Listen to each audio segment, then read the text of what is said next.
From Hollywood, it's time now for... Johnny Dollar. Earl Poorman here. Poorman?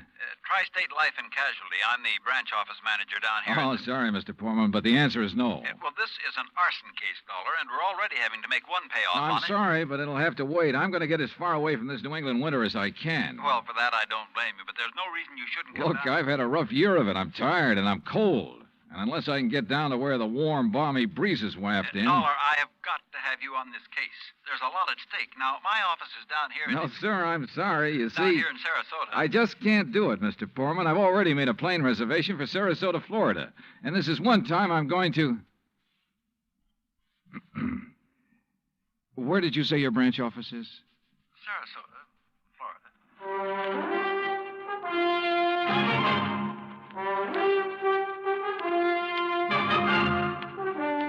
Bob Bailey in the exciting adventures of the man with the action-packed expense account. America's fabulous freelance insurance investigator. Yours truly, Johnny Dollar.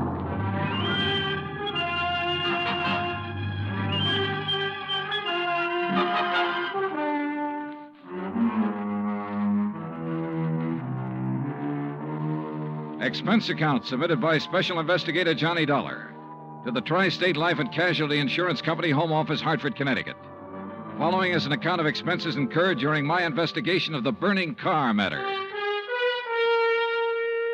Expense account item 1, which I'd thought I was going to have to absorb myself. $129, transportation and incidentals to Sarasota, Florida. It was nearly 5 p.m. when I got there, so instead of checking into a hotel, I taxied, that's item 2, $1 even. I taxied to Earl Poorman's office in the Conroy building. He turned out to be a tall, lanky, easygoing fellow with clear blue eyes and a ready smile. Sit in an office and talk business this time of day? You're in Florida now, Johnny. Well, I thought from your call this was a pretty urgent matter, Mr. Poorman. It is. Arson, you said. Yeah, probably, but here's no reason we can't go out to my little shack on the quay and be comfortable while we talk about it. Besides, Michael wants you for dinner. Mike? My wife, Gertrude. Oh. Come on, my jalopy's right out at the curb. Come on, Johnny. Poor man was a misnomer for this man because his jalopy turned out to be a spanking new Cadillac, complete with air conditioning and all the fixings. And the shack, anything but. It was on St. Armand's Key across Sarasota Bay from the mainland, a beautiful 2-story concrete and stucco job. The big yard backed on a quiet bayou, and there, tied up at a private dock, was a 24-foot lap strake speedboat, ideal for fishing the Gulf of Mexico. After all, as long as you're down here on expense account. Yeah, but it's charged to your company, remember? Oh. Hey, there she is at the door. Huh? The big, fat, overbearing broad I'm married to. This was another switch. For Earl's wife, standing in the doorway, was the cutest little trick I'd seen in a long time. Petite, pretty, and blonde, and with eyes that you noticed right away because they were almost green. Eyes that suddenly narrowed as she looked at me. And I wondered why. Johnny Dollar, did you say? That's right. Insurance investigator down here to look into those fires. Oh. Any objections? No. No, of course not. Just set your bags here in the hall, Johnny. All right, thanks. And wouldn't you like a drink after your long trip? Yeah, and you can get me one, too. Scotch, Johnny? Martin's VVO. Oh, great. Well, soda, please. Sit down, sit down. Thanks. I take it Mike isn't too interested in the insurance business, huh? You know, she used to be a singer, dancer. Oh, well, this is a little different. But now, tell me all. Well, actually, I guess we ought to wait until Arnold Carr gets back. Carr? Carr Brothers, Lumber Enterprises. Arnold runs the business, and his brother Edward...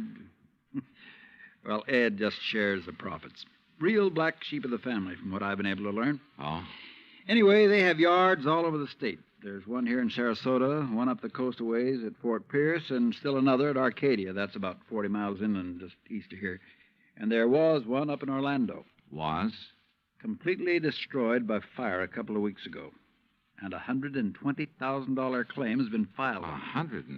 Wow. That's where Arnold Carr is then, in Orlando, trying to clear things up. Here's your drink. Oh, thanks. Here, Earl. Yeah. Well, to the gods and goddesses and us. But shouldn't I be up in Orlando then? Arnold's on his way back here now. He lives here. He just went up there to arrange for clearing off and selling the property. You mean he's planning to just pocket the money? If Tri-State pays off, I mean. Looks like it. But I take it you suspect arson. Yes, Earl suspects arson, Johnny, and so does Arnold Carr. At least he says he does, but they have no reason. No? How about the other fires?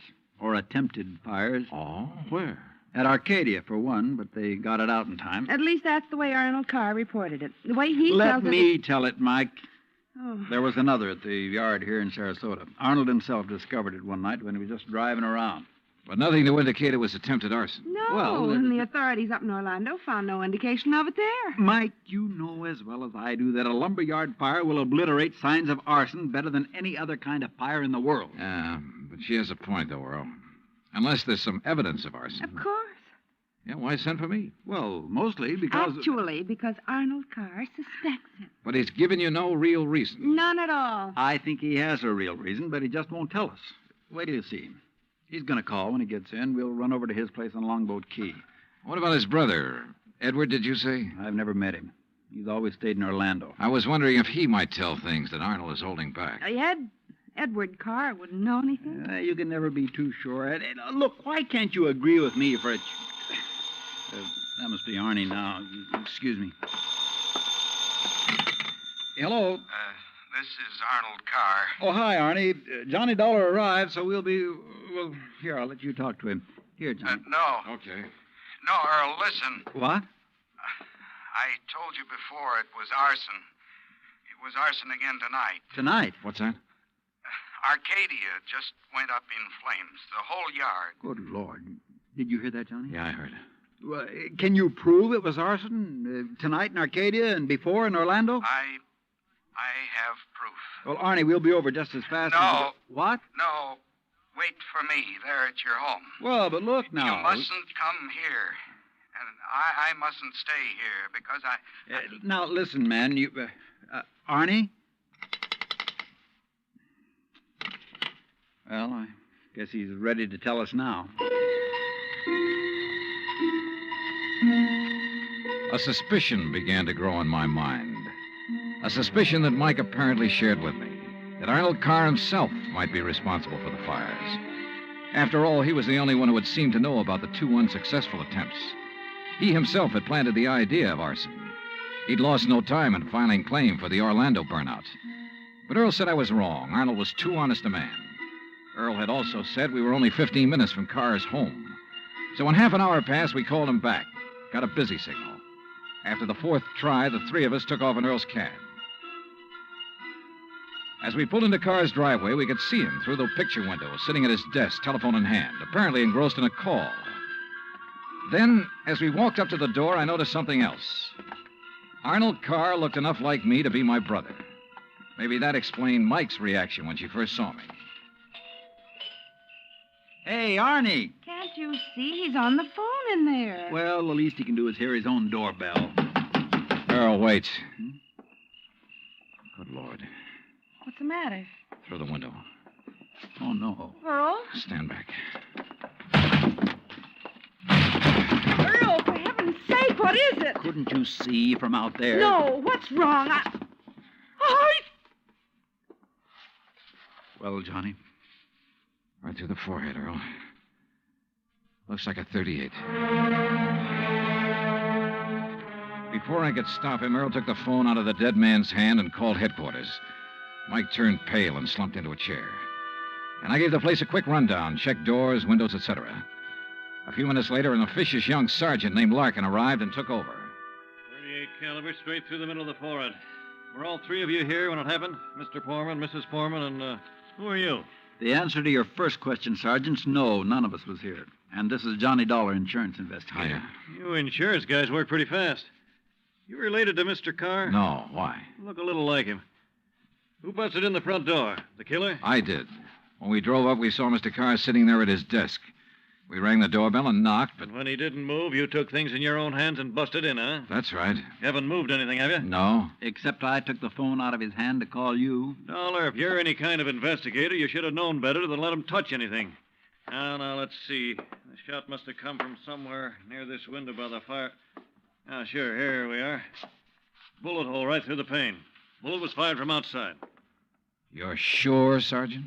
Sure, I'm sure. Look for yourself. You call yourself an investigator? Hey, Cummings, Woolway, check the area around that window beside the chimney out there for footprints. Maybe an empty cartridge case. You folks get out of here so I can call Doc Hanley over and get on with my investigation. And no, Dollar, I don't need any of your help. Well, thank you, Sergeant. Your job is fires, not... Hey, where did Mrs. Poorman go? Out to the car. Why? Who told her she could leave? Who told her she had to sit here looking at a corpse? All right, Dollar, all right. Just be sure the three of you stick around town in case I decide to question you further. Oh, of course, Sergeant. Yeah.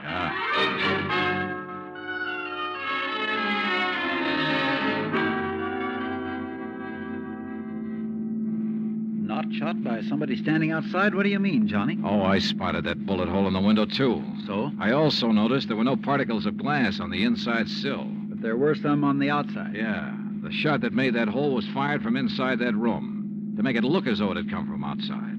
Then somebody was in there with Arnold Carr. Yeah. Either somebody he let in or who had normal access to the house. And he had to stop Arnold from talking about the fire in Arcadia. Hey, how much do you know about his brother, Edward? Nothing, really, outside of what Arnold told me. Was either of them married? Family of any sort? Arnie wasn't, but Arnold's death means Edward will own the business then. Well, yes. And he lives up in Orlando, scene of the first big fire. Yes, very good heavens. Johnny, you don't think his own brother... Where can I rent a car? Take Mike's Chevy. It's in the carport at the house. But what are you going to do? Drive up to Orlando by way of Arcadia.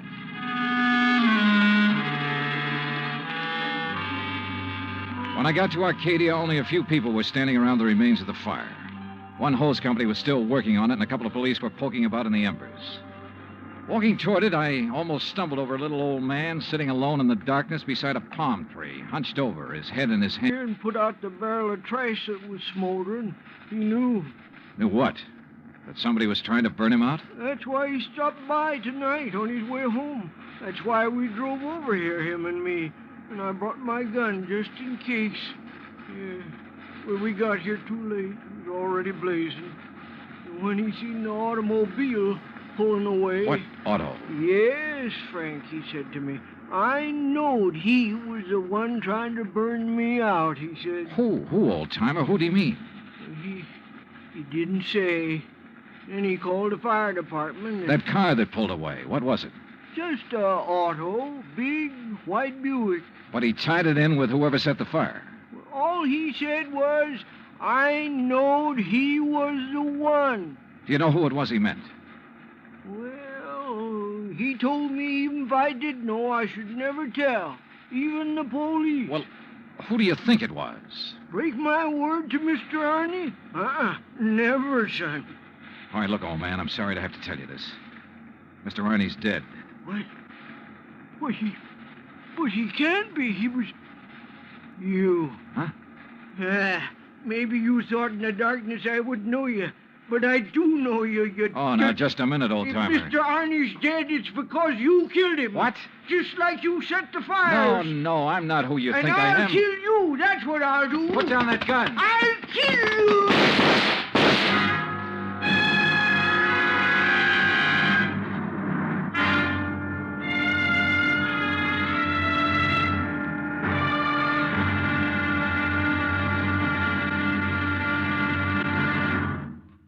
Act 2 of yours truly, Johnny Dollar, in just a moment. Back in the old days, the very old days, that is, a girl named Cassandra had a corner on the Oracle market. But nowadays, you can do some foretelling yourself. On Jukebox Jury, for example, you can help decide which of Tin Pan Alley's new recordings are destined for the hit brackets and which ones are likely to spiral all the way down to oblivion. Remember, Jukebox Jury is yours to hear on most of these same stations every Sunday. Now, Act 2 of yours truly, Johnny Dollar, and the burning car matter.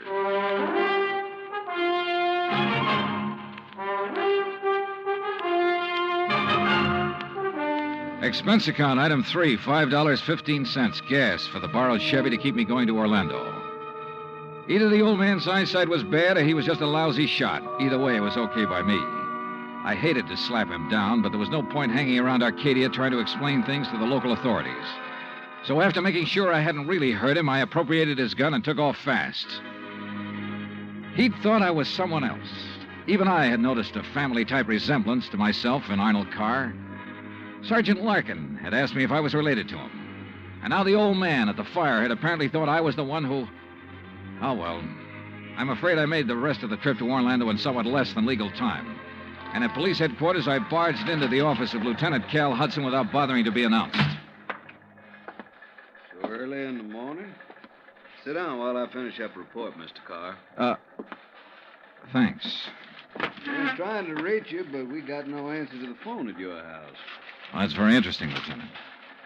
I'm afraid I have the painful duty of notifying you that your brother Arnold down in Sarasota last night... Why did you say very interesting, Mr. Carr? Or had you already learned... I'll be doggone. Yeah. You're not the first one. Who are you? Johnny Dollar, insurance investigator. I can't believe it. Dollar, you look enough like Edward Carr to be his twin. You even sound a lot like him. I take it you haven't located Edward yet? Well, no. Lieutenant, I think Edward Carr is the firebug we're after. And the killer. Wait a minute. Briefly as possible, I told him of Arnold Carr's phone call to Earl Poorman. His emotional upset just before he was killed. I told him Arnold had been murdered by someone inside the house, someone close to him.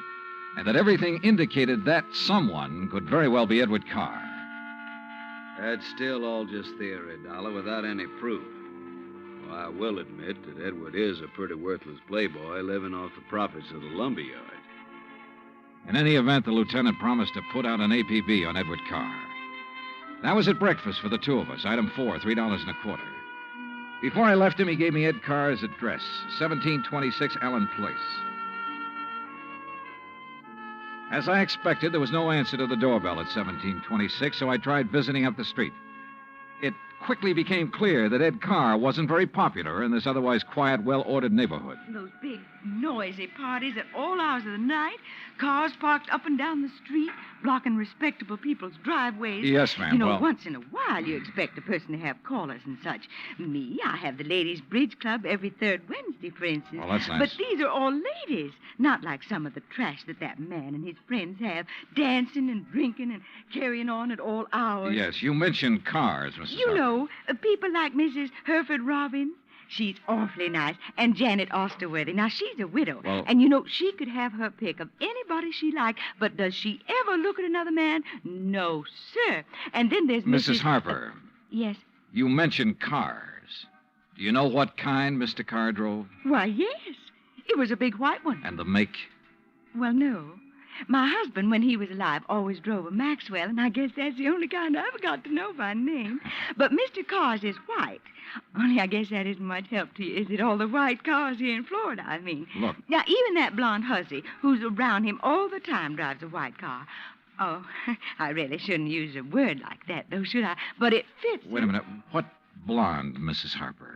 Mr. Dollar, I don't pay any attention to people like that. Why, you'd think she owned that house of his, the way she keeps popping in and out all hours as if she belonged there. Mrs. Harper. And drives all the way up from Sarasota, too. Do you know who she is? I do not. I refuse to pay any attention to people like... And the way she dresses, too, like a newly rich chorus girl with all her fancy clothes and furs and things. How do you know she comes from Sarasota? By the license on her car, of course. Every city has its own number. You know that very well. And hers is 12WW something. And you don't know her name? Of course not. Flaunting all those expensive furs as though she bought and paid for them herself. And if there's anything I hate to see, it's a little shrimp loaded down with furs. Now, a tall person I like see. me... And Well, her thanks. eyes... Oh, if there's anyone I don't trust, it's a person with green eyes. Well, Thank you, Mrs. Harper. Her description of Carr's girlfriend stopped me in my tracks. That description could fit Mike Poorman to the letter. Petite, blonde, green eyes, and she came from Sarasota. And then I remembered Mike's reaction when she first saw me. Her dismissal of Edward as a possible suspect. There was obvious friction between Earl and Mike, too. I figured it was just normal in a couple who'd been married for a while. But now... Item 5, $1.30 phone call from the nearest booth I could find to Earl Poorman at his office in Sarasota. No, she isn't, Johnny. Why? Well, do you know where Mike is? When I woke up this morning, I could hear her talking to her girlfriend, Betty, on the phone downstairs. Betty? Betty lives here in Sarasota. They used to be on the stage together, sister act, you know. Yeah, well, Well, then when I went down for breakfast, she was gone. Took my car, too. I had to come here to the office in a taxi. Yeah, well, okay, Earl. Thanks a lot. Hey, now, wait a minute. How are you doing? You found out anything I ought to know about this arson and murder business? No, Earl. Nothing that you need to worry about. Liar. I sat down at a corner drugstore. That's item 5, 80 cents, over a sandwich and a Coke to try to think things out. But I'm afraid I didn't like anything that I thought. Finally, I drove over to Allen Place again. I parked a couple of blocks away and walked to 1726. I rang the front doorbell, knocked a couple of times. Then I slipped around to the back door, finagled a lock on it with a little celluloid pocket calendar, finally got it open. I left it open for the sake of a quick exit if such became necessary. But I guess that was a mistake. For a couple of minutes later, as I rounded the corner from the den into the living room, I felt the barrel of a gun poked into my back. Out of town, huh? Now, wait a minute. Don't move, Eddie boy. Trying to stall off pay me the $5,000 by saying you're going to be out of town, huh? Okay, so you think I'm Edward Carr. You kidding? Don't you know what happens when somebody tries to stall me? This. I don't know exactly how long I was out, but when I came to, it was dark. Except for the glow from a streetlight outside. And what roused me was the sound of footsteps, feminine steps, cautiously entering the back door. Then, briefly, silhouetted against a window, I saw a trim, petite figure that was all too familiar coming toward me. Then she saw me, too. Oh, darling, you're hurt. What happened? What do you think? Who did this? Who struck you? You don't know? Yes, of course. It was Tony. Because you didn't pay him soon enough for the Arcadia job.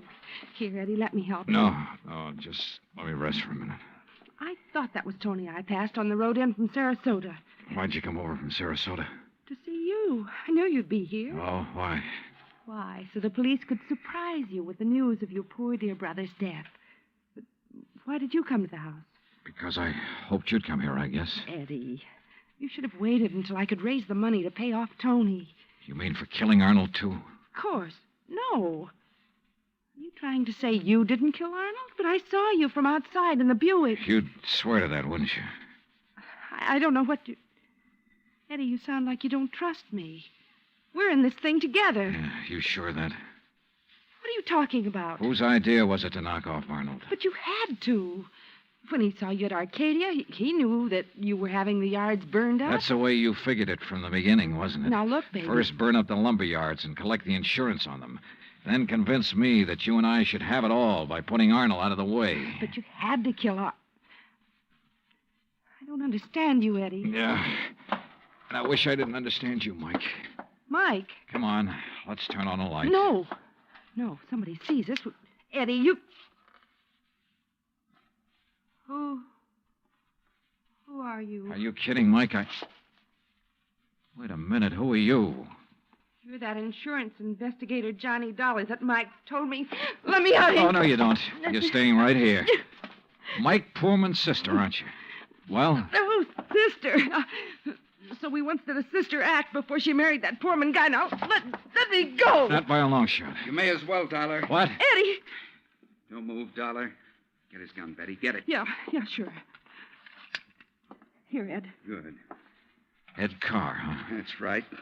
And you know we do look alike, you and me. Yeah, sure. Enough for Betty here to have told me all I need to know. Don't believe him, Eddie. He's lying. I heard, No, baby. Eddie, I thought it was you. Don't you see? Sure. Why'd you come up here anyway? Because Mike told me that Dollar was coming up here. You been shooting off your mouth to her, too? She knew about us. She thought you might have something to do with the fire. She was my friend. She was trying to get me out of this whole mess, and I wish I'd listened to her. Well, it's too late now, baby. Eddie, what are you going to do? Now I gotta get rid of both of No! them. And figure some way to shut up Tony's mouth. Ed, please! You know you'd never get away with it, Carr. Oh, no, I'll call him. That's what I'll do. Yeah, Betty, and he'll come here to get his money. Then I'll call the police, see? Tell him to come right away. Tell him I found out about you having Tony start the fire. What? That's right, that you had him burn up the yard so there'd be even more money for you to bleed from me, like all the dough you got from me already. You're crazy, Ed. I'll tell the police to meet me here. And when they come in, it'll just be in time to see me kill Tony in self-defense. After getting here too late to save you, I'll tell them. You're out of your mind. They'll check that gun of yours so fast. And that'll prove it. Because the only shot out of my gun will be the one that gets Tony. This gun of yours is the one that's going to knock you two off. And they'll think it's Tony. Oh, Eddie, please, you're drunk or you're crazy. Crazy to save my own life, to keep you and Tony and Dollar from putting a noose around my neck? If you think that harebrained scheme of yours will ever work, you're off your rocker. It's gotta work, because it's my only chance, so it's gonna work now.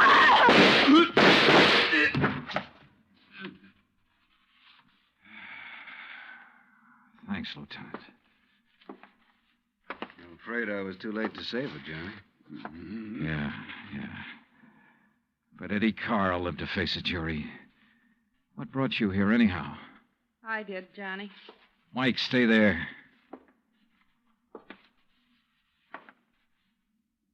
Stay right here, Mike. I know. I don't want to see it. She was my friend. Where's Earl? I came alone. When I talked to Betty this morning, I knew your suspicions about Ed were right because, you see, I knew Betty and Ed were going together. Earl didn't know. Yeah. Maybe you better call him.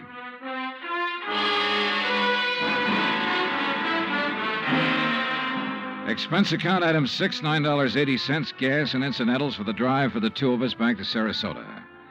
Remarks? Betty, of course, has already paid for her part in the deal, and I guess it's pretty obvious what'll happen to Ed Carr and Tony Ricardo.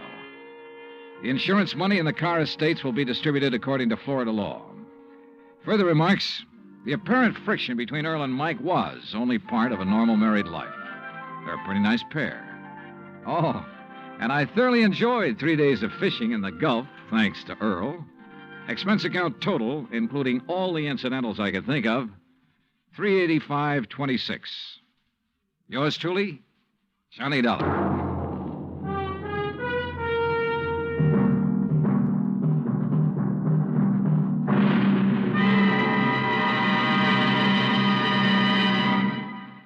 Our star will return in just a moment. You don't have to be an efficiency expert to figure out that it's easier to lend your support to several worthwhile fundraising campaigns all at once than it would be helping one campaign at a time. That kind of efficiency is yours to enjoy through the United Community Campaigns. CBS Radio hopes that when the United Community Campaigns are underway in your town, that you'll remember how much good you can accomplish with one gesture of support.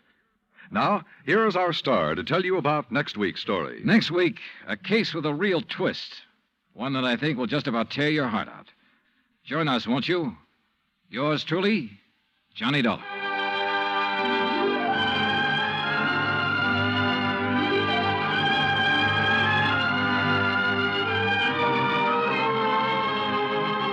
Yours truly, Johnny Dollar, starring Bob Bailey, originates in Hollywood. It is produced and directed by Jack Johnstone, who also wrote tonight's story. Heard in our cast were Virginia Gregg, Harley Bear, Victor Perrin, Bob Bruce, Harry Bartell, Vivi Janis, Tony Barrett, and Junius Matthews. Musical supervision is by Amerigo Marino. Be sure to join us next week, same time and station, for another exciting story of yours truly, Johnny Dollar.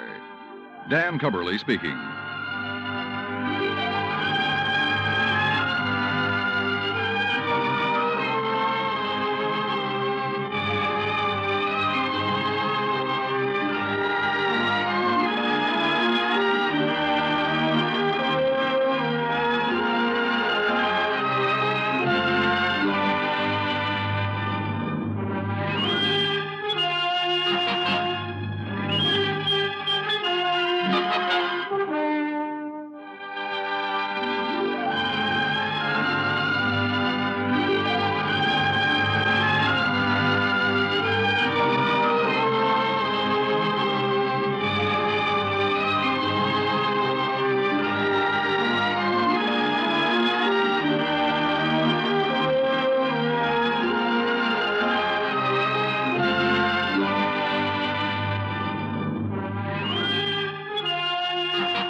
From Hollywood, it's time now for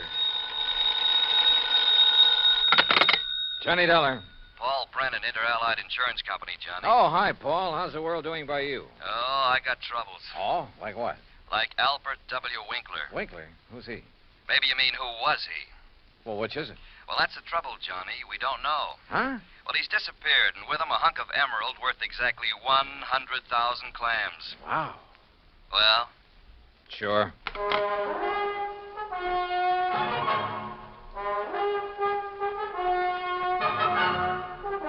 Bob Bailey in the exciting adventures of the man with the action-packed expense account. America's fabulous freelance insurance investigator. Yours truly, Johnny Dollar.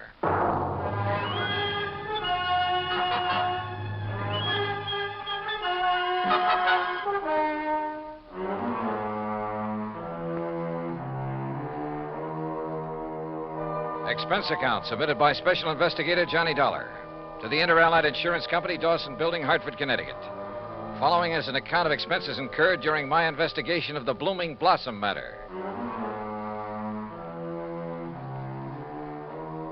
Expense account item 1, $1 even. Taxi from my apartment to the offices of Inter-Allied, where Paul Brennan wasted no time in getting to the point. Albert Winkler was a partner in a small jewelry firm down in New York. Real exclusive type place. Floyd and Winkler? Yeah, that's the outfit.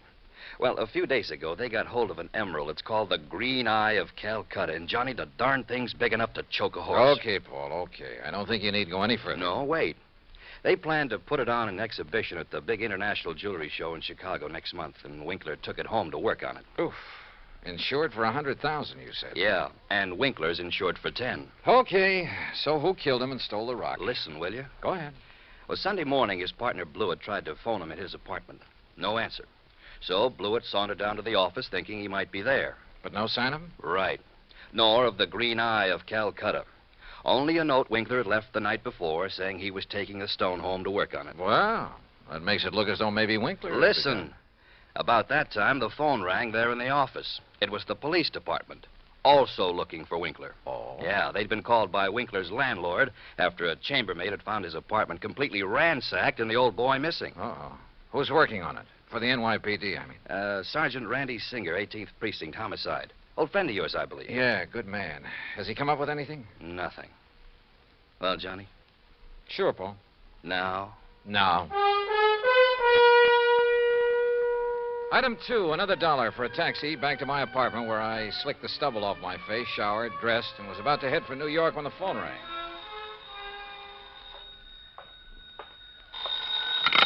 Johnny Dollar. Johnny Dollar? That's right. Oh, good. Well, who's that? Oh, yes, of course, Mr. Dollar. Huh? I must talk with you, sir. It's important, very important. Well, who are you? Me? Well, this is Wilbert Kenworthy Blossom. Yes, and I must see you right away. Well, what's this all about, Mr. Blossom, did you say? Oh, why, that's right. How did you know that? Oh, is this some kind of a gag? It certainly is not. And to think that now I'll be working with you on a... Oh, it's wonderful, just wonderful. What are you talking about? Why, you, don't you see? I follow every single one of your cases, sir. Either in the newspapers or on the radio. Oh, I'm your biggest fan. Is that all you called to say, Mr. Blossom? It is not. I'm calling about the mysterious disappearance of Mr. Albert Winkler. Winkler? You know something about him, his whereabouts? I certainly do. Where are you, Mr. Blossom? Here at my house in New York, and I'll be waiting for you, sir. Goodbye. No, wait.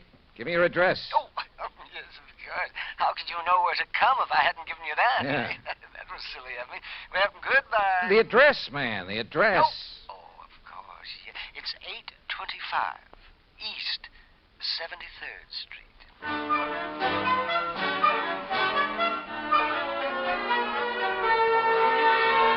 Item 3, $9.20, transportation and incidentals to New York City and 825 East 73rd Street. It turned out to be one of New York's famous old brownstone houses, well preserved and reeking of an era long past, when the city's wealthy and elite had built row on row of these monuments to a now forgotten financial aristocracy. Oh, come in, Mr. Dollar. Come in. I'm Wilbert Kenworthy Blossom, and I cannot tell you how thrilled I am to be working with you on this. I don't know how to describe it, but I'll try. The inside of Blossom's home was unbelievable. Ornate pre-Victorian furnishings, heavy velvet draperies, huge lamps and chandeliers, gilt-framed mirrors, even an ancient horsehair sofa. It was also filled with dusty piles of newspapers and magazines, hundreds of old books. Travel books, Mr. Dollar, and mysteries. Oh, I just love mysteries. One corner of the high-ceilinged living room was piled with old trunks and handbags, an old carpet bag even. Boxes of tools and utensils were stacked about, an ancient Victrola, beat-up sewing machine. You just never know when you might want to sew something, do you? Old guns and pistols, some of them museum pieces. A stringless tennis racket, a pair of rusty handcuffs locked to the base of a floor lamp without a shade, a broken bicycle pump. That's just in case I ever find a bicycle to go with it, you understand. Yes. Against one wall stood an old metal cabinet loaded with rusty surgical instruments and a worn-out catcher's mitt. Yet directly opposite was a corner shelf full of priceless porcelain figurines and rare pieces of china. Some of the old clocks and jewelry on the mantelpiece were collector's items. Fine original oil paintings lay among piles of old shoes. All in all, it looked as though the contents of half a dozen pawn shops had been dumped into it. At auction sales, Mr. Dollar. Oh, yes, sir. I just cannot resist an auction sale or a bargain. But what are you going to do with all this stuff? Oh, just keep it. I like it. I like a lot of things. Yeah, so I see. Including 12 gross suspense superlative steel-tipped shoelaces patented 1841. They were a bargain, Mr. Dollar. Just like all this fine artwork is, too. Yeah, sure. Some of my friends pamper me a bit, though. You know, send me things they pick up at sale. Yeah, now look, Mr. Blossom, you told me you know something about Albert W. Winkler. Oh, yes. Yes, indeed. Well? And think of that magnificent emerald. Gone. Disappeared. Yeah, but now you said... And that poor Intralite Insurance Company. Oh, my. That's how I knew you would be called on this case. But $100,000... and $10,000 on Mr. Winkler. Well, at least they're off the hook on him until he's proved dead. Aha. And that's where I come in. With proof. Proof? What proof? Have you seen Winkler? Mr. Dollar, I have. Well, where is he? You understand, of course, that I know Mr. Winkler very well because I've seen him at his office so many times. Yeah, okay, go on. Oh, go on. yes, indeed. Such beautiful, beautiful jewelry he had there. And, of course, he was always trying to buy some of the things I But had. you say you've seen him where? Well, Saturday I'd planned with a couple of old friends to attend a railroad auction. That was the Canyon City and Metropolitan Railroad. Winkler was there at the auction sale? Yes. Did you speak to him? Oh, no. Well, why not? You said you knew him. Oh, I didn't go to the auction. I wasn't feeling very well that day. I had a little cough. It was kind of like that. Then how do you know he was there? My friends went, and at least they talked about going. Mr. Blossom. And I'm sure they did, too, because they sent me something from...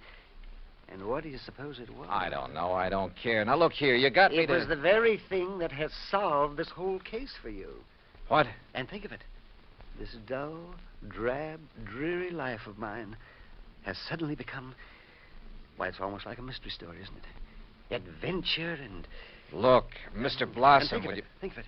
I'm being a detective. I'm working with my idol, the famous Johnny Dollar. Oh, George. Mr. Blossom, what did they send you? What's that?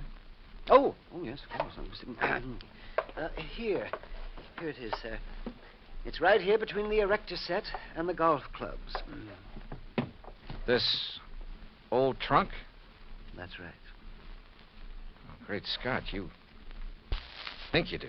But at first, of course, I thought of calling the police. But knowing all about you... Mr. Blossom, let me see that. Excuse me. There are a lot of crumpled newspapers on top. Yeah, I see. As old as the trunk. Good Lord. It isn't pretty, is it?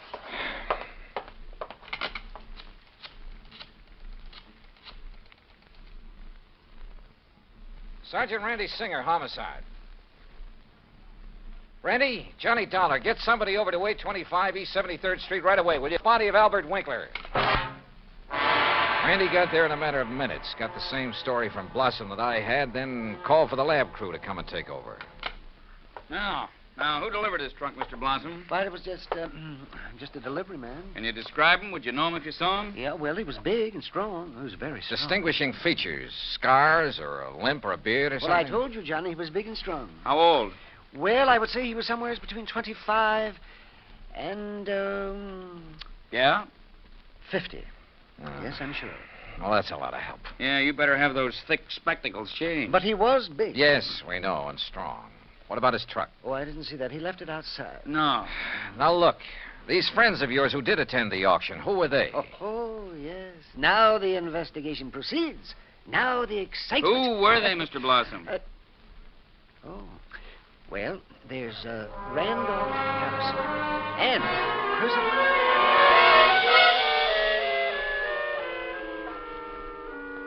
Randy Singer took down the names of Blossom's 3 auction-minded friends. The lab crew arrived. Randy took off to dig up Blossom's friends, and I took a cab. That's item 480 cents to the apartment of Elwood Blewett, Winkler's partner in the jewelry business. Blewett lived alone in a modest but tastefully furnished 5 or 6 rooms on East 52nd Street. Of course, Mr. Dollar. I'll be glad to help you all I can. Albert's death has been a terrible blow. Yes. Well, tell me this, please. Yes? Did Mr. Winkler make a habit of taking valuable pieces of jewelry to his residence? Yes, Albert often took pieces home with him to work on them, clean, polish, and so on. Wasn't that a rather dangerous practice? Frankly, I always thought so, but he felt there was far more chance of being robbed if he were alone at the office than at his flat, where he wouldn't be expected to have anything of great value. Well, who has seen the Green Eye of Calcutta besides you and Mr. Winkler? I'm not sure. Of course, almost anyone would have been able to recognize it. Because of the publicity and pictures when you brought it over here? Yes. Come to think of it, Blossom indicated he'd been much impressed with it. Wilbur Blossom? Yeah. You know him? He's been in the office many times. He and Albert were always bickering over pieces that either Bickering? of us had. Well, it was really something of a joke. Albert always wanted some of Blossom's heirloom pieces, and Blossom wanted some of the finer things we had. Did he ever buy? Never. He always wanted us to put them up at auction or at a bargain price. Hardly our way of doing things, needless to say. When did you last see Blossom? Why, last Friday. I was busy with an important client, and from the back room where Albert worked, I remember hearing Blossom insist that Albert show him the emerald. What did he? I don't know. The silly argument got so noisy that I closed the door on them. Oh, now, wait. Certainly you aren't thinking that perhaps Wilbur Blossom... I'm not quite certain what I'm thinking, Mr. Blewett. Item 5, 10 cents, phone call to Randy Singer. No, not a thing, Johnny. One of the 3 names on Blossom's list is in Europe. The other 2 did go to the railroad auction, but purchased nothing. Randy, do a couple of things for me, will you? Like what? Phone whoever is stationed at Winkler's place that I want to look it over. Sure, everything is just as it was, including the poker that was used to kill him. Also, I want a copy of the picture of the trunk your lab boys took and the list of Blossom's friends. I'll have them waiting for you. And post a man at Blossom's place. Keep an eye on him.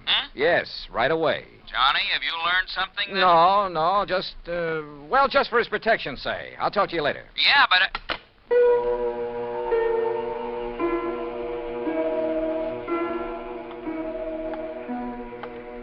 Blossom. Yeah, Blossom. Maybe I hadn't given enough thought to the strange little character. Or to why the trunk with Winkler's body had been at his place. But if he were involved, why call me in? Cover up? Possibility. But Wilbert Blossom kill a man?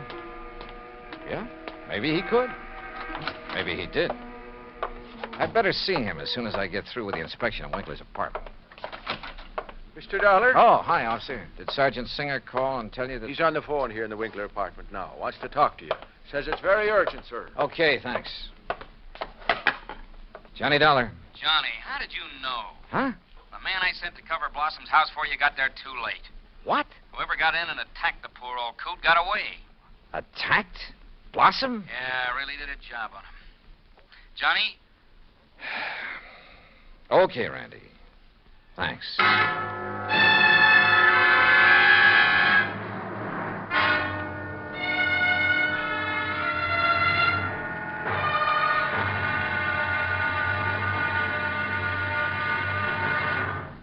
Act 2 of yours truly, Johnny Dollar, in just a moment. Democracy. As everyone knows, democracy means many things. Self-rule of the people, a higher standard of living, freedom of speech, press and religion, rights and privileges, liberty. But the most vital promise of democracy is mankind's right to dignity. For it is through the dignity of man that democracy has given mankind its greatest legacy of freedom. Now, Act 2 of yours truly, Johnny Dollar, and the Blooming Blossom Matter.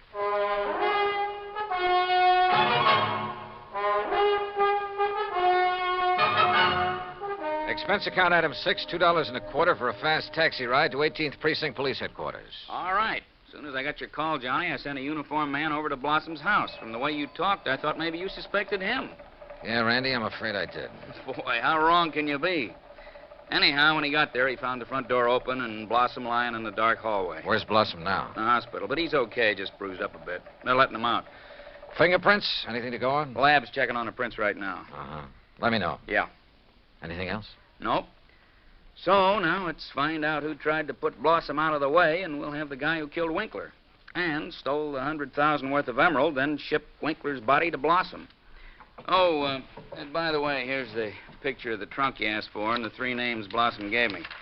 Harrison, Norton, and Scatterday. What are you going to do with them?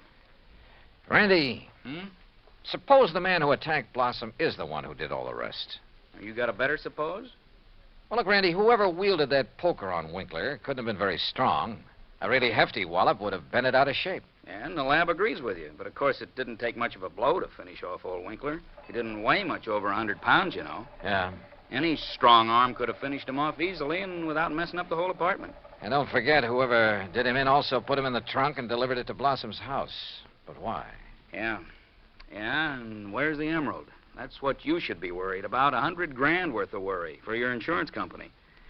Now, what are you going to do with that picture of the trunk and the list of Blossom's friends? Oh, yeah, sure. I'll see you later.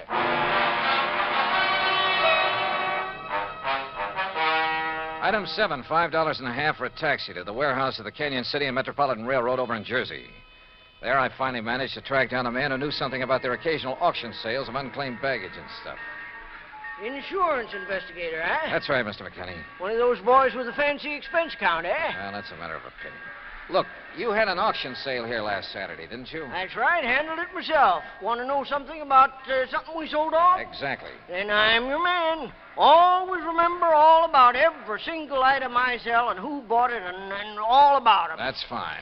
Because I want to know if any of the names on this list bought from you on Saturday. Yeah? Randolph Harrison. Man by the name of Harrison buy anything? Nope.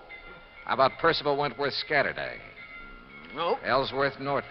Nope. You sure, Mr. McKinney? I'm sure. How about Blossom? That a man's name? Yes, Wilbert Blossom. Well? No, sir. Nope, never heard of him. And like I told you, I never forget the stuff I sell or the fellows I sell it to. Wait. This picture of a trunk. Huh? Have you ever seen this trunk? Well, yes. Did you sell this trunk on Saturday? Yes, I did. To whom? Come on, man, it's important. Well, I was real early in the sale. Yeah, before most of the people got here. Bought this trunk and had it sent to his apartment in New York. And his name? Well, it was a funny kind of name. Blinky or Winky or... Oh, no. Winkler. Winkler. That was it. Albert Winkler. Item 8, $2, 2 drinks for myself at the nearest bar. But they didn't help to kill my feeling of utter frustration. Item 9, $5.50 taxi back to 18th Precinct headquarters in New York for want of a better place to go. Oh, it's about time you got here, Johnny. Oh? We matched up the prints we found after Blossom was attacked. You know who made them? Yeah, here's his card. Carlo Bernasconi. Any reckon? Couple of dozen arrests, only one conviction. Anything to do with jewelry? Better. Accessory to a hijack operation a couple of years ago. He drove the truck. Hey. Sure. Got a mugshot of him? We got him. Downstairs. Come on, I'll take you down. Randy, what's he look like? Like you'd expect the truck driver to look. Big husky brute. Has he admitted anything? Well, the threat of a murder charge made him talk, all right, but none of it makes any sense. Of course it doesn't. But he's our boy, all right. He killed Winkler, beat up Blossom. I thought your lab decided whoever killed Winkler was a small fella. Yeah, So the theory about the same man killing Winkler and beating up Blossom doesn't work. But, Johnny, holy... Come on down. Let's talk to this Bernasconi. After I make a phone call. Huh? Who to? Yeah? Get me a man named McKinney, Canyon City and Metropolitan Railroad warehouse over in Jersey. Make it fast, please. Yes, sir. Hey, you been over there, Johnny? Just before I got here. Did you find out anything? No, but I'm going to now. Like what? Randy, for the first time, this whole thing is beginning to make sense. Here's your party. Mr. McKinney? That's me. This is Johnny Dollar, remember? Sure do. Good. And say, Now- I've been reading in the paper since you left here about that body found in the trunk over there in New York. Yeah, well, look. Is that same trunk you was over here asking about? Yes. Now, you told me that trunk was bought by a man who gave his name as Winkler. That's right. Do you remember what he looked like? Sure do. Why, I can give it to you as accurate as if it was in the police files. Well, Height, 5'9", maybe 9.5. go on. Weight, between 155 and 58. You see, when I was young, I worked with a carny show guessing weight and height, and if I didn't guess it right... Yeah, okay. Now, how about the color of the eyes? Well, I noticed them because of the way he squinted through them thick, old-fashioned steel glasses. Thanks, Mac. I'm sending you a 10 spot on the next mail. Well, now... Well, Johnny? Come on, Randy. Let's go down and see this Bernasconi. You find something out new? Yeah, and I don't like it. I don't like it.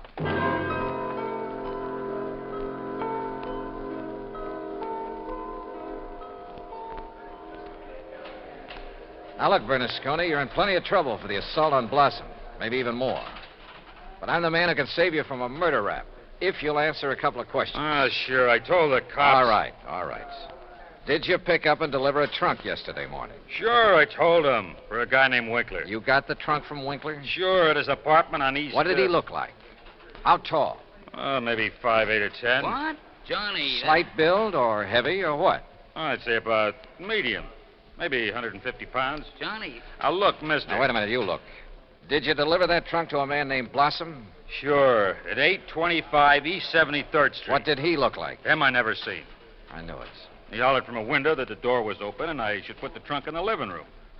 What a junk house. But you must have seen him later when you came back and assaulted him. It was night then. When he come to the door, I just slugged him and let him lay there. Then I went inside where the lights was on to look for... Well, look for the big rock I'd read about in the paper. But then I heard a prowl car coming, so I beat it. Trunk wasn't there anyway. Okay, Bernasconi. See you later, Randy. Now, just a minute, Johnny. Hey, and what about me? You said it...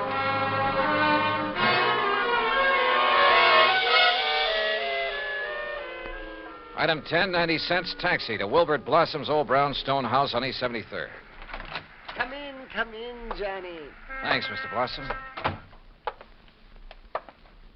All recovered from your beating? Oh, of course I am. Here, sit down. You said you wanted to help me on this case. Oh, yes, indeed. Why, this chance to work with a man I consider the finest insurance investigator in the world. Yeah. That's why I called you when I got the trunk with Mr. Winkler's body in it. Mr. Blossom, why don't you tell All the my truth? drab, dull life, I've wanted to be a detective, an investigator. And this was my chance. My chance... Tell the truth, did you say? Mr. Blossom, listen to some facts for a minute and see what conclusions you draw from them. Oh, deductions. Like a detective. To begin with, this house of yours so full of, well, junk. I told you, Johnny, I like things. But it also has a lot of fine paintings, sculpture, china, jewelry. Oh, I like all sorts of things, especially if they're fine and rare. And bargains. Like the green eye of Calcutta? Oh, the most beautiful emerald in the world. And I would conclude that you'd do just about anything to have that stone. Yes, sir, Johnny. I'd reach the same conclusion. Okay. Now, when Albert Winkler and the emerald disappeared, it was in the papers that Inter Allied had written policies on them. Conclusion? Yes, sir. I would deduce that you would be called in. Wouldn't it be smart, then, if the killer was afraid I'd eventually get around to him anyway? Wouldn't it be smart for him to call me in and offer to help me?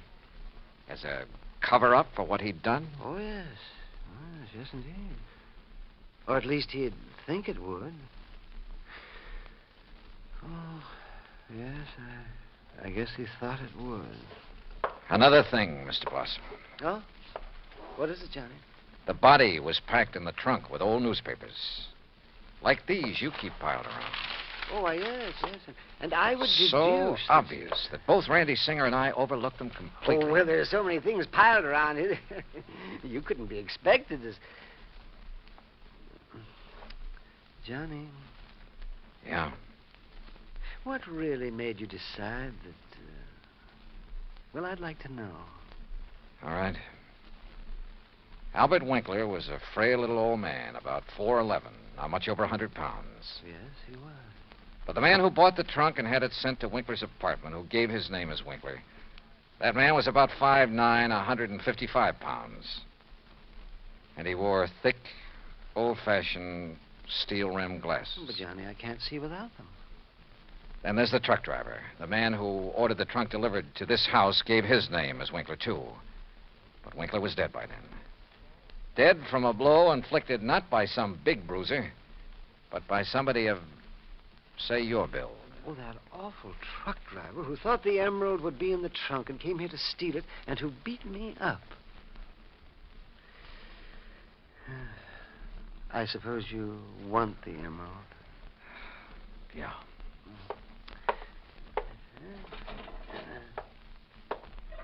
Here, Johnny, I kept it in this old coffee pot that I picked up at an auction sale. Real bargain, too. Oh, isn't it a beautiful stone? Oh, if only Mr. Winkler would have sold it to me. At a bargain, that is. Then none of this would have happened. Well, I guess we better go now, hadn't we? It's such a silly thing. Me trying to act like a detective. I guess I didn't even make a very good killer. Did I? Why? Just this overpowering passion to have things? Maybe. Or maybe it was just a reaction. A last desperate attempt to some way, any way, break from a lifetime of lonely, dull, drab idleness. I don't know. But for some crazy reason, I feel sorry for the funny little old character who turned killer. Expense account total, including incidentals and fare back to Hartford, $61.55. Yours truly, Johnny Dollar.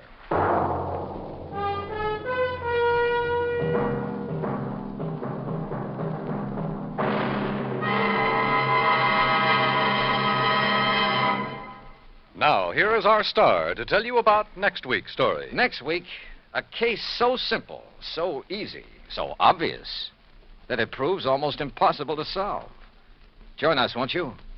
Yours truly, Johnny Dollar.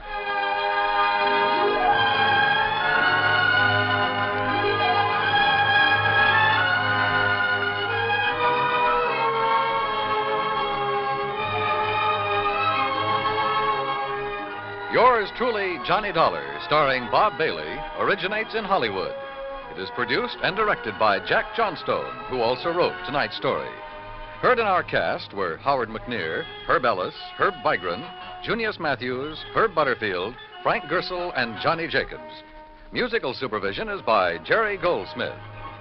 Be sure to join us next week, same time and station, for another exciting story of yours truly, Johnny Dollar. Dan Cubberly speaking. Johnny Dollar has come to you through the worldwide facilities of the United States Armed Forces Radio and Television Service.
From Hollywood, it's time now for Johnny Dollar. Oh, hi, man. How's your stomach, Johnny? What? Rich food give you any trouble? Who is this? Why, your old buddy, Angie Orsatti. Oh, hi, Angie. Glad you got my message. Yeah. How about dinner tonight at Antoine's, Johnny? Shrimp gumbo, oysters Rockefeller. Yeah, sounds fine. Only I've got to do some work first. Man, I thought you was here in New Orleans on vacation. Nope, little matter of fire insurance and the company's check for $16,000. Somebody trying to cheat him out of it, huh? You won't believe this, Angie. Somebody turned it down. What?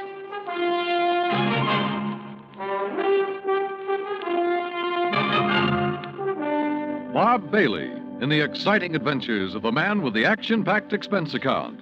America's fabulous freelance insurance investigator. Yours truly, Johnny Dollar.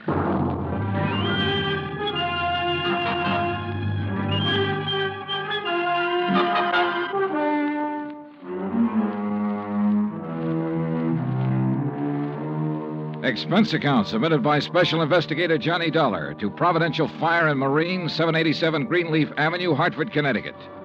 The following is an account of expenses incurred during my investigation of the Royal Street matter.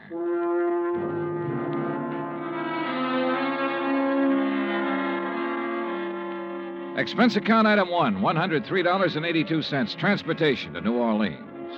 Item 2, $4.20, cab from the airport to the Roosevelt Hotel. After unpacking, I put in the call to my old friend Angie Orsatti. Nobody knows the French Quarter or the people living there like Angie does. For 3 months of the winter, he stays in the swamp trapping muskrats. The rest of the year, he lives with his mother near the Cabildo. Angie wasn't in, but his mother said she knew where to reach him, and 5 minutes later, he returned my call. We arranged to meet for dinner, then I phoned the agent who had sold the policy in question. His name's Binford, and naturally, he was anxious to see me. C.D. Binford's office is on the 3rd floor of the Hibernia Bank building. He's a stocky, red-faced man, probably in his late 50s. Come in, Mr. Dollar. Come in. Thanks. Help yourself to a chair. Say, you fellas sure don't waste any time, do you? We try not to, Mr. Binford. C.D., boy. What? You call me C.D. like all the other folks do. Oh, okay, C.D. Yeah. Now, like I was saying, you boys sure don't waste any time at all. Why, I didn't even call the home office till day before yesterday. I know. When was the fire? Last week on Thursday night. What'd they tell you about it? Oh, not very much. Figured I'd get all the information from you. Well, it's a doozy. First time I've ever run across a policyholder who wasn't yelling for us to pay him yesterday for his loss today. You know what I mean? Yeah. Who is the insured, Mr. C.D.? Man named Dupas, Henry Dupas. Took out a policy for $48,000. That's full coverage on his antique shop down on Royal Street. How long ago? August, just 3 months back. I've been after him for, maybe 5-6 months to buy some protection, but he kept saying didn't have the money. Didn't have the money? And one day I dropped in to see him about his car insurance, and right off he told me to write a policy giving him full fire coverage on the shop. Well, how do you arrange to pay it? Cash, in full, the day I delivered the policy. He tell you why he changed his mind? Yeah, not exactly. Bet he mentioned something about times being better. I reckon there must have been. Why'd he say that? Well, a few days later, he had the back part of his shop all painted and fixed up. That's the part that burned. And he hired himself a girl to work in the office. A real good looker, too. Well, what caused the fire? You know? I sure do. Antique kerosene lamp got knocked over accidental.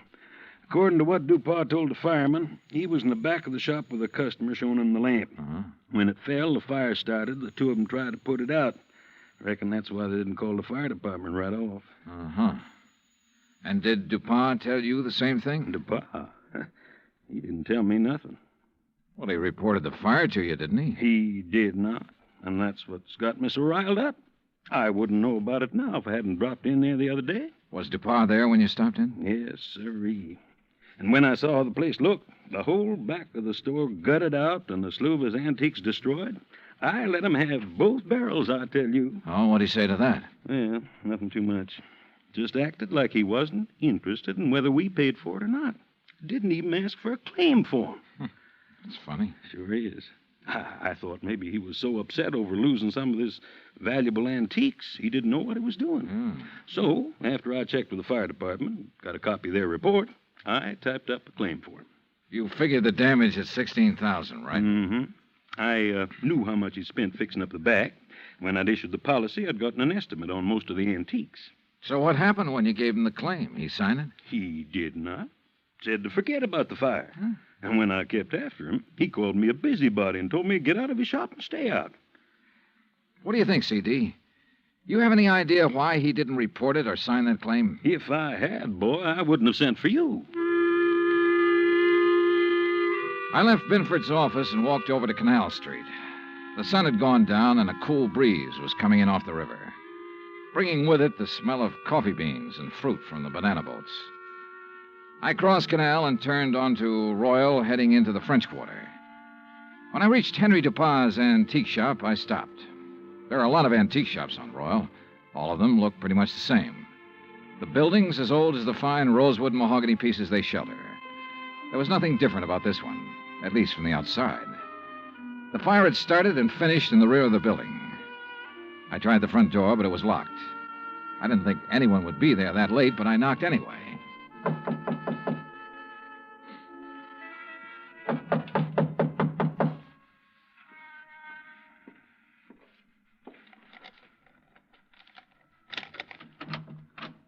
Yes, who is it? Mr. Dupas? Who is it? My name's Dollar, Mr. Dupas. I represent the Providential Fire Marine. Why do you people persist in annoying me?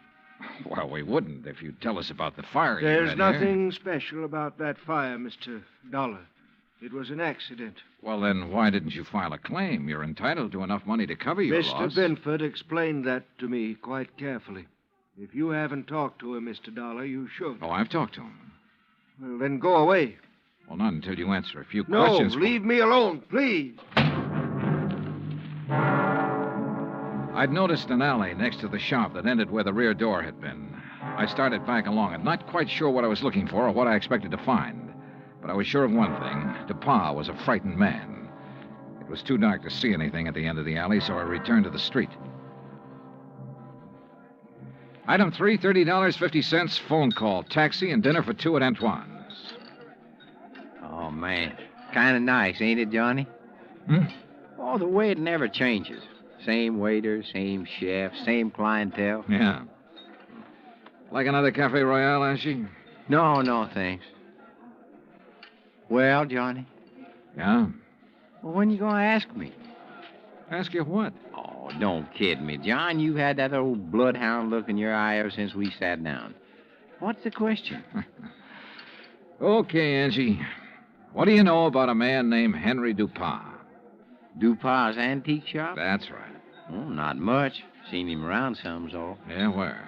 Oh, you know what kind of places I like, Johnny. Yeah, but I can't picture Dupas liking them. Well, maybe he don't, but maybe that little old blonde he's been carrying with him does. Blonde? Yeah, you know. Female, girl, bleached hair. I know. Yeah. How old? Oh, 24, 5. Yeah, real nice for an old coot like him. Real winter and spring, huh? Yeah. You seen them together often? Oh, a few times. Saw him about 2 weeks ago at Butcher's place. Hey, you know something? I walked in there that night with a 5, and I walked out with 200. How about that? Great. You know who the blonde is? No, but I might be able to find out. You want? Yeah, I want. I left Angie and started back toward Royal Street. On the way, I ran up item 4, $1.85 for one flashlight and batteries. The shades on Dupas' shop were drawn, but I could tell there were lights on inside. In the alley, a small pickup truck was parked near the side entrance to the shop. In the back of the truck, looking like they'd just been taken off the boat, were several stalks of bananas. There wasn't much else to see except the charred wood and refuse left in the alley after the fire. I started back toward the street when a man, a much larger man than Dupas, came out the side door and got into the truck. He turned over the engine and switched on the lights before I could get clear. Hey, what are you doing there? Hold it, mister, right there.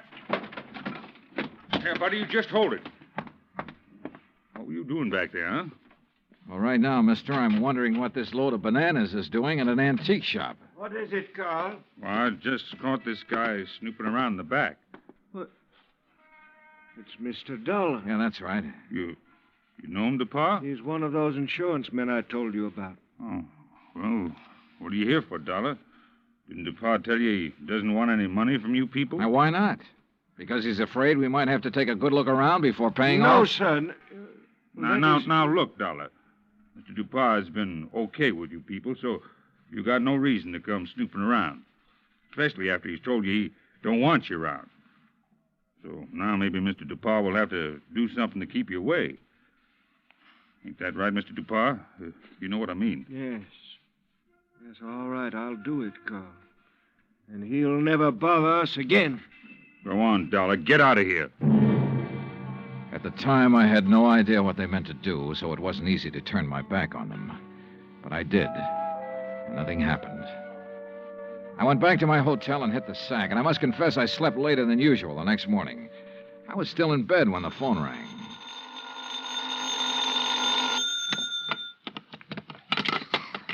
Johnny Dollar. Well, hey, now, where's my dynamic northern friend? Oh, he's off today. I'm taking his place. Well, in the news I got, well, I reckon it'll keep till tomorrow. Yeah. Well, so long. No, wait, Angie. Yeah. Did you find out anything about that blonde DePauw's been seeing? Sure. Everybody around the French Market coffee shop used to know her. Used to, meaning up till she went to work for Mr. Dupar. She worked for DePauw? Yeah, in the office at his store. Started in there about 3 months ago. Well, come on. Well, since then, nobody sees her anymore. At least none of her old gang. You know where she lives? Yep. The Pont Alba Apartments. That is, unless she has moved. What's her name? Rose Ellen. What? Yeah, she used to be a dancer. That enough for you to go on? Yeah, Angie, thanks. That's plenty. Expense account item 5, $1.40 cab fare from my hotel to the Pontalba Apartments. The list of names on the register near the manager's office told me Rose Ellen's apartment was number 215. But when I got up there, the girl who opened the door wasn't a blonde. Yes? Oh, I'm looking for Miss Rose Ellen. She isn't in. Oh, she at work? Who are you? I mean, are you a friend of hers? My name's Dollar, Johnny Dollar. I'm an insurance investigator. Well, she hasn't done anything, has she? Well, not that I know of. Look, Miss... Garbo. Garbo? May Garbo. You're a dancer, aren't you? How'd you guess? Oh, I'm good at recognizing talent. Oh? Would you like to come in? I've got some coffee on. Well, that'll be just fine. Say, you've certainly got a nice view of the square from here. I suppose. Don't you think so? Oh, sure, if you like that sort of thing. Me, I just think the square's kind of square. Oh, that's good. That's very I brought good. it up the day we moved here. You and Rose move in here together? Uh-huh. Oh, sit down, Johnny. Make yourself at home. Well, thanks. Gee, you're so polite. You wait to be asked. Yeah. Look, tell me, what time do you think Rose will be home? Oh, I couldn't say. May, this is important. What time does she usually get home? Well, I don't know. I mean, after all, she's got her own life to live, you know, and I'm not her keeper. Okay. Sometimes she doesn't get home for days. Oh, I better get the coffee. She ever say anything to you about the fire? Huh? What fire? The fire down at the antique shop. No, you want cream and sugar? No, thanks, just black. Good.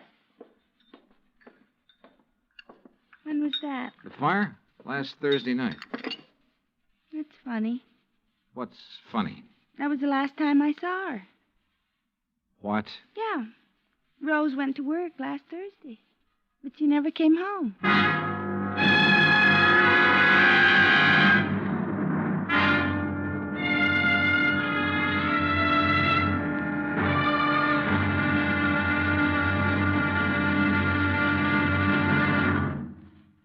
Act Two of yours truly, Johnny Dollar, in just a moment.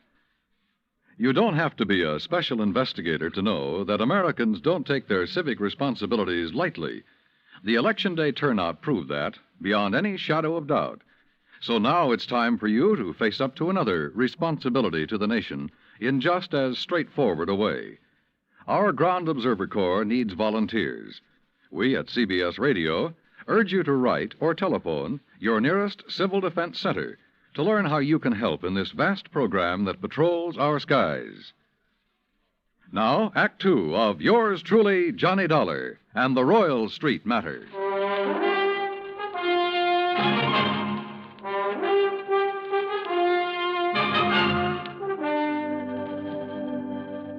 This was the screwiest deal I'd ever seen.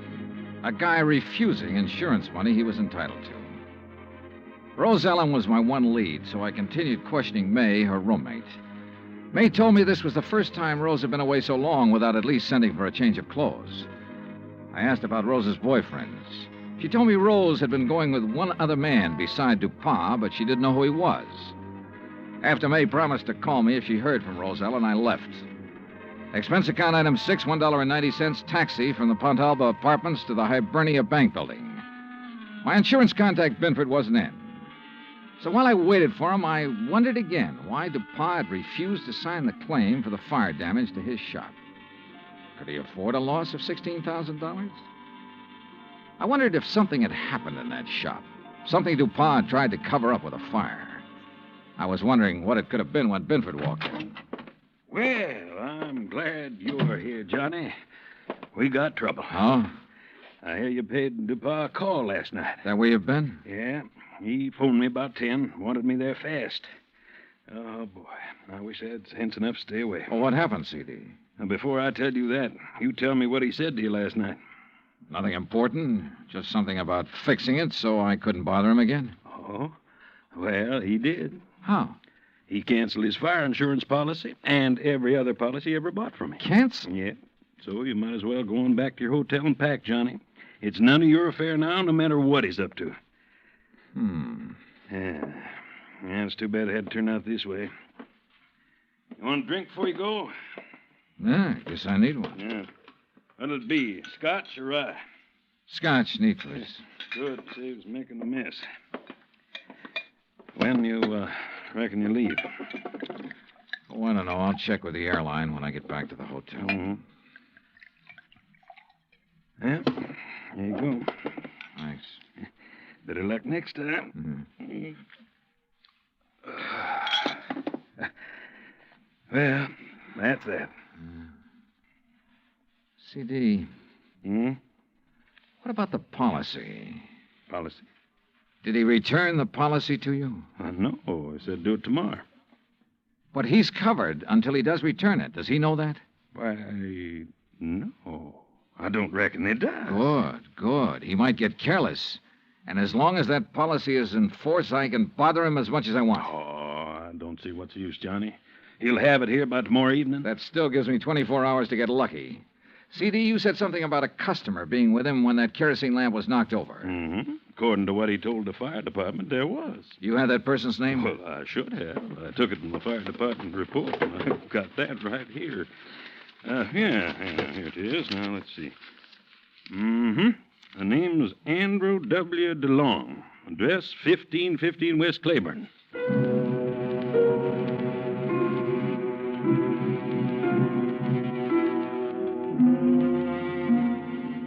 There wasn't any Andrew DeLong at that address. We checked the telephone book and the city directory, and the only Andrew W. DeLong we found was out in Metairie, in a mausoleum. So we drove back towards C.D.'s office. Well, now what, Johnny? Dupont. What? Find out everything we can about Dupont and everybody who works for him. But ain't nobody but his secretary and his assistant. Fellow named Carl. Yeah, how long has Carl been working for him? Oh, about as long as she has. Does this Carl own a fruit stand? Oh, not that I know about. Why? Oh, I just wondered. Hey, what time is it, C.D.? 2:15. Say, if we're going to check on Dupont's credit, we better get to the bank before they close. You're driving. Let's move. Expense account item 7, $22.80. Telephone calls and a couple of gratuities to obtain a lot of information about Dupont. I learned, among other things, that he'd banked almost $11,000 in the past 3 months. Before that, almost nothing. But there's no law against making money, so I still had nothing concrete to go on. At 5:30, I left Binford, went back to my hotel, and there found a message from May, Rose Ellen's roommate, asking me to go to her apartment immediately. So I did. Oh, Johnny. Yeah, hi, May. Oh, well, come in. Johnny, you know what you made me promise. Yeah? Well, it happened. You mean you've heard from Rose? Well, no, not exactly. But a man called this afternoon and talked about her. Oh, well, I hope he had only nice things to say. Oh, yes, he said she's just fine. What? Didn't you hear me? Yeah, he said she's fine. Fine. Well, what else did he say? Well, he said he was going to come by at 4 o'clock and pick up her clothes. I should have them ready. No, but of course he didn't. Well, he did so. He did? Oh, what man? You know him? You get his name?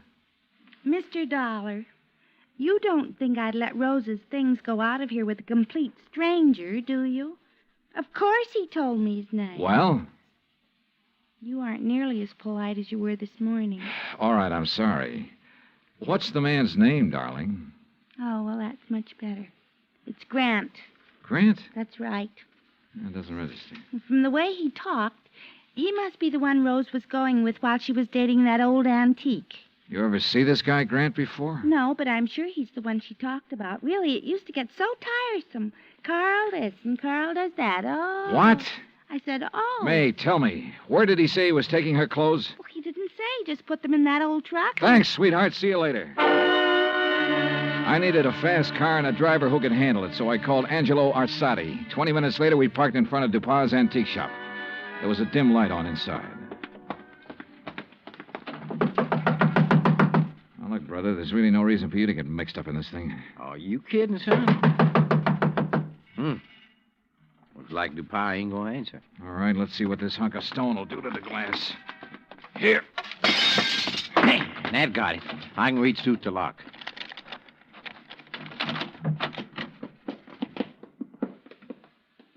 Looks like nobody here. Well. Hey, wait a minute. Yeah, I see him. Carl, what happened to you?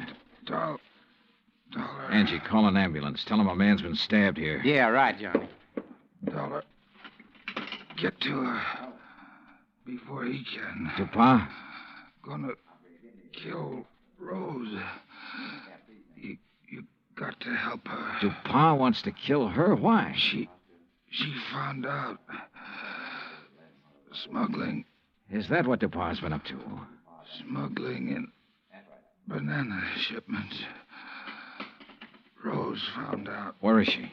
He thought I'd killed her, but I love her. Yeah, well, look, tell me. You gotta get to her before he does. Where is she? Old Spanish fortress. Yeah? Out on Bayou Slidell. Old Spanish fortress on the Bayou Slidell. Yeah. You know where that is, Angie? Oh, sure. An old ruin out in the swamps north of town near the highway bridge that goes over to the Gulf Coast. Carl, how long ago did Dupas leave? 10 or 15 minutes. Yeah, well, we could beat him, Johnny, by cutting across the swamps. That is, if you could take it. What do you mean by that? Well, it's rugged. Like what? Johnny, did you ever ride a swamp buggy?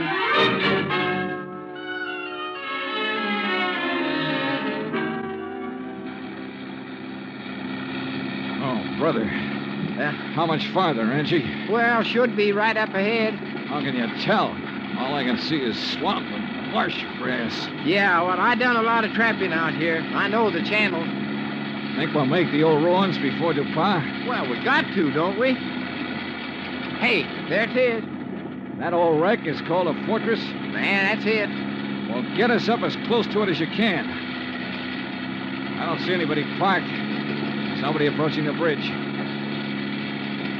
There we are. Come on, let's go. Hey, look, John. There she is at the side entrance. Yeah, I see. Rose! Rose Ellen! She's scared. She ducked back inside. Rose! We're friends of Carl's. He sent us to help you. Well, come on, Johnny. We can get inside to her through this here doorway. Okay. This place looks like it's about ready to fall apart. Rose! Yeah, man. Dark in here, too. Yeah, don't step on them falling bricks. Okay. Rose! Rose Ellen! Yes? Where's Carl? Dupas tried to kill him. Oh, no. Rose, come on out here where we can see you. Rose!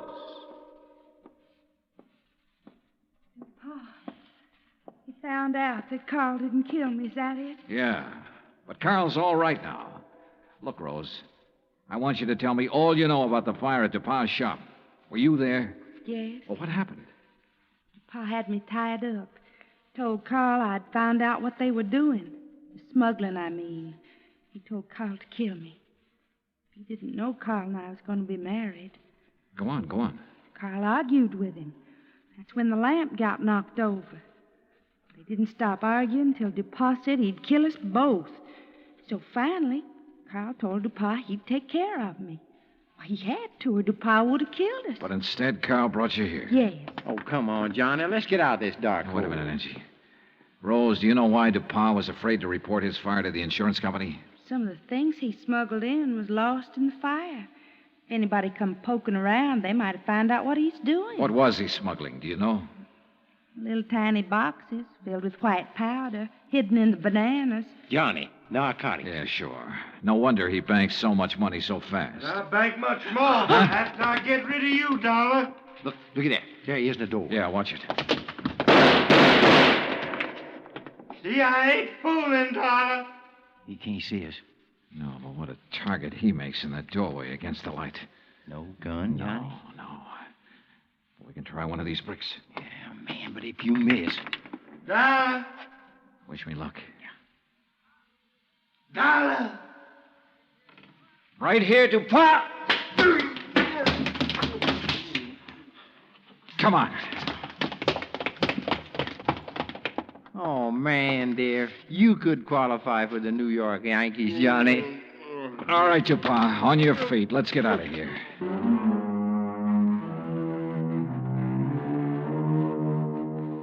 Expense account total, including rental on the swamp buggy, incidentals and transportation back to Hartford, $517.20. Remarks?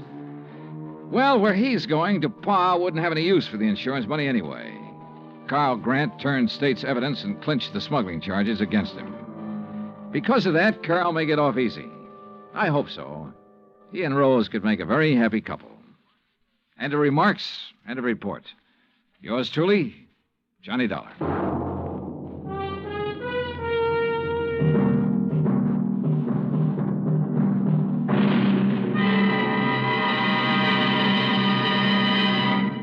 Our star will return in just a moment. If we are to remain alert to possible acts of aggression, we need the continuous operation of the Ground Observer Corps. And if the Ground Observer Corps is to remain on the job around the clock, 7 days a week, your help is needed. Tomorrow, telephone your nearest Civil Defense Center and volunteer a few hours of your time each week to the Ground Observer Corps. Join our Ground Observer Corps at the Civil Defense Center nearest your home. Now, here is our star to tell you about next week's story. Next week, 3 sets of twins, 2 men, 2 girls, and 2 fires that hit the coast of Florida with the impact of a hurricane. Join us, won't you? Yours truly, Johnny Dollar.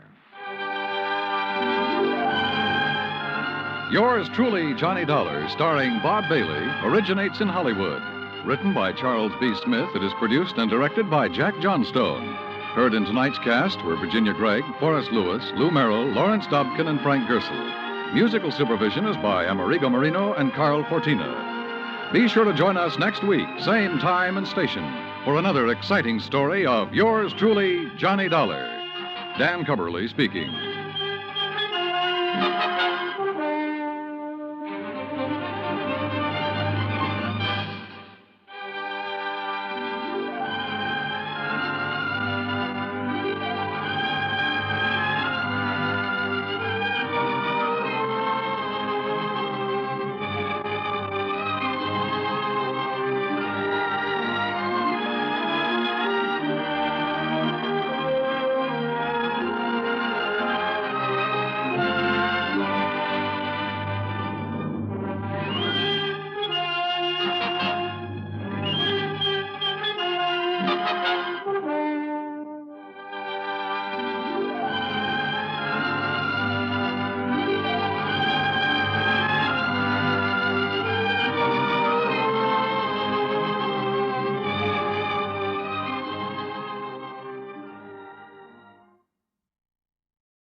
From Hollywood, it's time now for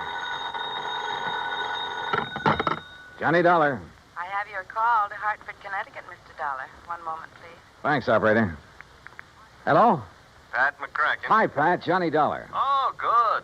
Still out on the West Coast, Johnny? Practically. Did you clear up that Kincaid matter? Mailed you the final report 2 days ago. Oh, good. Now sit tight because I think I'll have another case for you out there. Yeah? Well, I've got one all lined up for myself. I just want to get your okay for an expense account. Well, that depends. Who holds the policy? Holds several policies with the companies that you serve. Who is he? Or is it a she? Oh, it's a he, all right. The most important client I know. Who, Johnny? And certainly the one deserving the most attention. Well, who is it? Me, Pat. What? Me.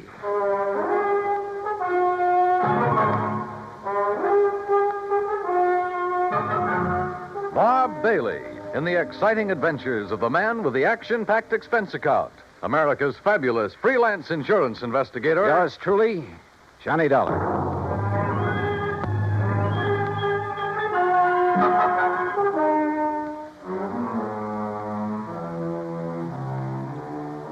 Expense account submitted by Special Investigator Johnny Dollar. To the Universal Adjustment Bureau, Hartford, Connecticut. Attention, Mr. Pat McCracken. Following is an account of expenses incurred during my investigation of and participation in the yours truly matter. Item 1, $34. Transportation and all the incidentals I could think of. Los Angeles to Las Vegas, Nevada. I needed a couple of days of relaxation after that Kincaid affair. Item 2, $31.40 for my room at the Flamingo Hotel, plus 2 fancy meals and a couple of drinks to go with them. Item 3, 85 cents phone call to my old pal Buster Favor down at Lake Mojave Resort on the Colorado River. Sure glad to hear your voice again, Johnny. Coming down here for some fishing? Buster, how did you guess? Big lunker bass are practically jumping into the boat. How big? 3 to 6 pounds. Ah, I did that well on the Flamingo boat yesterday on Lake Mead. Then I'll arrange for some bigger ones that stand by and wait for you. Want me to drive over and pick you up? No, I like to be independent, so I'll rent a car here. Well, in that case, wait for me. Huh? I've got to have 3 or 4 days' work done on my car at a garage there in Vegas. So? So I'll drive on up, leave my car, and you and I can come back here together in yours. And when you've had your fill of fishing... Okay, Buster, it's a deal. See you when you get here.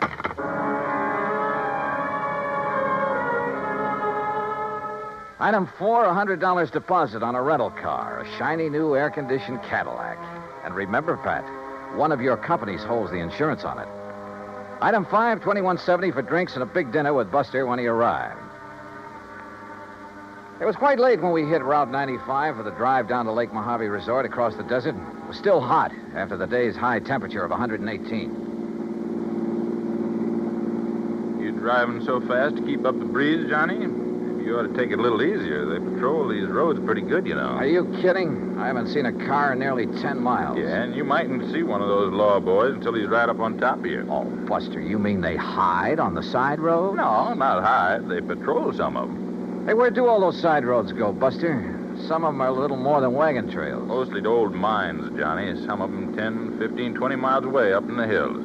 Some of them being worked, some of them just... Now, look. Yeah?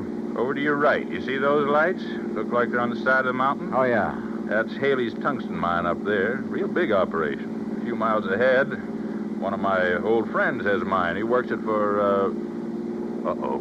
What's the matter? Look in the rear view mirror. I see some other lights.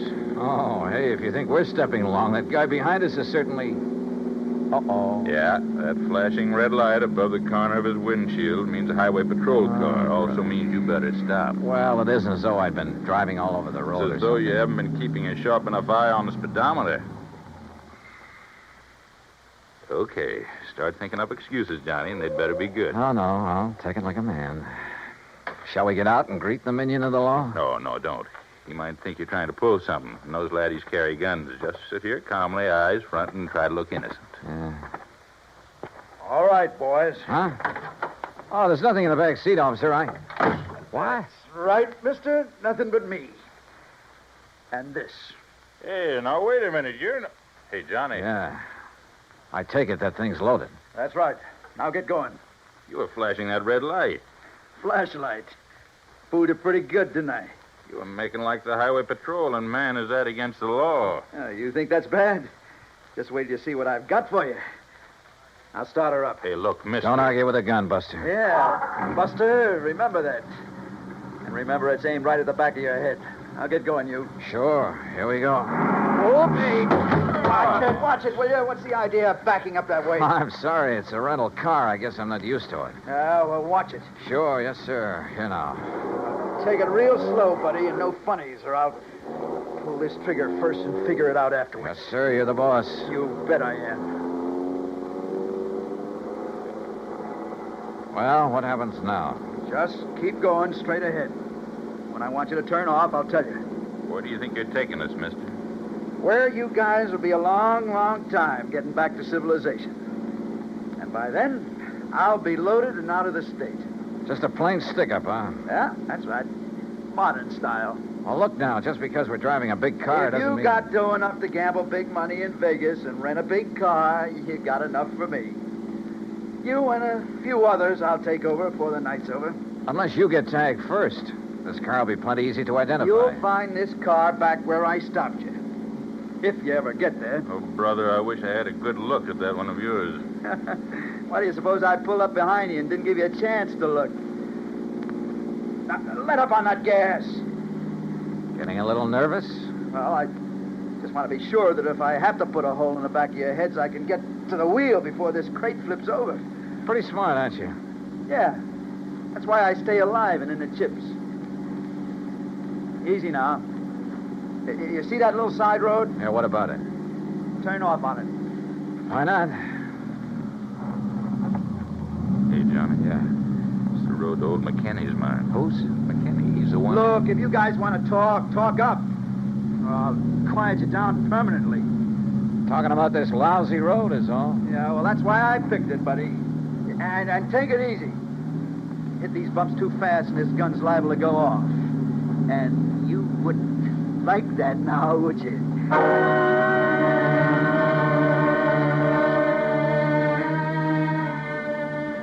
We continued up the rough, curving road on the side of the mountain, 10, 15 miles, I guess.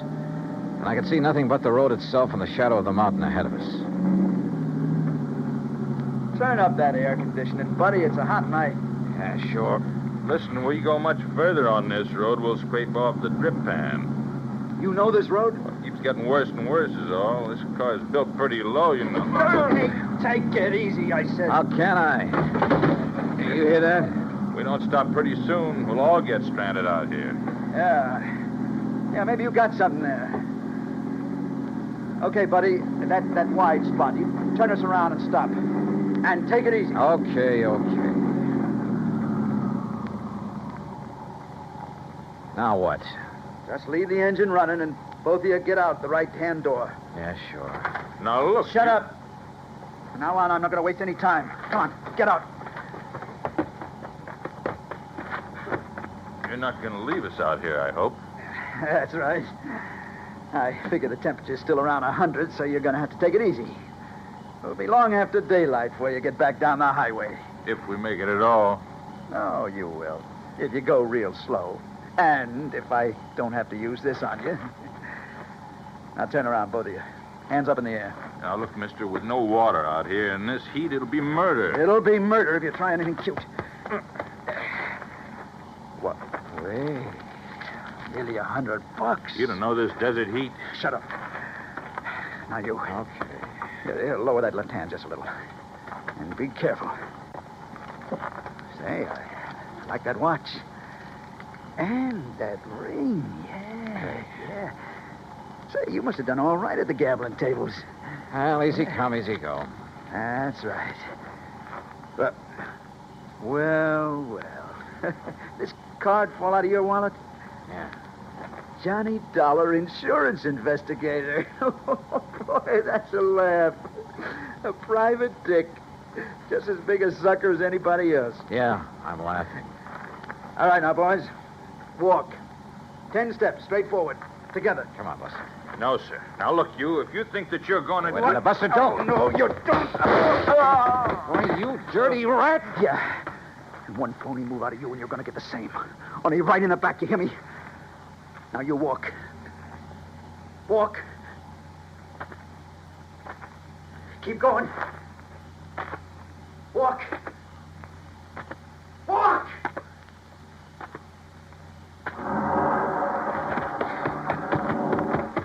Buster. Why, that dirty murdering...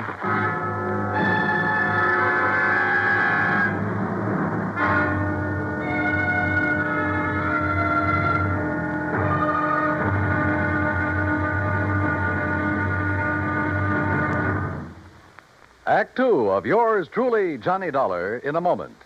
While her husband was a captain assigned to a unit of the United States Air Force on the island of Okinawa, Mrs. Carolyn Pesaturo went along, but friends and build greater understanding with other people of other lands. A chance to demonstrate her convictions.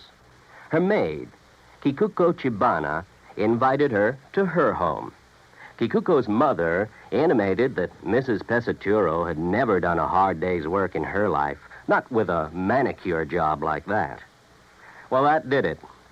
Carolyn Pesaturo volunteered to do a full day's work, just like any Okinawan housewife, and be no more tired at the end of the day. Bright and early one day, she found herself in the Chibana home. And after washing the breakfast dishes in cold, soapless water, she scrubbed the kitchen floor, prepared meals on a wood-burning stove, drew 25 buckets of water from the well, and worked in the fields for the rest of the day, carrying 50-pound bundles of cut rice stalks through knee-deep mud. Well, she did such a good job, she was invited back for the rice planting. But more importantly, Carolyn Pesaturo planted understanding so that others could reap the harvest of freedom, the right of all men everywhere. And now, Act Two of yours truly, Johnny Dollar, and the Yours Truly Matter.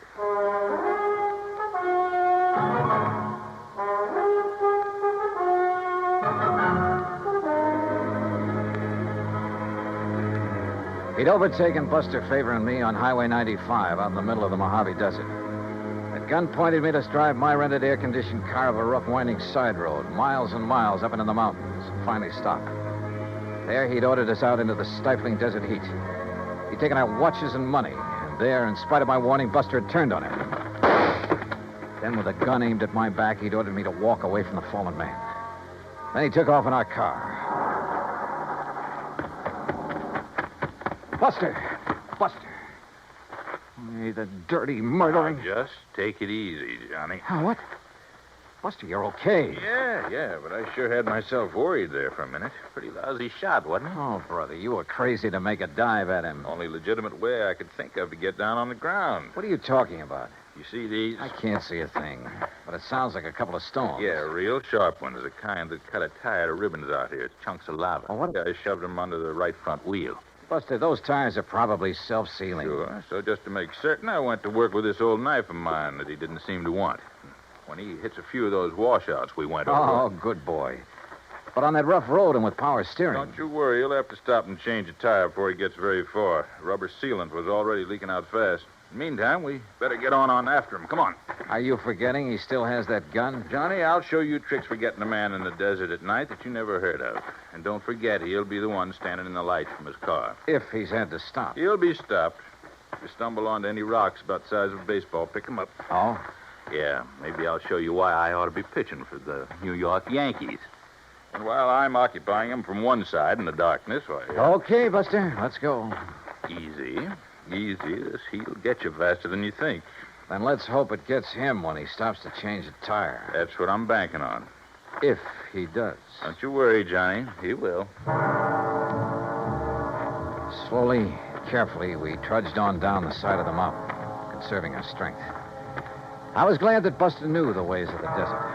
A couple of times we left the winding trail to make shortcuts around big mounds and rocks, around old mine workings. And then we saw them. Car lights, Johnny. You see? Yeah, but they're moving down there, winding back and forth. He hasn't had to stop yet. No, I guess it... Hey, wait a minute. Those lights are coming up the trail. Yeah, why would he be coming back here? I don't know. Come on, toward that little hill on the side. When he comes around it, we'll let him have a handful of rocks through the windshield. Yeah, right. Pick up stones, anything you can get your hands on. Right. Hey, look, there's a good spot on that mound. Huh? He won't see us, but we'll see him when he pulls around it. We'll be practically on top of him. Here we are. Okay, good. And don't forget, our eyes are used to the darkness. His won't be. We'll just aim for his windshield, Johnny, with all we got. But don't forget, he still has that gun. Once we stop him, we'll have the advantage. With a cracked-up windshield, he won't be able to drive, and as long as it stays nice and dark... Hey, listen. Yeah. Yeah, I am listening. That's no Cadillac. That sure isn't. You think maybe he's nailed somebody else down on the highway and is bringing him up here? He hasn't had time to get halfway down there yet. Well, then who is? Buster, I'm going to jump down and hail him. But if it is him... Have to take that chance. Johnny, wait! That's the... Hey, stop! Stop! Hey, you, stop, will you, please? Now, what the howling tarnation are you doing out here? What's the matter? You get lost or something? Hey, listen, mister. Did you pass a big sedan on the way up this road? Now, wait a minute, young fella. Just who are you? Mac. Hey, Mac. Mac McKinney. Huh? Who's that? That's Buster, can't you see? Buster Faber? That's right. Well, hey, you gone crazy or something? Wandering around out here this time of night? Look, never mind that. I asked you about a car. Did you pass him? Pass him? I helped him out. Just below that last hill. What do you mean? Well, he had a flat tire, so I helped him put on his spare. You what? City dude. Having a lot of trouble with the heat, so I give him a hand. Oh, no. And he give me a 10-spot for my trouble. Doggone it, Mac. That guy stole our car and money from us and left us up on the mountain. No kidding. Who's kidding? Well, well, then, maybe I done right at that. What do you mean? Yeah, I've been worrying about it ever since I left him down there. What are you talking about, Mac? Well, I got an instinct. Yeah? The same kind of instinct about everything that I got about finding Mac. a gold mine. Buster, don't you tell the government, but I have took over 40,000 worth of ore out of my mine up there since the turn of the year. Yeah, Look, well, mister. Go on with whatever it is you were getting at. Yeah, come on. Yeah, well, instinct. Now, you take my gate down at the end of the road. Oh, Mac. That wasn't closed when you come up here, was it? No, come to think of it, I wondered about that. But now, Mac... Usually, when I go into Vegas like tonight, I close it. But you know something? Tonight, I clean forgot. All right, Mac, get to the point, will you, please? Well, the point being that I did lock up the gate when I come off the highway just now. Oh? And I clean forgot to tell that fella I locked it after I fixed his tire. Wait a minute, Mac, wait a minute. You mean he can't get back on the highway? He sure can't. And he can't break down that gate?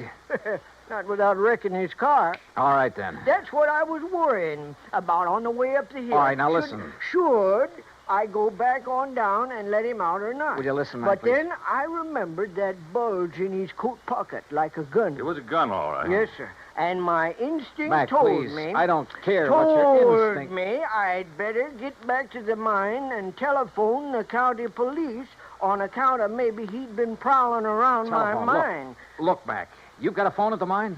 Son, I got everything up there. Electric... How far is it? On this road? About 3 miles. All right, then listen. But Listen. walking across that ridge, not more than a half mile. Good. Can you make it on foot? I ain't been wandering around these hills the past 41 years for nothing. Then, brother, go to it. Huh? Buster and I'll take the Jeep. Well, now, You go up son. to the mine and call the police. Tell them to set up roadblocks, whatever they want to do. And stop a 1956 Chevy. It's gray and white, license CGJ158. You got that? Sure. CGJ158, a gray and white. Now, Look, Mac, now, I'll wait. pay you for the use of this Jeep. Anything you like. $50, $100. Oh, yeah? He's not kidding, Mac. Huh? You sure? You know him, Buster? His word's as good as mine, better, and he's kind of a lawman. Oh, well. Now, why did you So tell get me... on up there to that mine. Yeah, fast as please. you can. Will Tell you? the police what happened to us. Give them that description, 1956 Chevy CGJ158. That's the car the crook is using. Got it. And you then go to it. All right, Buster. Come on, One Buster. more way. Yeah. Right? And you better let me drive. Okay, if you like. Okay. Now, hold on to your seat, and I'll show you how one of these things can really take these roads. What do you mean? You've only hit the road every 20 feet so far. Hold on, Johnny. You ain't seen nothing. Buster wasn't kidding. And Mac's old Jeep would have put a mountain goat to shame. To this day, it's a wonder to me how he ever held the thing together. To say nothing of how we managed to stay aboard. You think 90 miles an hour on the open road is a thrill? You should try 20 per on that old wagon trail. Hey, wait a minute. Wait, nothing. We gotta catch up on that guy. No, what I mean is, How'd you ever know the make and license of his car? There wasn't enough light when he stopped us to see a thing. Why do you suppose I put the car into reverse when we started? Huh?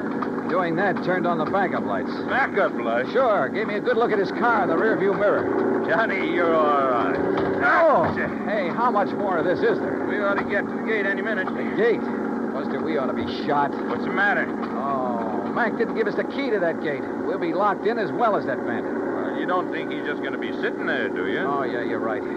He'll have to go on to his own car on foot. Which gives us more time, Johnny, to big advantage. Now, look. No, you look. Huh? Yeah. Either he didn't see the gate or he tried to plow right through it. And look what it did to that nice car. Come on. Okay. Over this way, Buster. What? Stay out of the Jeep's headlights. Circle around. He may still be in that car. Oh, yeah. Yeah, you're right. Okay, we'll take it easy. And pick up a rock or two. I'm way ahead of you, brother. I don't see any sign of him. No. He's probably hoofing it down the highway to his own car. We're going to take no chances. Right. That gun of his looked pretty... Right, easy now. Uh-huh.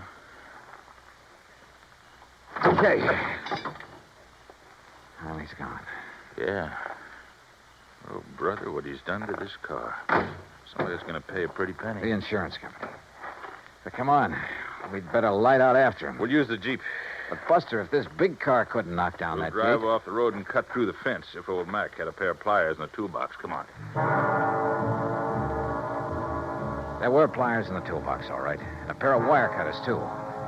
But it took us longer than it should have to find a place where even the Jeep could navigate through the fence.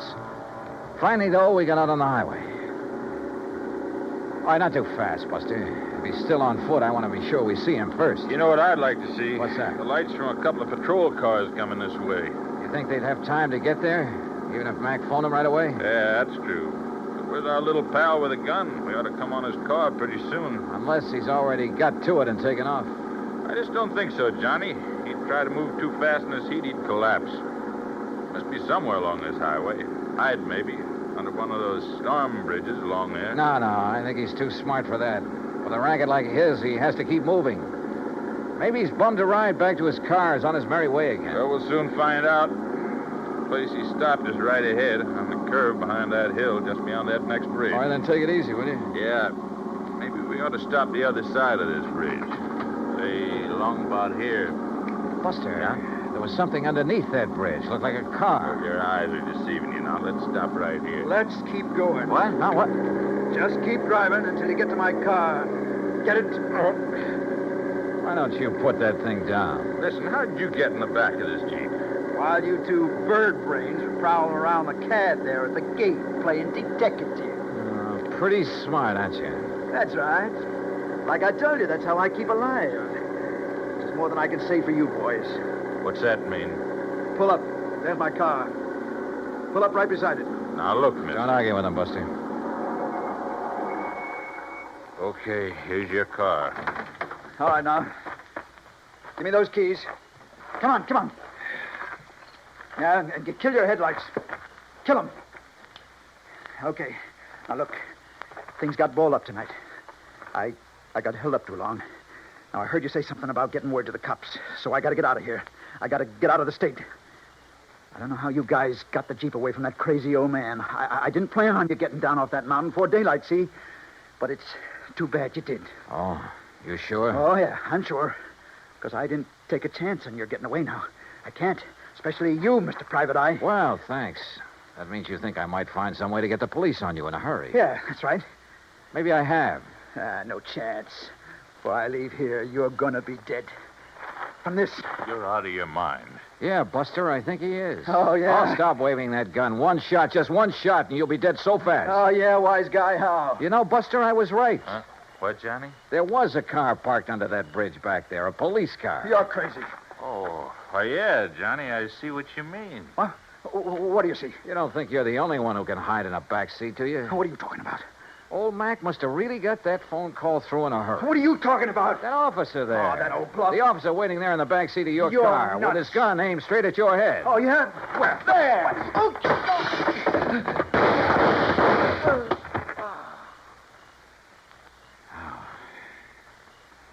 Wow.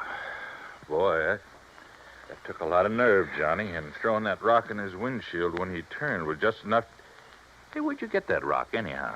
For some silly reason, I'd been hanging on to that rock ever since we started down the side of the mountain. Silly reason, huh? Not by a long shot, no, sir. Oh, and what do you know? Here comes a patrol car. The one you were supposed to see hiding under that bridge. Hey, you know something, Buster? I really did think I saw a car under there. Oh, no. No, really, honest. I think I saw it back there. Look very much. Expense account total, hold your head, Pat, including incidentals and my fare back to Hartford, $528. And that includes $50 to old man McKinney for the use of his Jeep and $81.50 for the repairs to Buster's car by way of thanks for his help. The car rental agency will present you with its own damage claim on the CAD. Oh, and of course the windshield on that Chevy will have to be replaced. You see, it was also insured with one of your companies. So, Pat, you can just charge off this case to recovery of that car. Yours truly, Johnny Dollar.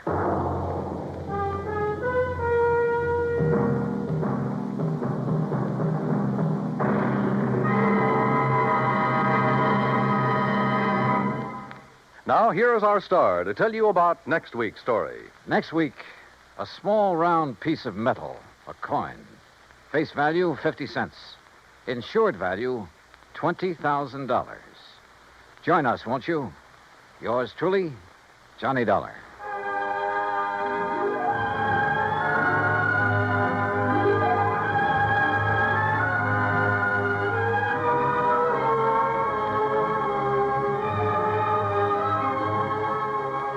Yours truly, Johnny Dollar, starring Bob Bailey, originates in Hollywood.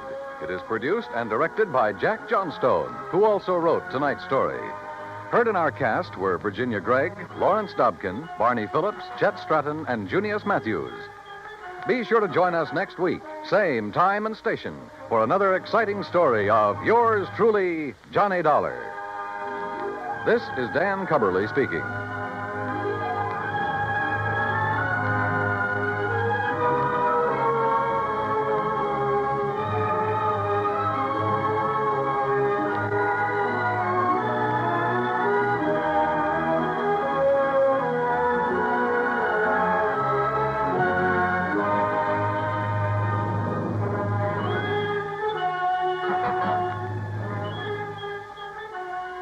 This is the United States Armed Forces Radio and Television Service.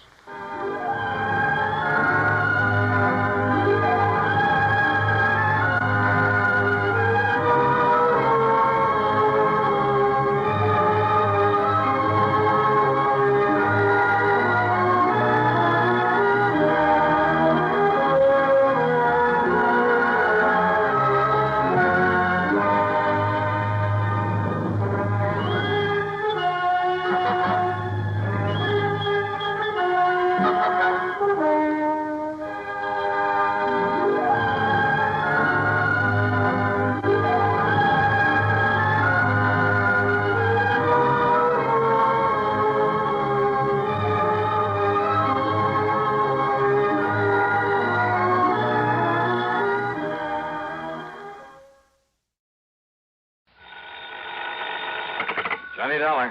Hi, hon. Betty Lewis. Hi, sweetie. Isn't this the most beautiful Sunday morning you ever saw? Or aren't you up and around yet? Oh, wide awake and full of pep. Then listen, dear. You know about the concert this afternoon at the Memorial Hall. Yeah, sure. I was going to call you, see if you'd like to be among those present. I'd love to. And why don't we make a day of it? Suits me fine. Maybe pick me up for an early lunch, take a walk in the park, then go to the concert, then go somewhere and get married, then have dinner together, and maybe find something to do this evening? Sure, why not? You mean it, Johnny? Sure, just let me put on my best bib and tucker and I'll... Oh, What's the matter? somewhere along the line. Did I hear you say something about getting married? Sure, why not? Oh, well, now, look, honey, let's not kid about that. Who's kidding? Oh, honey, you know how I feel about you. And if it wasn't for this crazy, risky job of mine... And it's all off? Oh, doll, let's face it, it doesn't really make sense right now. Okay, Johnny. Bye. Oh, no, wait. Betty. Hello. Oh, well, Dollar, you dope. you'd better drive on over and see that gal and try to... Oh, now listen, honey, Well, what I meant to say back there... Yeah, what did you mean? And what's this honey stuff? Who's that? Pat McCracken, Universal Adjustment Bureau. On a Sunday morning? On a Sunday morning. Listen, I've got to see you, Johnny, right away. You mean for an assignment, some insurance investigation? I sure do. Now, listen. No, sorry, Pat, I can't. Not right now. Look, I'll run on over there to your apartment. No, Pat, no. Now, wait just a minute, No, Johnny. I won't be here. You better be. But I tell you... Hello. Oh, son of a gun, doesn't Pat realize that sometimes there are things more important than... Oh, well, I suppose I shouldn't have barked at him. Maybe after I've kind of smoothed things over with Betty, I can... Okay, now listen, Pat. Instead of your coming over here, just give me a couple of hours to take care of something personal, and I'll drive over and see you, and you can tell me... Pat? No, Johnny, this is George Reed at Floyd's of England. George? I know this is a Sunday morning, and it's hardly cricket to call you. George, I'm all tied up. This is a real emergency. I'm sorry, George. It involves Alvin Peabody Cartwright. Huh? That old crackpot? Now, you know you really love that old character. All right, so what? It just happens that right now I've got... He's probably responsible for more of the big fancy fees that have been paid you than... George, listen, I'm sorry, but nothing that involves Cartwright or anybody else can possibly be more important at the moment than something personal I have to do, and right away. Nothing, Johnny? Nothing. Not even murder? Huh?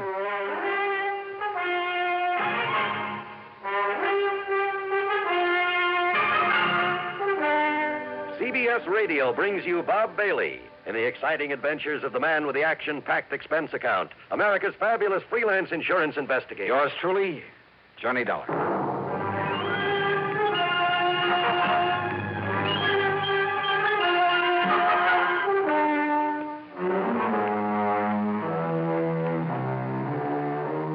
Expense account submitted by Special Investigator Johnny Dollar. To the Universal... No, to Floyd's... Well, now, wait. Before this case was through, there were enough insurance companies involved to... Well, anyhow, it's an account of expenses incurred during my so-called investigation of the 5 Down matter. 3 phone calls, all within a couple of minutes, all demanding my services immediately. And I promised to call them right back. George Reed at Floyd's of England, Pat McCracken of Universal Adjustment Bureau, and frankly, more important to me, the best gal friend, Betty Lewis, on account of maybe I'd left the impression I was trying to give her a brush off or something. And as the people who listen to these reports know very well, that I would never do. Yeah, that's it. First I'd call Betty, but as I reach for the phone again... Johnny Dollar. John, thank goodness I found you in. Who are you? It's vital that I see you at once, immediately. Yeah, I said, who are you? Who am I? Yes.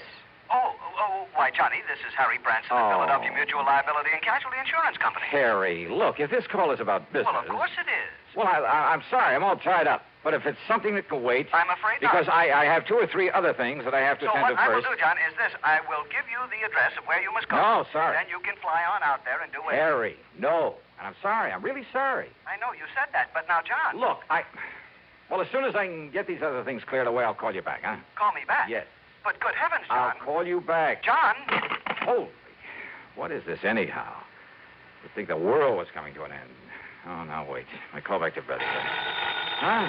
Oh, come on. This is carrying things too far. Johnny Dollar. Earl Poorman, Johnny. Now, look. Tri-State Life and Casualty. Yeah, out here on the Earl, coast. it's nice to... But listen, I'm sorry I can't talk to you right now. But, Johnny, I want you to come out here just as But quickly... I can't. That is... Now, listen, Johnny. I mean, at least not right away, Earl. Not right this minute, huh? This is very important. Well, something's come up. A lot of things have come up, and I can't even take time to talk to you until I... Listen. Hey, Earl. I'm listening. All right, let me call you back, huh? In a couple of minutes or maybe a couple of hours at the most, okay? Well, as long as I can be sure you'll come out But I out can't here. be... Oh, listen, I'll call you back. Oh, brother, nice, peaceful, quiet Sunday, huh? After all these guys, well, they've all been pretty good to me over the years, so if any of them has got a real problem...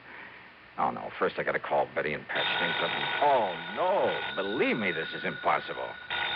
Yeah, go ahead, ring your head off, go ahead. When you decide there's no one here, I'll make the calls I promised, and oh, well. Johnny Dollar. Johnny, this is Buster. Buster? That's right. Buster Favor. Lake Mojave Resort. Oh, Here in well, Arizona. hiya. Buster, now listen to me, Johnny, please. if you're on your way out to California, I've got to see On my way out to... So if Whatever gave you the you're idea... taking a plane out to Los Angeles, why don't I drive on over? Hey, did I say anything about going to California? Oh, but I've got to see you, Johnny. Oh, Buster, look, please, believe me. With the crazy way things are going around here, believe me, I'm sorry, but I can't talk to you right now. But this is important. I know. So, sure it Johnny... is, but please, just give me a little while, and I'll get back to you. Whatever you say, but when you do get I'll out get here... back to you. Oh, telephone, so help me if you ring once more. All right. Hello, listen, whoever you are, this is Johnny Dollar. Nope, not this time. So guess again. What? I said to guess again. What's the matter with you? Don't you hear good? Alvin Peabody Cartwright. Well, of course I'm Alvin Peabody Cartwright. Who do you think I am, anyway? Mr. Cartwright. Johnny, you've got to come out here right away. Yeah, out where? And listen, George Reed called me about you a few minutes ago. He said something about a murder. Me? Murdered? Well, that was the impression I got. He was... I don't think so, Johnny. Wait a minute, I'll see. Oh, no, listen, Mr. Cartwright. No, you listen.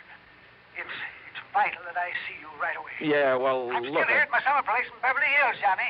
Always did get the seasons mixed up. Oh. You remember the place? Oh, yes, I remember it very well. Now, listen. That last time you came here was to prevent a murder. I know, but Mr. Cartwright... This time, believe me, Johnny, it's much worse. It's much more serious. Well, what? What is it, then? Well, I can't...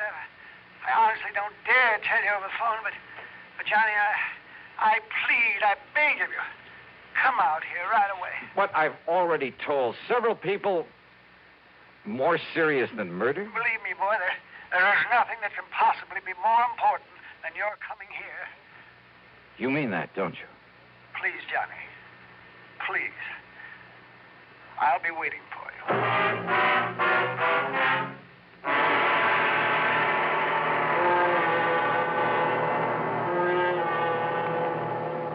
Ever notice the way Pepsi-Cola has of disappearing fast? It's easy to understand when you remember how every ice-cold ounce of Pepsi tingles with a taste that everybody in the family enjoys. And then, too, there's no time limit on Pepsi.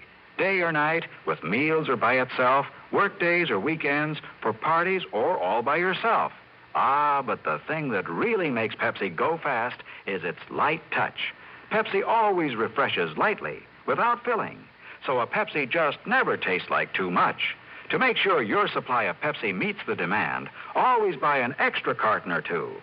You can't run a household without it. Be sociable, look smart, keep up to date with Pepsi. Drink light, refreshing Pepsi. Stay young and fair and debonair. Be sociable, have a Pepsi. And now, Act Two of yours truly, Johnny Dollar, and the 5 Down Matter. Phone calls, one on top of the other. First from Betty Lewis, and I'd really better patch things up with her. Then frantic calls from Pat McCracken, George Reed, Harry Branson, Earl Poorman, Buster Favor, and finally from old Alvin P. Cartwright, the latter sounding the most urgent of all.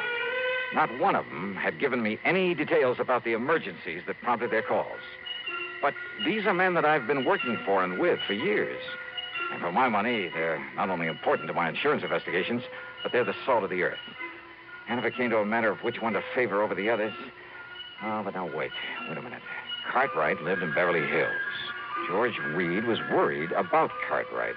Earl Poorman could be taken care of out there on the West Coast, too, and Buster Favor. I got back on the phone and tried calling Pat McCracken. No answer. The same with George Reed, and with Harry and Earl and Buster, even with Alvin P. Cartwright. And when I couldn't even reach Betty Lewis to apologize for... Okay, I tore out to Bradley Field. Expense account, item 1, $170.40 for a plane ticket to Los Angeles. Here you are, Mr. Dollar. Okay. Your plane is ready for takeoff. Right, thanks. I'm sorry again. I couldn't get you on a jet from New York to L.A. Oh, that's okay. But now, you better hurry or... excuse me just a minute, please. Well, hey, Yes? let me have the baggage check and I'll... On this phone? Mr. Dollar. Yeah? Well, very well. Put the party on. Oh, what? This call's for you, sir. Oh, okay. Johnny Dollar. Your telephone exchange said they could get you for me. Who's that? But who else, monsieur? It's your oldest, your dearest friend, Le Chagris. Chagris? Louis de Marsac, the great cat? But of course, monsieur. Your plane, Mr. Dollar. Oh, look, Louis, I can't talk to you now. But I must see And I'm certainly not going to run over to Paris to see you. But this is most important, monsieur. Mr. Dollar? Yeah, okay. My plane for the West Coast about to leave. I've got... And I thought that for me, your oldest, your dear... You do not like me anymore? Oh, sure, Louis. Of course I do. And you do not appreciate what... Believe me, I appreciate all the help you've given me over the years. Then you will see me. Yeah, okay. Look, I gotta make a plane, Louis. You will see me. Mr. Dollar, please, you better hurry. Yeah.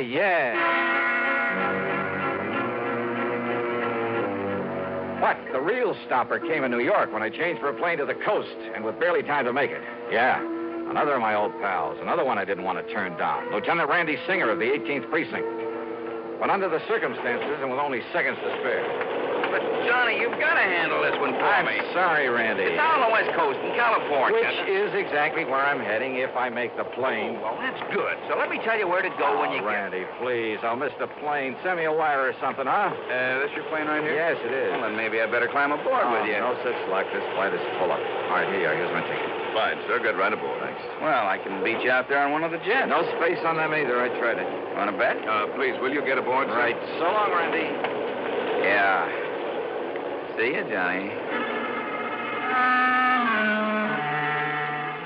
Yeah, pretty shabby, I guess. I mean, the way I treated some of the best friends I had. But what would you have done under the circumstances? Well, during the brief stop in Chicago, I sent telegrams to all concerned, telling them I'd call them the minute I could. Even a very long wire to Betty Lewis, promising just about everything. Short of marriage, that is. Then finally, when I pulled into L.A. and started to pick up my baggage and look for a taxi... Johnny. Couldn't believe it. My old contact from the underworld. Yeah. Smokey. Yeah. Smokey Sullivan. Yeah, I'll take your bag. I got a car right over here. You were expecting me? You? Yeah, and a kind of poor old Cartwright. Oh, hey, what's happened to him? What's this all about? Johnny. Yeah? Johnny, I hate to say this. Yeah? Knowing how much you really care for that old man. Yeah. And after all the pretty awful crimes I've saw before I went straight. Come on, Smokey. But what you'll see at Cartwright's place, oh, Johnny, you'll never believe it. Constipation is something people don't talk about much, but it can be a problem for anyone, even doctors.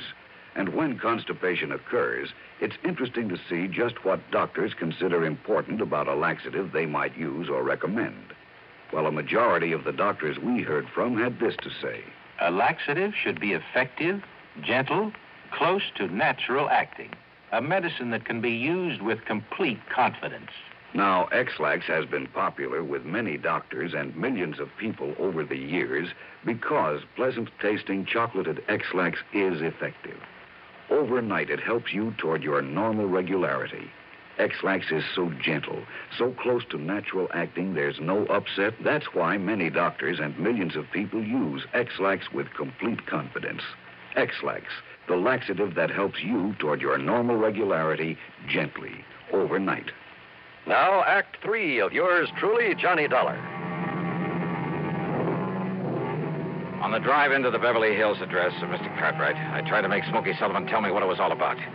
But he had only one answer for me. Oh, Johnny, you'll never believe it. When we finally pulled up in front of the beautiful home on North Roxbury Drive, I jumped out of the car and tore on up to the front door. All right, come on. What do you think you're trying to do? Break in this house? Oh, Johnny. Mr. Cartwright. Oh, Johnny, I've been frightened to death. What about, sir? What about? I was afraid you wouldn't make it. That's what it's all about. When all those bodies inside Bodies? there- Where? In the library, Johnny. Come, I'll show you. Yeah, I think you'd better. All over the floor. Just wait till you see them. Well, here. Isn't this the library? Yes, sir. Oh, dear Johnny. All right, now. Wait now. Well, your gun? That's right. Okay, now. Okay, now. Oh. No. Look at them. All over the floor. Mr. Cartwright wasn't kidding. There were bodies there, all right, half a dozen of them, sprawled around in awkward positions, as though some giant hand had suddenly struck them down. But why? And there was no sign of a struggle, not a... What is it, Johnny? Oh, I mean, isn't it terrible? Wait a minute. That's Pat Pat McCracken. I know. And George Reed over here. Well, he's still alive. Shall I call a doctor? Yeah? Or shall I put him out of his misery? What? With a gun, yeah. Earl Poorman over here. Buster Favor. And me, Le Chagrin, my dear, my darling friend. All right, you guys. What is all this? What goes here? Johnny. Buster, so help me. All right, now listen. Mr. Cartwright, will you take that gun away from him? Randy. That's right. I told you I could get a jet out here. Sure, we all came out on the same flight. Earl, you son of a gun. How are you, Johnny? Surprised? Are you kidding? And Harry Branson. Glad to see you, Don. So this is why you wouldn't tell me anything, Smokey. Yeah. Fooled you, huh? Yeah. But come on now, what's the big idea? Wait a minute. Now, will you stop waving that 38 around, Johnny? Huh? Oh, I'm sorry, Pat. Yes, well, here, I'll take it. Yeah, you better, Mr. Cartwright. That's all right. I'll put it back in my pocket. I have it. Oops. Down, boys, down! Oh, dear. I'm sorry. Yes, you'd better be sorry. Well, Johnny, it looks like we succeeded in getting you out here, all right. Yeah, well, now, look, will somebody please start to make some sense and tell me what this is all about, huh? Why not? Yes, McCracken, why don't you speak for all of us? Yeah, go ahead, Pat. All right, fellas, I don't mind if I do. That's good. It's really pretty simple, Johnny. Today, Sunday, marks the end of 5 years in your present series of investigations for what we like to think is a pretty good lineup of insurance companies. Yeah, so happy anniversary, Johnny. Happy anniversary. Oh, thanks. Now, Johnny, it also completes 5 solid years of the broadcasting on CBS of these cases you handled. Handled mighty well, Johnny.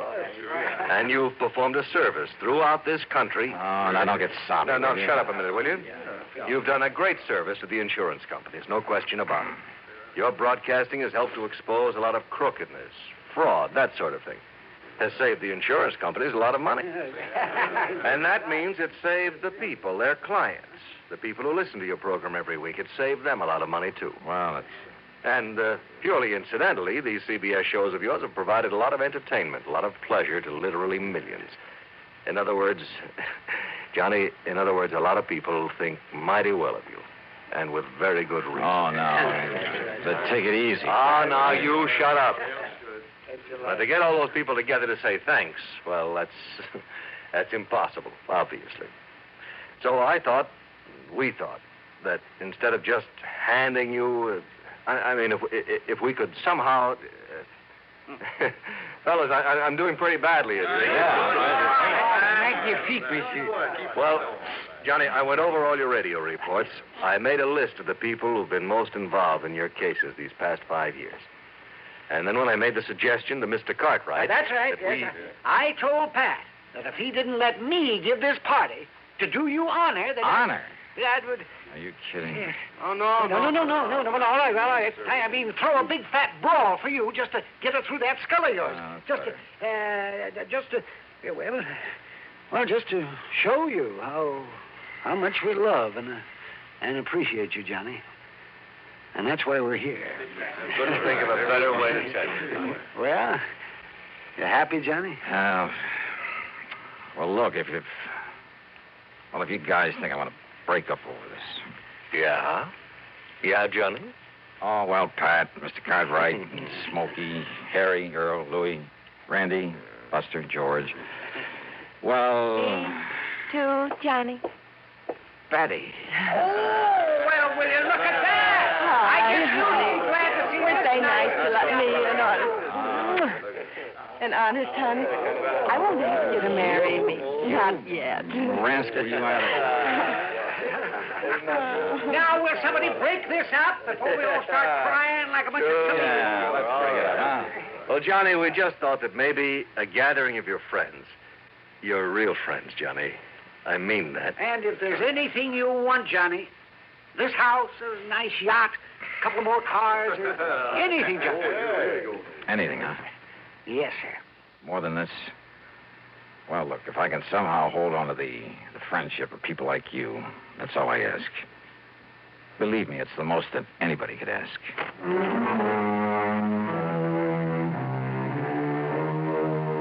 Oh, mighty wonderful people, all of them. Some others, too. I mean, behind the scenes in the job of bringing you these radio reports week after week. The associate directors on the show, Kenny Hodge, Bob Shue, the announcer, Johnny Wall, a mighty wonderful technical crew, Bob Chadwick, Bill James, Tom Hanley, and I mean Jack Johnstone, our producer and director, who, well, he's the guy who makes it... Time is up, Jack? Okay. But give them a lot of credit, huh? Because believe me, they deserve it. Yours truly, Johnny Dollar.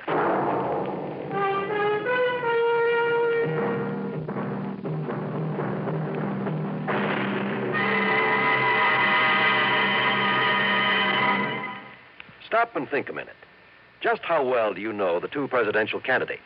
How fully informed are you on the main issues of their campaigns?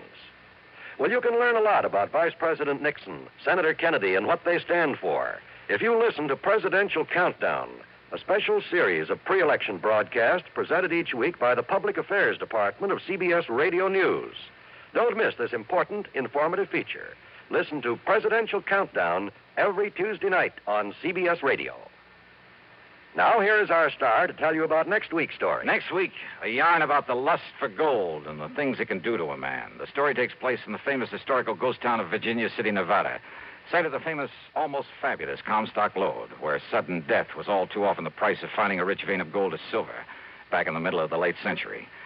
Or even today, there's gold to be found, and sometimes murder. I think you'll like this one, especially the switch at the end of it. So join us, won't you? Yours truly, Johnny Dollar.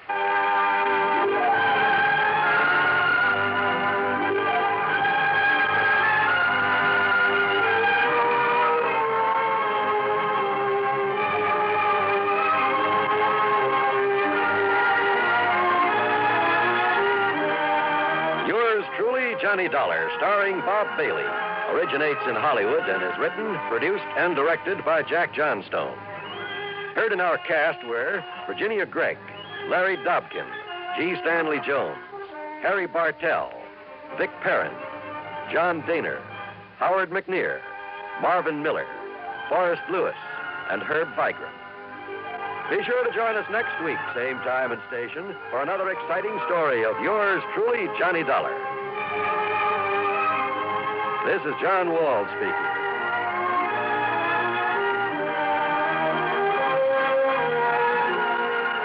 This is the CBS Radio Network. Stay tuned to WROW Albany, New York for a special news bulletin from Schenectady. What's all the commotion about, Dooley? We're celebrating your birthday, old boy. By the way, Schultz, how old are you? Listen, Suds, you're an officer of the law, not a census taker. Let's say 21 plus. I'd like to propose a toast. Pipe down there. Let's listen to Dooley's latest masterpiece. Here's to the mug who is full of good cheer. Here's to his favorite, natural beer. Darling of drawing room, pantry, and pub. Here's to magnificent Utica Club. Oh, brew me no brew, it's artificial bubbles, those carbonated beers of today. Cause Utica Club will still take the trouble to age beer at a natural rate. Utica Club, you see. Brewed by the West End Brewing Company of Utica, New York. We delay for a few moments the start of pro football from CBS to bring you this special report from Schenectady by WROW Radio News Director Monroe Benton. This is Monroe Benton reporting from IUE Hall in Schenectady. Nearly 9,000 members of IUE Local 301 here in Schenectady have just voted not to strike against the General Electric Company. The vote counting was completed just a short while ago and showed 5,033 in favor of accepting the latest company offer, 2,895 rejecting the company offer, 17 ballots were void. Therefore, a total of 7,945 members participated in the vote here at IUE Local 301 in Schenectady. The actual balloting was conducted on Thursday and Friday, but the votes were not tabulated until today and announced at an unusual Sunday news conference held here at the IUE Hall on Erie Boulevard, Schenectady. The vote again, 5,033 to accept the latest GE offer, 2,895 rejecting the latest company offer. Now, also this afternoon, the results of the balloting for the members of the IUE at the Capel Knowles Atomic Power Laboratories, both in Niskayuna and in West Milton and Saratoga County. The vote there was just the opposite, 172 in favor of striking, 104 against a strike. That is the result of Local 301 AE, members at the Knowles Atomic Power Laboratory in both Niskayuna and in West Milton. A total of 276 members voted there out of the total union membership of 368 at Capel.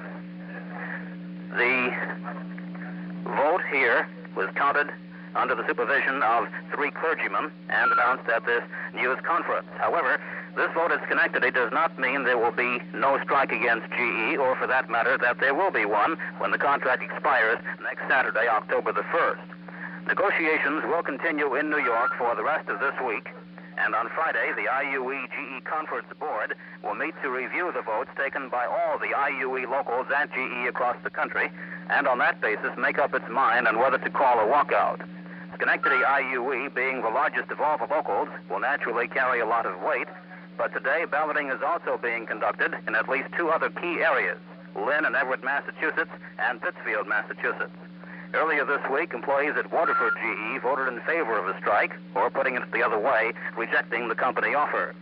Therefore, despite the vote here in Schenectady, the results of the Pittsfield and Everett and Lynn balloting must be reported, plus that of such large locals as the 6,000-member Louisville, Kentucky local, before the conference board makes its decision next Friday. The GE-IUE Conference Board is made up of elected delegates from each of the union locals. They are elected on a representative membership basis, but each local is limited to a maximum of 4 board members. These delegates are bound to vote at the conference board meeting the way the locals have instructed them to vote. On this basis, the 3 largest GE plants in the Northeast, Schenectady, Lynn, and Pittsfield, have a total representation of 12 delegates, although they represent about 1/3 of all the IUE members in the GE chain. It also should be noted that the IUE Constitution states that when the conference board determines to strike to obtain national agreement, all union locals are bound by such action. In 1958, Schenectady, Pittsfield, and Lynn voted against a walkout when Louisville, Kentucky voted in favor. Of course, there was no walkout then. Speculation is that with Schenectady voting no strike today, and if Pittsfield and Lynn vote the same way, the National Union is not likely to call a strike, or at least conduct one successfully, without the support of these 3 major northeastern locals. The coming week will tell, because there are still 5 more days of negotiations in New York. Repeating again the results of this vote here in Schenectady this afternoon, accepting the company offer, 5,033, rejecting the offer, 2,895. The Capel vote again, in favor of a strike, 172, against a strike, 104. Leo Jandro, the business agent of Local 301, issued a statement just a few minutes ago, and it says in part, the result of the secret ballot vote shows that a majority of the members of IUE Local 301 have chosen to accept the final offer of GE. However, Jandro continues, the fact that a substantial number of the Schenectady Local 301 members voted to reject the offer reflects strong dissatisfaction caused by a number of reasons. First, the offer did not adequately meet the demands, or rather the needs, of every group of employees. Also, the outside interference of the UE and its misrepresentation of the company's offer spread misunderstanding and confusion amongst many of our members. Unquote from Leo Jandro. That's the report here from Schenectady. Repeating again, IUE Local 301 votes to accept the GE offer. However, the IUE AE local over at Knowles Atomic Power Laboratories, both in Niskayuna and in West Milton, vote to walk out 172 to 104. The vote in Schenectady again, 5,033 accepting, 2,895 rejecting. Monroe Benton from Schenectady, back now to WR. Johnny Dollar. Dollar, the investigator? That's right, insurance investigator. Then you're the man I want, the man I need, immediately. Well, it just happens I'm late for an appointment, Mr. What did you say your name is? I didn't, but it's Lynch. Walter E. Lynch. And you must come out here right away, Mr. Dollar. Protect me. Protect you? Yes. I live over here in Manchester. Manchester, Connecticut? Yes, that's right. My address is 13421 Peachtree Lane. 13421 Now, can you come out here right away? Well, I told you I have an appointment to keep. Well, then I hope it's a brief one. You'll come here as soon as you're through with it? Well, that depends, Mr. Lynch. What seems to be the trouble?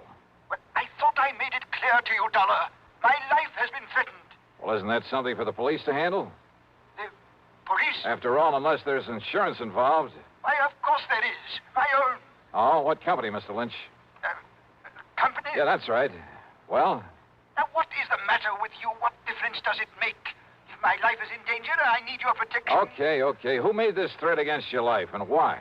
Oh, good heavens, man, do I have to go into that sort of detail on the telephone? Well, unless I know what this is all about, and, look, you didn't answer my question, Mr. Lynch. Have you told the police about this? Do you think I'd call on you if I had? But if your life has been threatened, the thing And I to do... tell you it has.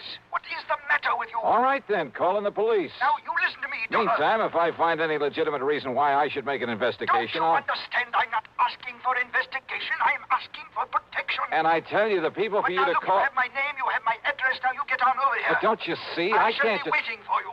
Mr. Lynch. Okay, mister, go ahead and wait.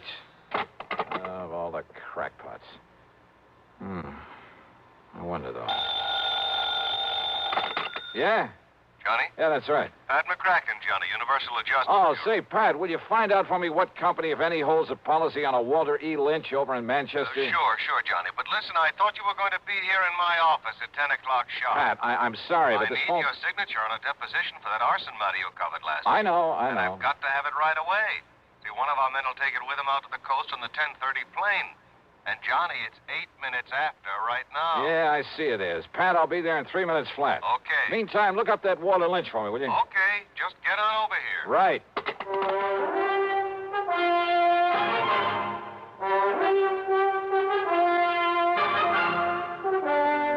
CBS Radio brings you Bob Bailey in the exciting adventures of the man with the action-packed expense account, America's fabulous freelance insurance investigator. Yours truly, Johnny Dollar.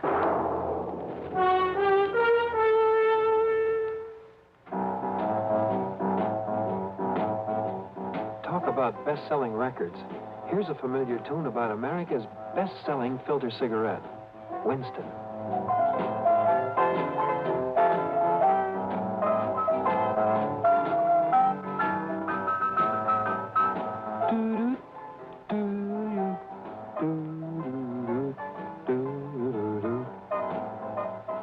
Winston gives you real flavor, full, rich tobacco flavor.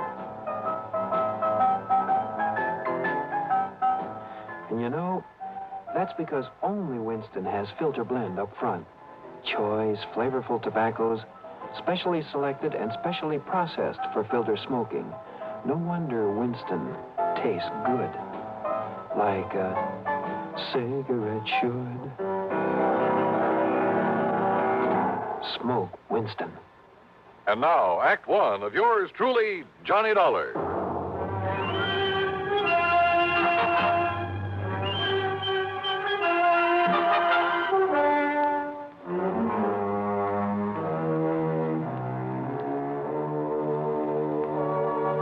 Expense account submitted by Special Investigator Johnny Dollar to Eastern Trust and Insurance Company, Home Office, Hartford, Connecticut. Following is an account of expenses incurred during my investigation of the Hapless ham matter. Expense account, item one, $1.20 plus another $1 for the cab driver who got me from my apartment to Universal Adjustment Bureau in record time. I barged in on Pat McCracken without being announced, put my John Hancock on the deposition, after which he witnessed my signature. All right, there we are. Now, here you are, Miss Dulcie. Give these to Mr. Peterson and tell him happy plane trip. Yes, sir, right away. Oh, and see if Bartell has found any of that lynch information I asked him about. There's been a lynching, Mr. McCracken? No. Just do as I say. Now, go ahead. But I thought I heard you... Yes, sir. Hey, what is the worry on this man Lynch, Johnny? Well, Pat, he sounded like a crackpot. He called me on the phone just before you did, said his life is being threatened. Oh, another one of those things, huh? Yeah. Who was threatening him? Oh, I don't know. He was a bit evasive about it, same as he was about naming his insurance company. Well, I know I never heard of him. What did you tell him? I told him to call the police, then unless there was some insurance angle that required investigation, Right, exactly right. Although, of course, if Bartell does find something on him, if he is a client of one of the companies we It's serve... still a police matter. Why call on me to play bodyguard? Well, you know, Johnny, if you would have your telephone number unlisted, you'd save yourself a lot of these nuisance calls. Yeah, I know. Oh, yes? Here's a photostat of the Lynch policy Mr. Martell said you asked him for. Oh, then there is one.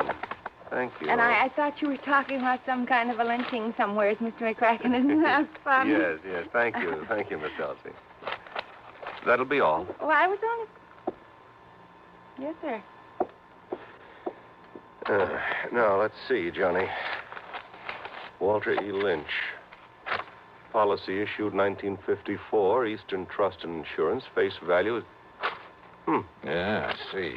50,000 smackers. Yes, a lot of money. Let's see the name of the beneficiary. Oh, well, a nephew, Fred Lynch, New York City address. I wonder, Johnny. So do I. How well Freddie and his uncle get along. Named him as beneficiary. 5 or 6 years ago, things can change, Pat. There's one way to find out. And with $50,000 to be paid out if anything does happen to him. Yes. Go ahead, Johnny. Go ahead and pay Mr. Walter Lynch a little visit. At company expense? Well, now, Well? Oh, sure, why not? I'll notify Eastern that we've assigned you to this, but that you'll send your expense account directly to them. Okay? Okay.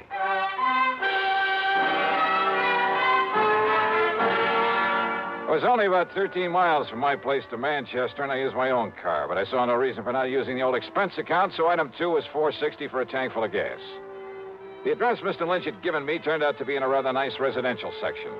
The house was a small but attractive Cape Cod affair, surrounded by stately elm trees. And then I saw them, in the shade of the elms at the front of the place. A couple of police cars.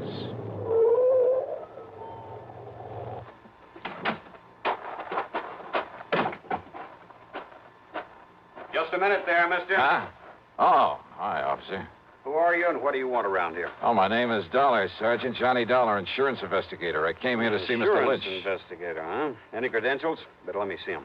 Sure, you're okay. Here you are. Hey, what's happened around here? Okay, Dollar.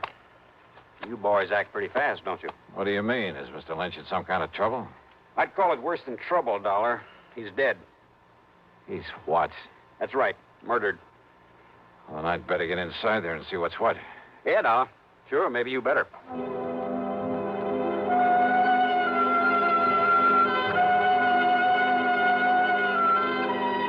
Inside the Lynch home, the police medico and my own eyes confirmed what Sergeant Beakley had told me outside. Walter E. Lynch was dead, all right, and there was no question about his having been murdered. As you can see, Mr. Dollar, the knife, obviously a long, very sharp one, plunged into his body here, directly back of the heart. Yeah, Doctor, I see. No doubt penetrated that organ. Death must have been virtually instantaneous. Yes. Any sign of the murder weapon? We haven't found any sign of it here in the house, Dollar. Conroy's out back looking for it. And for any footprints that might give us a clue. That little rain we had last night ought to help in the footprints department. Only it doesn't. Now, whoever did this must have come right in the front door. Hi, Dollar. Hi, Conroy. Sergeant, you want me to see what's holding up the boys from the lab? Yeah, I'll give them a call. Right, you are. Meantime, Dollar, if you have any ideas... No, wait a minute. Too late, I guess. What? If there were any fingerprints on that telephone, Conroy's probably covered them up. Probably covered up anyway. Huh? Well, it wasn't the killer who called us about this. It was the old character who lives next door, a man named Halsey. Right now, he's back home in his rocking chair at the corner window, muttering to himself, trying to recover from the shock. Maybe when he does recover, he'll be able to give us some help. How did he find out about this? Seems he came over here to talk to Mr. Lynch about his nephew. Fred Lynch. Nobody answered his knock. The front door was wide open, so he walked in here and found this. So he picked up the phone and... You, know about Fred Lynch? I know he's beneficiary of his uncle's insurance. Another good motive gone to waste. What do you mean?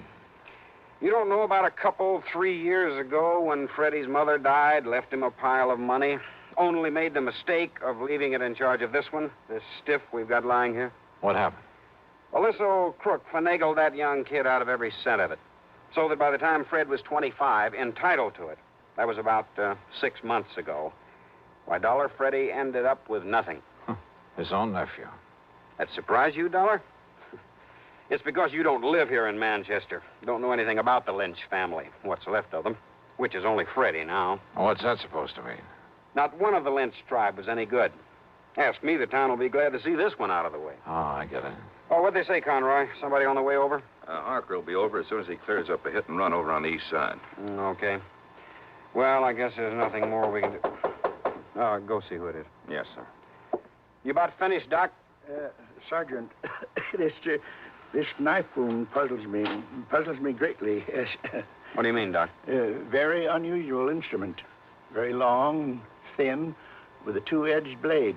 Yeah, both edges very sharp. That's so? Yeah, very unusual. Sergeant, you said a neighbor, Mr. Halsey, found him here? Yeah, did somebody speak my name? Here's the man who was knocking on the door. Oh, Mr. Halsey, come in. I don't know that I want her, Sergeant. With that poor man laying there dead. Mr. Halsey, this is Johnny Dollar, insurance investigator. Eh? Insurance investigator? Yeah, I understand you came over here to talk with Mr. Lynch about his nephew, Mr. Halsey. Freddie. Why, that worthless young wastrel, that... Why do you say that? Well, because he never did a day of honest work in his life. The theater, that's all he cares about. Theater? In New York City, that pit of iniquity spends all his time with sinful people, actors, chorus girls, and the like. I take it you don't have much use for people in show business. Scum of the earth. That's what they are. That's all they are. Yeah, and well, he's one of them. Now, Mr. Halsey, and if you... when I saw him here this morning... What? He was here? No doubt come to beg some money from his uncle. Why didn't you tell me that, Mr. Halsey? Of course his uncle cut him off from the money his mother left him. Wouldn't you have done the same? Mr. Halsey, listen, will you... Yes, well, wouldn't you? Look here now. An actor he is in that sinful city down there. Wait a minute. You say that Freddie was here this morning? Yeah, of course he was. When? That's why I finally made up my mind to come over here and talk to Walter about him. What time was he here? Well, from 9:30 to a few minutes of 10. Doc, have you been able to fix the time of death? Very, very close, Sergeant, yes. By the body temperature. What time would you say, Doctor? About 10 o'clock. Mr. Halsey, are you sure it was a few minutes of 10 when Freddie left here? Well, of course I am. How sure? I was sitting by the window listening to my radio like I always do. Thought you didn't like anything about show business. Radio is different. Oh, thanks. Freddie left his house just before the WDRC announcer gave the time as 10 a.m., and radio time is accurate time. I see what you meant, Sergeant, about a motive going to waste where Freddie was concerned. What are you talking about, Dollar? The doc says death was about 10 a.m. I know. So? And Mr. Halsey, you're sure that Freddie didn't come back here after 10? What's the difference? Of course I am. These eyes of mine may be pretty old, but they never miss anything. Well... What's the difference, Johnny? Freddie's the one that killed him. Lord knows he's the one logical suspect. No, Sergeant. Doc says approximately 10. So, all right, it was a few minutes of before Freddie left here. So Freddie killed him. Now, look, everything ties up. Yeah, and the kind of a knot that's going to hang that boy. No, Sergeant, I wish it was that easy. Oh, of course it is. Motive, opportunity, everything. It all spells Freddie Lynch. No. Conroy put a tracer on him. Right, Sergeant. Sergeant, I'm afraid you're wrong. How can I be? That is, if Mr. Halsey is sure of his times. Of course I am. On the radio. Okay, Dollar, why? Because Walter E. Lynch was still alive after 10 o'clock. What are you talking about? How do you know? Because he'd called me on the phone. Because I myself was talking to him at exactly 8 minutes after 10.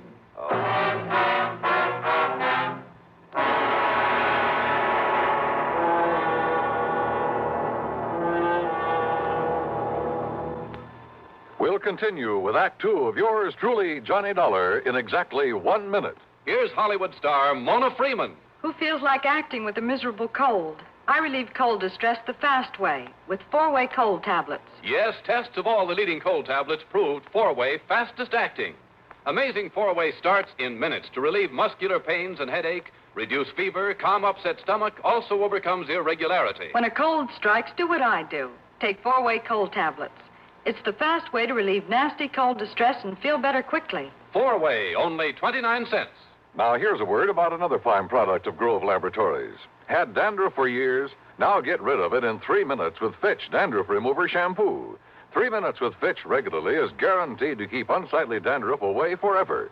Apply Fitch before wetting hair. Rub in 1 minute. Add water, lather 1 minute. Then rinse 1 minute. Every trace of dandruff goes down the drain.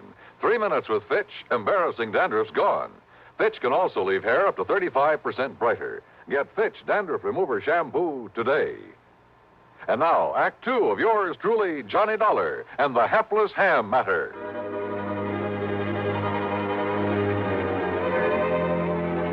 No question about it.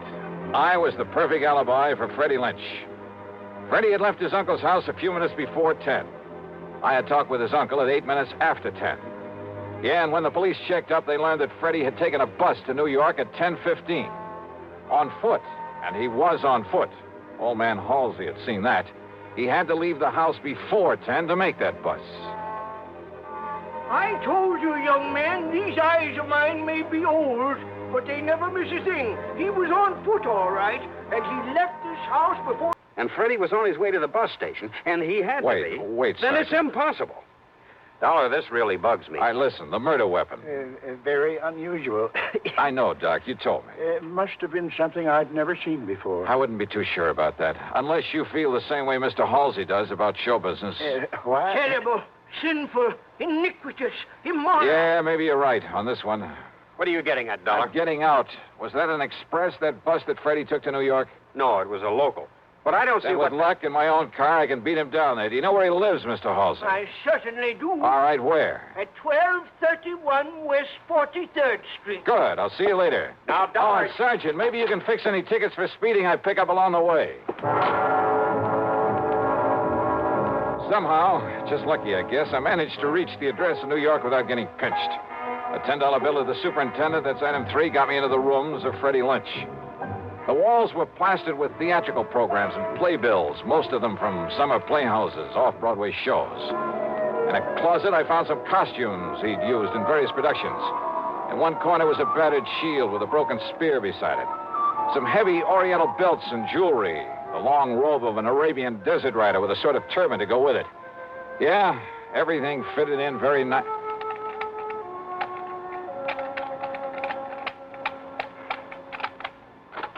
Hey, yeah, wide open, Freddie, wide open, just the way you left it. Come in, kid. I beg your pardon? Kind of careless, but it's all right. It's okay. Hey, who are you? You kidding?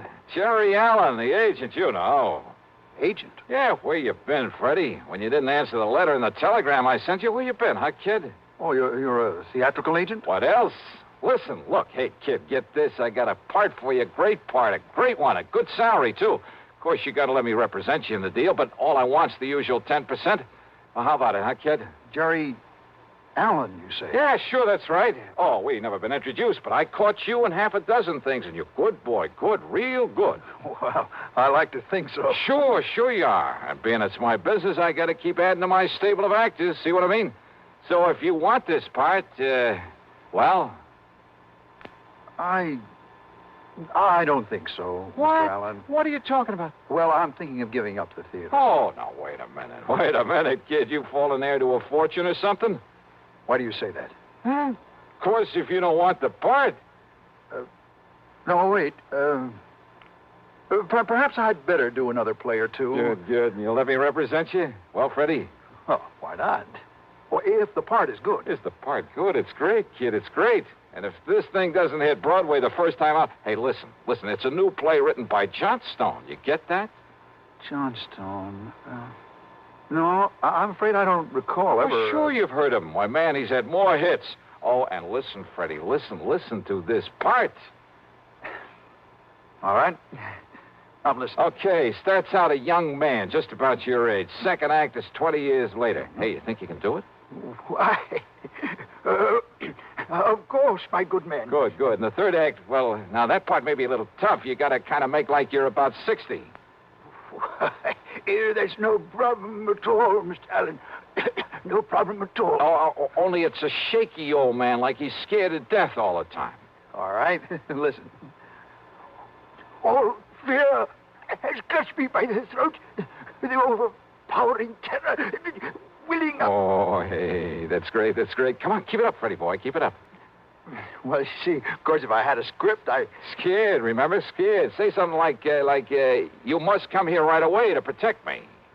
You must come here right away to protect me. Oh, that's great.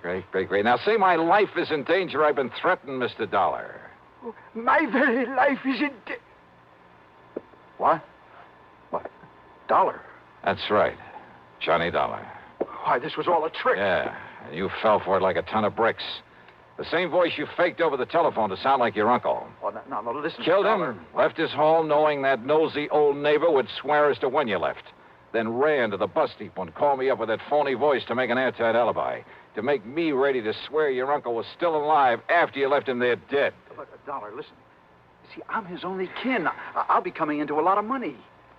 His insurance and whatever money or property there is. Oh, why don't you drop dead? I see. But do you see this? So that's what you did it with. Yeah, that's right. Arabian, isn't it? I stand back. Long, thin blade with a double edge. From one of your costume plays. Stand back, I say. Sure. I don't need to be close to you to use this. Whoa! Oh, my hand. You've broken my hand. Funny. I didn't think I was that good a shot.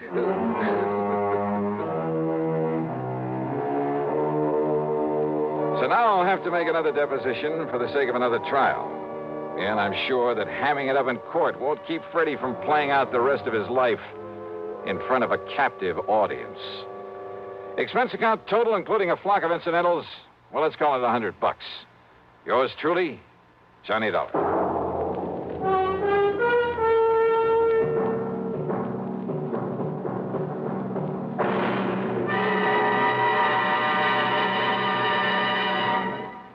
Now, here's a word from our star about the case he'll investigate on next week's program. Thanks, Daniel. It's called The Unholy Two Matter and involves a pair of characters who fit that description perfectly.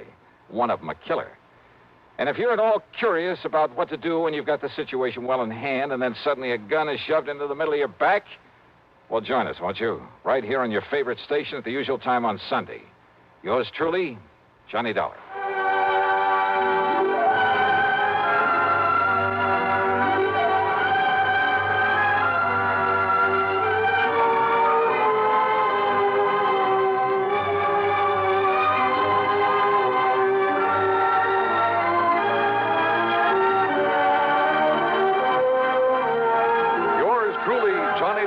Starring Bob Bailey, originates in Hollywood and is written, produced, and directed by Jack Johnstone.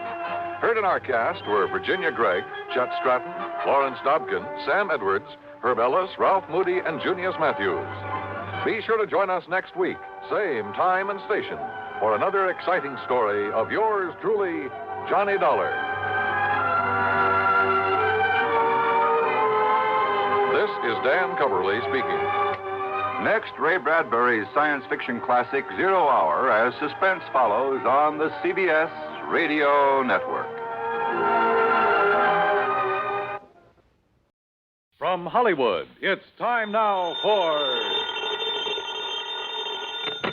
Johnny Dollar. It is a joy to me heart to be hearing the voice of me lover boy. Meg McCarthy. Yes, and how could you tell from so far away and so long ago? Now answer me that. Oh, Meg, I'd recognize that soft, dulcet voice of yours anywhere. How are you? Oh, Johnny boy, I've got trouble. And where are you, by the way? Port Hopeful is the name of the place. Port Hopeful, huh? You just can't stay away from the sea and ships and sailing men, can you? And whose leg would you be after trying to pull now? Port Hopeful, Nevada. Nevada? Right out in the middle of the desert. Well, what are you doing there? And why do they call it a port? They were the very same identical things I'll be telling you when you get here. And if you take to my advice, you won't waste no time along the way. There's trouble out here. Insurance trouble. Oh, what company? Western Life and Trust, they calls it. The very same identical company that's insured the life of this blessed man what's laying dead at me feet. Dead at your feet? Meg, you don't mean... Just a minute. If you're by way of implicating that I done him in, you're just an evil-minded, suspicious young... Oh, forgive me sweetheart boy. Huh? Well, you was worried about me, wasn't you? Well, certainly, of course. God love you, but me skirts are clean. Now, will you get moving and come out here? Well, it kind of depends. Oh? And just what kind of fancy double talking is that supposed to... Oh, no, you don't. What? Get your dirty, filthy, conniving hands off. Meg, what's the matter? Take them bracelets Meg. out of here and you... Meg!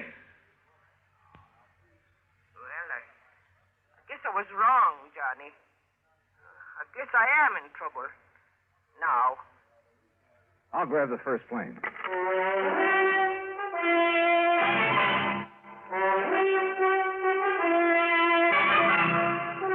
Bob Bailey in the exciting adventures of the man with the action-packed expense account. America's fabulous freelance insurance investigator. Yours truly, Johnny Dollar.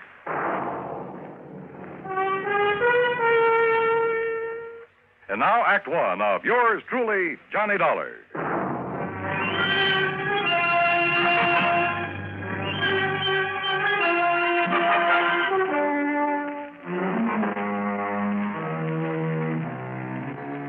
Expense account submitted by Special Investigator Johnny Dollar to Western Life and Trust Insurance Company, San Francisco office.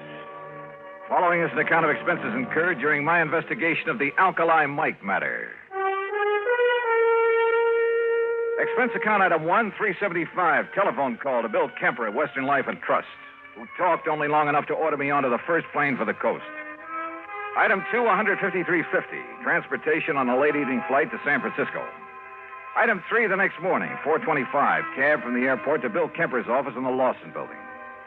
Ever hear of Alkali Mike Murphy, Johnny? Yeah, sure, Bill. Well, at least I think so. Isn't he the kind of legendary character who found so much gold somewhere out here? Over in the Black Rock Desert, Nevada. Yeah, a place called Port Hopeful? That's right. The original Alkali Mike had been the skipper of a sailing ship before he got the lust for gold back in the last century. Yeah, well, what about it? Finally found it. Plenty of it. Out there in the desert near the little town of Winnemucca. And? Built himself a regular palace out of rocks from the nearby mountains, named it Port Hopeful. Settled down to spend the rest of his days enjoying his money. But then he died. Legend says it was suicide. Yeah, well, what's that got to do with you or me or the company? Alkali Mike Murphy, Jr., his son, who spent the last 40 years living there. But now he suddenly died. And how he died affects payoff on the insurance policy we wrote him. Oh, how much? $200,000, straight life. Ah, we.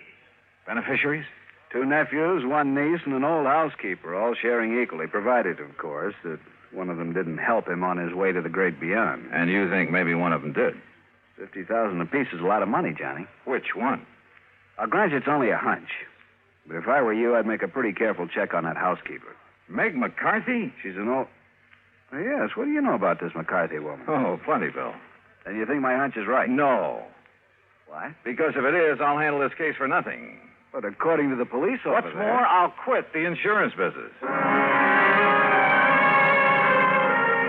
Item 4, 1320, cab to the airport, plane fare and incidentals to Reno, Nevada. There I rented a car, that's item 5, and headed north and east on Route 40.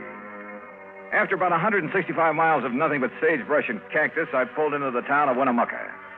I dropped off my bags at the Motel Winnemucca, then headed for the local police headquarters. I was introduced to a Sergeant Otis Framley. There's no point in driving out to Port Hopeful, Mr. Dollar. We've got the number 1 suspect right here. Picked her up last night. Her? Meg McCarthy? Right. And you suspect her of what? Murder. If she didn't poison old Alkali Mike, I'll eat my shirt. Then you'd better decide right now if you want it baked, boiled, or fried. Where is she? In her cell. Come on. You mean you've got some reason for thinking she didn't do it? I know Meg McCarthy. Yeah, but don't you see she's the only one who was anywhere near him? Besides, look at the motive. Yeah, suppose you tell me about it. Well, she's only been out there at Hopeful taking care of him about 6 months. Yet she gets under the skin of the old codger enough to make him turn over a big hunk of his insurance money. And that takes care of motive, huh? Well, doesn't it? Let's go talk to Meg. Now, look, she's a pretty tough customer when she wants to be, so... Right, she's a pretty tough customer. And if you silly, stupid income-poop start... All right, Meg, take it easy. Oh, take it easy, is it? If you blinking idiom think you can keep a decent, self-respected lady... I said take it easy. And I say, Oh, Johnny, darling. Me ever-loving boy. Hi, Meg, you old rascal. Sweetheart, I knowed you'd come to save me out of this horrible place. Yeah, well, that pretty much depends on you, on what you're able to tell me about this whole thing. You bet I'll tell you. Only, Johnny. What's the matter? Sure, I'll tell you. All I know. And it'll be the honest truth, Johnny boy. But don't you see? The only evidence I can give is enough to hang me. Meg. Oh, Johnny, I need your help. I need it bad.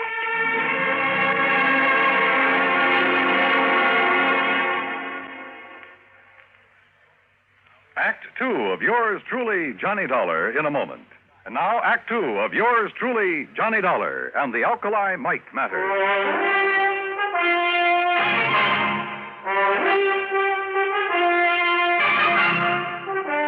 The sergeant left Meg McCarthy and me alone there at the jail in Winnemucca, Nevada. And she told me all she knew. Johnny had just plain got fed up with all the noisy, roistering, drunken sailors that used to come to my fancy cafe back on the East Coast. So when I heard that Alkali Mike Murphy was looking for a nice, quiet, respectable lady to be his housekeeper out here in the peaceful, quiet desert, well, I took the job. You've been out here about 6 months. Yes, Johnny boy. And me and Alkali, we just got along fine. I cooked good meals for him, and we played cribbage together in the evenings. And it got me a real bang out of keeping that old palace of his all neat and tidy for him. Yeah, sure. But now, Meg, I understand he named you as a beneficiary of his big insurance policy. I told him I didn't want it. And besides, I have plenty of money of me own from selling out me cafe back east. Do you know the other beneficiaries? Huh? Do I know them? Them nephews and that niece. Just hanging around waiting for him to die these last 20 years. That's all they've been doing. Except maybe Edgar. Edgar? Edgar Murphy, the oldest nephew, the nice one. He's had a fine job over to the bank in Lovelock. And the others? Margaret. Oh, she's a disgrace to me fine old name. Playing around with every Tom, Dick, and Henry she can get her hands on. Looking for the one with the most money so she can snag him and live the easy life. Where is she? It's for Danny. Well, he's another no-count. Spends all his time horsing around and gambling. Where are they now? Up to Port Hope, but where else? Each of them trying to chisel the others out of all the fine furniture and old silverware and lovely china. You know, when the estate gets settled, the sneaky, sniveling... All right, Meg, all right. If I'm going to try to help you, there are some things I have to know. I'll tell you everything, Johnny boy. How did Alkali Mike die? Poison, the doctor said it was. In something that he ate. And who could have given it to him? There's the trouble, darling. Huh? I was the only one with him. I was the only one ever touched his food. Could it have been poisoned before it was brought into the house? No, never. Everything I bought for him and me come from the markets right here in Winnemucca. Besides, Johnny, I always had the same things he did. Even the day he died? Yes. Even that same fateful morning. Well, did the doctor say what the poison was? Yes. Quinititani. Quintanogen? Yes, that was it. Sulfur or something. Quintanogen sulfonate? Yes, it stands for sulfonate. Now, that's strange. Because if I remember correctly, that's related to one of the old Indian arrow poisons. Ah, but Johnny, there ain't been no Indians around here for years. At least the wild ones. Look, Meg, I want to go out to that so-called palace, Fort Hopeful, but I want you with me. Well, of course, lover. Only how can I get out of this jail? Let me worry about that. It took the help of a local attorney that set him $500. But I managed to get Meg out of the clink, as long as Sergeant Framley stayed with us, that is. We headed out across the desert over a road that should have been traveled only by jeep.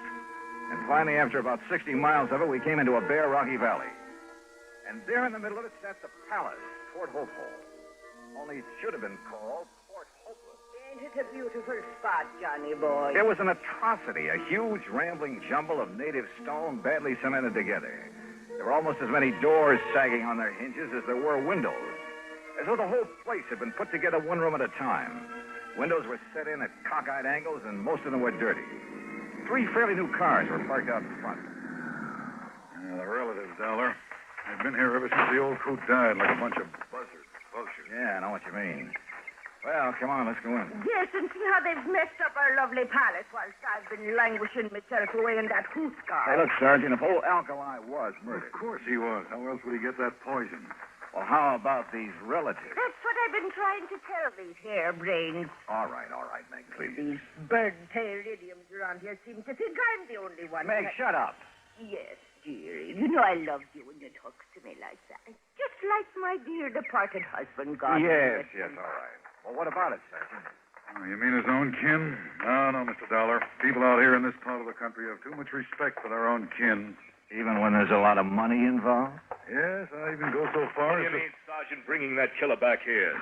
Well, it's this way, Edgar. Yes, Sergeant, how dare you? Now, look, it's all perfectly legal. Legal? This woman killed our uncle. Now, look, will you? Mr. Dollar here is an insurance investigator. Johnny Dollar? That's right. Oh, I've heard about you. Well, I haven't. I'm Margie. And believe me, Edgar, everything will be all right with him here. Won't it, Johnny? Will it? I'm sure it will. We'll see. You want to come in? What do you mean, do we want to come in? You think we're going to stand out here on our feet all day? Why don't you drop dead? Oh, blatherskite. All right, Meg, come on. Sit down, Johnny. Here. Incidentally, where's the other nephew, Danny? I'm Danny Murphy Dollar, and I agree with Ed. You've got no business bringing that old witch that murdered our uncle back into this house. Oh, that's all? She had no business ever being here. Chiseled her way into his affection so she could cut in on whatever dough he'd leave.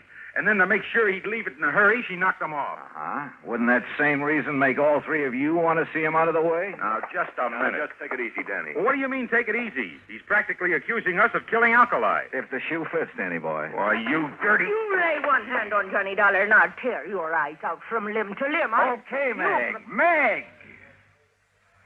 Yes, darling. Mr. Dollar's right, Danny. Margie, and you know it. You know it as well as I do. Sure, we wanted him gone. We wanted his money, that insurance. If Danny here hadn't talked him into that insurance, we wouldn't even have that to look forward to. Well, can you blame us, Johnny, for not wanting her to share it? But she will. Unless you can prove she killed your uncle. Well, what's she ever done, knowing him for only a few months, to make her deserve a share? Margie, I suspect Meg is the only one who showed your uncle any kind of care and consideration in years. Well, what did you expect of us? Mr. Dollar's right. Why kid about it? Heaven knows she deserves his money as much as any of us, whether we like it or not. The fact remains, Dollar, somebody killed our uncle. And you've all carefully made sure that Meg would be suspect. Well, yes. Johnny. Look, I'm going to play a hunch that maybe he wasn't murdered at all. But the evidence, Dollar. What evidence, Sergeant? He was poisoned. Yeah, all right, we'll accept that. But I'm still going to play that hunch.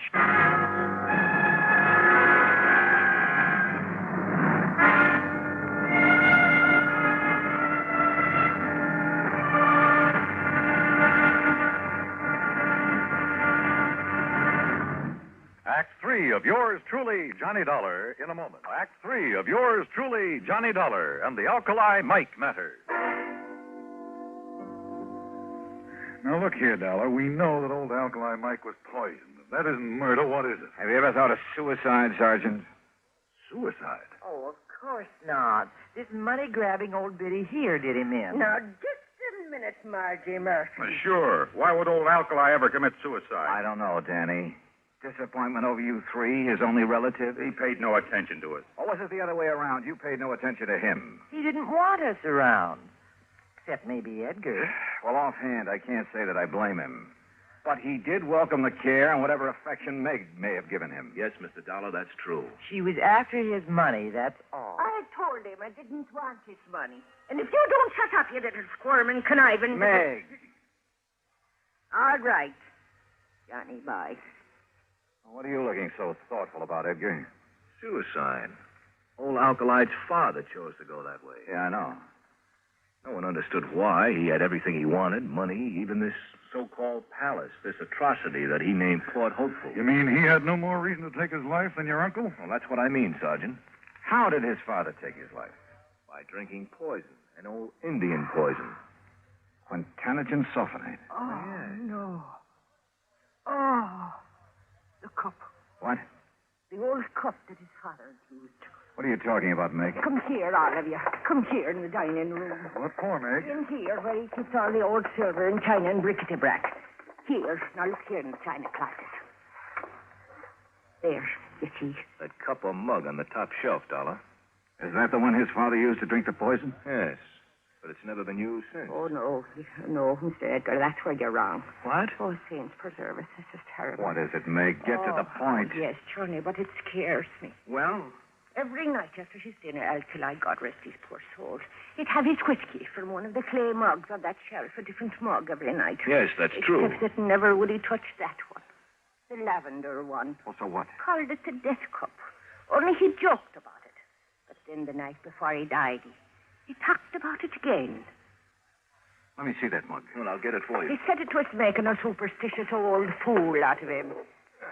Here. He said his father drank from it and died. But that he would drink from it and live. That he'd show he weren't superstitious about it. Oh. Good heavens, look here. And I poured the drink for him. What is it, Dollar? Yeah, what is it? The heavy deposit in the bottom of this mug. Hard as a rock. But still the poison? Yeah. The same deep purple color of quintanogen sulfonate. After 40 years? Oh, I tried to wash it out, Johnny, before and after use. Oh, water wouldn't touch that stuff. Oh, that's why I thought it was part of the clay. But the alcohol in this whiskey would. Oh. It released enough of that poison to kill him. Oh, if only I'd have known.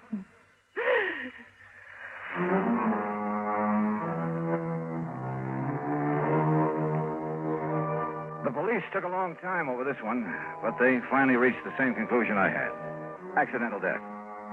So, the relatives will collect the insurance, and Meg, bless her heart. But I'm afraid that mere money will never take the place of a friend, Alkali Mike. Expense account total, including incidentals and fare back to Hartford, $525 even. Yours truly, Johnny Dollar.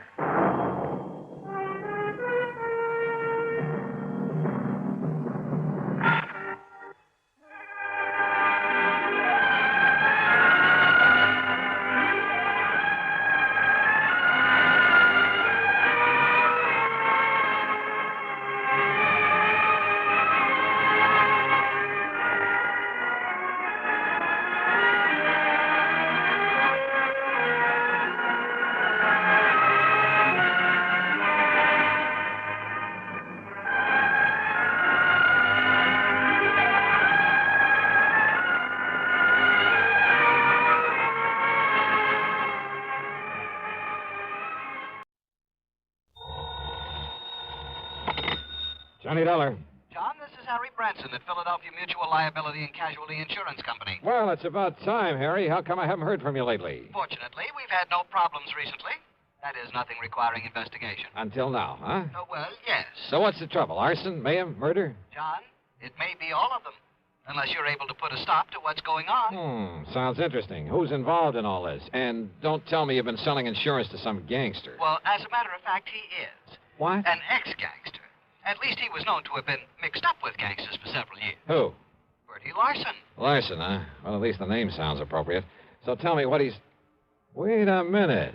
Yes, John? Isn't Bertie Larson the punk they've had before that special investigating committee? Yes. The committee on narcotics and gambling, the one that has the hearings on television now and then? That's the one. Well, then, Harry, if you want my advice, you'll cancel his policy, pay him off with interest, and forget him. I'm afraid that's impossible. What's more, since those hearings began, we've increased the face value of some of his policies. You have what? Yes. But now, in view of the threats he's been receiving, threats on his life, his home, his family, well, John... Baby, you're in trouble. John, do you think you can help us? And get my head blown off by some gunsel? Harry, this kind of stuff I shouldn't touch with a 10-foot pole. But don't you see... In spite of the big fee your company will have to pay me, in addition to my expense John, account. Just a minute. At least it'll guarantee me a decent funeral. A funeral? But if that's the way you want it, as long as you're willing to pay through the nose for my services. But, John, I didn't say... John, that is...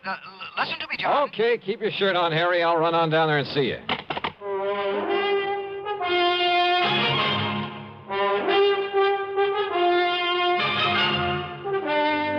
CBS Radio brings you Bob Bailey in the exciting adventures of the man with the action-packed expense account, America's fabulous freelance insurance investigator. Yours truly, Johnny Dollar.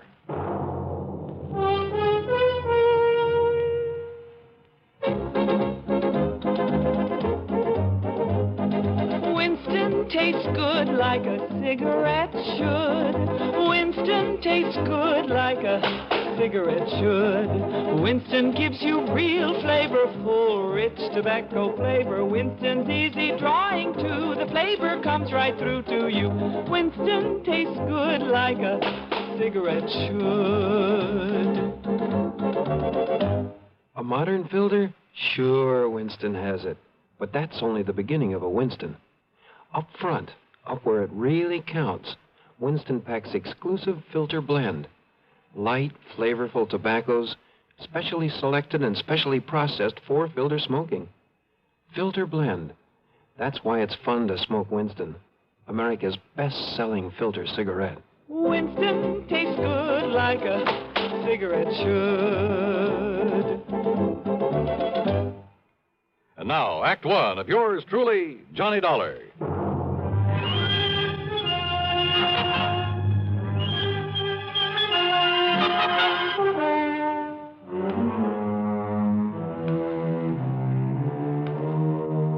Expense account submitted by Special Investigator Johnny Dollar to the Philadelphia Mutual Liability and Casualty Insurance Company.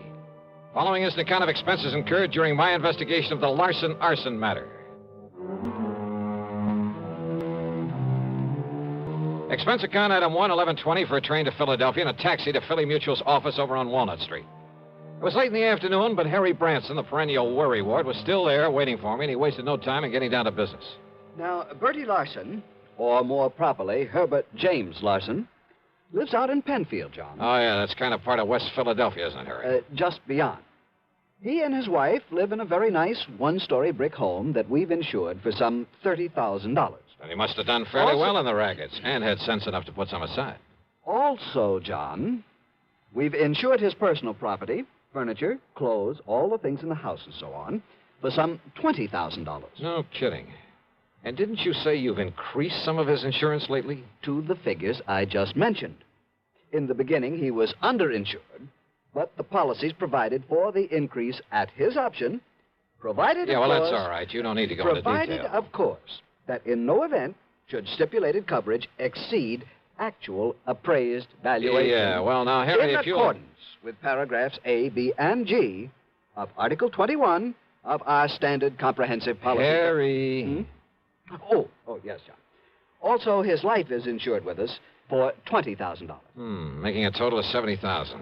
$70,000, yes. So if everything goes, including Bertie himself, somebody's liable to collect plenty. Exactly. Okay, who's the beneficiary? His wife, Nora. I see. And now you say that somebody's been threatening him. Oh, yes. Ever since he agreed to appear before this investigating committee. Uh-huh. What kind of threats? Over the telephone, he tells me. Warning him that if he continues to testify, well, they haven't directly threatened his life, as I understand it, but they might as well have. And then last week... Wait a sec, Harry. Haven't the police been in on this? Oh, yes. Yes, they have. And for a while, they kept some men stationed about his place. So, naturally, nothing happened. But last week, John, when he returned from one of the hearings, he phoned me and said that he'd found a can of gasoline standing on his front doorstep. Ah, just a hint, huh, of what might happen if he doesn't clam up. Yeah, that's an old-style gang warning. Yes, a very obvious threat to burn up his home. But he's continued to appear at the hearings? Yes. And if he's killed off by these people, if his home is burned out from under him... By what people, Harry? Has he any idea who might be behind this monkey business? Well, of course. It must be someone who was involved with him in narcotics and illegal gambling at one time or another. But he doesn't know exactly who. Not specifically.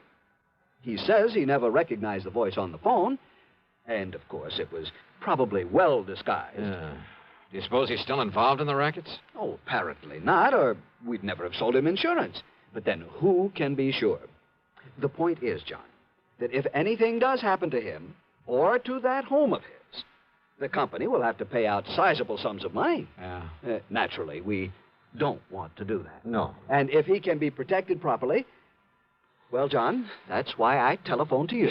Yeah, but Harry, the kind of protection you seem to want for him is something for the police to provide. John, I am convinced that the protection they are giving Bertie Larson is wholly inadequate. You told them so? I most certainly have. But they simply refuse to listen to me. Well, that is why I called you. Oh, I'm sorry, Harry, but it seems to me that... Well, Okay, give me his address. Tell me who the police contact is, and I'll see what I can do for you. I dropped my bags at the Bellevue Stratford. Then, having missed my lunch, I spent item 2, 5 1/4 for a drink and some early dinner. Item 3, $50 deposit on a rental car, and I headed out through West Philadelphia to the address in Penfield. As Harriet said, it was a nice place, not large, but neat and modern, sitting at the end of a new street. Apparently, there was no one home. I looked around to see if there was a patrolman watching over the place. No one. Nothing. And the street itself was deserted. I was just about to swing around and head for police headquarters when I noticed a thin streak of light from one of the rear windows in spite of the drawn shades. Yeah, I suppose I'll learn one of these days not to be so curious. But I walked quietly up the driveway beside the house. And then I heard something. Just a little sound, as though someone had quietly opened or closed a door at the side of the garage in the rear. And I suddenly caught the smell of gas, of raw gasoline. It was coming from the garage. I carefully edged my way on back there, hoping I wouldn't trip over something in the darkness that would give me away. The smell of gasoline was stronger, now much stronger. My next step was into a puddle in front of the garage door. I remember bending over to sniff at it, and it was gasoline, all right. And I remember a flashlight stabbing through the darkness behind me. But as I rose and turned...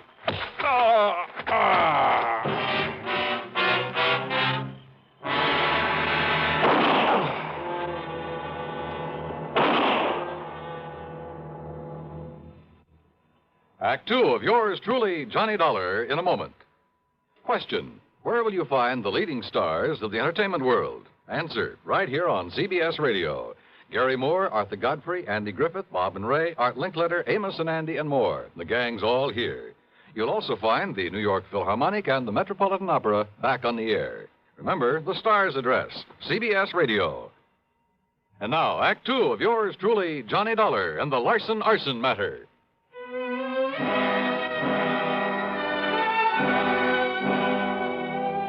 I came to in a hospital room, and I had company. One of them was in a blue uniform with brass buttons with the stripes of a sergeant on his sleeves. So you decided to come back to the land of the living, huh? The other was a man of about 40, big, beefy. And in spite of his rather flashy clothes, he looked as though he hadn't shaved his fat, truculent face for a couple of days. Oh, well, I'm sure glad he's okay, Sergeant. Only, how was I to know he wasn't somebody come to carry out them threats against me? Oh. You know, you're lucky you didn't aim those shots at him, Bertie.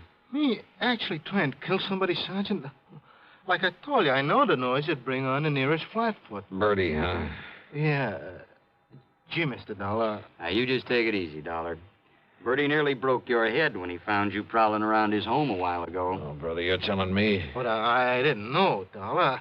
I didn't know who you was till me and a cop went through your pockets and seen your identification. Okay, now look. So I come home and seen you sneaking around and had gasoline all over my garage like somebody was going to put a torch to it. Okay, Bertie. So you can't blame me for slugging. Yeah, now, But Bertie. I'm sure sorry I did it, Dollar.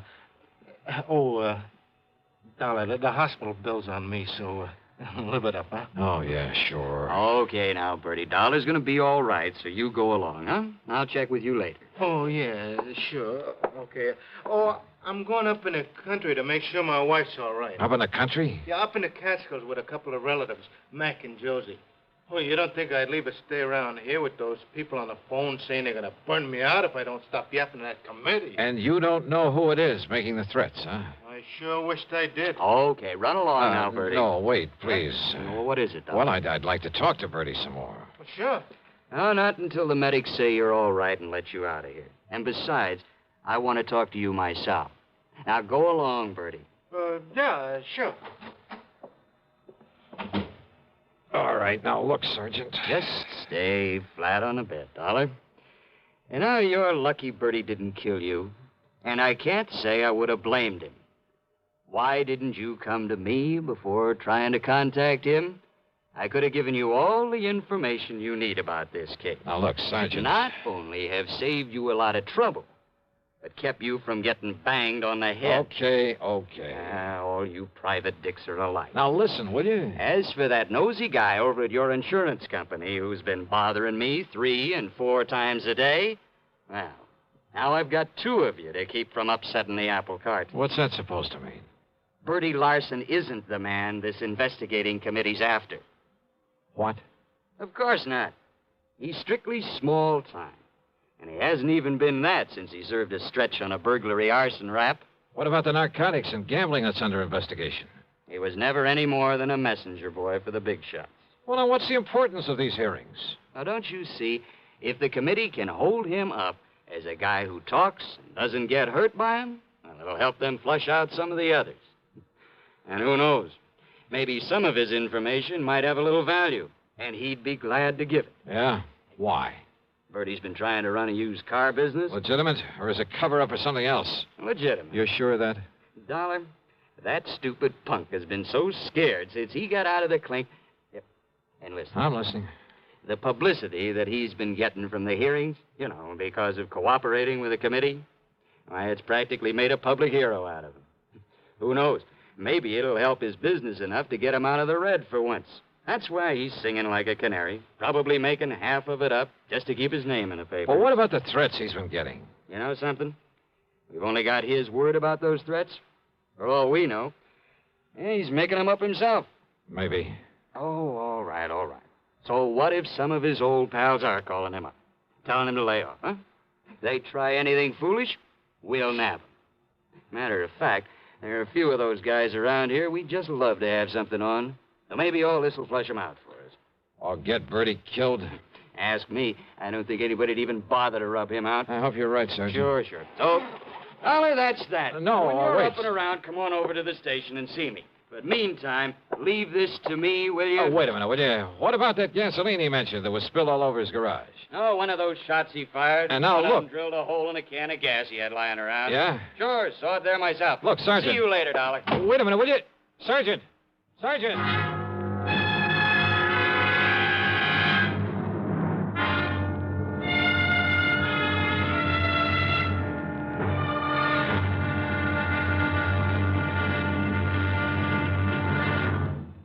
Act 3 of yours truly, Johnny Dollar, in a moment.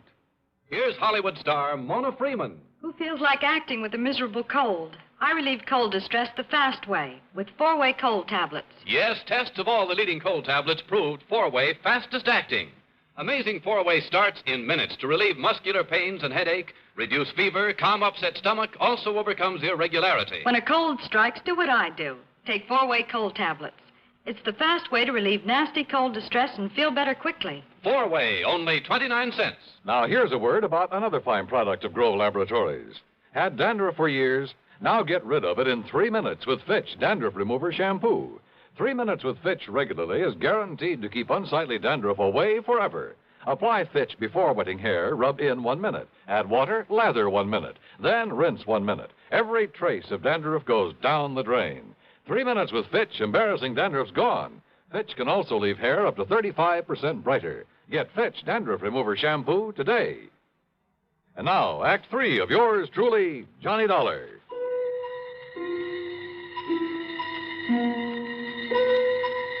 There was something all wrong about the whole setup. I'd smelled the gasoline around that garage before Bertie Larson had slugged me. And what about the can of gasoline he said was left on his doorstep as a warning?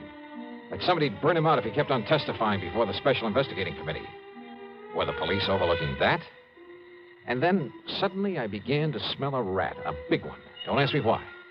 I climbed rather painfully out of the hospital bed, put on my clothes, and pulled the corny trick of going out by way of the fire escape. Luck was with me. The police had left my rental car in the hospital parking lot. I spent on them $4.50 and a bar and a grill for a slug of brandy and some hot black coffee. But I was still feeling pretty rocky, so I took my time driving out to Bertie Larson's place again. As I stepped out of the car, I noticed a light coming from an open window at the rear and a big sedan back in front of the garage, the trunk of it wide open. Bertie's, or the car of someone who'd come to put the torch to his home. I didn't have to wait long for an answer.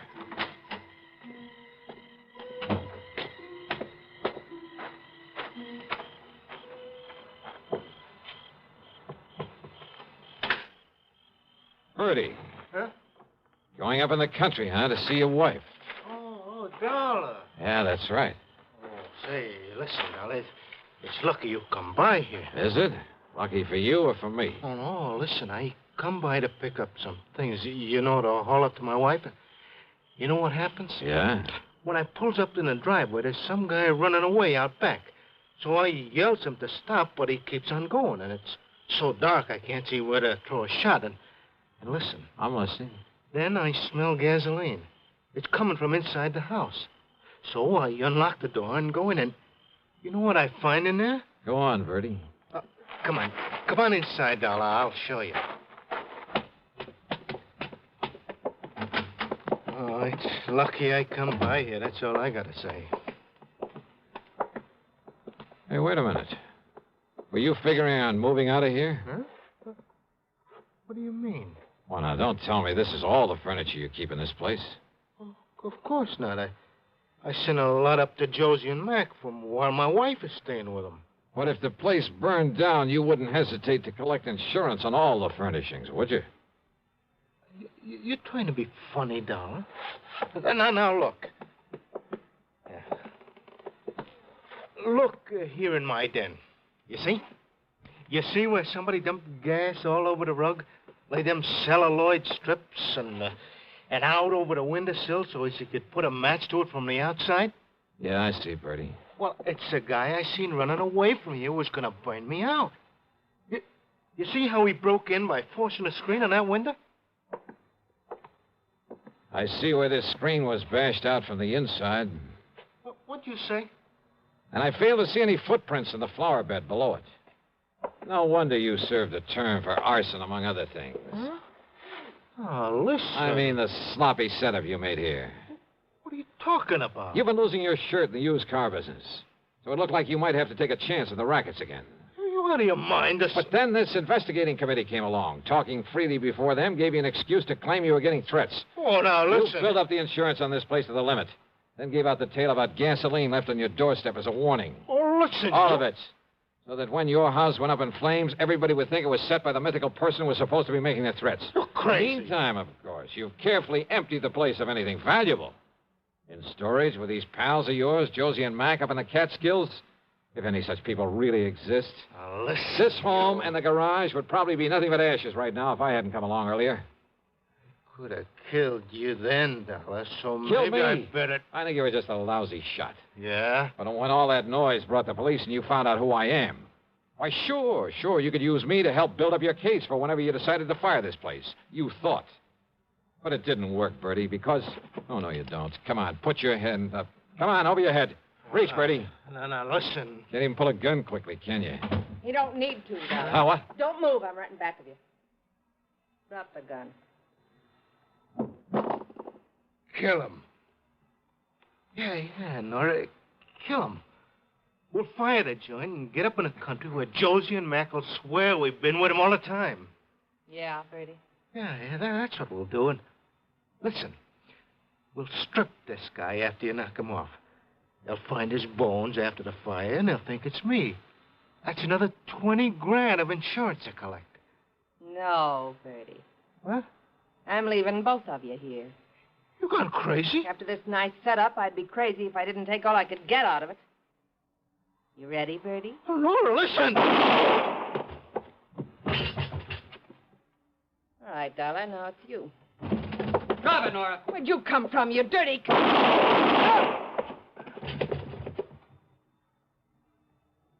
Thanks, Sergeant. Well, that's okay, Dollar. But you can be mighty glad that hospital called me up when they found you'd sneaked out on them. You know something, Sergeant? Yeah? I'm mighty glad.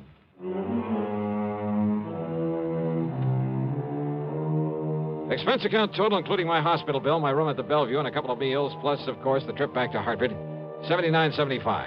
Remarks? Why bother? From here on in, it's up to the company and the police to straighten things out. Yours truly, Johnny Dollar.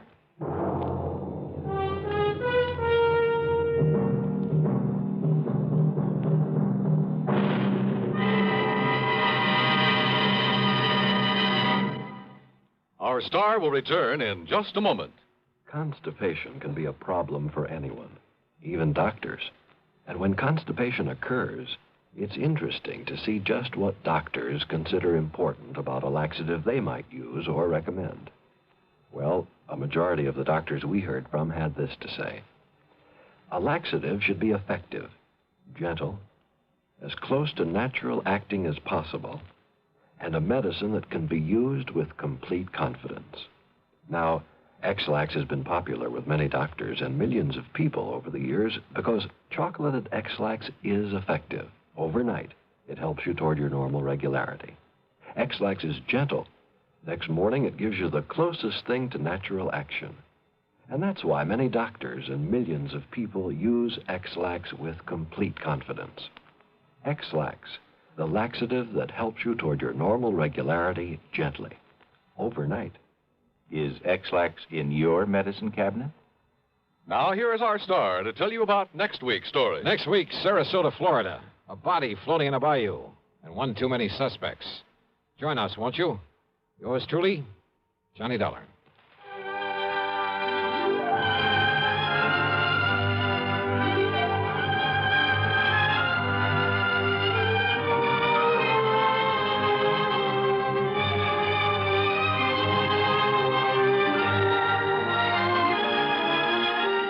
Yours truly, Johnny Dollar, starring Bob Bailey, originates in Hollywood and is written, produced, and directed by Jack Johnstone.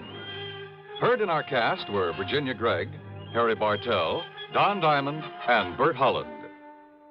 Be sure to join us next week, same time and station, for another exciting story of yours truly, Johnny Dollar.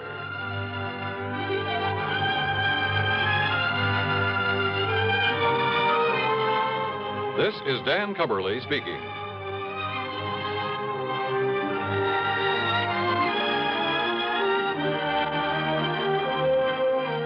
Take the Last Trip, a bizarre way to end a romantic triangle, on Suspense, next on the CBS Radio Network.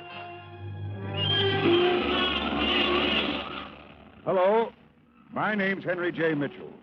Mrs. Mitchell and I are standing here on the second deck of this ocean liner, waiting to start our trip around the world. You know, now that the day is finally here, we can hardly wait to get going. Naturally, we started saving toward this day some time ago by investing regularly in United States savings bonds. We felt that by saving with Series E bonds, we were making the wisest, safest investment possible. What's more, our dollars were also helping our country. You see, the money that goes into U.S. savings bonds helps to keep America strong. We all know that peace costs money. Money to help keep the peace through industrial and military strength, and money to make it lasting through science and education. We're mighty proud to do our share in securing the future of our country. Are you doing your part? Start today. Invest regularly in United States savings bonds. WROW, Radio 59. From Hollywood, it's time now for Johnny Dollar. My name is Hardy, Mr. Dollar. Yes? I'm returning the call you made to Mr. Ellis Rasmussen. If you will state your business, I shall be glad to transmit it to him. You tell Mr. Rasmussen I'm an insurance investigator from Hartford, and the matter involves a member of his own family. Oh, young Mr. Rasmussen? Yes. Could you hold on a moment, sir? I could. Mr. Rasmussen will send a car for you at 6 o'clock. Look, I can take a cab. Oh, well.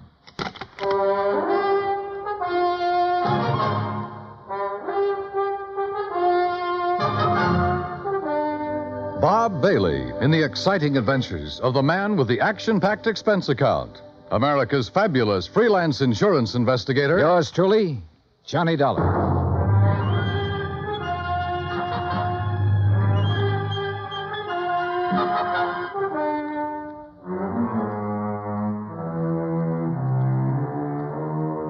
Expense account submitted by Special Investigator Johnny Dollar to the Universal Adjustment Bureau, Hartford, Connecticut. The following is an account of expenses incurred during my investigation of the Rasmussen matter. Expense account item 1, $204.35, airfare from Hartford to San Francisco to Los Angeles. Trying to compile the details of the Rasmussen case. I'd been on it 3 days when I was stonewalled in Los Angeles with a Holmby Hills address and the phone number of Ellis Rasmussen. At 6 o'clock, a liveried chauffeur in immaculate uniform stepped up to me at the desk. Mr. Dollar? Yes? My name is Stauffer, sir. I have Mr. Rasmussen's car outside. Well, gee whiz, Stauffer. Ain't it the truth, sir?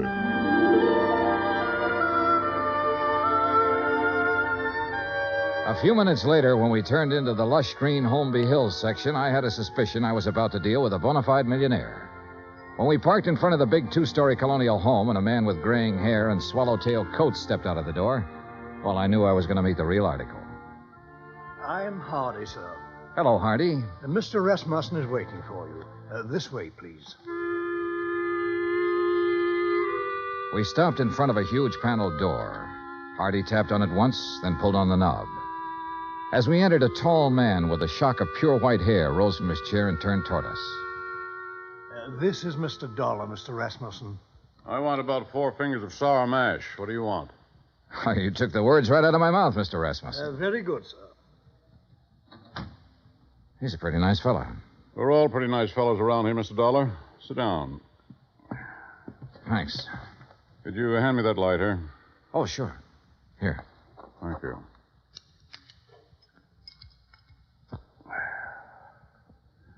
What are you doing in Los Angeles? Why, federal underwriters of Hartford wrote a blanket policy for all Imperial Rubber Company employees. Your son was an executive with Imperial when he was killed in Malaya last spring. Federal owes his widow $25,000. I don't know where she is, Mr. Dollar.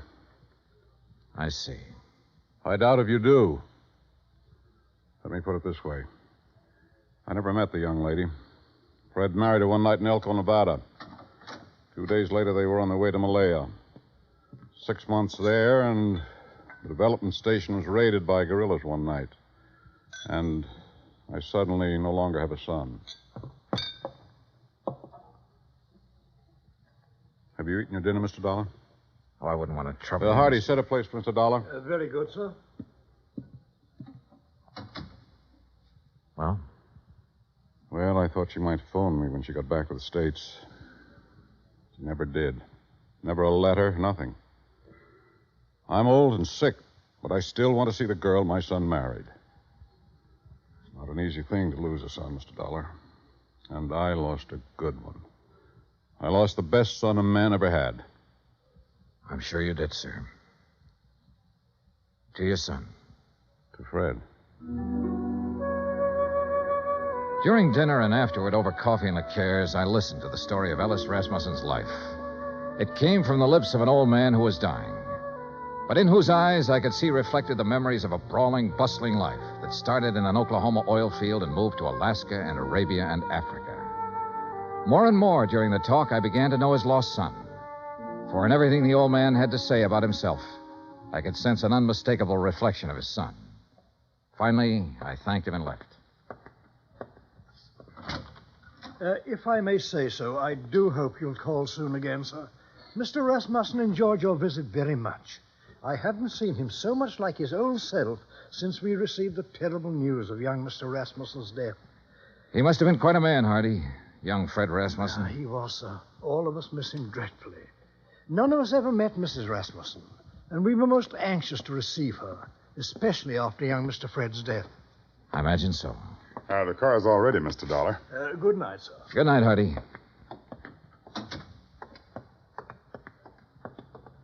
Fine night, Mr. Dollar. Yeah. Stoffer. Yes, sir? I didn't want to press the point with Mr. Rasmussen, but now maybe you can straighten me out. Did he approve of his son's marriage? Let's put it this way, Mr. Dollar. Mr. Rasmussen approved of Mr. Fred. And if Mr. Fred got himself married, then Mr. Rasmussen approved of the girl. Between them two, they had that kind of understanding. Real people. Expense account item 2, $1.98. Telegram to Personnel Division, Imperial Rubber Company, requesting a copy of all information they might have on Laura Olson Rasmussen. Item 3, $6. One long-distance phone call to the Universal agent working the case in San Francisco. Mrs. Rasmussen left the Malaya Peninsula by boat from a town called Cochette 3 days after the news of her husband's death. A week later, she booked plane passage in Hong Kong with Trans-Pacific Airlines. She changed planes in Honolulu. She cleared the Port Authority in San Francisco. From there on, we lost her. Get a list of all the passengers who were on that plane. Okay. Get someone checking the hotels in the Bay Area. She might have checked into one when she hit Frisco. Okay. Now listen, we're looking for a woman whose husband was brutally murdered about 2 weeks before she got back to the States. If she's anything like I think, she was probably about at the end of her rope. Now start asking questions at places where people like that go. Right. On Wednesday morning, I rented a car. That's item 4, $25, and made the rounds. First stop, Los Angeles Board of Education. By 4 o'clock in the afternoon, I had found 35 Laura Olsons who had attended public school in Los Angeles and were more or less in the proper age bracket. The next day, the folder arrived from Imperial Rubber Company. Among other things, it contained a passport picture and a complete description of Laura Olson Rasmussen. She was a blonde girl with a pouting, sultry kind of mouth and wide, dark eyes.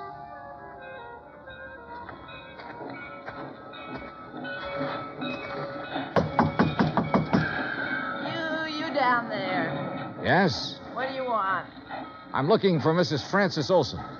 Are you Mrs. Olson? I don't want to buy nothing. Do you have a daughter named Laura Olson? Are you a policeman? No, I'm an insurance investigator. I'm trying to locate Laura Olson Rasmussen. Well, how'd you get this address? What's that? A picture of her. Let's see. That's my Laura. What about her? I've been trying to locate her for some time. Is she here? No, she ain't here. She ain't been here for 5 years. Do you have any idea where I can find her? Friends, maybe? Other relatives? You say her name's Rasmussen now? Yes, she married a man named Fred Rasmussen. Married? Well, ain't that just something? You didn't know your daughter had been married, Mrs. Olson? How would I know? How would I know anything about her?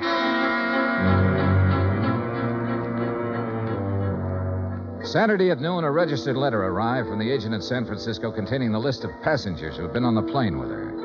3 of the names were in the Los Angeles area, including a Mr. Oberlin, who lived in Pasadena. Well, sure I remember her. Real pretty. We sat together all the way from Honolulu. What's up? We're trying to locate her, Mr. Oberlin. Did she happen to mention her plans when she returned to the States? Plans? You know, what hotel she might be staying at in San Francisco?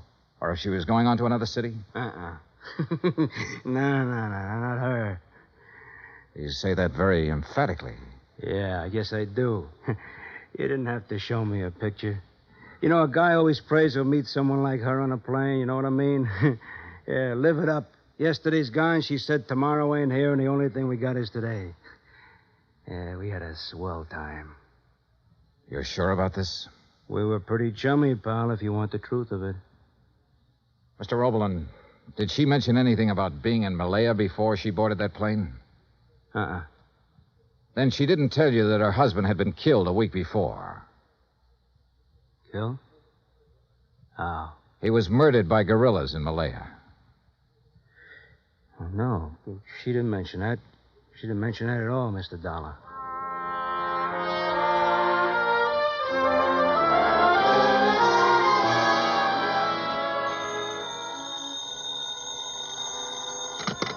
Johnny Dollar.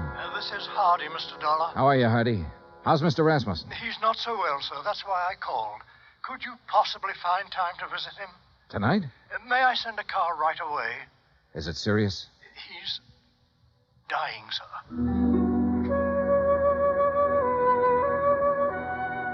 I knew why he wanted to see me. Have you located my daughter-in-law yet? No, I haven't located her, Mr. Rasmussen. But I know something about her. I know she drank whiskey and flirted with a fat salesman on an airplane all the way from Honolulu to San Francisco. I know her mother's a drunk. I know she didn't think enough of you or your son to contact you or anybody else when she got back. Mr. Rasmussen, it looks to me like your daughter-in-law is a first-class bum.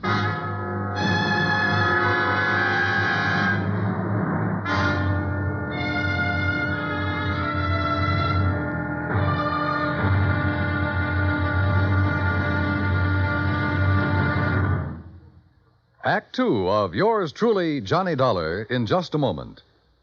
Our daily lives are sharply affected by world news. And for a complete roundup of the news every single weekday evening, just keep your dial on CBS Radio for the news broadcasts of our famous CBS newsmen, Edward R. Murrow and Lowell Thomas. Hear up-to-the-minute news with Edward R. Murrow and Lowell Thomas on CBS Radio. Now, Act 2 of yours truly, Johnny Dollar, and the Rasmussen Matter.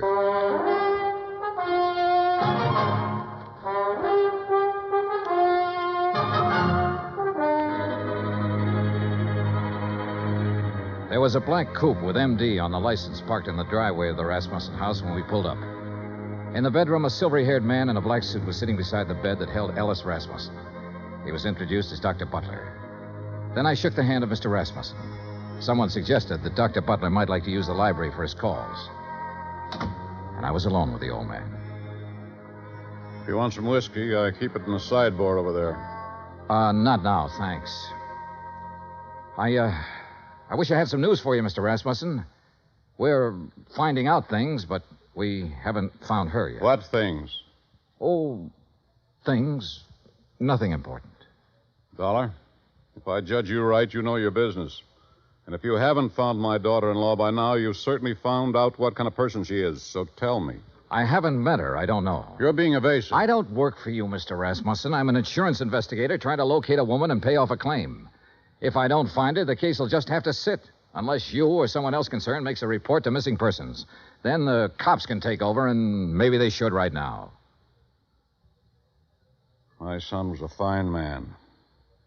I can look back on all the years I had with him and be proud of every year and every day. He married a girl named Laura Olson. I don't know where she came from or who she was, but I know my son wouldn't have married her unless he loved her, unless she loved him in return and was worthy of his love. You know a lot, Mr. Rasmussen. Perhaps I should go to the police. No, don't do that. We'll find her, Mr. Rasmussen. We're getting it narrowed down. Well, I'd better leave now. As you say. Mr. Dollar. Yes, sir. I want to see her. Yes, sir. I'm sorry I talked to you the way I did.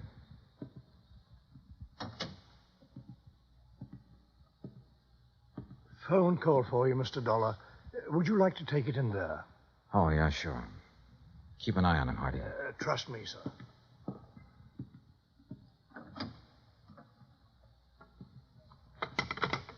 Johnny Dollar. This is Officer Daly, Los Angeles Police. Oh, yeah. You the insurance guy looking for a Laura Olson Rasmussen? Yeah, have you got anything? We got her. Huh? She's here with the rest of the girls in the drunk tank.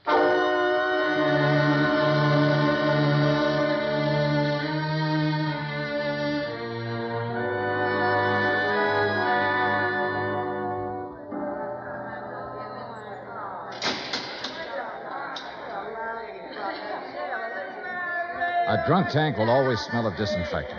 This one was no different. There are no bunks, no chairs, no blankets, no nothing. So you stand or sit on a concrete floor and wait for something to happen. The legal period is 24 hours. You get rebooked or you get released. It all depends. What's the story on her, Dollar? I've got a check for $25,000 for her. Gee, insurance money? Yeah. Quiet! Quiet in there! All right, quiet down! You girls better learn to get along. Which one? Back there, sitting on the floor. Oh, brother. What's the situation? If somebody comes up with bail, they can have her. Expense account item 7, $100 bail. While I was waiting around, Officer Daly broke open a file on her. A dozen aliases, a dozen charges, and one conviction for shoplifting. A career of petty thievery that began at the age of 16 and ran up into a 22nd year.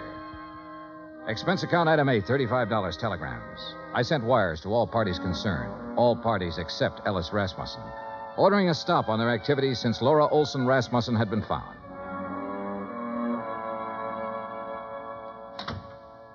Over there. Who are you? My name's Johnny Dollar. Thanks for getting me out. Why? I did it for a friend. Friend. I didn't know I had any.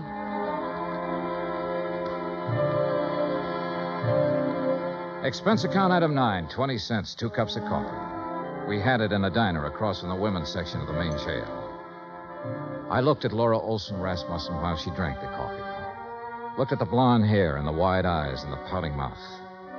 Looked at the woman who had once been the wife of Fred Rasmussen. What's the catch, mister? No catch.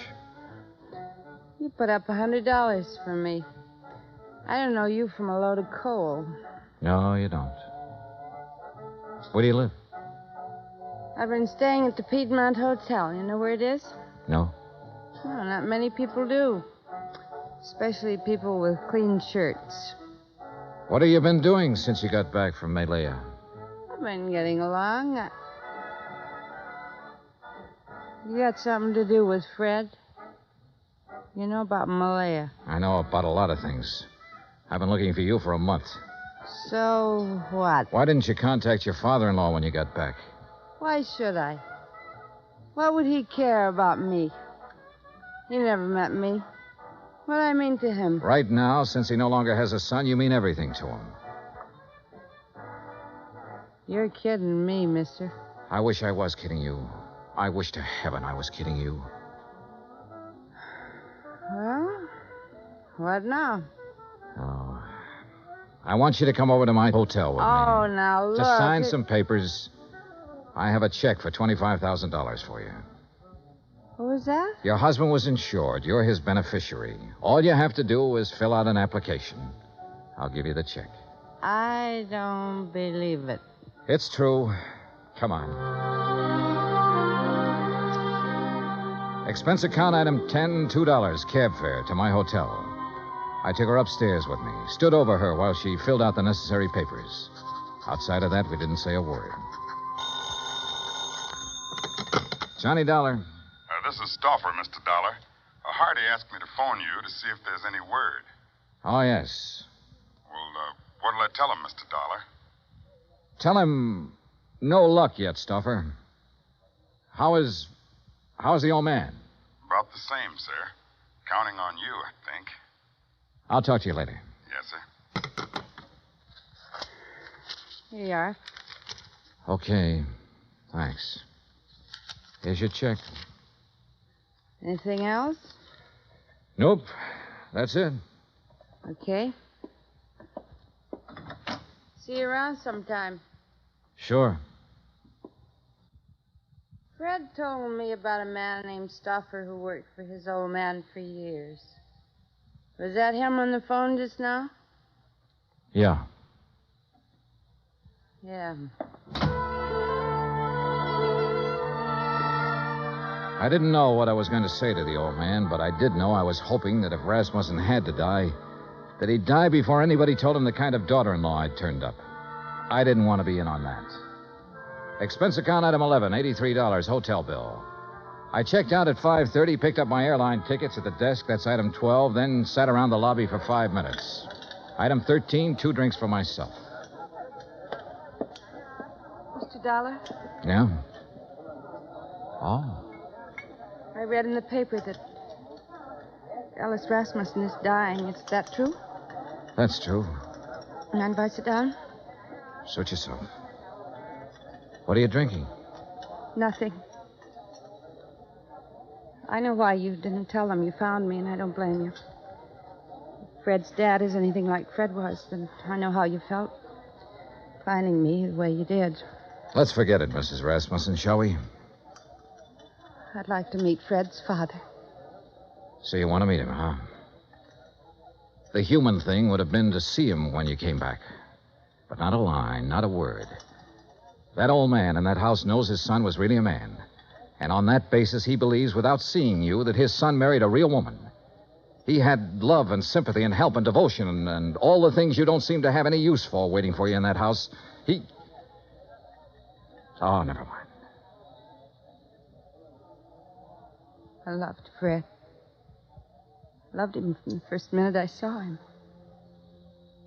You know what I was doing when I saw him? I was serving cocktails in a place like this. He didn't ask me what kind of a family I came from, whether I was good or bad.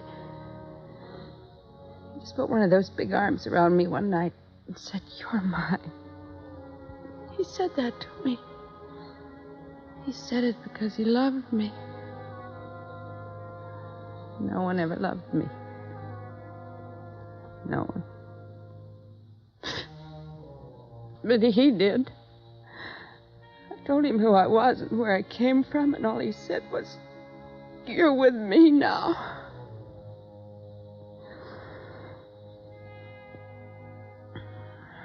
We went to Malaya together, and I never knew in all of my life what I knew then. How it was to be wanted by someone who was decent, kind. And then he was killed. He told me one afternoon when I was in Cacheti. I took a boat, and then I took a plane back here. Go on. I want to see Fred's father. I took a car to the house, and I saw what kind of a house and what kind of people his family were. I didn't go in. Couldn't you see me, cheap, rotten, dirty little me? Couldn't you see me walking in there and saying, I'm me? Couldn't you see that mother of mine moving in? What would that have done to the old man? It would have crushed out his whole memory of Fred. But don't think, Mr. Dollar, I haven't got my memory, too. I didn't drink that away. I was loved by a man. And I loved him back. I've still got that. I'm going out there pretty soon. Would you like to meet him? Do you think I can? I think so. I think so very much. Oh, Mr. Dollar, I've been waiting in the lobby. I thought you might be here. How'd you do, miss? Stuffer, I'd like you to meet Mrs. Rasmussen. Well, my. I'm mighty pleased to meet you. The boss will be mighty happy. She dried her eyes in the car. I didn't say much. She didn't say much. But in the half hour it took to get out to Holmby Hills, something happened to her again. The something that must have happened when the big arm went around her shoulders the first time. Good evening. Mrs. Rasmussen, Hardy. How do you do, Mrs. Rasmussen? We're very happy to see you. Thank you, Hardy. Fred spoke of you often. That was kind of Fred. This way, please.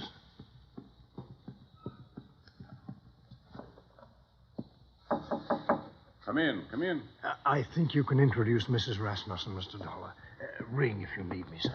I'm scared. Laura, if there ever was a man for you not to be scared of, it's that man in there. How can I tell him about myself? I've been in jail. I can't. Watch.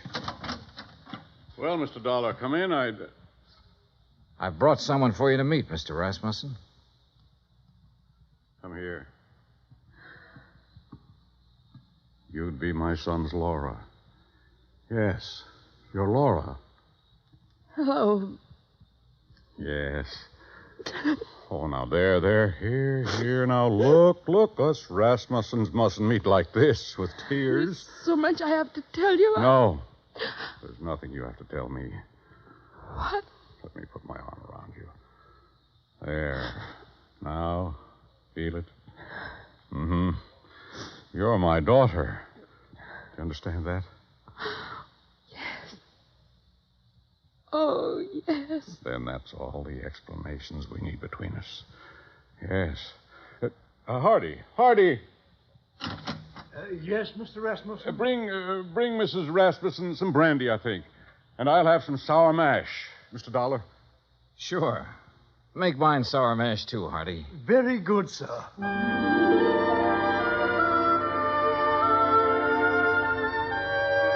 Expense account item 14, $40. Miscellaneous. Item 15, $35, stenographic. Expense account total $1,965. Remarks? The old man's got a few weeks more. Laura's moving into the house with him to take care of him. She won't be telling him a lot of things about herself. She doesn't have to. You should have stood there like I did and seen that big arm go around her shoulder when he said, "You're my daughter." Yeah. Yours truly, Johnny Dollar.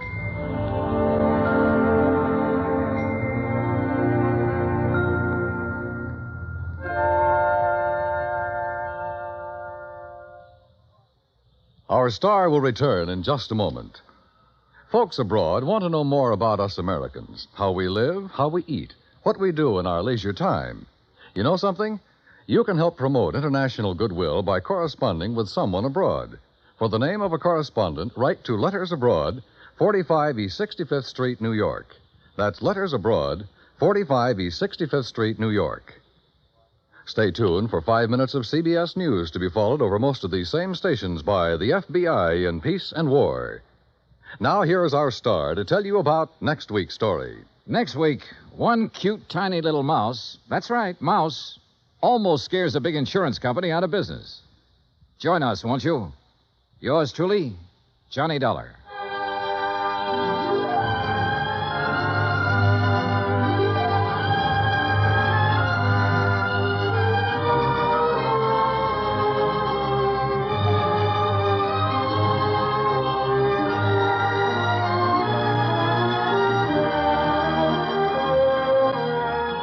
Yours truly, Johnny Dollar, starring Bob Bailey, originates in Hollywood. Written by John Dawson, it is produced and directed by Jack Johnstone. Heard in tonight's cast were Virginia Gregg, Gene Tatum, Eric Snowden, Roy Glenn, Will Wright, Frank Nelson, and Jack Crucian. Musical supervision is by Amerigo Marino. Be sure to join us next week, same time and station, for another exciting story of yours truly, Johnny Dollar. Dan Cubberly speaking.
Johnny Dollar. Clark Tracy at Providential Assurance Company. Yeah, hiya, Clark. I'm glad I caught you in.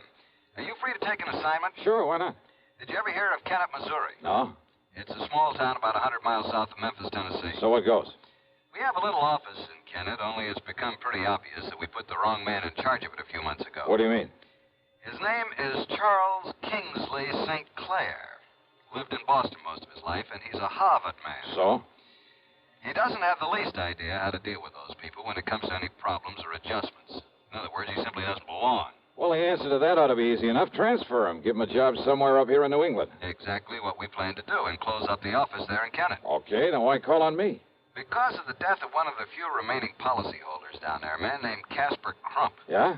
His widow, Eupha Crump, has to be paid the $5,000 as due her and, of course, sign for it. Well, what's so tough about that? St. Clair says that he can't do it. Why not? If you must know the truth, he sounded somewhat scared of the whole idea. Oh, now listen. So, Johnny, will you go on out there and take care of this thing for us and get us off the hook? But on the strength of what little you've told me. I know, but I'm sure St. Clair will be able to make it all perfectly clear to you. So I'll wire to him that you're on your way, okay? Oh, now, look. Johnny, I promise I'll okay your expense account without question, even tack on some kind of a fee. Well, now you're talking a language I understand. If the fee is big enough? Then you'll do it, fine. Now take it easy until we settle I'll wire him right away. Clark! Then wait to get your report. Wait a minute, will you? Thanks a million, Johnny. Bye. Clark! Hello.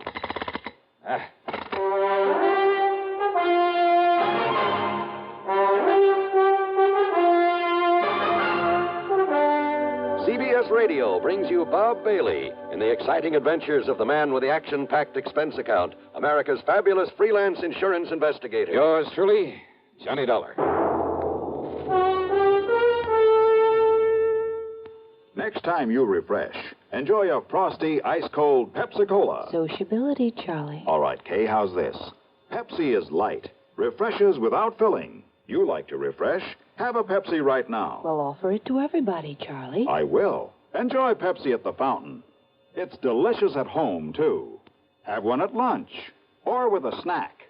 Charlie. At the beach or at dinner. Wherever you go, wherever you're thirsty, Pepsi is there. It's here, too, in our Be Sociable song. Be sociable, look smart, keep up to date with Pepsi. Drink light, refreshing Pepsi. Stay young and fair and debonair. Be sociable, have a Pepsi. For the weekend, have plenty of Pepsi around. Pick up an extra carton today. CK, I'm sociable. With Pepsi, everyone is. And now, Act One of yours truly, Johnny Dollar.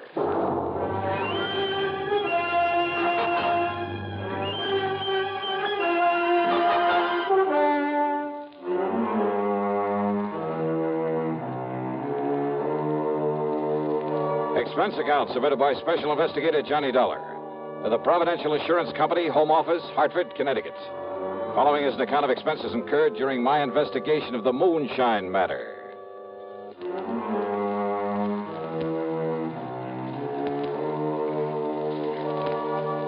Expense account item 1, $75.45 plane ticket from Hartford to New York to Memphis, Tennessee. Item 2, $301 for a bus to Kennett, Missouri. I arrived shortly after noon. Yes, Mr. Dollar, I shall be glad to get away from here and get back to civilized country again, where I won't be looked at askance because I choose to dress for dinner. I see. I must admit that some of the natives living here in town are fine people, intelligent people. Oh, I'm sure they must be. This looks like a nice town. But the ones out in the country to whom my predecessor sold insurance, life insurance. Yeah, what about them, Sinclair? Poor white trash is all they are. Ignorant, illiterate. Moonshiners, for the most part. Oh? Only half a dozen of the policies he issued even have signatures on them. The rest are signed with an X. The people didn't even know what they were buying. Your predecessor must have been quite a salesman. Hardly a fit representative for a large insurance company, which, of course, is why the company got rid of him. Yes, Mr. Dollar, I shall be glad to get away from this, but until the insurance payment can be made to Mrs. Euphor Crump. Well, any reason why you just can't call her in here and hand her a check? Call her? How? What do you mean? She lives in the swamp, Mr. Dollar. In the swamp? 20-mile swamp up north of here. It's terrible country. It's hardly fit habitation, even for the wildcats and coons and otter and the cottonmouths that infest it. A treacherous, swampy jungle. Ah, I see. A veritable nest of moonshiners, too. And if you think a gentleman would dare to simply walk in among those people... So I'm no gentleman, so you sent for me. And don't forget that Casper Crump died under, shall we say, questionable circumstances. Oh, now, what do you mean by that? The natives all say it was murder. What do the police say? The police have sense enough to leave these people alone. They stay away from them. Oh, great. But, Mr. Dollar, if you can somehow clear up this one remaining account, get this money in to Mrs. Euphor Crump, and I have it here in cash all ready for you. Stick my neck out to save yours, huh? To be honest about it, yes. Okay. Let's say I'll try. How do I get to this 20-mile swamp?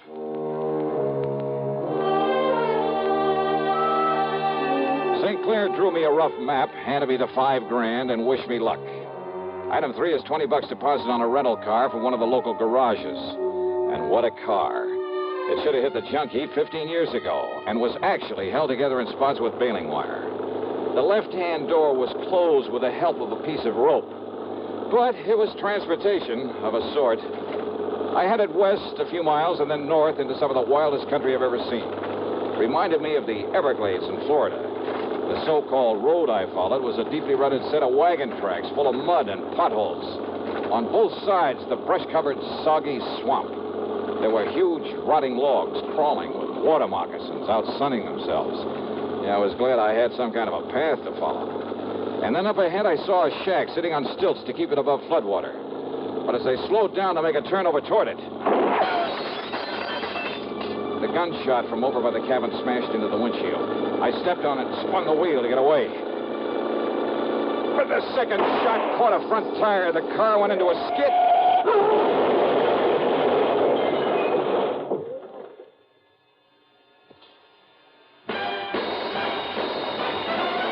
Are you smoking more now, but enjoying it less? Have a real cigarette, have a Camel. The best tobacco makes the very best smoke. Have a real cigarette.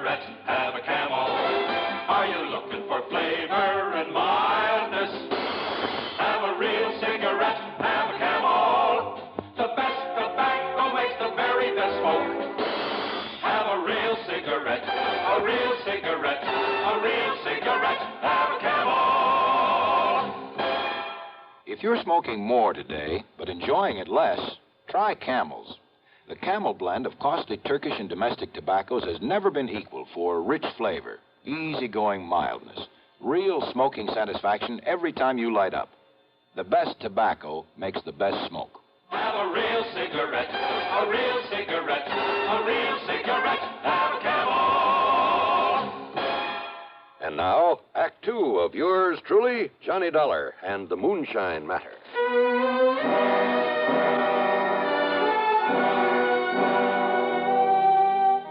When I came to, I was lying beside the car at the edge of the muddy wagon tracks. As for my gun, well, it must have been thrown out of the holster into the swamp. I started to rise to see how much damage had been done to the car. But then I saw them.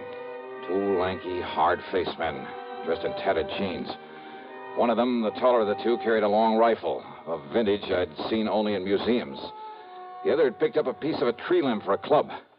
And so, as they came warily over to where I lay, I decided wisdom is the better part of valor. I played possum. I tell you, you made a mistake, Morphy. He ain't no revenue. Can't you see that? Maybe, Cass, and maybe not. Of course he ain't. I know every revenue in these parts, Morphy, and he ain't one of them. You think I killed him, Cass? He didn't hit that there tree hard enough to hurt his car none serious. And who is he, Cass? First we finds out if he's still alive or if he's dead. Well, I'm keeping this here gun onto him. You still alive, mister? See that, Morphy? He ain't still alive. What happened? Now, you watch him, Cass. Who are you? Me. My name's Cass Dingle, and this here is Morphy Teed. Now, you put down that gun, Morphy. You ask him who he is, Cass. Who are you, mister? Name is Dollar. Johnny Dollar. What you doing out here, Mr. Dollar? Well, I've come with some money. Some insurance money for Mrs. Eufa Crump. What's that mean, Cass? It mean that Miss Eufa gets some money on account of Casper was killed. She's a mighty fine woman, Mr. Dollar. She's a mighty fine woman, Mr. Johnny. You shut up, Morphy. Just 'cause I got a fancy for taking care of Miss Eufa now that Casper's gone, it's none of your business. Now, how much you got for Miss Eufa, Mr. Johnny? $5,000. What's the matter, you, Cass? Can't you see we got to get Mr. Johnny and all that money over to Miss Eufa? Now, come on now. If he be all right. You all right, Mr. Johnny? Well, give me a hand and we'll find out. Yes, sir. There you are, Mr. Johnny. Why, Mr. Johnny. What's the matter? That now holster. Ain't you got a gun for hit? I'm afraid my gun is somewhere out in that swamp. Now, that's too bad, ain't it, Cap? Morphy's right, Mr. Johnny. There's some folks around here liable they'd shoot first and find out about you after. Some folks, huh? Now, I made a mistake, Mr. Johnny, and I'm real sorry. But Cass, he meant somebody like Dade Whopper. Who's Dade Whopper? Why, he's the one that killed off Casper Crump. You sure of that? Yes, sir. Dade Whopper. But no matter who you are, you better look out for him, Mr. Johnny. Why do you say that? No matter who you are, he ain't gonna believe it. He's gonna think you come in here after him. Even if you tell him different? Even if the good Lord himself told him different. But now I got a jug in that cabin, Mr. Johnny. It'll fix you up real good. Then me and you can take the money to Miss Eufa. And then you better come back here and find your gun in case Dade Whopper shows up. Oh, don't worry about it. As soon as I turn over that money to Eufa Crump, I'm on my way.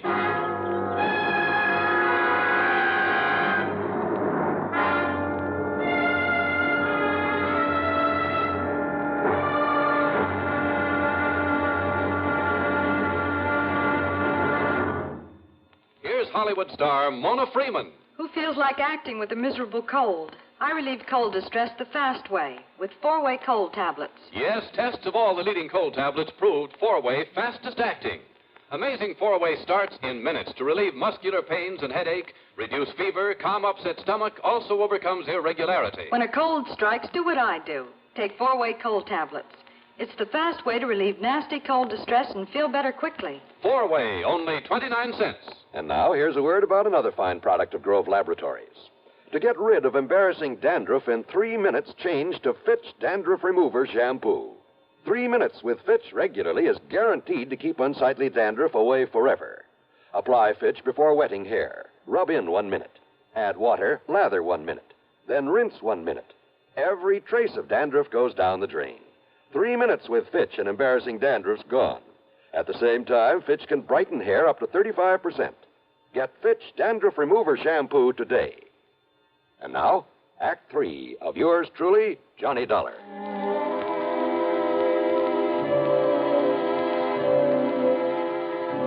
Cass Dingle's cabin. Well, I'm afraid I've never stepped into a more squalid, filthy, grimy place. How a human being could ever live in it, much less call it his home. After I join up with Miss Eufa, maybe she'll make it even nicer. Maybe even hang up some of them lacy curtains. Anyhow, on the excuse I needed all the fresh air I could get, I sat on the doorsill. As for the jug of corn liquor that Cass dug up, brother. Right out of Casper Crump's big still. That's Miss Eufa's now. The best there is. The first gulp had me gasping for breath. I felt like I was on fire inside. So Cass strained the tadpoles out of some branch water for a chaser. After the second snort, I was ready to tackle anybody in the world single-handed. Even Dade Whopper. I told you that'd fix you up. And now, oughtn't we go see Miss Eufa? Yeah, sure, Cass. Why not? Only, where's Morphy? Oh, he took in his dugout and went on ahead to say the good news. Dugout? So me and you, we'll go in mine. Well, sir, if you've never ridden in one of those tiny dugouts, you have something not to look forward to. Every minute as he pulled us along through the swamp, I was sure the narrow little craft would tip over. But he handled it well, and after a quarter mile or so up the slough, as he called it, we landed in front of another, a larger cabin. But then... Mr. Dollar? Yeah? What is it, Morphy?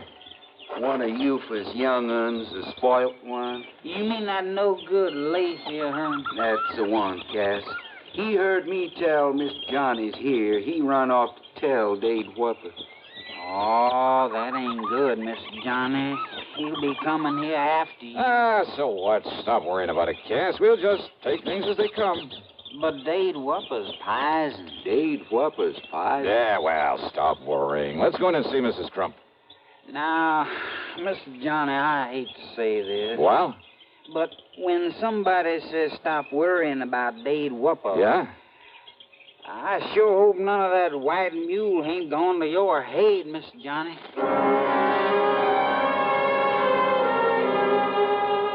Mrs. Eufa Crump, much to my surprise, turned out to be a rather nice-looking girl of about 20, despite the fact she was the mother of 4 kids.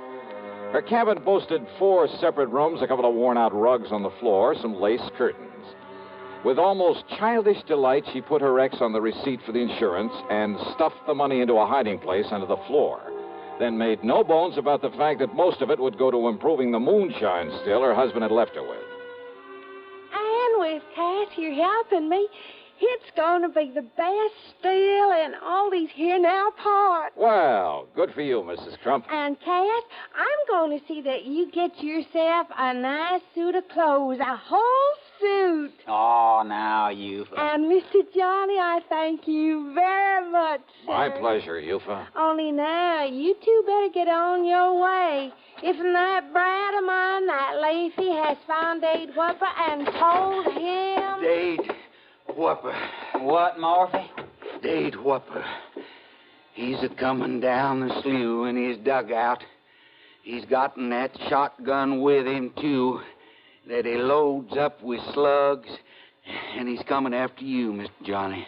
Mr. Johnny, me and you, we better get out of here. Oh, now listen to me, Cass. He's all liquored up, and he ain't going to stop to argue with nobody. Then, Cass, you and Mr. Johnny get on out of here real fast. With 3 of us here? Now listen, all of you. No, sir, Mr. Johnny. Now you come on with me.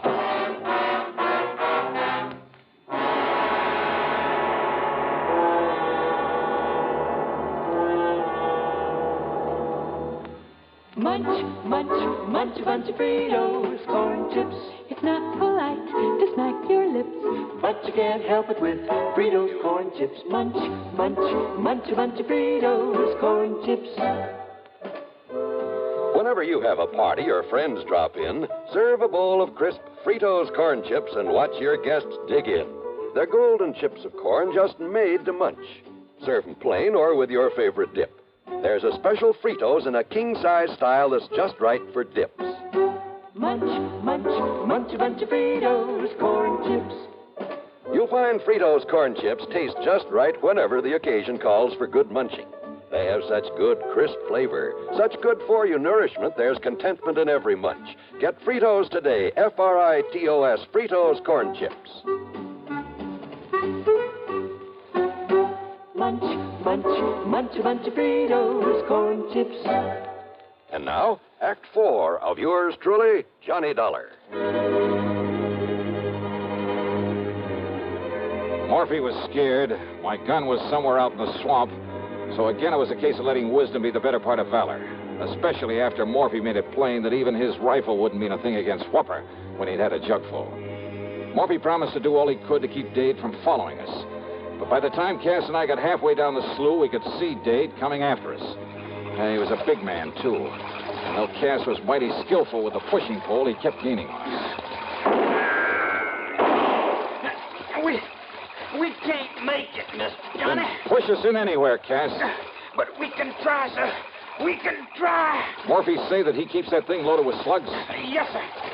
Drunk or sober. He can hit anything with hit. Then pull us over and we'll take our chances in the woods. He's not more than 35 or 40. Cass was dead before he hit the water. I jumped over after him into the shallow swamp. I started swimming over to a sort of island, a big grassy hummock. And over my shoulder, I could see that Dade was raising his gun again, aiming at me. I grabbed a lungful of air and went under.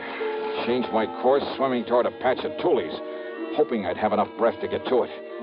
Several times as I swam along under the surface, I brushed aside something living. Maybe they were moccasins, I don't know. But they were nothing to the danger from the drink-crazed man with a shotgun. Finally, my lungs bursting, I reached the tules and came to the surface, emerging slowly and breathing as quietly as I could. Dollar! Dollar! I know you're out here. I know you come to get me, too, for killing Castle Crump. I held my breath. But you ain't gonna. But I'm gonna get you first. There ain't nobody get you away from me, you hear me? I can see the mud you stirred He when you could come track up me out by here. the mud I'd stirred up when I'd swum along on the water. He was ready with a shotgun to do the same thing to me he'd done to Cass, to kill me. And all I had were my two bare hands and my wits. I could hear him coming closer, closer. He was at the other side of the patch of tules now, his gun ready for me. I could see his hulking shadow now. I got you now, Dollar. I'm going to kill you now. Quietly, I slipped under the water again, and I swam hard for where I'd seen him. And then I found his legs, and with all the strength I had, I lifted him. No, you Dave! But he missed, and I struck him, and I struck him, and I struck him.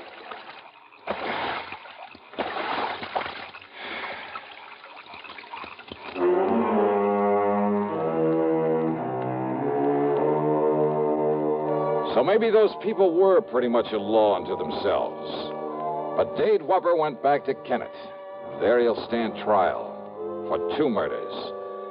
And I'll just continue to poke along in this soft, cozy little job of mine. Yeah. Expense account total, including some new clothes and a trip back to Hartford, $340 even. Yours truly, Johnny Dollar.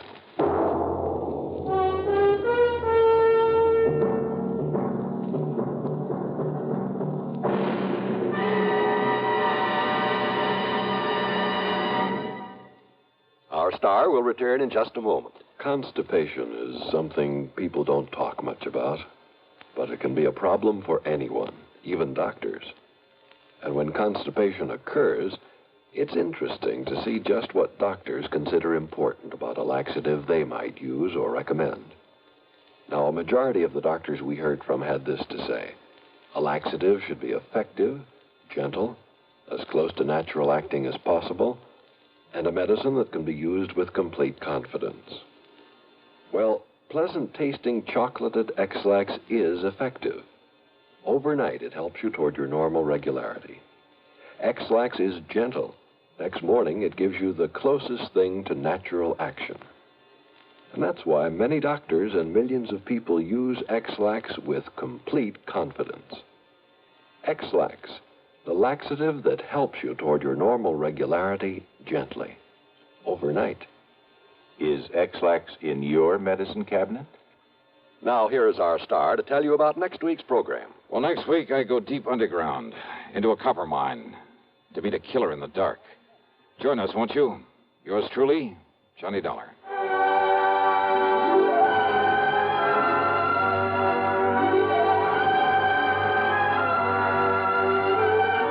Yours truly, Johnny Dollar, starring Bob Bailey, originates in Hollywood and is written, produced, and directed by Jack Johnstone.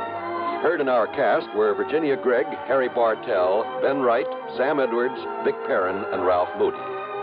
Be sure to join us next week, same time and station, for another exciting story of yours truly, Johnny Dollar.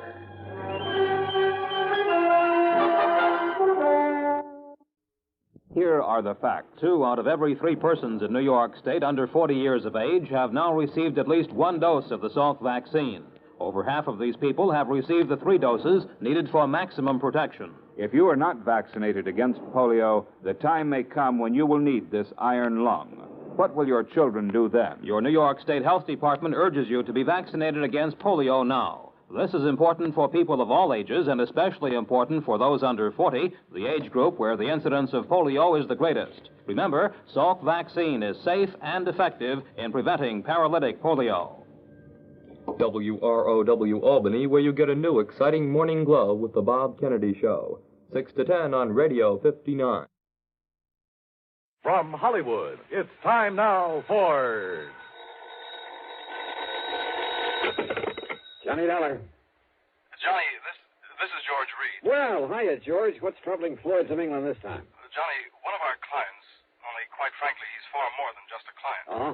Yes, his life is being threatened. Oh, George, you know I hate these bodyguard assignments. Every Johnny, time I handle one of them, it ends up with my own life being in danger. I fully realize Yeah, that. one of these days my luck may run out. Oh, heaven forbid. Nonetheless, Johnny, If somebody needs protection, why don't you just call in the police? well, there are certain, confidential aspects of this case that, if any sort of publicity can be avoided. Johnny, Yeah? if it can any way help to minimize the danger to yourself, I'll gladly go along with you on this one. You mean literally, physically go along with me? Yes. Well, now, George, that's not the way I usually like to work. I know, but as I told you, this involves a man who is more than just a client. Yeah? Just what does that mean? It's my brother, Johnny. My own brother. Oh. Yes. Okay, George. I'll be over to see you.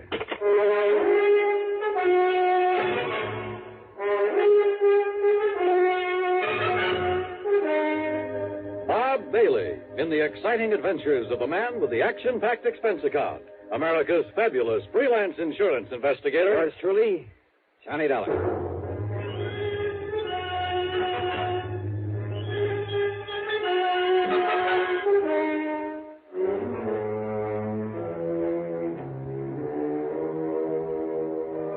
Expense account submitted by Special Investigator Johnny Dollar to Floyd's of England, North American Office, Hartford, Connecticut. Following is an account of expenses incurred during my investigation of the Twin Trouble matter.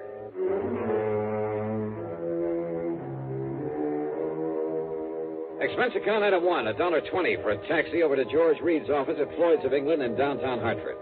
I found him pacing the floor waiting for me, and needless to say, he didn't waste any time getting down to business. As I told you over the phone, Johnny, this matter involves my brother, my twin brother, Adam. Oh, you're a twin? Yes, we're identical in every way, except perhaps for our manner of speaking. Why is that? Well, you see, Adam completed his education at the University of Dublin, whereas I stayed on in England, then did postgraduate work over here. Oh, I see. About 18 years ago, Adam and his wife came here to the United States. Is he also with some branch of Floyd's of England? No, Johnny. Adam owns a small brokerage office down in Newark, New Jersey. He lives in a nearby town called Upper Montclair. Say, tell me, has this business of his anything to do with the threat against his life? Everything, I'm afraid. Now, don't tell me he went around selling a lot of worthless stocks and bonds, and now somebody wants to get even with him. Of course not. Adam is a completely honest, reliable dealer in legitimate securities. Then what's the trouble? Well, you see, when he first arrived in this country, he traveled around quite a bit, not only sightseeing, but, well, looking for a good business connection. Figures. While on the West Coast, he met two men, Shockley and Barron, independent stockbrokers. They seemed to like him immediately, offered to take him in with them. Well, since his funds were beginning to run out, he jumped at the chance. Naturally. But, Johnny, it turned out that they were swindlers of the worst possible sort, dealing in completely worthless securities. Uh-oh. Yes. Because of his lack of familiarity with American manners and methods, it took Adam quite a while to catch on. But when he did... George, I'm way ahead of you.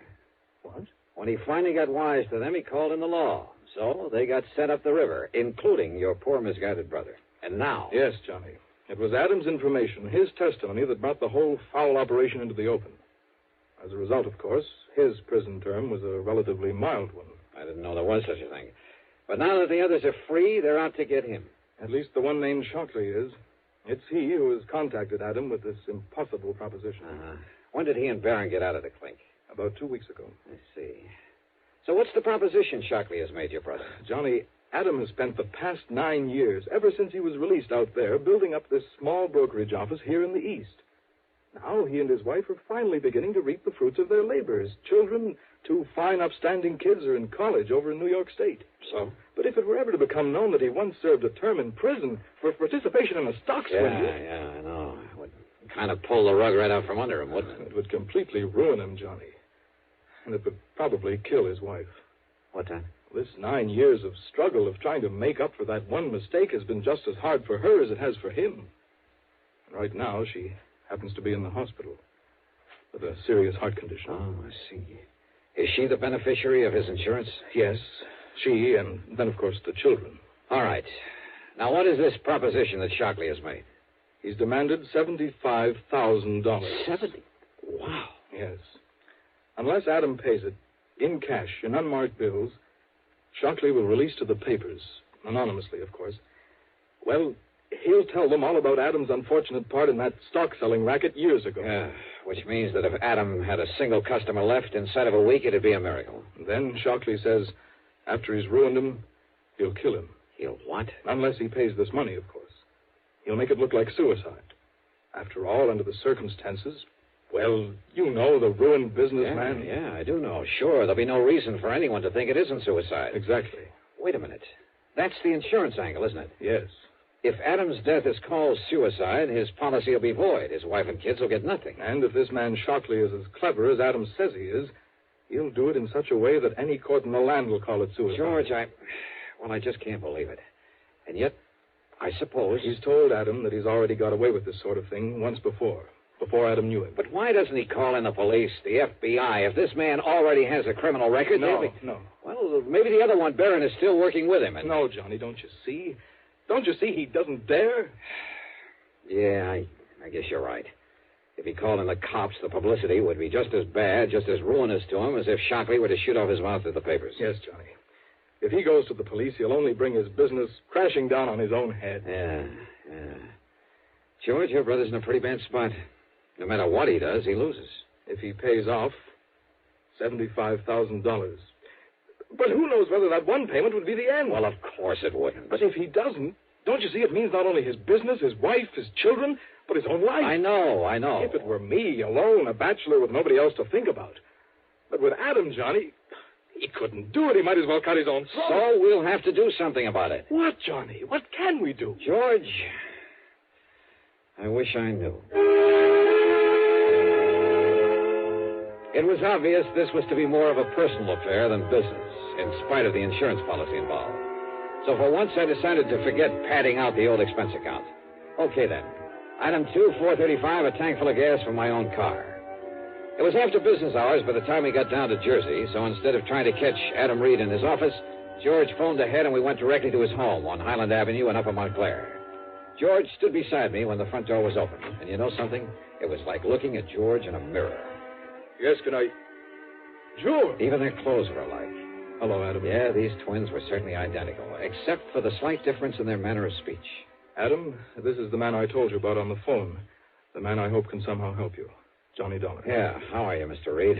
And excuse me for staring. Oh, it's quite all right, Dollar. Quite understandable. And please call me Adam, if you don't mind. Sure. But so help me, I've never seen two people look so much alike. You know something? What, Johnny? What are you thinking? Just a wild, crazy idea, Adam. George. This perfect similarity might... No, well, we'll see. Well, now, wait. Maybe you have an idea there. No. Look, George, forget all about it. Come on, let's go inside where we can talk about this thing. I'm in complete agreement, Dollar, because we have no time to waste. If there's anything you can do about it. Why do you say that, Adam? I've heard from Shockley again. Oh? When? This morning, after the last time I talked to George. He called me at the office. I'm afraid I didn't get as much business done today as I might have liked. Then I left as early as I could. I went to the bank and called on my wife at the hospital. She's very seriously ill, sir. Yes, so I understand.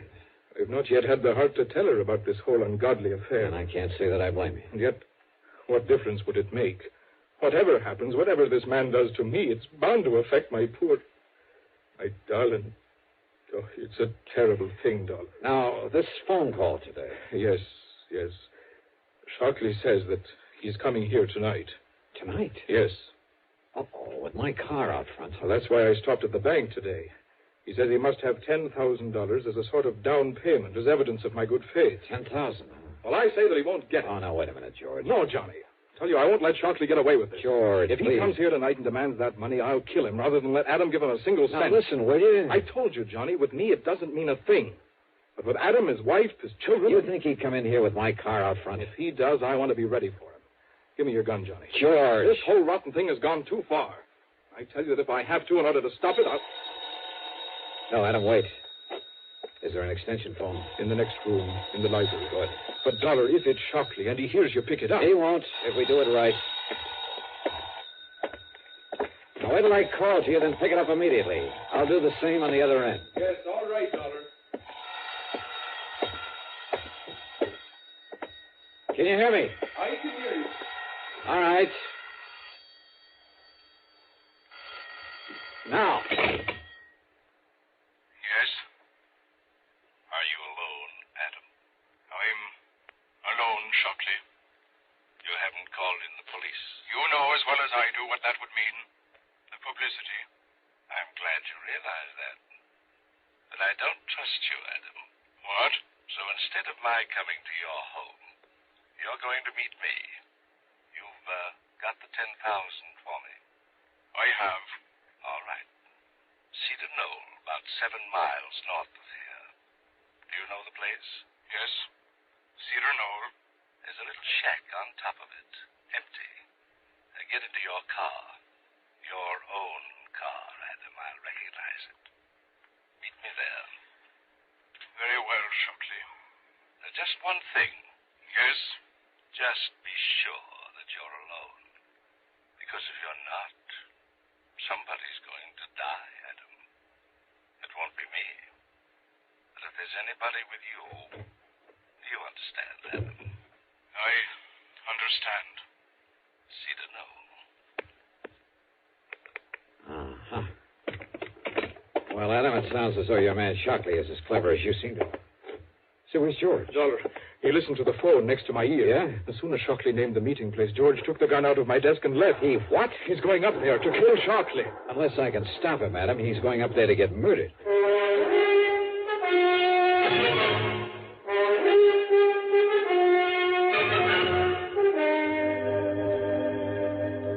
Where is it, Adam? The Cedar Knoll, where Shockley will be. Here, Dollar. I can show you on a map. Here. It's 15 or 16 miles from here. Huh? Shockley said it was only about 7. Then he must have been somewhere along the way when he called. That means he'll get there long before George can. Yes. Look now. Here it is on the map. Yeah, I see. Straight up 23 and west of Pompton Plains. Yes. All right. Now, George took your car. What kind is it?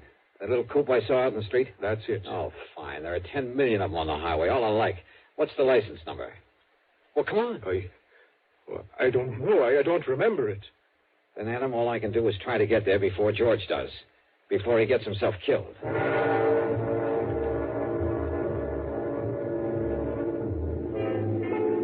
Traffic was heavy. And I don't know why, but Highway 23 was lousy with police patrol cars. I wanted to stop one of them, tell him to come along with me. But this was one case where I couldn't. So instead, I drove within the speed limit, except for a cutoff above Mountain View where I could open her up for a few miles before getting back on the highway. I probably bypassed George as well as the highway traffic. But the important thing was for me to get there first. That's why I left 23 again, took the curving, narrow, but much shorter back road to Cedar Knoll.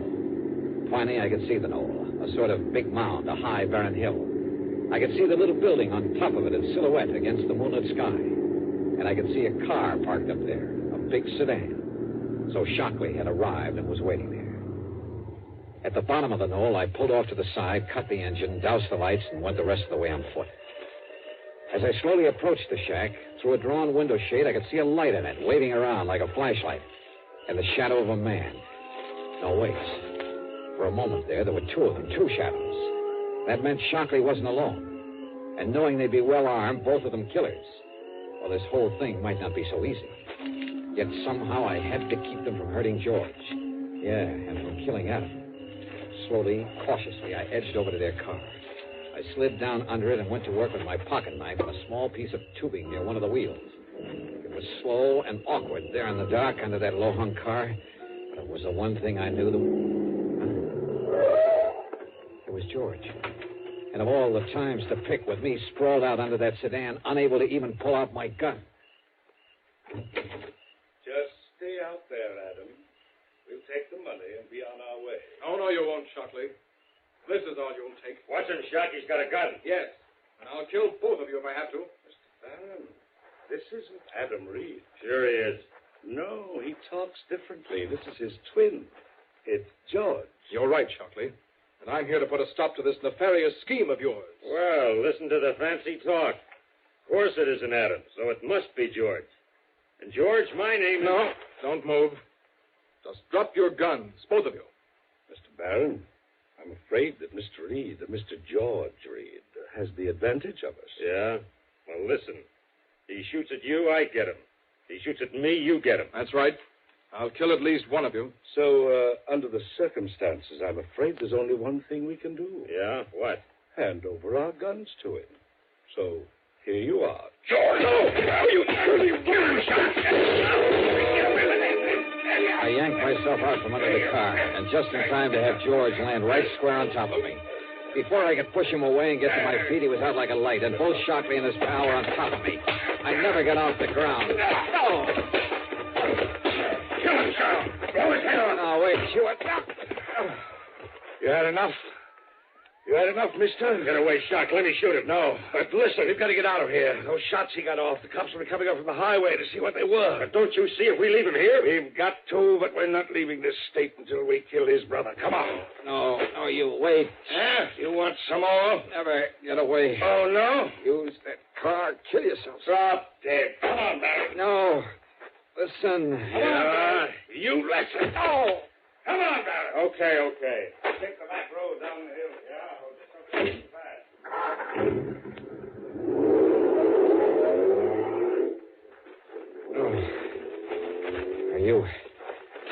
Are you okay, George? Yes, Johnny, I guess so. But they got away. They'll go down. They'll kill Adam. They're not going anywhere, George. What? I cut the brake fluid line. They have no brakes. By the time they get rolling down that hill...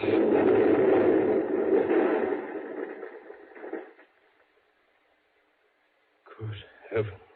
No, George. They're not going anywhere.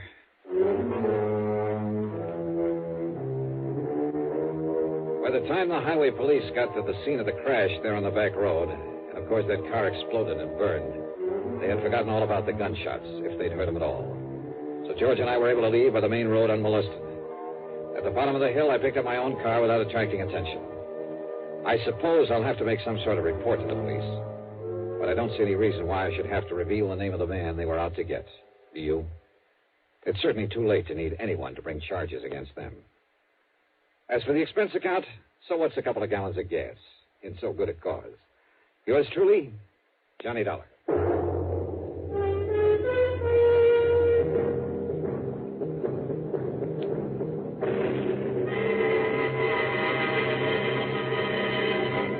Now, here's our star to tell you about next week's story.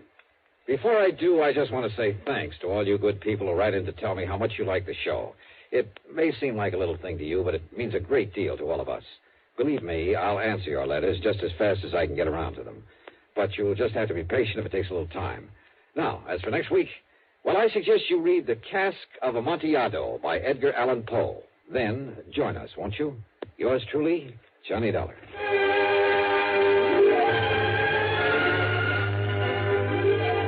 Yours truly, Johnny Dollar, starring Bob Bailey, originates in Hollywood and is written, produced, and directed by Jack Johnstone.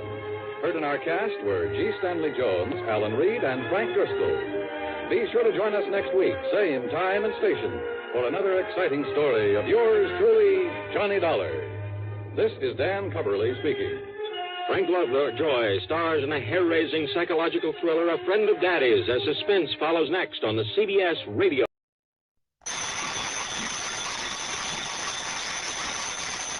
Johnny Dollar. Well, it's about time. Huh? John, where have you been? Oh, I just took a couple of days off to... Hey, now, wait a minute. Who are you? This is Harry Branson at Philadelphia Mutual Liability and Casualty Insurance Company. Harry, where have you been? What? Well, do you know it's been 6 or 7 months since you've called me in on something? No, it's only been a little over 5 months. 5.5 months, I should say. As a matter of fact, it's 5 months, 12 days. Okay, Harry. So where have you been? Well, as a matter of fact, I've been right here in my office at Philadelphia Mutual, here on Walnut Street, here in... John, you're trying to change the subject. Yeah? From what? Why, from the insurance matter that has me concerned at the moment. What insurance matter? The one I'm calling about, of course. Harry. After all, it was you who insisted that we sell him the policy. Oh, it was, huh? Though for the life of me, I still can't believe that that's his legitimate name. Smokey Sullivan. Well, it's as true and legitimate as any... Smokey? Well, what about him? John. Yeah? Well? I told you it was only because of your stubborn insistence that we agreed to insure that underworld character. Okay. So what's happened to him? Has something happened to him, John? Well, has it? I don't know. Well, if you don't know... Harry... Well, will you see what you can do about it? But you haven't told me about what? Good heavens, man, do I have to give you a printed diagram, spell out everything? Okay, Harry. I'll grab a train, maybe a plane. I'll be down there to see you. Well, now, I don't know that that's at all necessary. It is if I'm to get any sense out of you. Why, John. Yeah.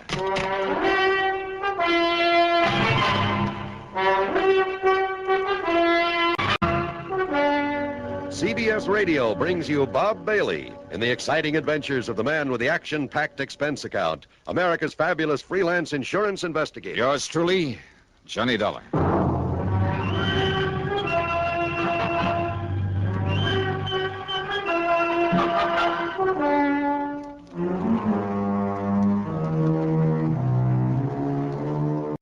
Expense account submitted by Special Investigator Johnny Dollar. To the Philadelphia Mutual Liability and Casualty Insurance Company, Home Office, Philadelphia. Investigation of the real ski matter. In spite of the way he sounds, in spite of his being a literal-minded, excitable worrywart, Harry Branson is a good insurance man. Whatever he lacks in, well, imagination, spark, he more than makes up for in methodical attention to every detail of his office operation. Paradoxically, then, except for Harry himself, Philly Mutual's home office ticks along like a smooth running watch. If I was promised an assignment at 9 o'clock of a Monday morning, believe me, it was never a second late. Nor was there ever any question about the size of my fee or expense account, so long as it was justified. Which is one reason I always jumped at the chance to take on a case from Philly Mutual. And now, if my old friend Smokey Sullivan was in trouble, okay then. Expense account, item 1, 1425, taxi out to Bradley Field, plane to Philadelphia, taxi into Harry Branson's office on Walnut Street.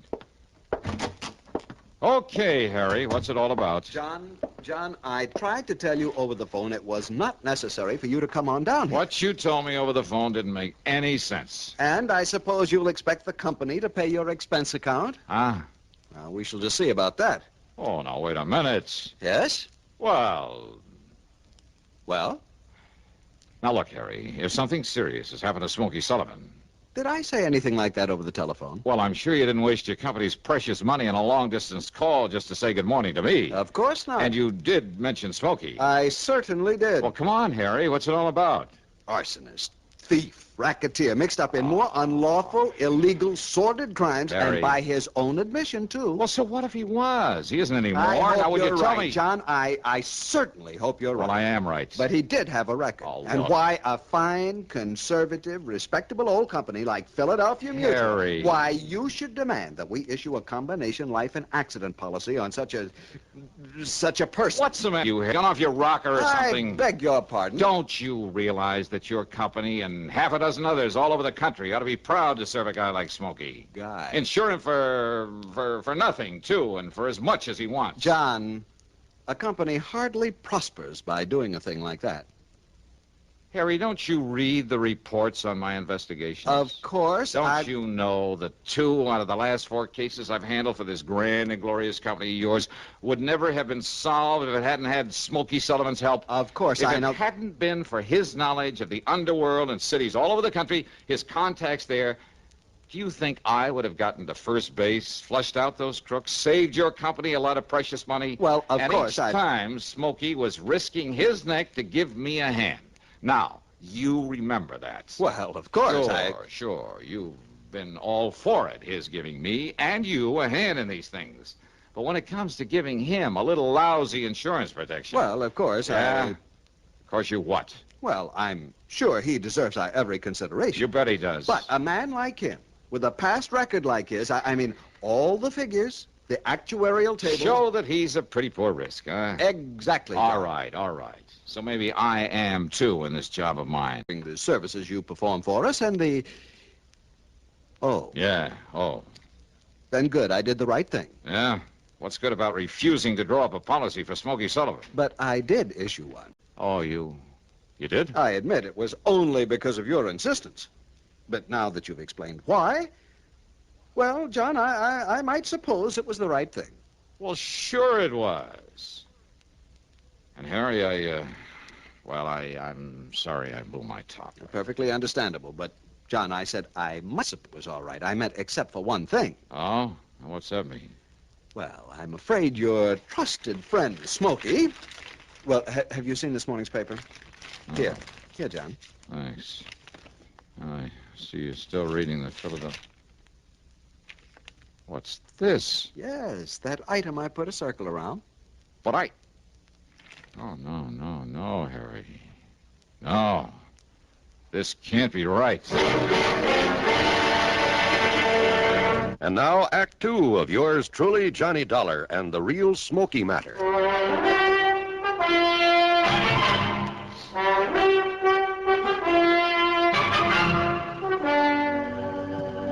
Read it, John, the whole news item. Toy factory.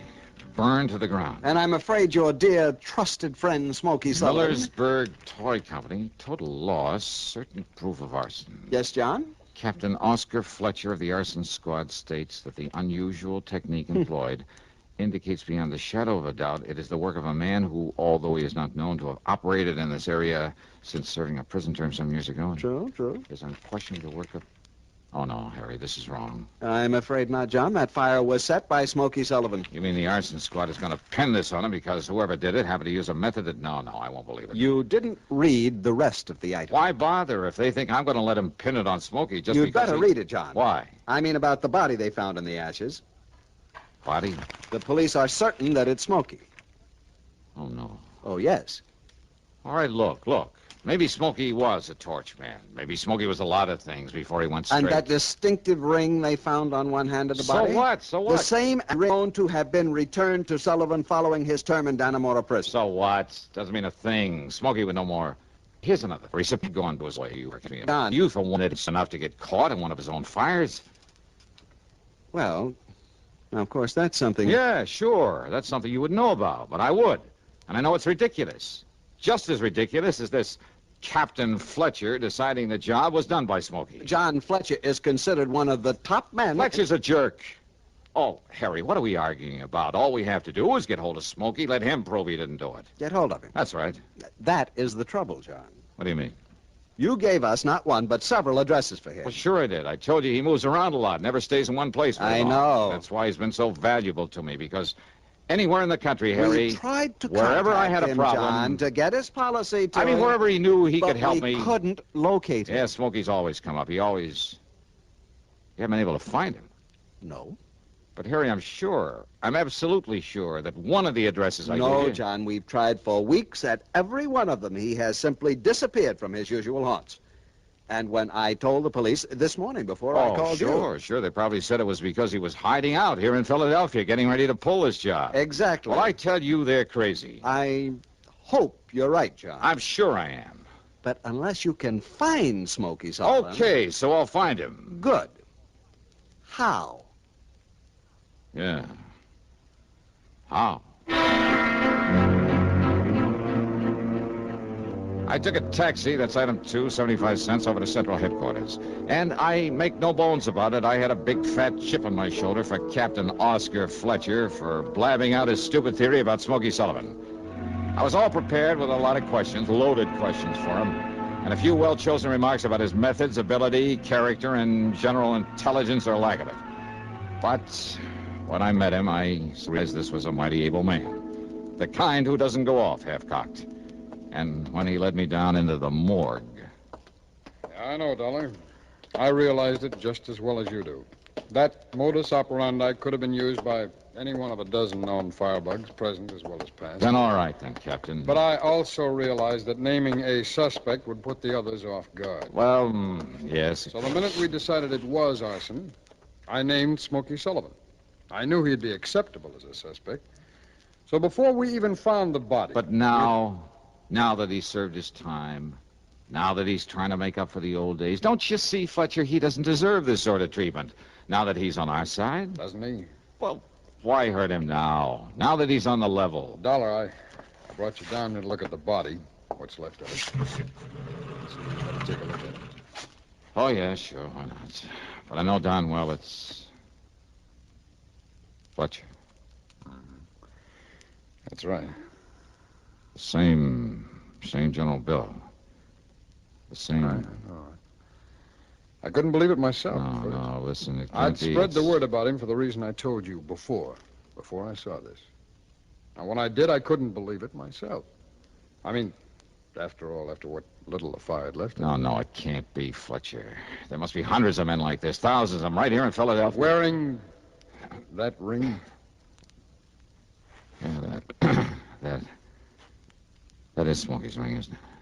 I know. I never saw another one like it. So? Dollar?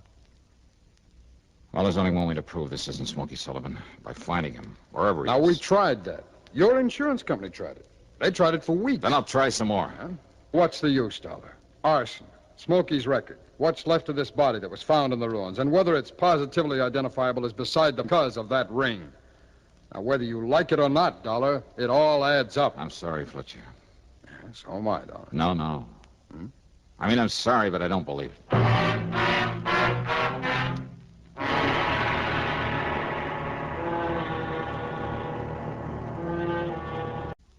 Are you married?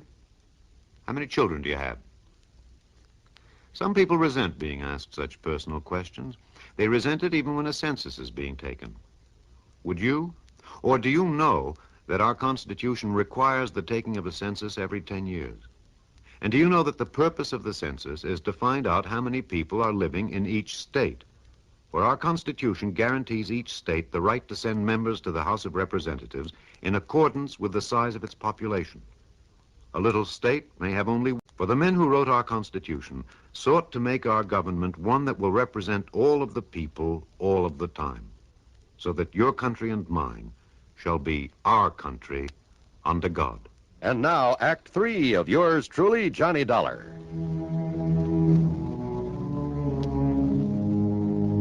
Item 3 over the next 4 days is $81 for room and board. More important, though, during the time is $116 for phone calls and telegrams to friends, newspaper men, police departments all over the country. Anyone I could think of who might be able to help me locate Smokey Sullivan. Nothing. Okay, Smokey had gotten restless again, as he had many times before. But always before, he told me where he was going. Yeah, maybe he tried to call me after I'd left Hartford. So one of those calls went to my answering service up there. No word from him. And there was always that body in the morgue. So unless I could somehow prove Smokey was alive, locate him. But how? And the only time that Smokey had ever contacted me was when when I needed... When he thought that maybe... Yeah. Item 5, 10 cents for a call to Marty Ross, a top reporter on Philly's biggest morning paper. I told him he'd find a story in exactly half an hour at the corner of 13th and Pine. A story that he ought to give out to all the wire services. Item 6, $50, deposit on a rental car. Item 7, a call to headquarters, and I didn't give the desk sergeant my name, only the license of the car I'd hired. Okay, then.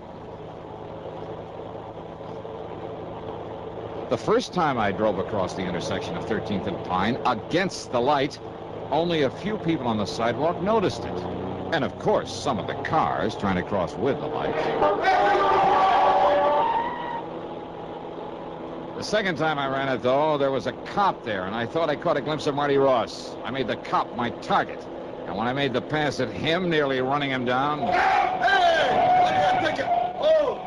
Oh!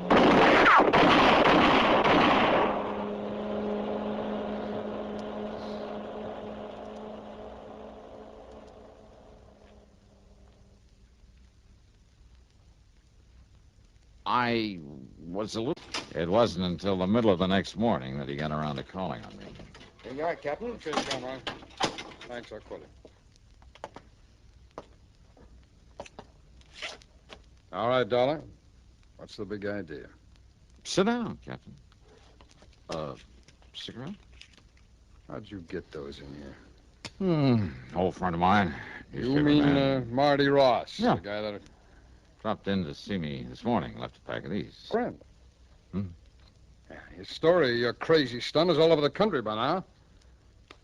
Boy, what's the matter with you? Did you go off your rocker? Yeah, it kind of looks that way, doesn't it?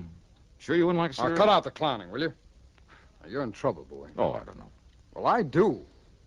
Well, now, I thought maybe you, an old friend of mine, could maybe pull some strings. You are out of your mind. Now, why'd you do it, darling? You drunk? No. Is that what you were because of your worry over Smokey Sullivan? Now, come on. Give. Well, I guess I'd better wait until my hearing before I say anything. Hey, guard. Dollar. You want to let Captain Fletcher out of here? You cut this out, will you? Now, come on, Dollar. Tell me what it's all about. Well, come on. Look, Dollar, be sensible about this, will you? Now, how can I give you a hand? That is, assuming that I will. If you don't... Dollar. Here we are, Captain. Dollar for... Come see me again sometime, will you, Fletch?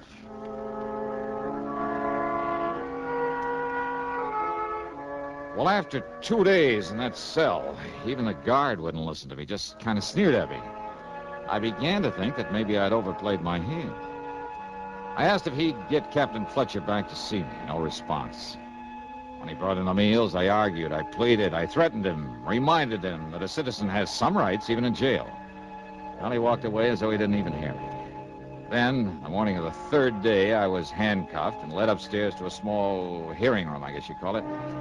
At any rate, there was a man there in judge's robes and a pretty cold-blooded expression on his face. Your name is Johnny Dollar. Yeah, that's right. Now, Your Honor... Instead of the usual formal hearing, I've decided not to waste any time on your case. Well, Your Honor, maybe it was kind of a crazy stunt. But when I tell you the reason for it... It's no use, Mr. Dollar. These circumstances are deadly and civilly against the VARTS office. Well, now, wouldn't it, Please, or shall I send you back to your cell? Well, now, look, is this some kind of a... Your Honor, Silence. Do you call this a hearing? I do not. Well, all right, then. Silence, please. Your caper with that rental car involved more than might have met the eye. Well, it was meant to. Don't you see? Don't you... Yes, sir. That apparent attempt on the patrolman's life.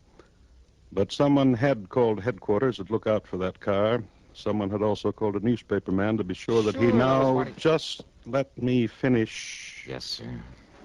But then the appearance early this morning from somewhere on the West Coast, I believe, The man we'd been looking for? Ah. Yes, Dollar. Captain Fletcher had been looking for him in spite of the body in the morgue. Then, Judge... Smokey Sullivan came here to help you, as I'm sure you hoped he would. Yeah. Yeah, I knew the newspaper reports. Will you please keep quiet? Yes, sir. Well, Dollar, when Smokey arrived here, Fletcher took him right over to the scene of the fire. Smokey immediately recognized the handiwork of an old crony of his who could almost have passed for his twin. Then... The only other man he ever knew to wear the same kind of ring he wore and still wears. Smokey's waiting in there, by the way, to see you. Then you mean that you know... I mean that your crazy caper worked, Johnny. Conroy, take off his handcuffs. Oh, boy. Judge, you're okay. And you say that Smokey's in the next room? Hi, Joy. Smokey. Yeah. Smokey, you old son of a gun. Yeah. Now, just 1 minute, Johnny. Yeah. I mean, yes, sir. We're deeply indebted to you for this. It was all done most ingeniously. Well... And as for the traffic violations, you're fined $15. Oh, But next time, please don't scare one of our patrolmen out of his wits.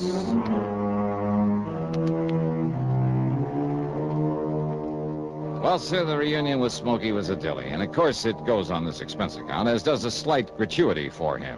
And the cost of his trip from the coast and back. Yeah, he's settled out there now. So the total, including my fine and my own trip back to Hartford, $621 even. Yours truly, Johnny Dollar.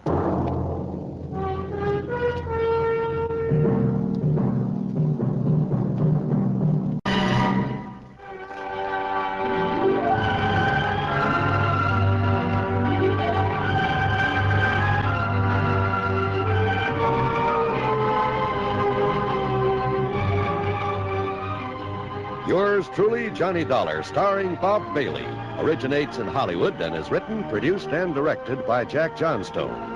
Heard in our cast were Harry Bartell, Stacey Harris, Lou Merrill, Vic Perrin, Tom Hanley, and Bill James. Be sure to join us, Johnny Dollar. This is John Wald speaking. Johnny Dollar has come to you through the worldwide facilities of the United States Armed Forces Radio and Television Service.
From Hollywood, it's time now for... Johnny Dollar. George Reed here. Huh? Hey, now listen, George. If Floyd's of England keeps handing me cases, how can I work for the other insurance companies? Well, what I'm calling about this time isn't really a case. So what, as long as the company pays my expense account and maybe a nice little fee to boot? Fee? Sure. Well, I'm not even certain you'll need an expense account. Oh, then now, wait a minute.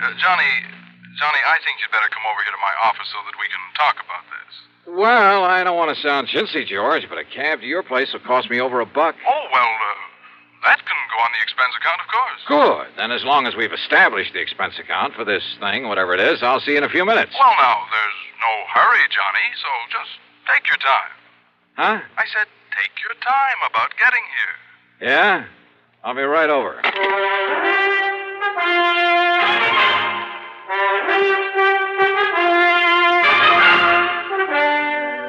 Bob Bailey in the intriguing adventures of the man with the action-packed expense account, America's fabulous freelance insurance investigator. Yours truly, Johnny Dollar. And now, Act One of yours truly, Johnny Dollar.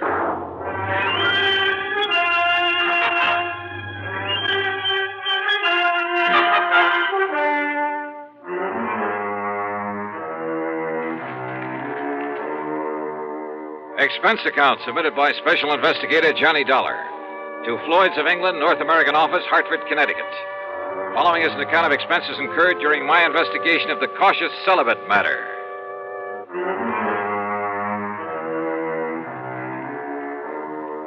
Wait a minute.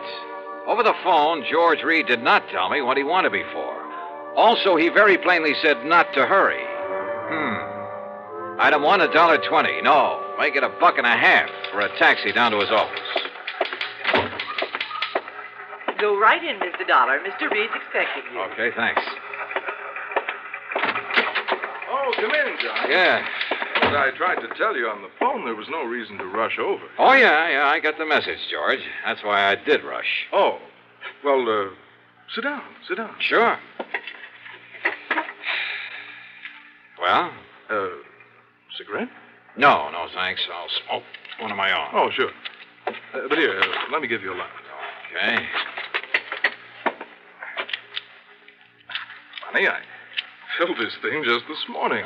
Here, give it to me. Oh, that's all right. I'm sure I can make it work. Well, what is this, George? Some kind of a stall? Oh, here, give me. Well... As for me, I don't think you were trying. I guess I didn't flick it hard enough. Yeah. Now, what's on your mind? Well, you got back from that assignment out in Oklahoma sooner than I expected, from that town with the unlikely name of Bum Spung. Well, it's really the name of Durango Laramie Dalhart's ranch. Crazy old character, but I like it. Bum Spung. Now, what can a name like that possibly mean? Are you kidding? You told me yourself the other day, just before I went out there. Oh? Did I? Well, of course you did. It's an old Indian name. Means bum, means bad spring, bad water. Oh, of course. You, cleaned up everything out there? What's the matter with you, George? Didn't you read the report I handed in with my expense account? Well, I sort of glanced over it, but you're coming back so soon, and with Durango's pretty niece out there, Carol Dalhart. Oh? What about Carol? Didn't I, kind of get the impression that Durango would like to have you marry her? Well, you should have. Every time I get within spitting distance of Oklahoma, I expect them to shove a shotgun at my back, and, well, that's why I left there in such a hurry. Oh? Sure, right after settling that insurance matter. Only it was for Durango's old pal, Sidewinder Wilson. Another character. Yes, Durango was here in Hartford, but Carol was there, wasn't she? Yeah, she certainly was. And, George, I'd love to have stuck around a while, to be with her. Mm-hmm. But when I got word that Durango was about to get back there, that he was bringing along a preacher, oh, brother, I took off. Why, Johnny? Why? Well, let's face it, George. I'm afraid I'm a confirmed celibate. Well, at least you say you are. But, aren't you rather fond of Carol Dalhart? Well, I've told you, she's a living doll. She's tall, dark, and very beautiful. She's intelligent. She has a lot of spark, a lot of spunk, too, and a wonderful sense of humor. Uh-huh. Yeah, to put it bluntly, Carol has everything. Everything a man could possibly want.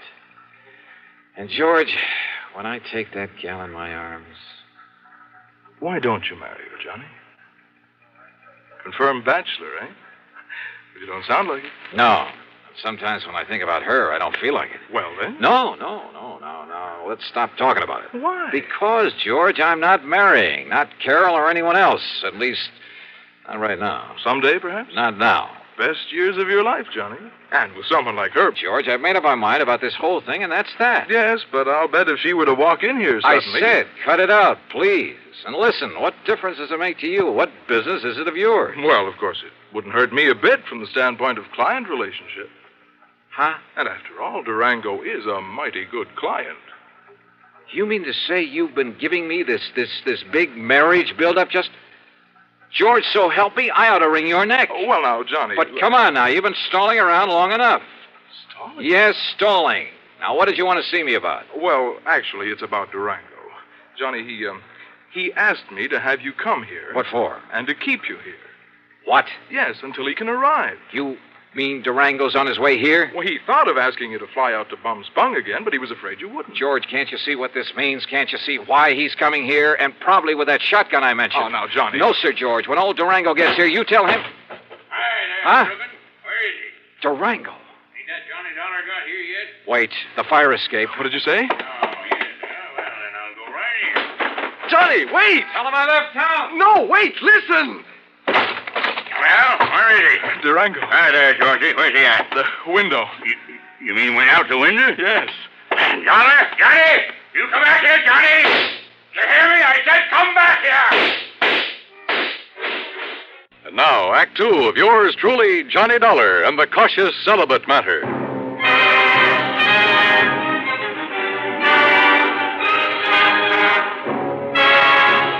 Needless to say, when that wild old character, Durango Laramie Delhart, started shooting at me from one of the office buildings, well, I really made time down that fire escape.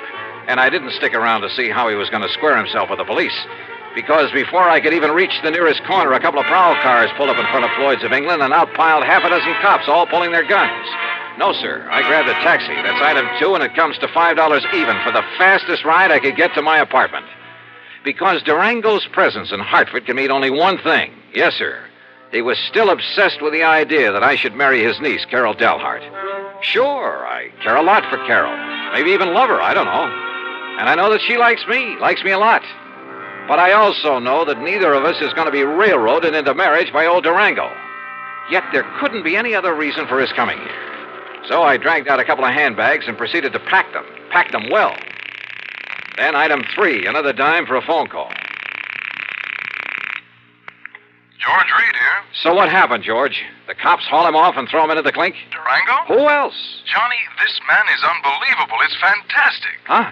I don't know how he worked it, how much it cost him. And, of course, as always, he came here loaded with money. Thousands, Johnny. Yeah? Well? But the police didn't even take those 6 guns away from him.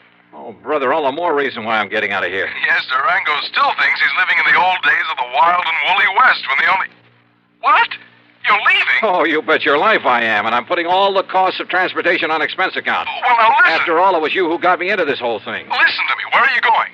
Why, do you think I tell you? You're in cahoots with this wild old man, this trying to get me to marry his niece. But, Johnny, if you and Carol love each other... So what? Do you think we want him to force us into it? Oh, well, now, look. Suppose we... Yeah? Oh, come on, George. I'm in a hurry. George! Are you in your apartment, Johnny? That's right, but not for any longer than... Why do you ask that? You stay right there, Johnny. Durango. You just stay right there. I'm coming right over. I gotta talk to you, young feller, and that ain't all. You hear me, Johnny?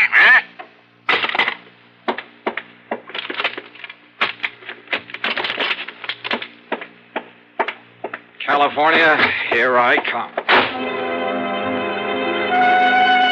Thanks to the late hour, I was able to get a plane without any trouble, though I half expected to see Durango come tearing out to the field with those crazy 6 guns blazing before we took off.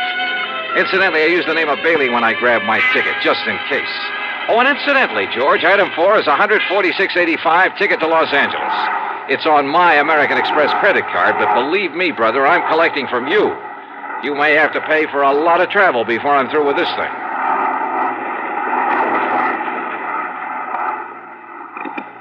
This is the pilot speaking. We'll be landing in Chicago in about 10 minutes. Weather is clear, the moon is bright, and ground temperature is 52 degrees. Is there a Mr. Johnny Dollar on board? A Mr. Johnny Dollar. I don't have him listed among the passengers, but is there a Mr. Johnny Dollar on board? Stewardess. Yes, Mr. Bailey, isn't it? This Johnny Dollar you're asking for, a friend of mine. I guess he missed the flight.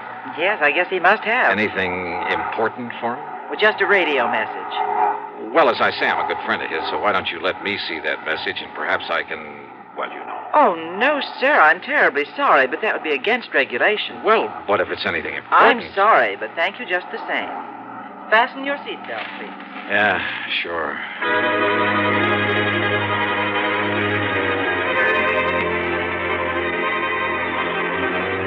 When we landed in Chicago, I was tempted to grab a telephone, call George Reed, and ask him if Durango had given up the chase. For I knew that by now George must have realized he'd have to be on my side in this whole silly business. But during the stopover, I didn't even risk leaving the plane. Finally, we took off again, and I managed to sleep for a while. But all I could dream about was Durango chasing me. Through streets and alleys, across the plains, on foot, on horseback, in a car, a boat, a train, and all the time firing those handguns at me. Wild, fantastic dreams. By the time we got to Los Angeles, I was a physical, mental wreck. But I knew that for the time being, at least, I was clear of Durango. So, after picking up my bags, I elbowed my way through the crowd to the taxi stand. Excuse me, please. Pardon me, ma'am. Sorry. Thank you. Taxi! Taxi! Hey, taxi! Here you are, Johnny. I hired this here now fancy limousine for you and me. Huh? Say, you ought to took one of them new jet flights like I done. Durango. Would have got you here a lot quicker. Durango, listen. Well, Sir Johnny, I finally catched up with you, didn't I?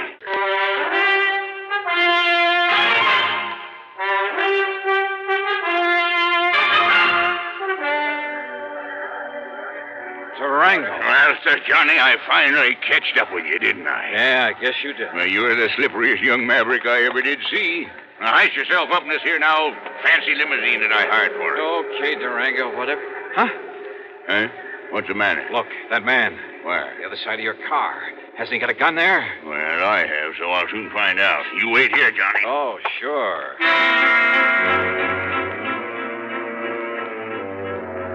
I dropped my bags and tore back onto the passenger ramp. By jumping over a fence, I was able to climb on board an airliner that was about to leave. By flashing my credentials at the stewardess, I kept her from throwing me off, and in a couple of minutes we were in the air. Yes, sir, and headed for Portland, Oregon. The plane fare is item 55620. And to prove I'm not kidding about the company paying my expenses on this wild trip, item 6 is $425 for my 2 leather handbags and all the clothes I'd packed in them. So what happened at Portland? You won't believe it.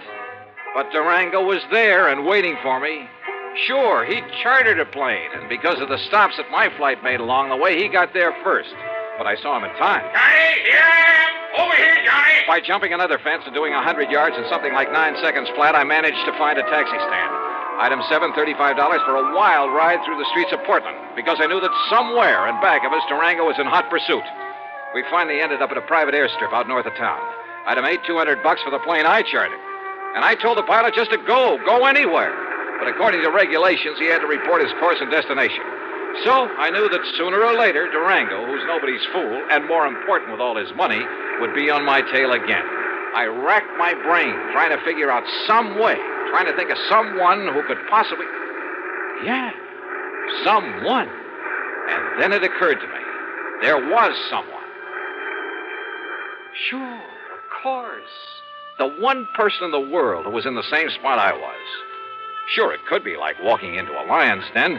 But item 9, a total of $114. Plane, bus, train, and rental car. First to Enid, Oklahoma, then north to the broken-down little ranch at Bum Spot. And yep, Carol was there. That lovely, loving Carol.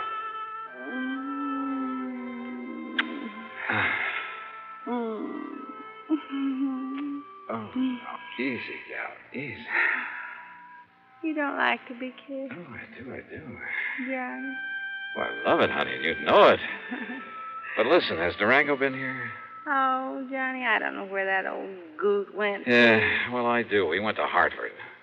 Hartford? Yeah, Hartford, gunning for me. That crazy old man is so set on having us get married, Carol. Well, that sure he is, but to go all the way to... Well, now, that's just carrying things too far. Yeah, I think so, too. I mean, if he thinks that by waving a 6-gun around... Listen, Johnny Dollar, I'm real gone on you. You know that. Well, yeah, and I think you know how I feel about but that doesn't mean that just because old Durango wants it that way, we've got to get hitched up together. No. At least not right away. So if he thinks he can shotgun you and me and... Oh, no. Durango! I knowed he'd be coming back to you, Carol, so now we really celebrate. Durango, you crazy coyote! Now, Durango, you stop that. You put down that gun and listen to me. Well, he's going to marry you, ain't he? Well, ain't he? No, Durango. No? No, at least, well, not now. And in spite of the way you've chased me all the way across the country. Yes, Durango. Well, sure I chased you, but not on account of Carol, Johnny. Huh? Well, sure. I hope all the time that sometime you and her will get married up together. Well, then? But I give up trying to force you kids doing it. Huh? Well, I just figure when you're ready, well, then you will. But going to Hartford and chasing me that way. Huh? Oh, that. Yeah, that. Well, that wasn't nothing, Johnny. It's just that when you was out here last week and you kept my old pal Sidewinder Wilson from getting murdered, Sidewinder's my oldest pal, Johnny, my best friend. Yeah, that's true, Johnny. And when you passed on the word that he was the one that found out about that killer, well, Johnny, what do you know now? He's the new chief of police down there at Fairweather. Yeah, well, bully for him, but I still don't see... So you being so good to him, I just wanted you to know I appreciate it. So, what I went to Hartford for was to give you this. Holy... Some of them's a bit dirty, crumpled up, and they got some... But when I counted right, there ought to be $10,000. There you are. Gee, Durango. Well, Durango, Well, I don't know what to say. Yeah, you don't have to say nothing, Johnny. Just enjoy it. But are you sure you wouldn't like me to have the preacher come up from Enid and no, I guess not. But God bless you anyhow, boy.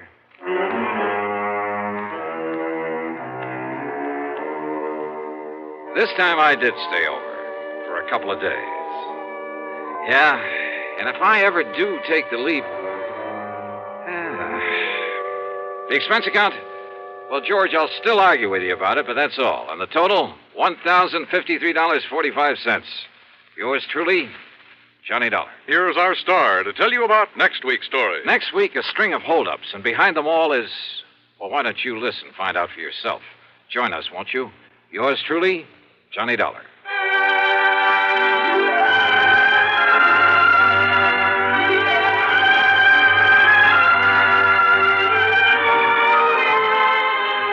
Yours truly, Johnny Dollar, starring Bob Bailey, originates in Hollywood and is written, produced, and directed by Jack Johnstone. Heard in our cast were Virginia Gregg, Gene Tatum, John McIntyre, and G. Stanley Jones. Be sure to join us next week, same time and station, for another exciting story of yours truly, Johnny Dollar.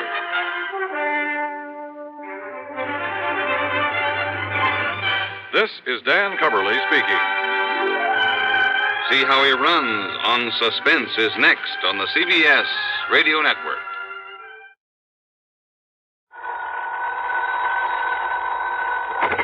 Johnny Dollar. George Reed here. Well, George, how's Floyd's of London? And how are you holding up in this hot weather? Johnny, all I can say is I wish I could make a trip to France at somebody else's expense. Now, what's that supposed to mean? I just received a transatlantic telephone call, collect, by the way, from that underworld friend of yours in Paris. De Marsac. Louis de Marsac. Yes. Calls himself Le Chagris. That's right, the gray cat. Why he ever chose to call himself that, Because at night all cats are gray. So he's hard to see in the dark. Well, free enough for yourself. Paris after dark. And de Marsac knows more about the dark alleys and sewers and back streets. But what did he call you about, George? He wants to talk to you about the Olney diamond. The what? $750,000 worth of diamonds, a necklace that was stolen from the Earl of Olney during a recent visit to the United States. Le Chagris has a lead on him? He wouldn't say, but if he has, you can get them back. Well, believe me, we shan't quibble over your expense account. Including whatever may be necessary to grease the palm of de Marsac? His information usually comes pretty high, you know. I understand that. And a bit of an allowance, shall we say, for my own entertainment while I'm there? Well, now, don't go overboard, Johnny. George, I'll be in touch.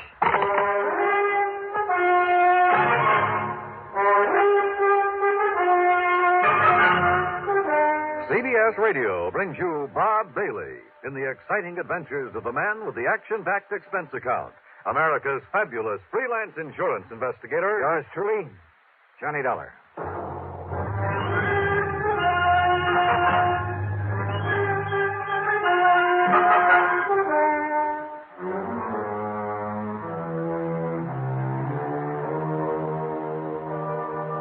Expense account submitted by Special Investigator Johnny Dollar. The Floyds of London, North American Office, Hartford, Connecticut.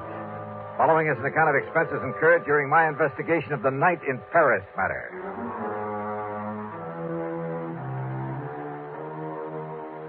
Expense account item 1, $12 even for a call to Paris, France. To a man I wouldn't trust any further than you could throw the Louis de Massac. Oui, Monsieur Dollar. This is your oldest, your dearest friend, Desalles. Oldest and dearest friend, huh? But of course. One of the crookedest, chiselingest connivers I ever met. Oh, but no. George Reed says you have some information about the only diamond, which means you've got your hand out, as usual. Oh, believe me, mon ami. I only told him that I wished to speak to you about something. You didn't hint around about those diamonds? Mm-hmm. Well, perhaps I did make some very slight reference about them. Yeah. When he objected to my phoning him what you call collect. You know where those diamonds are, de Massac? Well? Okay, how much do you want this time? Monsieur, you are speaking of money? What else? Mon ami, you hurt me. You touched me to the quick. Oh, sure. How much? Well, one might think that I slave and suffer and risk my life on your behalf only for money. How much, de Massac? Say, $10,000 American. Yeah, well, it was nice to talk to you. See you around sometime. No. Wait. The only diamonds are worth millions. Millions of francs, not dollars. But if I could tell you where you may find them? In that case, I might be willing to part with, say, 1,000, maybe 1,500. 5,000. If I actually get my hands on them, I'll give you 2. 4? 3,000, that's final. 3,500. Goodbye, de Massac. No, 2,500. I said I... Huh? 2,000. 2? Okay, $2,000. Yeah, then I think what you say crossed myself up. Yeah, I'm sure you did. But do not worry, mon ami. Do not worry. I will do the same for you. Yeah, I'm sure you will. Now, listen, if I take a plane out of New York a little after 9 tonight, I should get there tomorrow at 5:45 p.m. Paris time. Maybe. I'll hang my hat at the Hotel of Bois. You know where that is? But of course. Then I'll pick you up at that hovel of yours at the end of the, Rue de Pas de la Moule. Yeah, the Rue de Pas de la Moule. And you bring the money for me? I'll be there. Expense account item 2, $1,000 worth of American Express traveler's checks. 428 of it went for plane fare, Hartford to New York to Paris. The flight was uneventful, except for the person who occupied the seat next to me. Annette was her name, Annette Duboff. And brother, well, she's 25 or 6, I guess. Tall, brunette, and beautiful. Apparently has money of her own. I decided this trip to Paris wasn't a bad idea at all. Johnny Dollar? Yeah. Oh, I know who you are. You're the insurance investigator I hear about all the time on the radio. Well, don't look so shocked about it. Shocked? I'm thrilled. Tell me all about you. Oh, I'd a lot rather talk about you. Plan to be in Paris long? Oh, a couple of weeks, I guess. Just sort of a vacation. And I'm all alone, so I don't have any definite plans. Ah. Have you, Johnny? I have now. You certainly don't beat around the bush, do you? You know something? I like that. Well, good. Where'll you be staying? The Joy Sang. All right, then as soon as I get things cleared away, I'll call you. Are you over here to work on some kind of a case?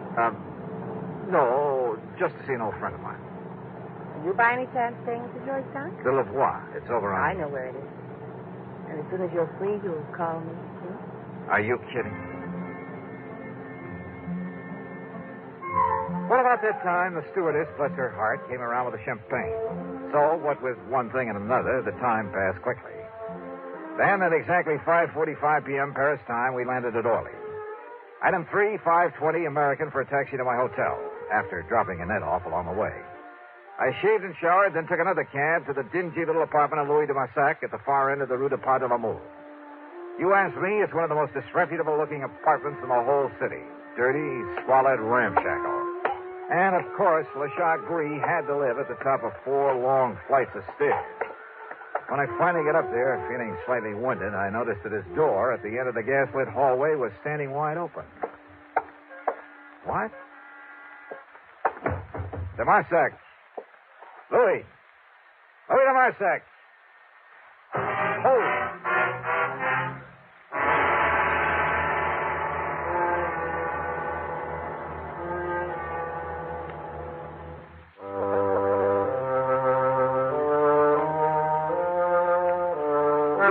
The dingy, dark apartment of Louis de Marsac looked like a tornado had struck it. It was a shambles, as though somebody had come in and simply done as much damage as possible, and yet at the same time was looking for something or someone. As for de Marsac, there was no sign of him anywhere. I stood there for a moment, wondering what to do next. Huh?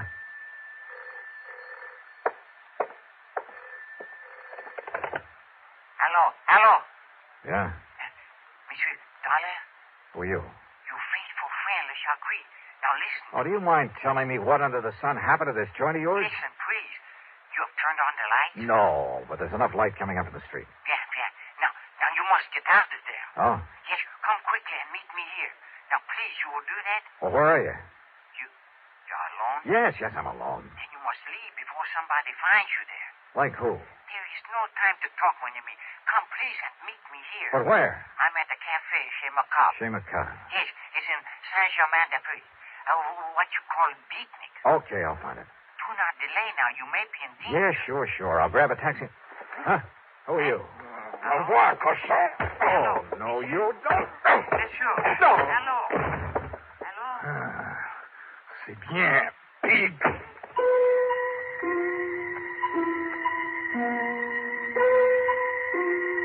When I came to, I found myself propped up in the remains of a chair. A bottle of cognac and a glass had been placed on a table beside me. I helped myself. And next to it, a piece of paper. Scribbled on it were the words, Je regrette. I'm sorry. So believe me, if I ever catch up with him, he's going to be a lot sorrier.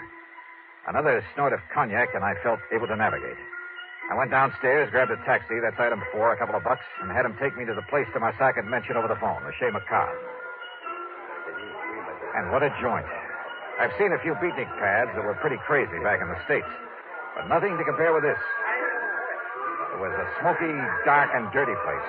The beatniks packed into it were dirty, too. Characters who made a business of being characters, including a gaunt chick chanting some poetry in a corner. Then a wormy little man sidled up to my table out of the shadows and proceeded to help himself to my drink. Yeah, it was de Marsac, the Chagrin. Do not seem to know me at first, mon ami. Even when you come over and help yourself to my cognac? In this place, it is the custom. But what happened to you when you hang up the telephone on me? Well, somebody sneaked in and worked me over to Marsac. Any idea who it might have been? No. I hope he did not hurt you too badly. No, he did all right. But why? Now, why the crazy note he left saying he was sorry? But of course, monsieur. But of course what? Well, he must have thought you were me. Oh? Oui. Because of a little deal on the statue that I made a week ago. In my business with some of the terrible people I have to deal with, this sort of thing happens all the time. I'll bet. But then, when this man, he discovered he had made a mistake, that you were not me... Oh, sure. What can you, the American, know of the art, the poetry of today? Huh? Now, what brought that on? Yeah, I will translate for you then my lovely, my beautiful ode to nothing. Ode to nothing? Listen to my every magnificent word. Oh, now, wait a minute. Nothing. Huh? Nothing. Oh, now, look, for... de Marsac, come on down to earth. Wait. It is all right now. Huh? All right, what do you mean? It was for the benefit of the man who came by the table, who looked at us. Oh, yeah, I noticed him. He was very curious about us, like a spy. A spy? Yes, of course.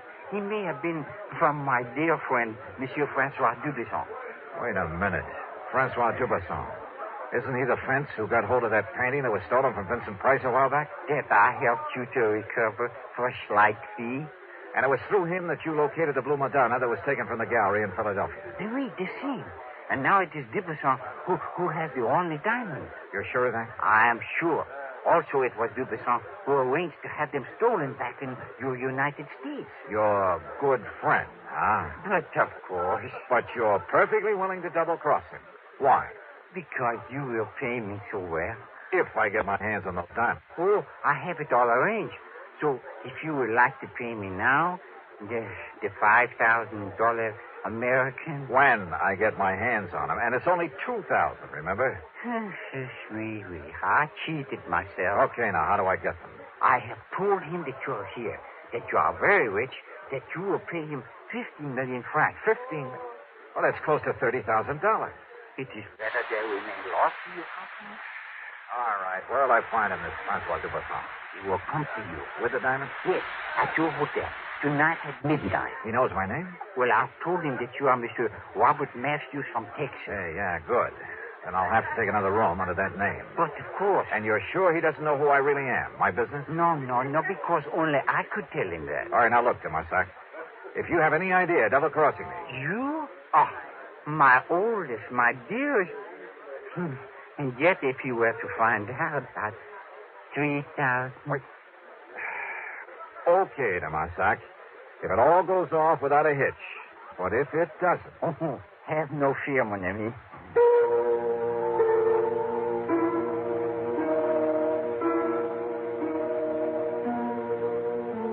Sure, it was a kind of shady deal to make, to have to make. But under the circumstances, what else? And people simply don't realize how most of the crimes in this world are solved.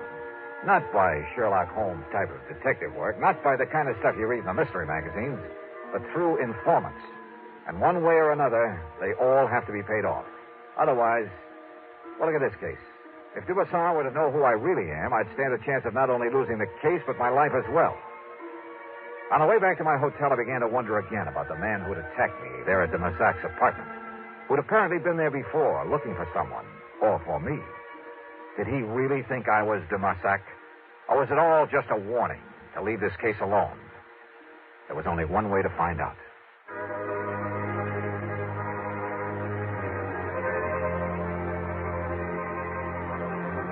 Back in my hotel, I arranged for another room under the name of Robert Matthews from Texas, USA. It was a room adjoining my own with a connecting door. In it, using my best Texas drawl, I'd meet Francois Dubuisson when he came at midnight with the Olney diamonds. 15 million francs, Dubuisson had told him. Little enough for a necklace worth $750,000. But I've never yet paid a thief for the return of stolen goods, and I had no intention of doing so this time. I settled down to wait for midnight. And then I suddenly realized why I'd felt only half-dressed ever since I was attacked over in Dubuisson's apartment. Sure, my gun was missing. Without it, and if Dubuisson was wise to me, was the phone in the other room, the one where I'd act out the part of the rich Texan, if there was any point in it.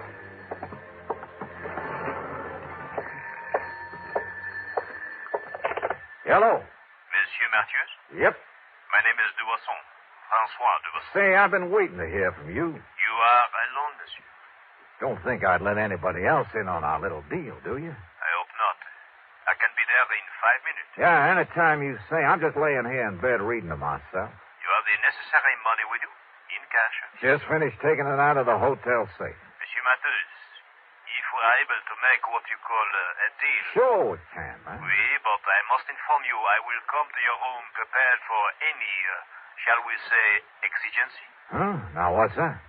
The gun I carry, it has a silencer. 5 minutes. I'll be here. I suddenly had an idea that might possibly work. Out of a small rug, a pair of shoes, and a couple of other things, I fashioned a dummy, laid it carefully in the bed in the other room, after making sure the head of that bed was toward the door. I piled up a couple of pillows so that even if there really been someone in it, only the outline under the covers would be visible. I left a cigarette burning in an ashtray, propped up a magazine. From the doorway, then, it looked like someone lying there, reading and smoking. I hoped. I unscrewed a light bulb, then stood behind the slightly open adjoining door. Come in, man, come in. You were very foolish, Monsieur Dollar, to say you obtained the money from the hotel safe. The night clerk has informed me otherwise. Also, he confessed it was you who took both of these rooms. Well, have you anything to say? I told you Dollar was here because of the jewels, Francois. Annette. Oui, ma chérie. So, Annette, you may dispose of him once and for all. Close the door. No. Look, there's a dummy in that bed. Oui, you're right. But Dollar has no gun now. And if he's here, Francois... Take care, ma chérie. Don't worry. First, we try that other room. I nudged open the adjoining door, and with everything I had, I pitched the light bulb across the room at the far wall. No, he's in here. Then I dove in low at the first of them I could reach. Annette! Annette! A bad mistake, Johnny. Because I have the gun. Yeah. I suppose I should have known, Annette. Your last mistake. Because with this silencer, nobody will ever know. Oh, I'm sorry, mademoiselle. Oh, dear. Oh, thanks, Tomasak. Like the U.S. Marines. But such a pity, monsieur. Huh? That I should stoop so low as to strike a beautiful woman. Of course, the fact that it saved my life. 5,000. Sure. 5,000.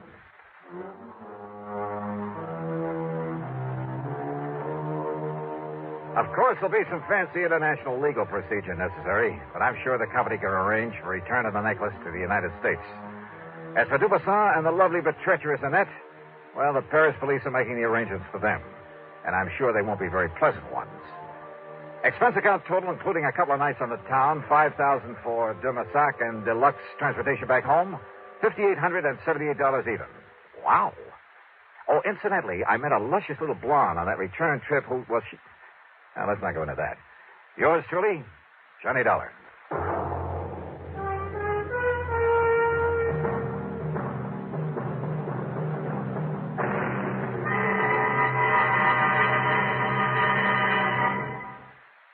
Here's our star to tell you about next week's story. Next week, a foggy night on the Embarcadero in San Francisco. In the shadows, a killer. Join us, won't you? Yours truly, Johnny Dollar.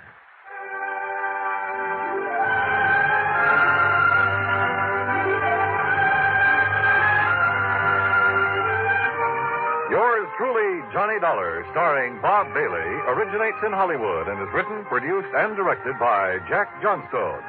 Heard in our cast were Virginia Gregg, Forrest Lewis, G. Stanley Jones, Tony Barrett, Bill James, and Gus Bays. Be sure to join us next week, same time and station, for another exciting story of yours truly, Johnny Dollar.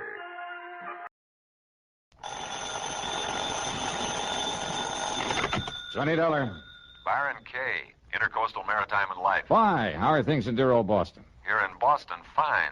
But Cod Harbor, something else again. Cod Harbor? It's a little fishing village up north of here, up near Gloucester. Yeah, I know. I handled a case up there a couple of years ago. Oh, yes, that's right. It was for Meg McCarthy, a big, blousy, brawling old gal who ran a joint she called Meg's Palace. Well, it's Meg McCarthy. After that dingy dive she was running burned down, she took the insurance money and moved away. Johnny, listen. It was Meg McCarthy who called me.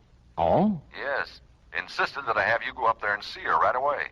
Well, she's back in Cod Harbor? And running another restaurant and rooming house. We wrote the insurance on it. What's happened up there? All she'd tell me was that if you didn't show up in a big fat hurry, she'd cancel out on us. So what do you think? I'll tell you this. Meg is used to handling things pretty much by herself.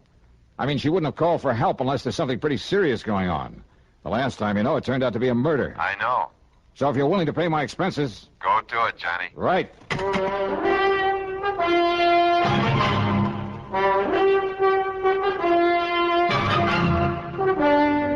CBS Radio brings you Bob Bailey in the exciting adventures of the man with the action-packed expense account, America's fabulous freelance insurance investigator. Yours truly, Johnny Dollar.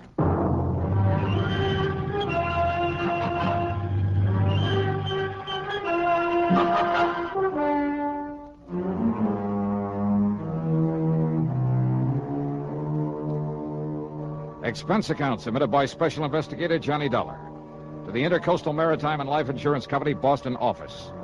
Following is an account of expenses incurred during my investigation of the Silver Queen matter.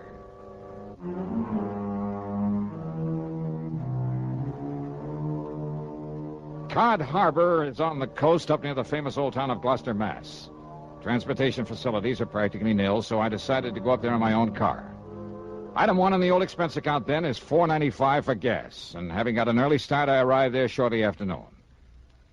Yeah, it's quite a colorful spot, Cod Harbor, if you could somehow manage to lose your sense of smell. Or maybe if you were an artist bent on painting a picturesque waterfront. The residential section on a low hill a couple of 100 yards back from the beach consisted of a scattering of weather-beaten shacks. On the long wharf at the water's edge was an ice plant, a packing house, and a ship's chandler. At the end of the wharf, the disreputable-looking cafe and boarding house known as Meg's Palace. Alongside the piers that stuck out into the harbor were the really important part of the village, the fishing boats. There were schooners dating back to the last century and still carrying sail. There were power boats in all shapes and sizes, from 18-foot outboards to 80-foot diesel jobs. All of them used for only one thing, fishing the banks far out in the Atlantic with seines and trawls and trot lines. I walked on over to Meg's Palace, wondering how much the old gal had changed since I saw her last. You know something? Meg McCarthy hadn't changed one bit. And you just listen here now to me, you lop-eared bladders. Meg, put down that blaster skin and leave me explain. Explain, huh? Just on account of you and that scurvy crew of swabs on that stinking tub of yours made a decent catch for once. It's no good excuse for coming over here to get drunk all over me lovely place. Ah, you crazy old biddy, will you listen to me? No! But I tell you, I'll pay you the money. I'll pay you double for them few dishes and the broken-down table they busted up on you. And I tell you to keep your dirty, offensive money to yourself, Captain Andy, and get out of here and never come back. Now get! Meg, put down that frying pan. That's right square on the top of your filthy head, I'll lay it. No, Meg, Now get before I lose me temper and forget I'm a lady. You hear me? I see tell this. you, Meg, if you start throwing them things at me, I go... Back out here, and you stay out of here. If you hit me, I'll kill how yous from stem to stem. All right. I'm leaving there as fast as I can. Leave me out of this here now, madhouse. Ha! Now maybe we'll have some peace and quiet around here for... Hey. Now who are you standing there in the shadows? Get out! All right, Meg, just knock it off. Oh, knock it off, is it? Well, I'll show you sneaking in here like a... Oh, it's me love, me darling, me sweetheart, me Johnny boy. Yeah, hiya, Meg. Still throwing your weight around, huh? Ah, darling, they're like a brood of crazy, troublesome kids, they are, the men that puts to sea. And I loves every blinking, bloomin', worthless one of them. Oh, you do, huh? Well, of course I do. That's why I makes them toe the mark the way I does. Somebody's got to love 'em and mother 'em and keep 'em in line. Especially Captain Andy. The man who just left? That's the one I mean. Oh, come now. Come sit down and have a cup of this here delicious coffee I just brewed up in the pot. Yeah, sure, why not? It'll put some hair on your chest and build up your strength on the cotton. You'll be needing it. Ah? That is, if that Marty Silver finds out you're up and around these parts. Marty Silver? Sure, and he owns the Silver Queen, that leaky old tub that sits down alongside Pier number 7. But here now. Have yourself a cup of this nice, aromatical, hot, strong coffee. Yeah, thanks.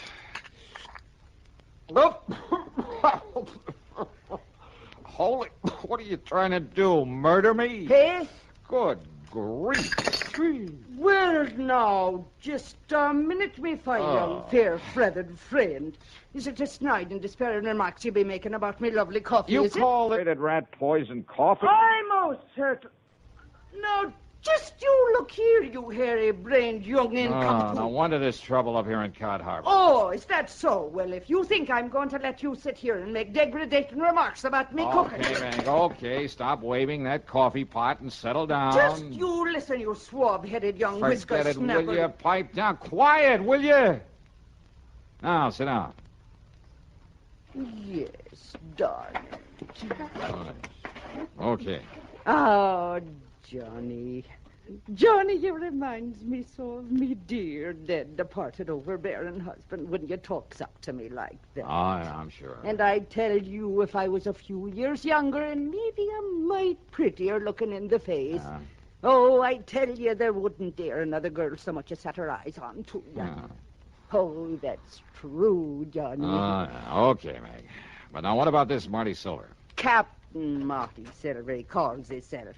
And he sailed in here a few days ago from up to Gloucester, he says, in that tub he calls the Silver Queen. Says he wants to sell the old wreck. Aye, and that he will, Maggie. And who invited you in here again, Captain Andy? There's already 2 or 3 suckers bidding up to buy the old wreck from him.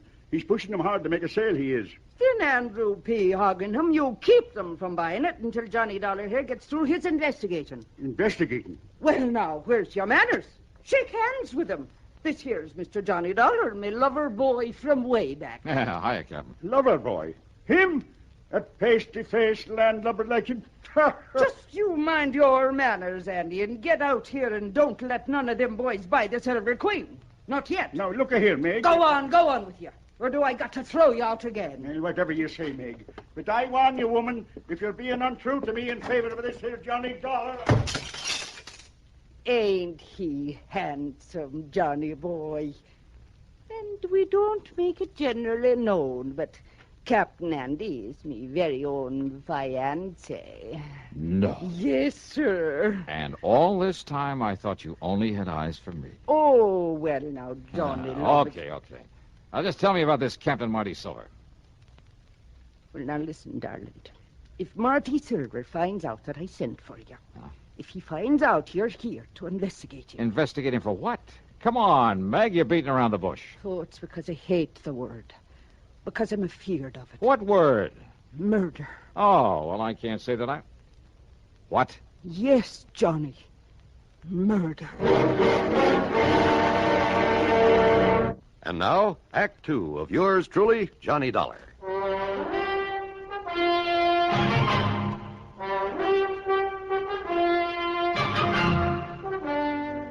You're accusing this Captain Marty Silver of murder? I'm accusing him of preparing murder.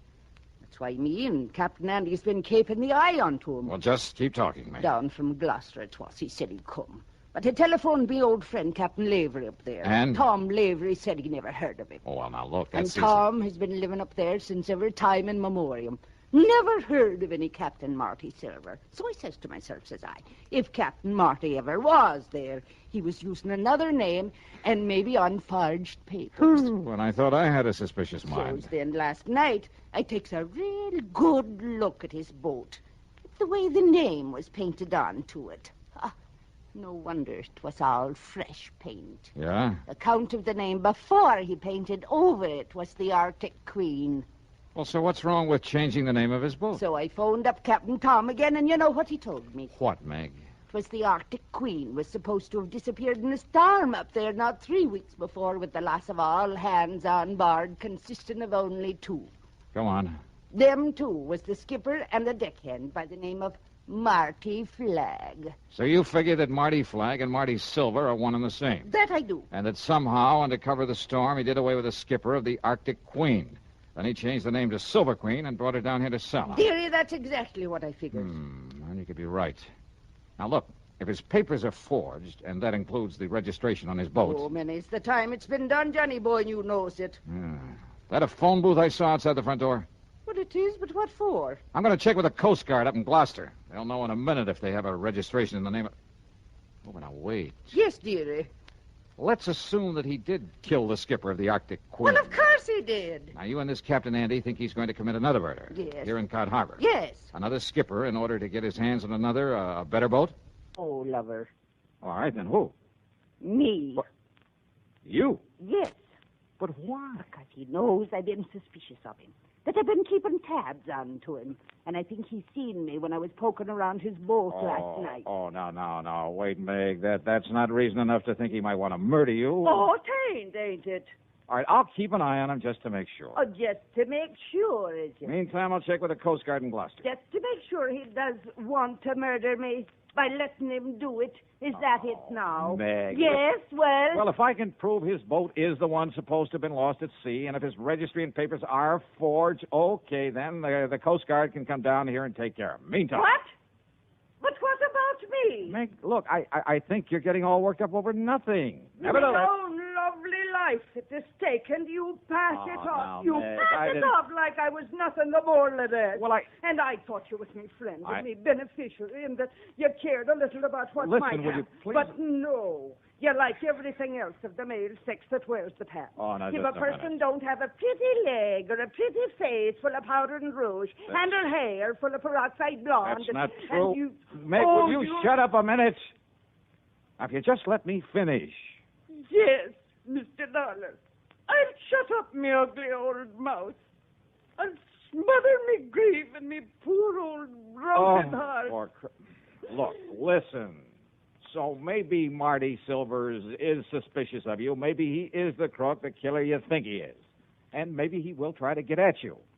So, look, I'll make sure nothing happens to you and until I can get this other stuff straightened out. Oh, Lord love you, darling. I knew that you wouldn't let down poor old Meg. Yeah, so why don't you go back in the kitchen and fix me something to eat? Oh, Johnny, love, it'll be the finest supper you ever put your teeth in. Good. Only after I've called the Coast Guard, I'll come back here, and I'll make the coffee to go with it. See you later. No, just a minute. Yeah, now what? If you're trying to make some more cracks about me coffee, Johnny, darling. Meg, put down that platter. I'll put it down, all right, you bug-eyed young. Get out of here. Get! Meg, you are a lousy shot. Oh, I am. Am I? Yep. Oh, God love that boy.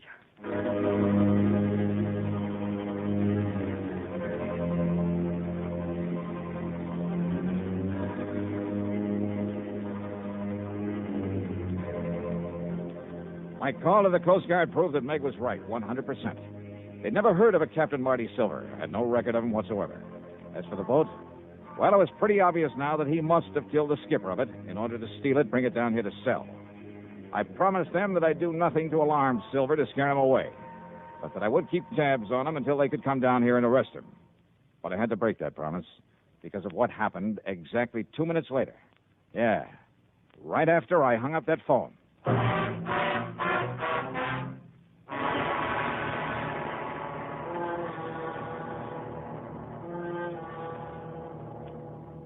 And now, Act 3 of yours truly, Johnny Dollar.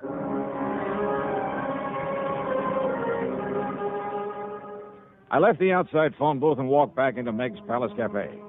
It was still cluttered with the pots and pans and crockery that she loved to throw at anyone who happened to disagree with her. In this case, it was Captain Andy and me, her lover boys. I heard a lot of activity off in the kitchen where she'd promised to cook me something to eat, and I hoped she'd hurry because I was hungry. But then I heard a door slam somewhere in the back and footsteps on the boardwalk that I knew led down to the piers. I wondered if she changed her mind about fixing that meal for me. But when I got to the kitchen... Meg, what's happened? What happened here? Oh, Johnny boy. Thank heaven you got here and scared him away. Who? If he hadn't heard you coming in the front, he would have killed me for sure. Marty Silver. Oh, he must have been hiding away here in the kitchen. He must have heard everything me and you were saying about him. All right, here now. Let me help you up in this chair. It's all right, darling. I think I can make it. But when I get a hold of that... There you are. But I thought Captain Andy said that Silvers was down at the dock trying to sell that boat. Hey, wait, listen. Yes. Stay right here, Meg, while I get in the back of that door. What? What is it,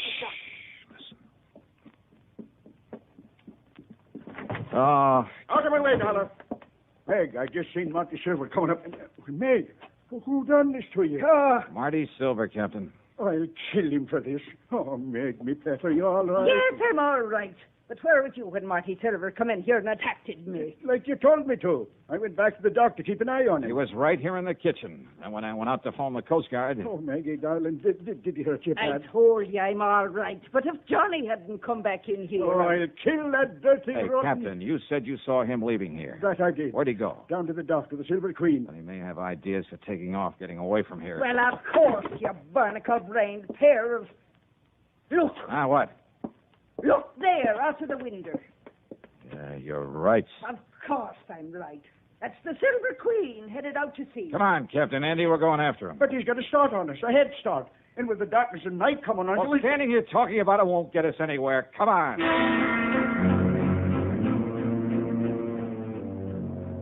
We cast off and made for the open sea, because far out ahead of us we could spot the running lights of the Silver Queen.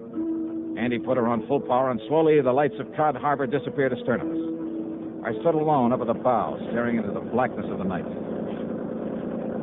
You keep your eye on those running lights, Johnny. We lose them, we lose the Silver Queen. I think we're gaining on them, all right. Not very fast. Don't worry, boy.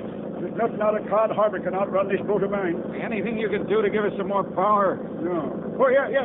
There, maybe it is. Come on back here, Johnny. Take the wheel. All right, you are. You see him? You see his lights from here, all right? Yeah, I see him. And then you take the wheel. All right, I got it. What are you going to do? I'm going to lift this engine cover and... There. Now, I'll get to this carburetor and see if I can keep her wide open, Johnny. That she is.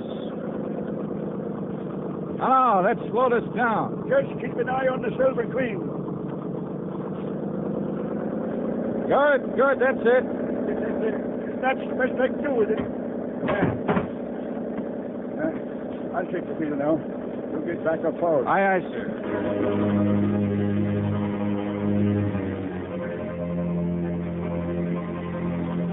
As we slowly but surely pulled up on her, I could see the vague shape of Captain Marty Silver at the wheel. I could see him turn and look back at us now and then. Just a few more minutes and we'd overtake the Queen. But if Silver had a gun, I eased my .38 out of the holster, made sure I had a full load, just in case. And then it suddenly occurred to me that if he could see us and our lights were far brighter than those of the Queen. I went on back to Captain Andy at the wheel. Keep going along now, Johnny boy. Hey, where's the switch to the cabin lights? Okay.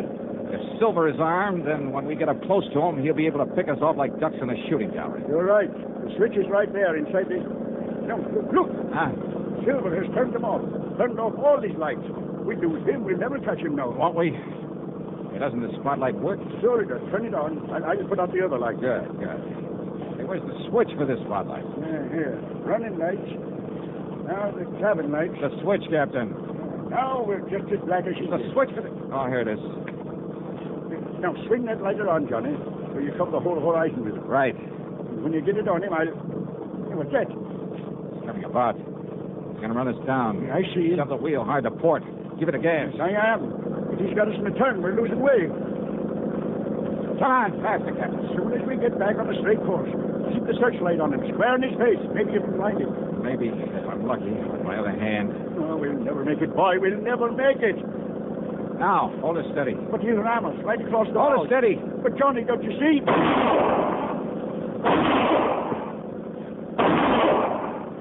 You hit him. He's hurt. Yeah. Now, more power, Andy. He's let go of the wheel. Hey, he's reaching for the Andy. gun. Maybe the Queen will well away from power, us. I tell you. Full power. But no, we're too late. Too late.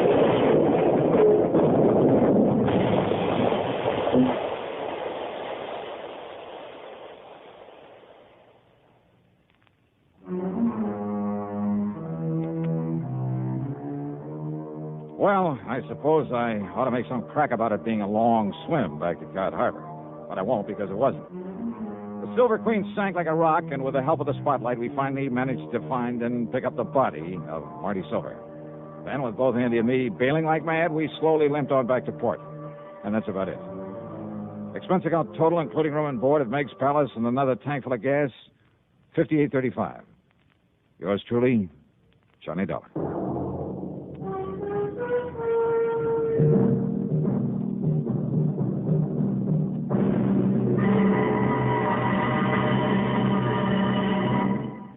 Now, here's our star to tell you about next week's program. Next week, murder.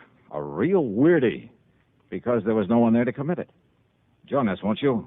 Yours truly, Johnny Dollar.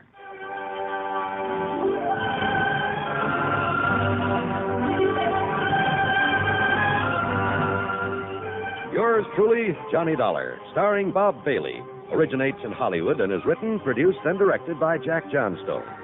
Heard in our cast were Virginia Gregg, Olin Soule, and Ralph Moody. Be sure to join us next week, same time and station, for another exciting story of yours truly, Johnny Dollar.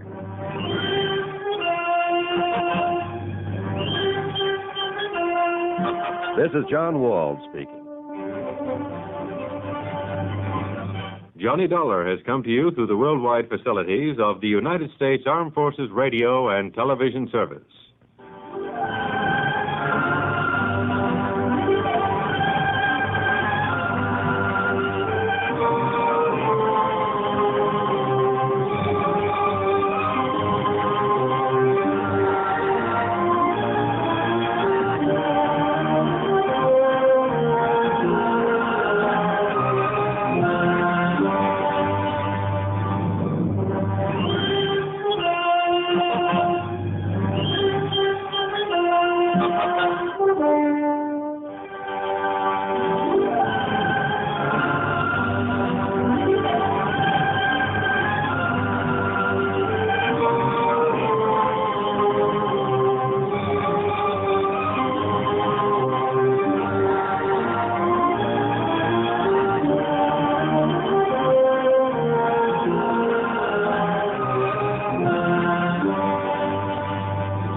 time now for...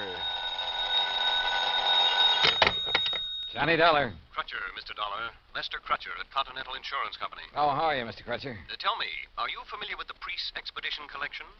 Priest Expedition? Some of the relics, artifacts of considerable archaeological import that were excavated from the ruins of the city of Ur in the valley of the Euphrates. What? Findings from the temple erected to the god Baal, which proved of such historical value to students of the ancient Babylonian civilization. You know. Yeah, I certainly don't know.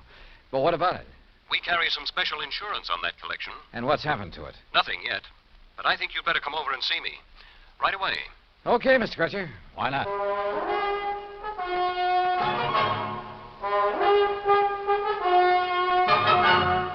Bob Bailey in the exciting adventures of the man with the action-packed expense account. America's fabulous freelance insurance investigator. Yours truly, Johnny Dollar. And now, Act One of yours truly, Johnny Dollar.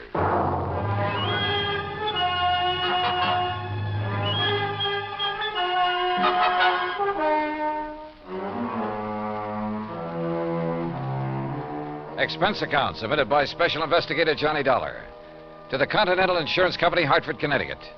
Following is an account of expenses incurred during my investigation of the loss of memory matter.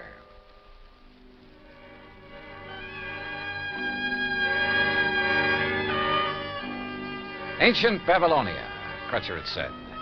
So on the way down to his office, I stopped off at the library for a good look at the encyclopedia. And I learned that what was once Babylonia is now a part of the country of Iraq, one of the hot spots in the Middle East. Good. There might be some action, even international intrigue. On a map, I found the location of the long-forgotten city of Ur. The confluence of the Tigris and Euphrates River near the Persian Gulf was where it was. Romantic names, all of them. And not too far away, the exotic city of Baghdad. Yes, at long last, a trip to the Middle East. Middle East? Well, that's what the map said, Mr. Crutcher. Near west is more like it, Dollar. Huh? You must have misunderstood me. The relics from the temple of the god Baal I mentioned are presently in the little town of Lakeview.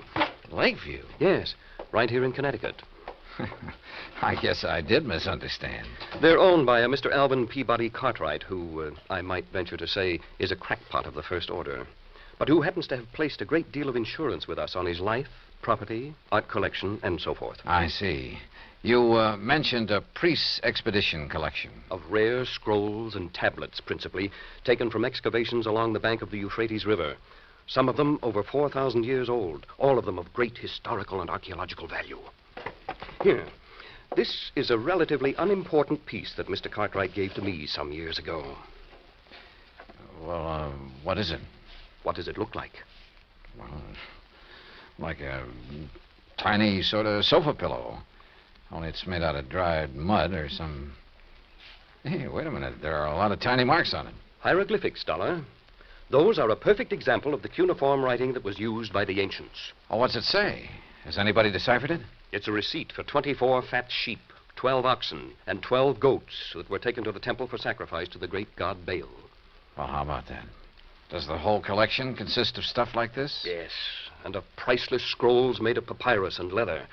You've heard of the Dead Sea Scrolls? Oh, yeah, sure. That throw so much light on biblical times. Yeah, they've had a lot of publicity in time and life and so on. Yes. Those in the priest collection cover much of the history of the Canaanites and Phoenicians. And you've insured the collection? It's this way. Mr. Cartwright has decided to sell it to the museum here in Hartford. Has promised them that his stepson, Alfred Hocking, who lives with him, would deliver it to them today. But now he's suddenly worried to death that something will happen to it en route. So? So, to keep him happy, we've issued a $20,000 transit policy. Well, then what's he worried about? Now he demands a guard for it, too. Well, doesn't he trust his stepson, this Alfred? Who knows? Who knows what old Cartwright thinks, whom he trusts. Well, now look, And after all, $250 plus whatever expense account you can dream up for a couple of hours' drive in the country. What if his own... Oh? Well, sure, why not?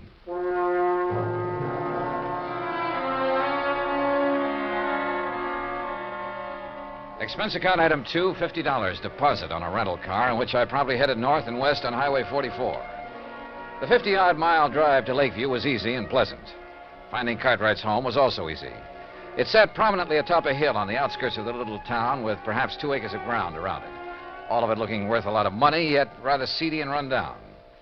Alvin Peabody Cartwright himself greeted me at the door.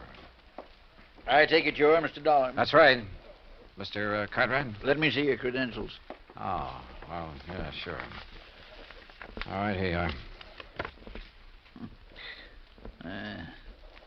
Yes, all right, you can come in. This way, in my study. Right here. And there, Mr. Dollar, is the box containing the Babylonian relics. That one carton is all that's to be delivered to the museum in Hartford? That's all. Young man, the contents of that sealed carton are worth $21,000, and it's sealed, you understand, so that neither you nor that worthless stepson of mine can get your hands on any part of it. Alfred, this is Mr. Dollar. Alfred Hockey. Hi, Dollar. Oh, I'm sorry I didn't see you sitting back there. Yeah. Now let me finish this phone call that you interrupted. You still there, Mr. Waring? All right, now. Huh? Yes, he finally got here. Dollar's his name. That's right. Shall I sit down? Yeah, sure. Well, just you be sure he identifies himself. Yes, and that he's accompanied by my stupid stepson, whose name's Alfred Hocking. Now, if only one of them appears, or if the seals on the carton are broken, you're not to accept it. Make him bring it back to me in a... No. Call the police. Yes, that's what I said. Call the police. Otherwise, give the money to Mr. Dollar. Not to that half-wit stepson of mine. I don't trust him. Now, they'll leave here shortly, and I know it's late, but Waring, just make sure that you're there waiting for them with the money. Goodbye. Mr. Cartwright. Yes? Well, what? If you're so concerned about it, I can't help wondering why you haven't asked the police to guard this shipment for you. Because I don't trust them. I don't trust them any more than I trust this numbskull Alfred. Thanks. I don't trust anybody. Oh, does that include me? Of course it does. Why do you suppose I'm having both of you take it over there? I'll tell you why, to keep an eye on each other. Now, get yourselves out of here and on the way to Hartford. Just be sure you bring that cash right back here to me tonight. You mean check, don't you? I mean cash. I don't believe in checks. I don't believe in banks. I don't trust them. I've kept all I have in my big safe here in the house for the past 47 years, and I intend to continue keeping it there, where I can watch over it myself. Now, go on, you and this dumb Alfred. Get out of here. Dumb, Alfred? I'm not so sure. On the other hand, as we drove back toward Hartford with Alfred at the wheel, he said he knew a backcountry shortcut. I decided he just wasn't as clever as he'd like to be.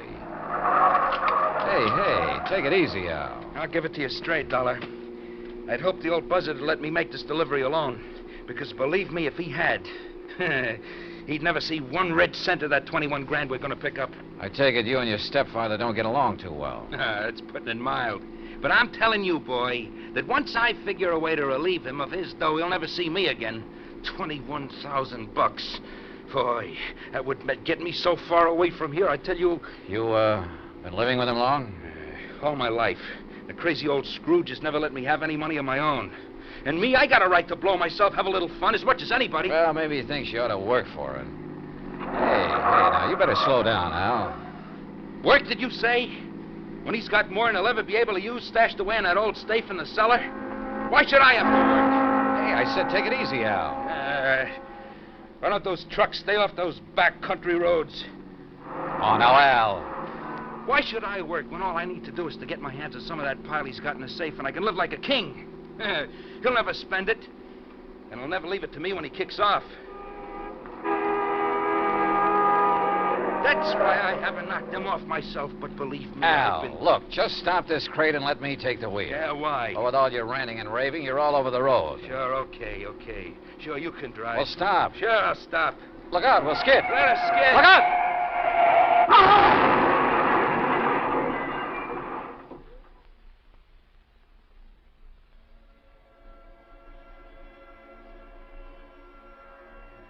There was a long period of deep, dull blackness, without sound, without feeling. And then, slowly, hazily, the light came back, but it wasn't clear. Everything seemed very confusing, very vague. I was conscious of a terrible throbbing in my head, and then it slowly passed, leaving only a dull ache The strange and helpless feeling of not knowing who or what or where I was. Until the shadow of a man rose from the ground beside me. It slowly took definite form as it wavered for a moment, then stood over me. How about you, boy? Back to the world again? Well? Yeah, you really hit that windshield frame. Here, let me help you sit up. I'll lean you up against what's left of the car. There now. Car? Sure. Yeah, this is the wreck we cracked up in. There you are. Nothing busted. You were just knocked out. Cracked up? Sure. On our way to Hartford. Hartford? Hey. What's the matter with you? I don't know. I can't seem to remember anything. What do you mean? Not anything. I can't remember. My mind is all blank. Well, you know who we are, don't you? No. What? No, and my head, it's...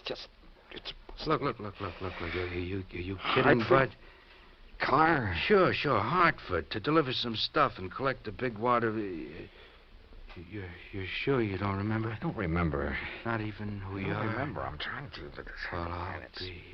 Okay, now listen. Everything's going to be okay, real okay. You want to know who you are, huh? Yeah, who I am. Sure you do, and I'll tell you. Your name is Hocking. Alfred Hocking. Alfred? That's right, yeah. You're Alfred Hocking. We were driving along here in the car. See, I was. You were keeping me company, you get it? Yeah, I guess so. Sure you do, sure. You see, I have to deliver some stuff in Hartford. It's in this box here in the car. There, you see it? Box? Oh, yeah. Yeah, you just came along for the ride. The ride to Hartford, see? Oh. Yeah, and after I deliver this stuff and pick up make a little pickup, that is, why, then you and me will part and go our merry way, you see? I don't know, I guess so. Sure you do, sure you do. Sure I do. You feel better now, huh? Yeah, much. If only my head would clear. If only I could remember something, anything. Look, you're going to be okay. Al? Al. I'm Al. That's right. Yeah. But you... I can't remember. Huh? Who are you? Me? My name is Johnny Dollar. Dollar? Yeah, remember that. Johnny Dollar. That's right. Yeah.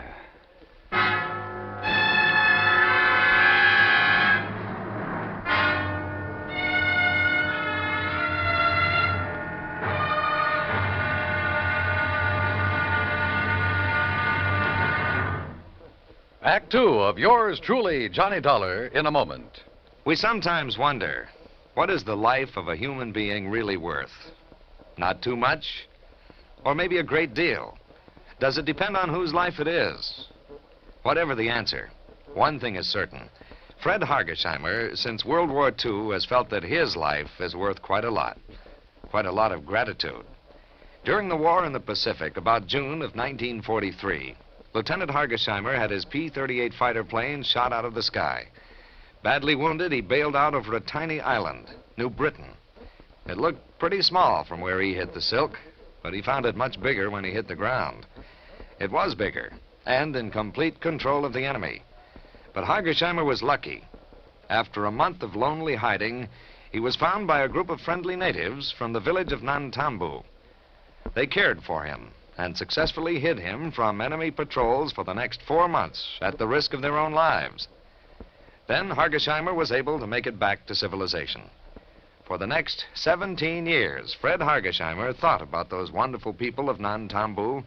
12,000 miles away in the United States of America, Hargesheimer put a great plan into effect. He made speeches, took up collections, sold jewelry belonging to his family, and worked out a way to bring a bit of civilization and happiness to the little village of Nantambu. Needless to say, the villagers gave him a spectacular welcome upon his return. Fred Hargesheimer showed his gratitude to the people who had saved his life. But life is worth little without freedom, the right of all men, everywhere. Now, Act Two of yours truly, Johnny Dollar, and the Loss of Memory Matter.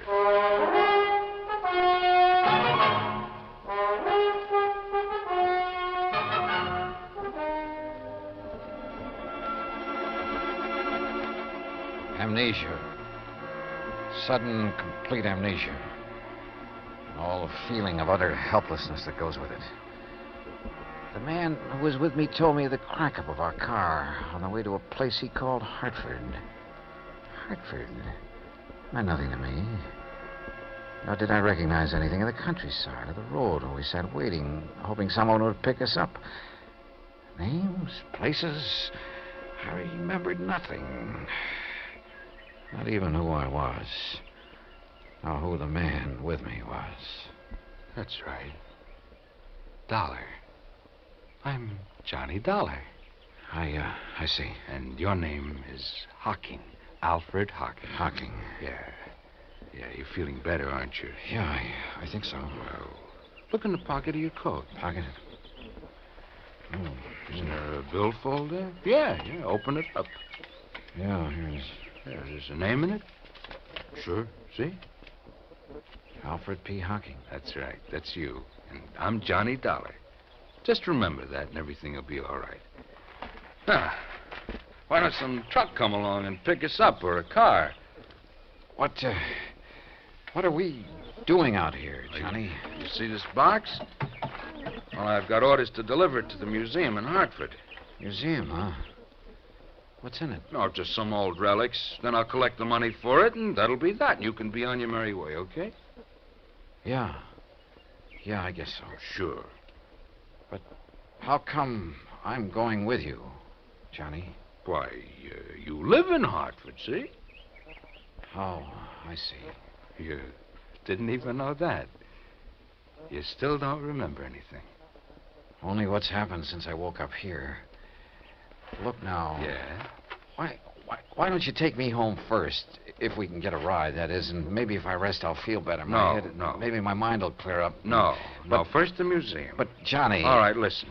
The crazy old coot I'm delivering this stuff for, well, he phoned ahead that there'd be two of us, see, so you've got to come along to the museum. Museum? Yeah, the museum, the one in Hartford, like I told you. Oh, yes, Hartford. But once I get the money for it, I'll take care of you. Yeah, I'll take care of you. You've done pretty good as it is, I guess. Sure I have, Al. I've pulled you out of the wreck and all. Hey, look, here comes a big moving van, and if I know those boys, he'll pick us up. Come on, get up on your feet, and we'll flag him down.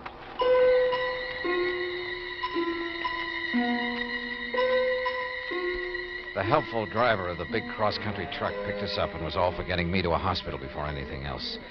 But my companion, who called himself Johnny Dollar, assured him he'd do it as soon as our mission was accomplished. So the driver agreed to take us directly to the museum Johnny had mentioned. Johnny Dollar. The name had a strangely familiar sound, but I couldn't remember. Finally, in the city, they told me it was Hartford. We pulled up in front of a large, rather imposing granite building. You sure somebody will still be there waiting to meet you, mister? It's getting pretty late. Don't worry, driver. There'll be somebody, all right. Okay, but you sure you don't want me to wait and take your friend Al to a hospital? Like I told you, the minute we're through here, I'll take care of him. Come on, Al. Sure. Thanks, driver. Yeah, thanks. Okay, boys. If I couldn't give somebody in trouble a hand, I'd have no business driving this rig. Come on, here's your package. Oh, thanks again. Now, come on, Al. Okay, Johnny. I'll do all the talking, and you just remember who you are. Sure. Let me help you carry that. You just push the bell button there beside... Well, it's about time. Which of you is Mr. Dollar? That's me. Hi, Mr. Waring. Here's my credentials. Yes. Then you... Al Hocking. Oh, yes. Just as Mr. Cartwright said on the phone. But what happened to you? I had a little car accident on the way. Oh, yes. Are you feeling all right, Mr. Hawking? Well, my... Oh, sure. I'm going to take care of him as soon as we leave here. So, if you don't mind, you've got something for me, haven't you? Of course. Seals are still intact.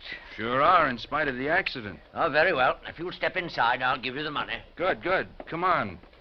Al. I must confess my bewildered mind was somewhat puzzled by what happened next. Mr. Waring opened a small wall safe and handed my companion a package.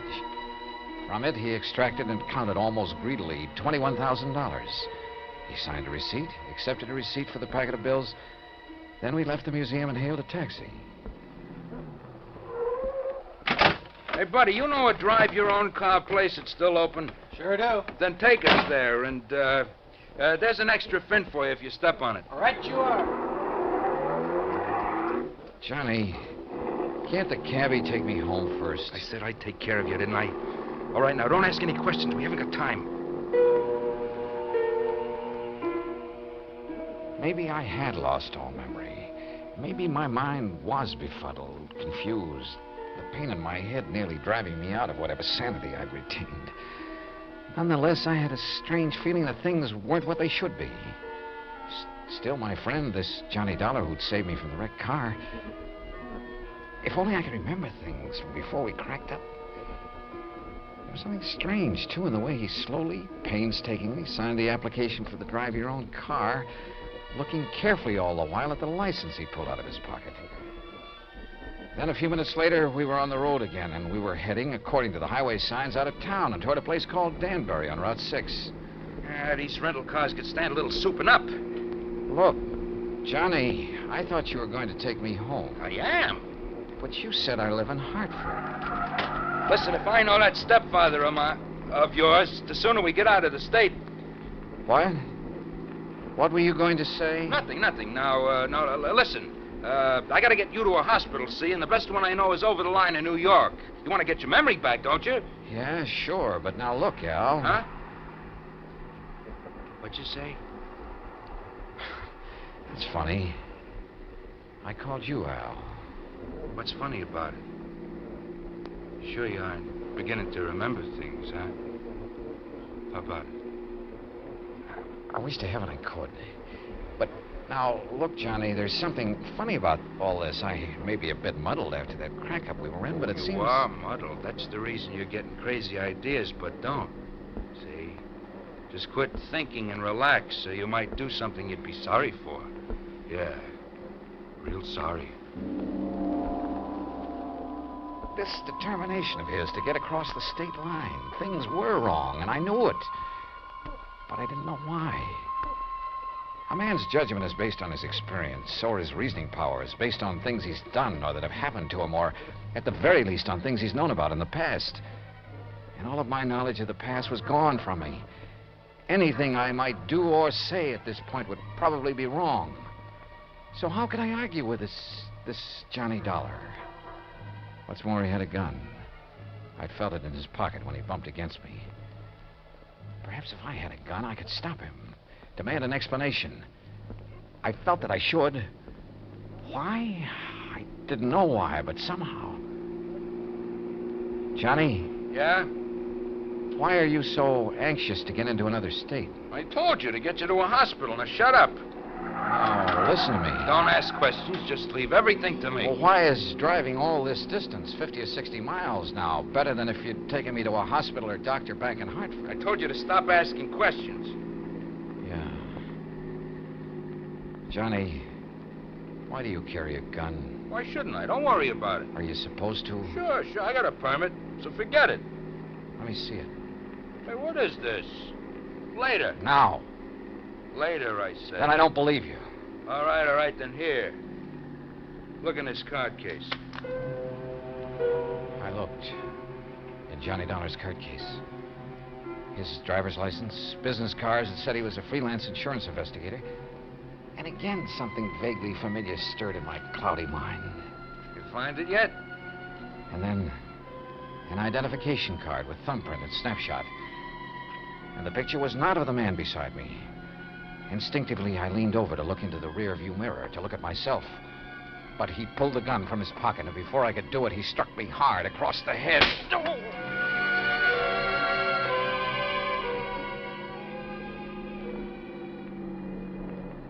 All right now, Al. We're gonna stop. You hear me, Al? Yeah. Yeah. You hit me with that gun. That's right. That was a mistake. Because that second blow on the head. Why have we stopped? You'll see. You see, you gave me an idea about this gun. Get out. Sure. Why not? Pretty wobbly, huh? All right, now. Look down over the side of the road there. What about it? See that deep ravine down there? Why? Al? That's why. Because you called me Al. And this time you meant it. Yeah? I guess I did. Thanks to that poke on the head. So, you got some of your memory back, huh? But not your strength. No. So before you do... No, put that away. Oh, you're not going to get away.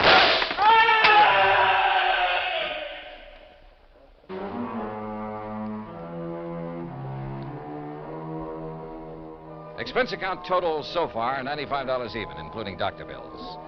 Repair bill on rental car is still to come, and strangely enough, old Cartwright is perfectly willing to pay it and any other expenses that may be involved. He's a changed man with his chiseling stepson out from underfoot. Also, I'll be required to appear in court against Alfred Hocking, and there'll be expenses involved there, too. The extra $500 Cartwright insisted I take doesn't go in this account since it came out of his own pocket. Not bad for just a couple of wallops on the head, huh? Yours truly, Johnny Dollar.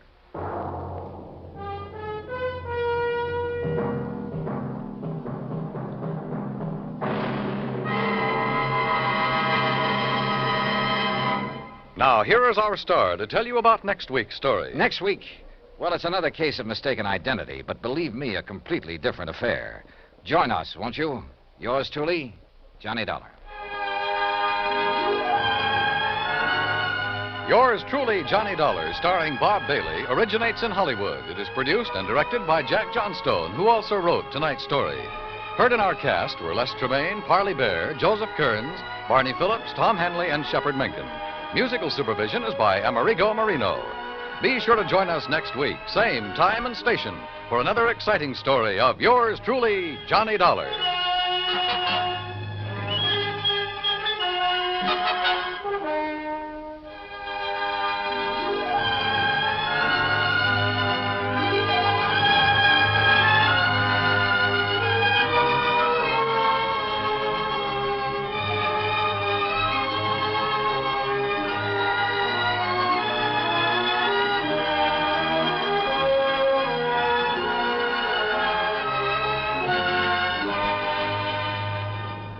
This is the United States Armed Forces Radio and Television Service.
Johnny Dollar. Johnny, this is Don Boomhauer. Down in Sarasota, Florida? That's right. Don, how are you? How's the real estate business? Just fine, and business is booming. Yeah, I haven't seen you since I flew down there to do some fishing with our mutual pal, Earl Poorman. That one with his misguided sense of value. Oh, what's that mean? Oh, his trips out to California all the time. Huh? And this time it looks as though he might stay out there. Don, I think all you Floridians are jealous of California. Now, Johnny, you think we'd ever admit it, even to ourselves? Be rank heresy. Anyhow, with Earl Poorman out of town, at least for a while, I'm kind of holding down the office of Tri-State Life and Casualty these days. So what happens? Trouble. Trouble. Client's name is Thomas Patterson. All right, what's happened? Somebody knock him off or something? No, not yet. But a few years ago, when he was living up in Jacksonville, well, Tom was the sole witness to a murder. Yeah? The killer was tried and sent to state's prison. Uh-oh. Huh? So now this killer's on the loose, and you figure Tom Patterson's life isn't worth a bag of beans. That's it, exactly. Want to come down here and see what you can do about it? Nope. Now, But, Johnny. okay, Don, I'll grab the first plane I can.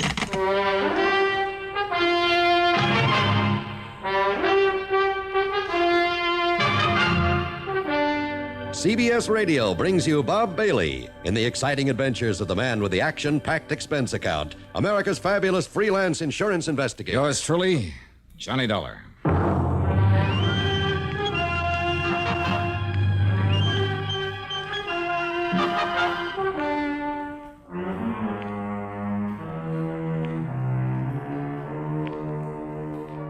Expense account submitted by Special Investigator Johnny Dollar to the Tri-State Life and Casualty Insurance Company, Sarasota office.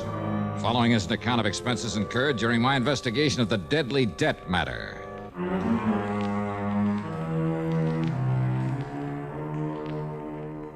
Expense account item 17940, taxi in a plane out of Hartford.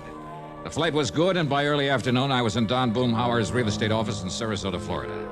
After the usual amenities. Now, let me lay it all out for you, Johnny. Yeah, sure, Don. Go ahead.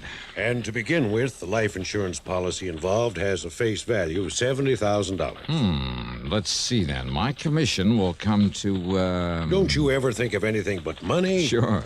Like what? Well, right now I'm thinking about the chances of staying alive. After all, with a killer on the loose, well, at least the thought of a few bucks coming to me could help me die happy. The insured's name you said is Thomas Patterson? It is now. Huh? Some years ago, Johnny, young Tommy lived up in Jacksonville, worked as a milkman. Uh-huh.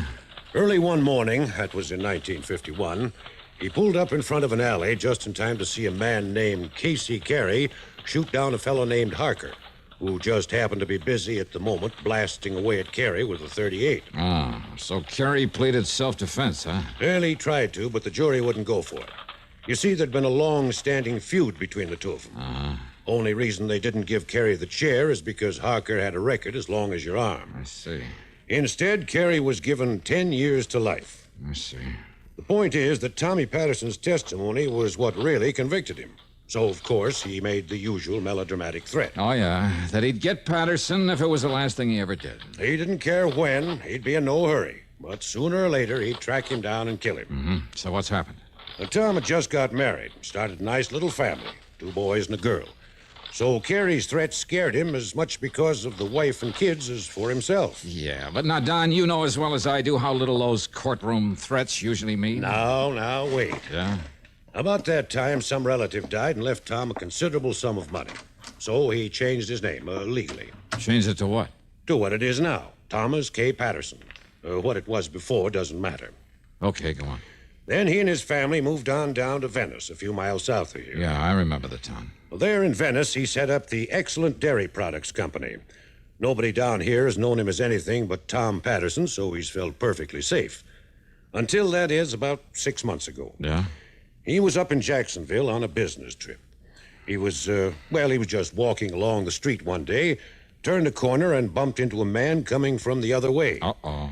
Yes, he took one look at the man's face and started running like a scared rabbit. Casey Carey. Well, what do you think? But now, wait, Don. If Carey got 10 years to life in 1951... I know. When he stopped to think about it, Tom couldn't believe it. But he went down to the public library and dug into the old newspaper files. Yeah? Sure enough, Thanks to good behavior, model prisoner, and all that sort of stuff. Carried, got out? Carried, got out. Legitimately. But to Tom Patterson, that would only mean one thing. Carey was out to get him. In the exciting history of great American inventions and inventors, there is no one who stands out with the eminence of Thomas A. Edison. Among his hundreds of great inventions, Edison gave us the phonograph, the microphone, a telephone system, various improvements for telegraphy and motion pictures, and most significantly, the electric light or incandescent lamp, originally referred to as bottled light. When Edison was still in his 20s, he set out to invent an electric lamp which could operate on low power and would be safe for use in homes and other buildings. He knew that resistance to electricity would make wires and other substances glow for an instant with white heat, but they would be instantly consumed.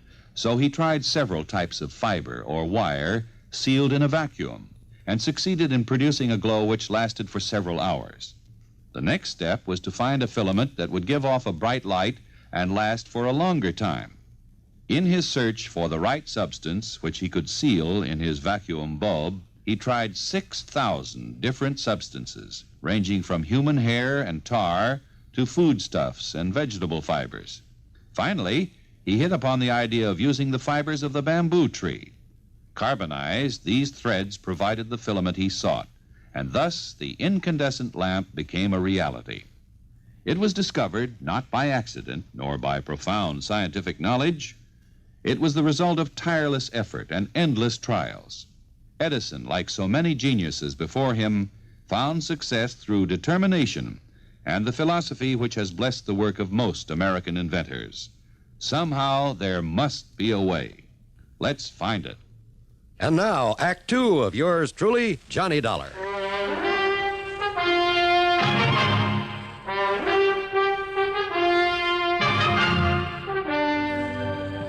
Now, wait a minute, Don. Yes, Johnny? Tom Patterson wasn't sure that Carey actually saw him, recognized him, huh? Well, at the time, no.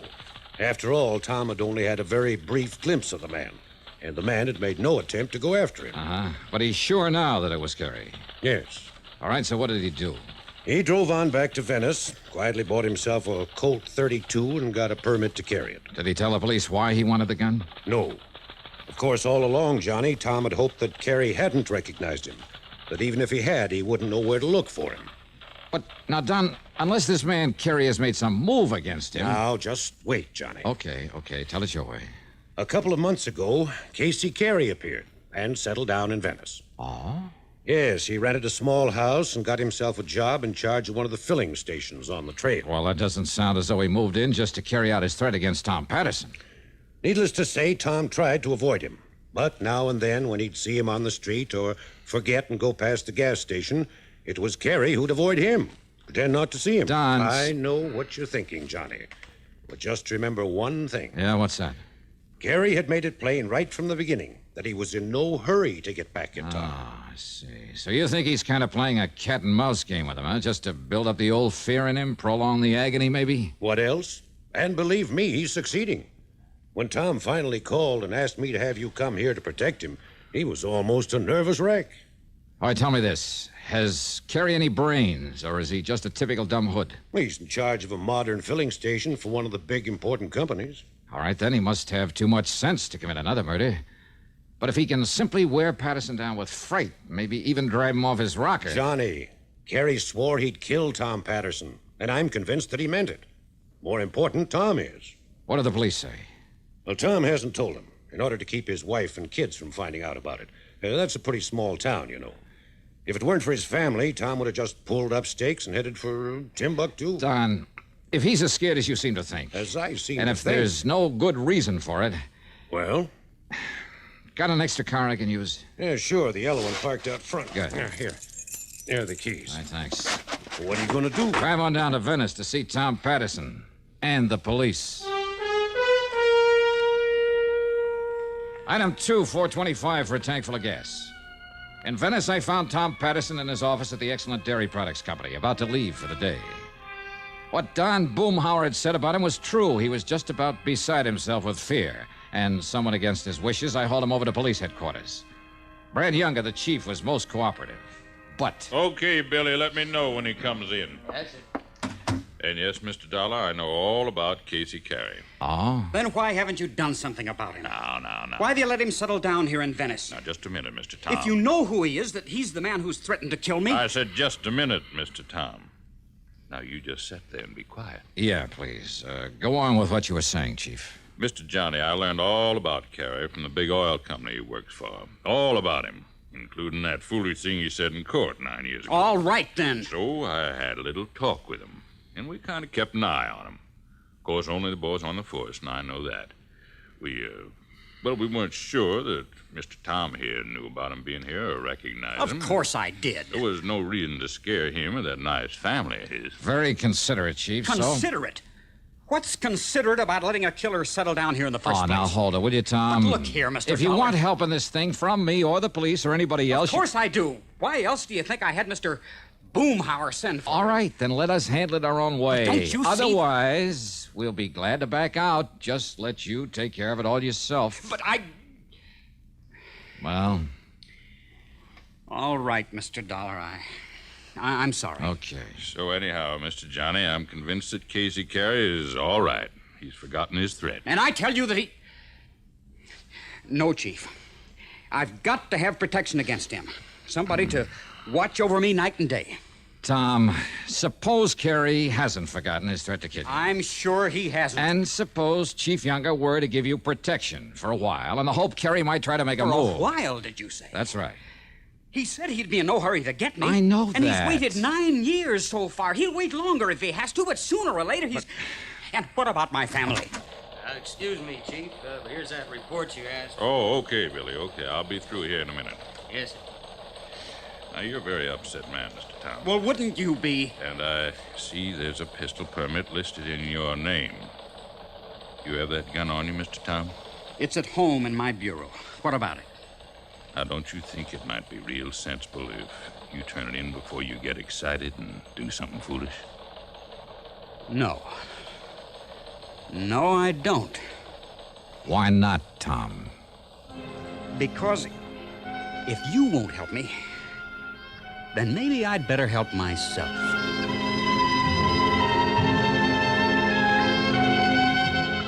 I took the chief aside and promised I'd stay with Tom Patterson, if possible get his gun and turn it in. Then Tom and I left. As we rounded the corner, we passed Carey's gas station. No, Mr. Dollar. He's off duty this time of the evening. Oh? You know where he lives? Yes. Where? Because that's where we're going. What? Well, now, you wanted a showdown with him. Okay, now's your chance. But without my gun? You can't be serious. While grabbing a sandwich and some coffee, that's item 3, $1.40, I managed to sell him on the idea. Then we drove on over to Carey's house on a lonely side street.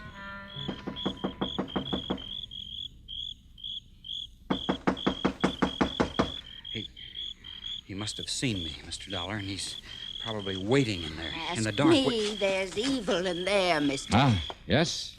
Oh, what did you say, ma'am? And who are you, please? I'm one of the neighbors, mister, that's what. And when I heard that shot in there You heard a while shot? ago, well, then I kind of thought about it for a while, and then I called the police. While we were sitting in that restaurant having... Come on, Tom, this door's open. There's got to be a light switch here on it. Here it is. Mr. Dollar. Huh? This is Casey Carey? Yes, sir. Only... Yeah. Shot through the head. And it looks like about a .32. Tommy, isn't that the caliber of your gun? Why, well, yes. And where did you say it is? At home, in the bureau. Now, there's no use to lie about that. Well, Chief Younger. Sorry, Mr. Tom. I'm holding you for murder.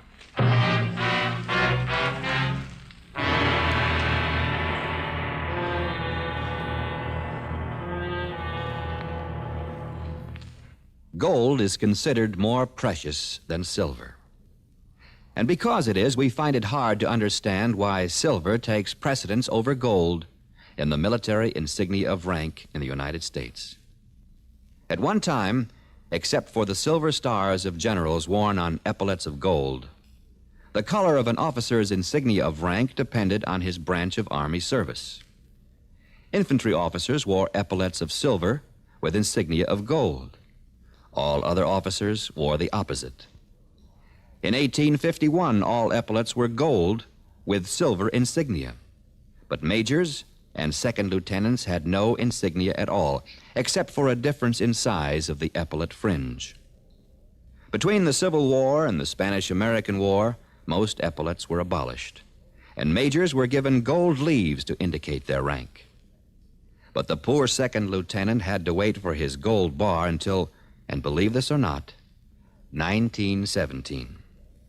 Regardless of the date of establishment, all military insignia have been a source of pride for members of the armed forces of the United States of America. And now, Act 3 of yours truly, Johnny Dollar and the Deadly Debt Matter.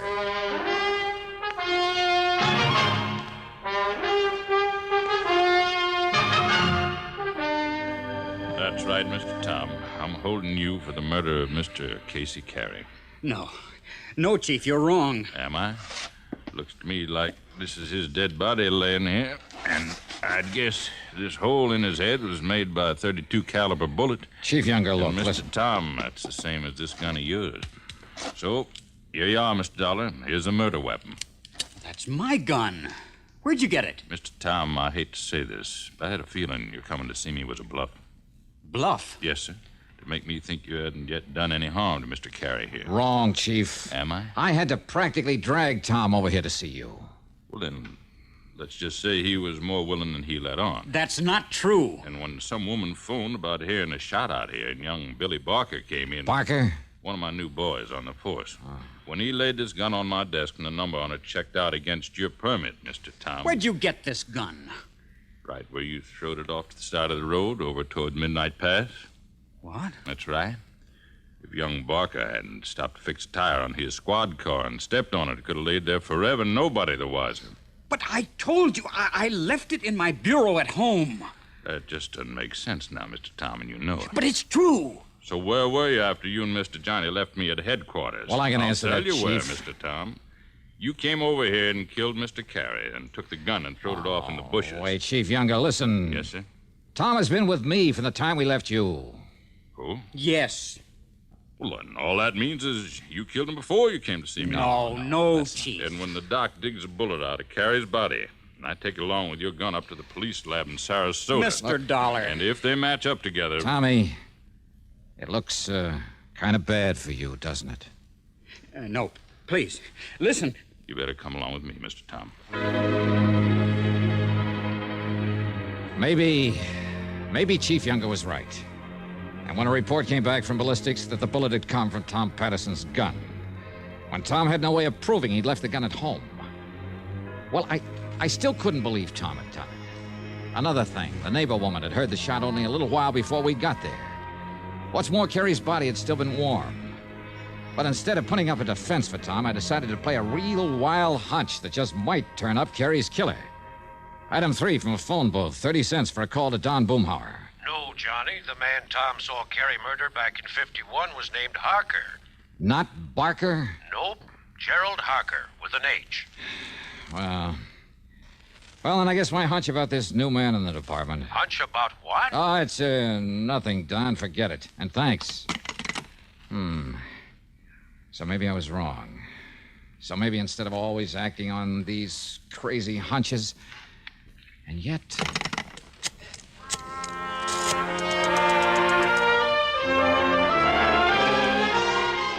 Item 4 was $1.10 for a call to Jacksonville to Mike Kirby in the city room of the Times-Press. And bless him, he came up with some mighty revealing information for me. And then he worked for a while on the police force, Johnny. Oh, they're in Jacksonville? That's right.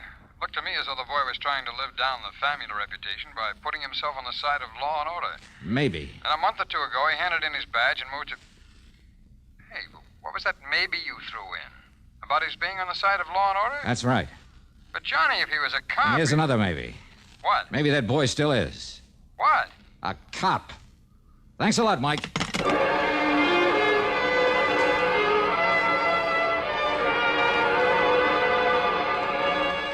I went back to police headquarters where Chief Younger was half asleep at his desk.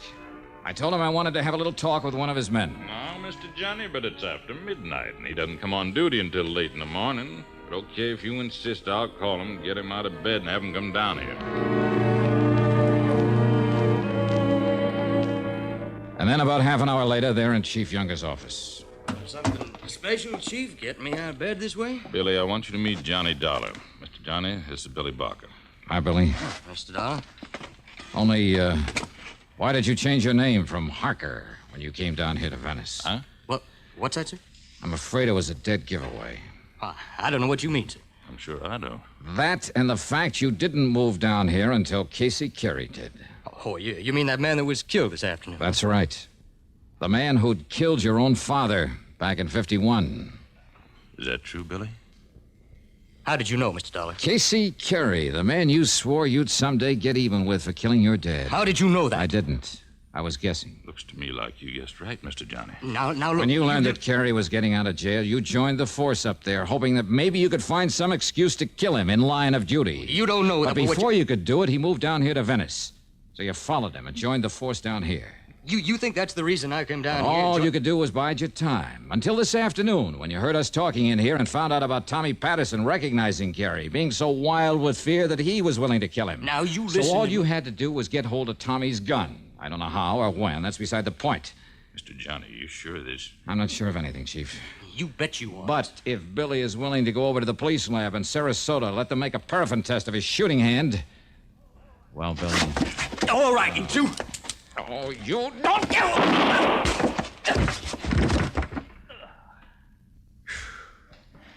Chief, you want to let Tom Patterson out of that cell so he can go home to his family? Yes, sir. Right away. And thank you, Mr. Johnny.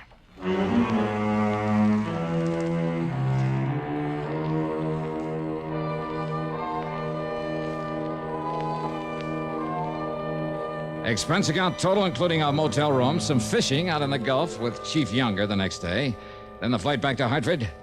Call it $200 even. Remarks? The fishing was great. Yours truly, Johnny Dollar.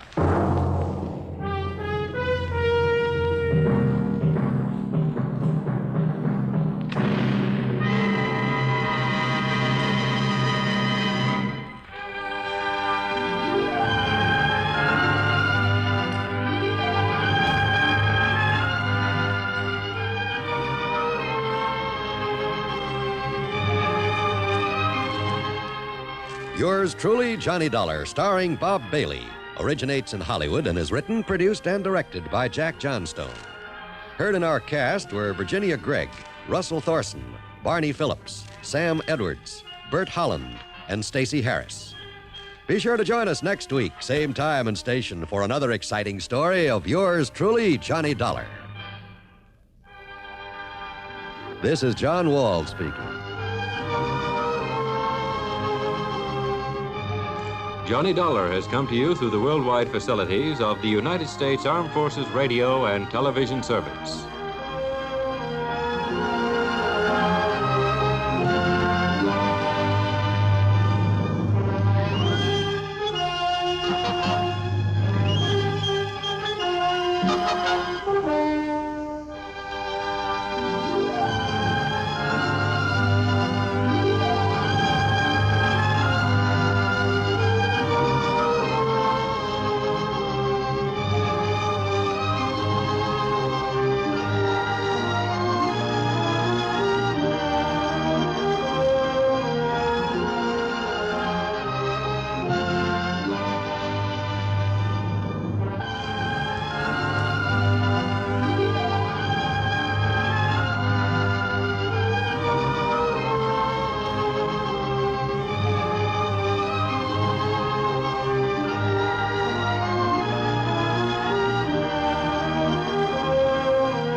From Hollywood, it's time now for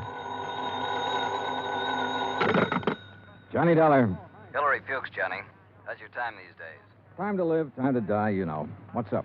A claim on a $100,000 policy. I want it investigated. 100,000? What kind of policy? Straight life. You sound worried. I am. I think we're going to be taken this time, Johnny.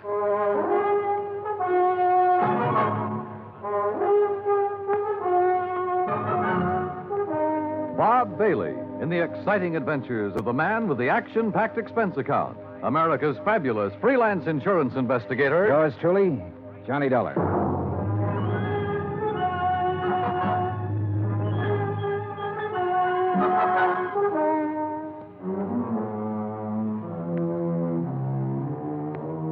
Expense account submitted by Special Investigator Johnny Dollar to Continental Insurance and Trust Company, 657 North Spear Boulevard, Hartford, Connecticut. The following is an account of expenses incurred during my investigation of the Desalles matter. I'd heard of Dave Desalles. I guess everybody in this country's heard of him at one time or another. Desalles Television, Desalles Radio, Desalles Electronics, Desalles Appliances, racetracks, theaters, Desalles this and that. But up until the time I talked to Hillary Fuchs about the case, I had never put a man behind the name. Expense account item 1, $2, 2 drinks for Hillary Fuchs and myself. We had them in his office out of my bottle over his desk. Just plain worn out with it. Stuck. Ooh, that's some water. Oh. But I'll tell you this. I'm not going to make a present of $100,000 of stockholders' money to anybody. I wouldn't do that either. Drink your drink. Here's to war. Salute. Now, while that's settling, maybe you'll settle down and tell me what it's all about. Dave Desalles. Know him? I've heard the name, yeah. Well, he's dead. Drowned 4 days ago out on the coast. So? Did you ever see our K policy series? I've heard of it. Well, the premium's about triple a normal life policy. It's designed only for people with big money. Sure. But it's got a feature that makes those people with money look at it a long time. Uh-huh. This clause isn't anything more or less than the old accident clause paying double indemnity. Broken down, we aren't taking much of a chance. The incident statistics are with us. All right, I'll look it up if I need it. Okay. 3 months ago, we insured Dave Desalles on one of those K policies. 4 days ago, he fell off the back of a yacht and drowned, and we're hooked for $100,000. Well, accidents happen. You betcha, all the time. But I'm not sure it was an accident. At least there's not enough proof in this coroner's report to convince me. You say it happened 4 days ago? Yes. Has a claim been filed yet? Yes, and the beneficiary is the deceased's widow. Inquest? Inquest, burial, everything. Was there an autopsy? No, there was not. Investigation? Yes, it was handled by the local police in San Ladillo. San what? Oh. San Ladillo, a little place about 30 miles south of Los Angeles. 4 days ago. Why didn't you put someone on it then? I did. Bert Kenyon. Here's his last report. No evidence available to dispute coroner's verdict of accidental drowning. Recommend claim be honored. Kenyon. Sounds like cold turkey to me. It may sound that way to you, but I still don't like it. I want it warmed up. Now, look, Bert Kenyon knows his way around. And he can miss like anyone else. I want you to go out there and work with him. Cover it all again. Get at Desalles' widow. She stands to gain most by his death. Maybe the two of you can come up with something. Well, what do you do about the claim? Deny liability on the grounds that the accident is not proven. Hillary, you will be sued. I'll take that chance. Fuchs was an old chance taker who had been raised in the insurance business. The kind of man who gave a claim every kind of test, and if it still passed, he sat down and smelled the paper it was written on. And if he didn't like that, he'd take his chance. Expense account item 2, $138, plane fare to Los Angeles. Item 3, $3. A telegram to Bert Kenyon advising him of my arrival, which turned out to be at 1 o'clock in the morning, 10 minutes ahead of a fog that blanked out the whole area at the airport. Johnny Dollar. What? Oh, hey, Bert. How are you? Johnny, good to see you. Yeah, good to see you. Come on, I got a car. Well, have you got a cigarette? I ran out 2 hours ago. Sure, man. Here you go. Good to see you. Good to see you, boy. The last time I saw Bert Kenyon was July, a year ago, in Dayton, Ohio. He was there working on an arson claim for the National Underwriters.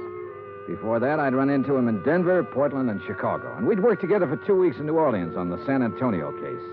He sent me a Christmas card every year. I sent him one. We were as close and as far apart as two friends can be. When I saw him this time, he looked tired and thinner. And he lit one cigarette after the other. You'll like San Ladillo, Johnny. Yeah? How's the hotel? Oh, old Spanish job. Big rooms, fireplaces, smells kind of damp all the time. You get used to it. Are you tired? Yeah. Well, tell me about the claim, Bert. Nothing to tell. Routine so far. Oh, Fuchs was pretty worried about it. He doesn't like the coroner's report. Ah, you know, Fuchs, worry. That's what he gets paid for. Oh, that's what we get paid for, too. Okay. On the face of it, I'd question the claim right away. Just on the 3 months period alone, I'd question it. You still think it was an accident? I think we should pay up and shut up. I'd like to have met this Desalles guy, Johnny. Stocks and bonds and pretty blondes. He sure had 'em all. Wait till you meet Mrs. Desalles. Wait till you see the layup. Boy. And Fuchs worrying about a $100,000 claim. Do you know how much Desalles' widow is worth? $8 million. $100,000 means about that much to her. Not that much. Peanuts. You want to hear something funny? Real funny? Go on. Desalles bought that policy one day at the racetrack at Del Mar. Yeah, because an insurance broker gave him a tip on a horse. Yeah. I can just see Fuchs worrying about his $100,000 and finding out about that part. How did you find out about it? Mrs. Desalles, she told me the story. What about her? Now, what about her? She's the beneficiary. Well, I told you, $100,000 doesn't mean a thing to her. Why would she kill him for $100,000? Why not? Fuchs sent you out here to take over because he thinks I lost stuff, didn't he, Johnny? He sent me out to see if I could give you a hand. He wants us to cover the whole thing again. Wouldn't kid an old pal, would you? I'd never try, Bert. I bet you wouldn't. I just bet you wouldn't. In another 10 minutes, we were in San Ladillo, a sprawling little town built around a natural harbor. The houses looked expensive, the boats even more expensive. Kenyon pointed out one house on a hill, a 3-story affair with an acre or so of lawns around it. He explained it was the Desalles home. I checked into the San Ladillo Hotel and got a good night's sleep. Next morning, Bert Kenyon and I went over to the statements of everyone who had been on the yacht the night Desalles went overboard. Then we went out and interviewed everybody again, including Mrs. Desalles. It's getting awfully dull. You understand we have to do this. All right. Dave and I were having drinks with a few friends. He said he felt like getting a little air. He went up on deck. A few minutes later, someone was looking for him. Mr. Burke. It might have been. Well, that's what's on your statement. All right. Mr. Burke. We couldn't find Dave, and then I remembered he was on deck. We went up there and saw his hat floating on the water. We looked around. We didn't see him. I sent one of the crew to call for help. They fished him out an hour or so later. You were never on deck until then? No, I wasn't. Who are they? You said they fished him out. The police. Someone. I don't know. We're a lot of men. They tried to give him artificial respiration. Well, what did you do? I watched. What else was there to do? Hard thing to watch, Mrs. Desalles. Your husband just drowned. Yes. Yes, it was. Is that all? Yeah. That's all.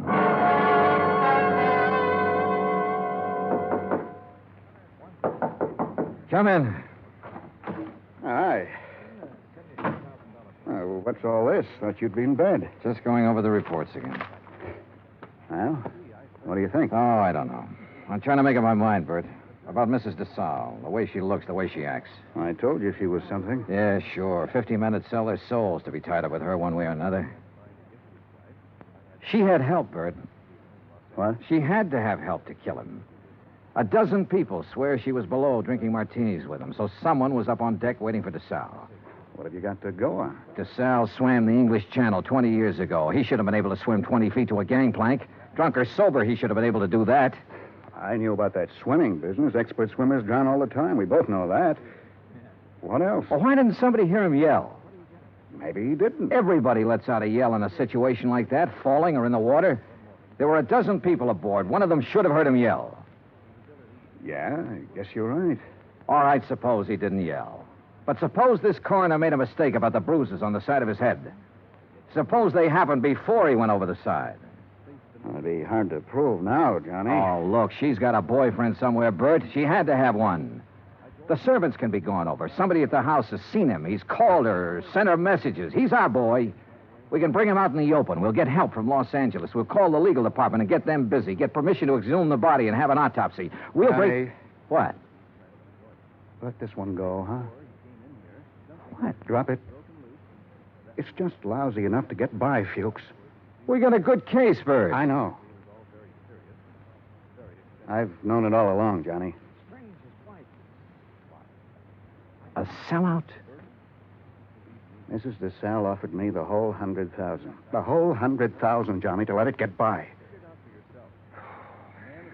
Who helped you do it? I don't know. I wasn't interested anymore when she came up with the offer.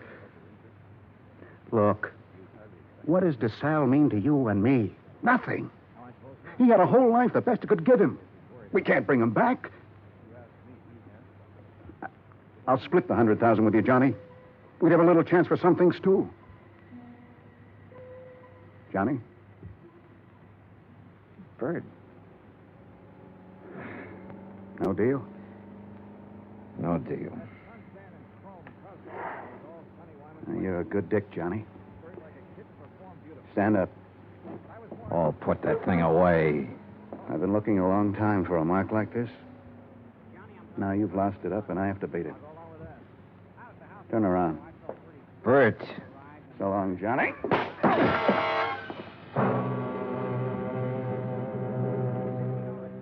I went down to my knees trying to hold onto the desk.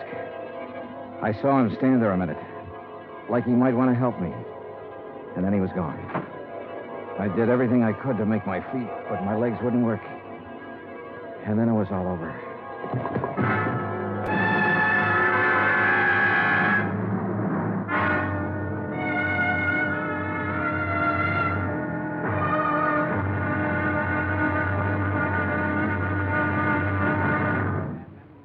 Act two of yours truly, Johnny Dollar, in just a moment. Democracy. What does it mean? The word itself is of Greek origin. Demos meaning the people, and kratos meaning authority. Thus, in a democracy, the people have the authority to rule themselves. But where does the authority come from? The authority comes from the people themselves. They put it in their constitution, and the constitution can't be changed by anyone except the people. That puts the supreme power of the government of a democratic country right in the hands of the people, and the people elect their representatives to run the government. In that manner, democracy gives everyone equal representation in the government. Democracy provides mankind with its greatest legacy of freedom. Now, Act two of yours truly, Johnny Dollar, and the Desalles matter.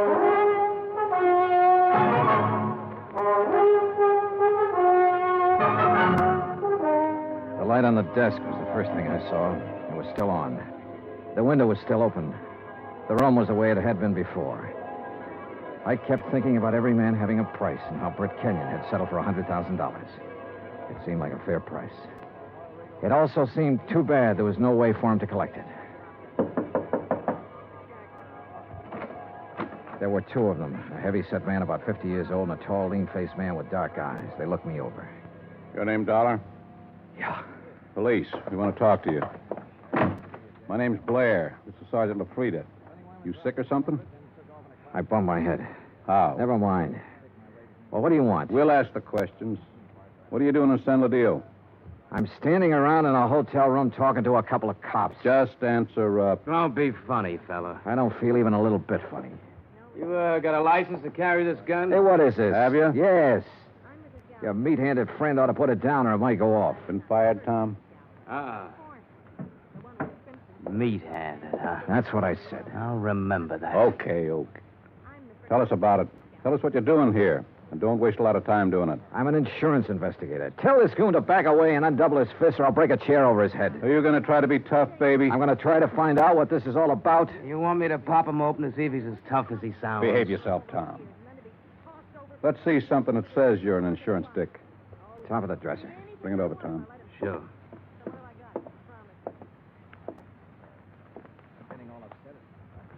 Yeah.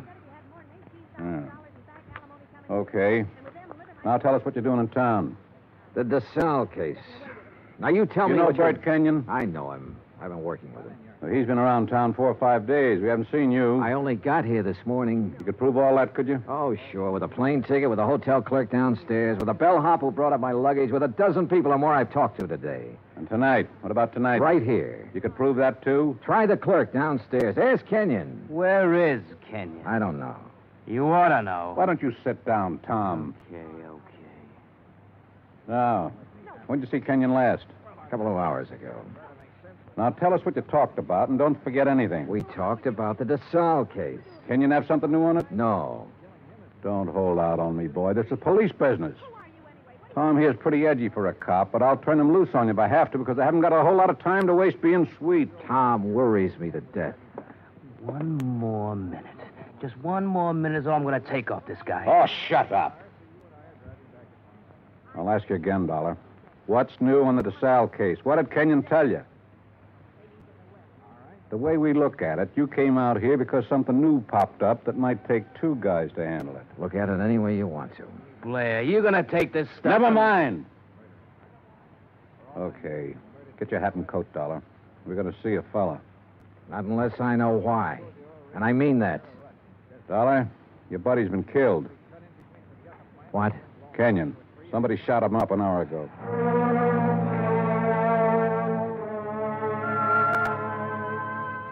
I put on my clothes and we went downstairs and climbed into a battered-looking police car. Tom LaFrida drove. I sat with Blair in the back seat.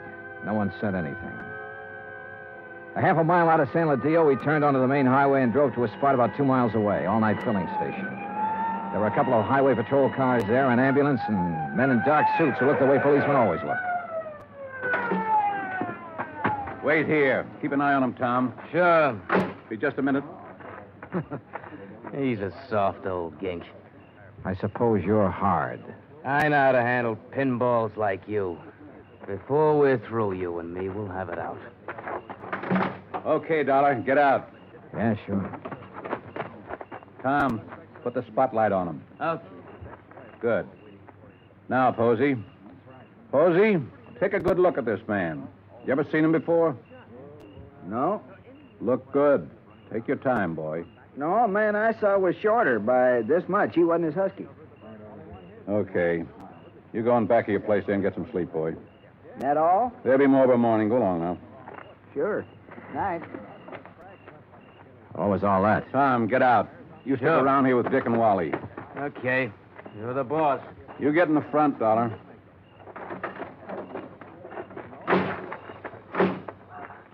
You're lucky Posey didn't recognize you. I suppose I am. Why? An hour ago, Posey's pumping gas. He hears 3 or 4 shots off in the dark. Then a car starts up and gets out of there real fast. Then Posey sees your pal Kenyon stagger out across the highway, full of lead. Kenyon drops dead right in front of the station. That's him they're mopping up now. We had half an idea you might have been the man beaten in the car. That's a dumb idea. Yeah, he was shot close up, like it was somebody he was just standing talking to. An old friend. You're an old friend of his. Blair, you got it all wrong. Huh? We haven't been friends for 3 hours. His full name was George Blair. He'd been on the Los Angeles force 12 years. Then they retired him at half pay when a holdup man shot off part of his right foot. He'd taken the San Ladillo job because it was the only police force he could find that would take a man who limped more than a little. Expense account item 4, 20 cents coffee for Lieutenant Blair and myself. I don't know. Maybe we went at you the wrong way in that hotel room. That's my fault. But a man's been murdered, and I get excited about things like that. I don't blame you. No hard feelings. No. As long as I don't have to do business with your boy, Tom. Yeah, I got Tom LaFrida and 3 other boys. None of them worth the press in their pants. I need help, darling. What? This town's popping open tonight. Your buddy got it. It's tied in with this Desalles thing somewhere. You're sure he didn't have anything new for you? No. You wouldn't want to tell me about that bump in your head, would you? Not right now, no. My boys are so green, they tromped all over the boat the night Desalles drowned. They loused up anything that might have helped me to find out how he went over the side. They banged his head against the dock a few times, bringing him in. I couldn't tell if the bruises were there before or after he was in the water. You don't think Desalles was accidental? I was murdered. She had somebody do it. Well, why didn't any of that come out in the coroner's report? My coroner runs a drugstore when he isn't being a coroner. If you feed him enough scotch, he'll tell you whether somebody's dead or not. He don't know from nothing. You know, the thing that kind of got me was this Kenyon. He went along with that coroner's report. I know that. We both know that. All right, I'll lay it on the line. I need help, Dollar. If I'm going to get anything done, find out who killed Kenyon, and get at this Desalles thing, I need help. All right, I'll help you. I was hoping you'd say that. More coffee? No. Dollar. What? You can start by telling me about that bruise in your head. Kenyon. He sold out, did he? Yeah. To Mrs. Desalles. He covered up for her in the reports he sent in. A man back in Hartford got suspicious and sent me out to make a recheck. Yeah, I guess something like that. No dummies, those claims men. Look, who'd he say was in on it? He didn't say. I don't think he really knew. At least not any more than you and me. No wonder you didn't want to talk up that kind of news. Kind of hurts, doesn't it? Like having a bad cop around. You should know. I know. Well, how do you feel? Mister, I feel lousy. A friend of mine's been shot. What's more, he died a bum. Well, I'm talking about dropping in on people while the smoke's still hanging around. Mrs. Desalles? Yeah. Let's go. It was about 6:45 in the morning when we left the diner. By 7:30, we were winding up the driveway to the Desalles mansion overlooking the ocean. Blair mumbled things about the fog lifting and what a nice day it would be. I smoked cigarettes and looked and watched the contented smile he kept on his face. Well, what do you know? Tommy LaFrida's car. Well, what does that mean? Well, let's find out. Tom was off duty at 6 o'clock, as far as I know. I told you it was going to be a nice day. Yeah, you did it then.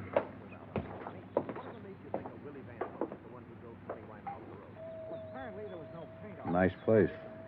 The only thing nicer is Buckingham Palace. Mrs. Desalles picks up all these little knickknacks when they probate that will. The boat down there, everything.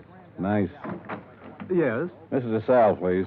At this hour of the morning. She's still asleep. We kind of guessed she might be in bed. You tell her the police are here and want to talk to her. Police? Now, you got it. Yes, sir. Just a moment. That's you, Blair? Hello, Tom. I'm waiting to see her, too. Thought she might have a little something to say that'd help in that Kenyon killing and be willing... You remember Mr. Dollar? Mister? That's what I said, Tom. What is this? He's giving me a hand. You trust him. Better than I do you. Kind of a crack is that? No crack. Just that you're always talking when you ought to be listening. Besides that, you've been drinking again. Go on, get your hat and get out of here. Don't I just gave you an order. Beat it. Okay. He'd like to kill somebody, that bird. I'm not so sure he didn't. You got a gun in that coat? No. Take mine. What? I don't like him being here. It just came to me. He was the first one down at the dock the night Desalles got it. The first one. Her boyfriend? Could be. I can't awaken Mrs. Desalles. You'll have to come later. Well, we'll handle that part. Which room is hers? But you can't come in here Which like this. room? Top of the stairs, the first door. Oh, you run along and buy yourself a cup of coffee. Come on, Dollar. You can't go up there at this hour of the morning and break in on her. Mrs. Desalles. No. Hey, get the light switch. Yeah. Come near me, please. Don't come near me, please. Please. Oh, please, I won't tell. I won't tell anyone. Mrs. Desalles, I just... Beaten up. Good Lord. Please. Oh, please don't. Look, Mrs. Desalles, we aren't going to hurt you. Tell us who did this to you. Tell us why. Tom LaFrida? Was it Tom? Tom helped you get rid of your husband, is that right? We know that's right. Now, what about Kenyon? Tom killed him. LaFrida killed him. Why? He wanted money to get away. Tom said it'd be easier to kill him off than let him go. Tom did this? Yes. Why? He said people would be around to see me. Not to talk about anything. Not to talk about anything. This is George Blair. Get an ambulance over to the Desalles place, fast. He said he loved me. He never loved anything in his life. You big, fat pig. Turn around and get it. I'll warn you, Tom. Dollar's got my gun. He's next. You look at mine. You all right? Okay, here's one in the ceiling. You? Okay. He's gone. What made him, Dollar? What made him? All these knickknacks. And her.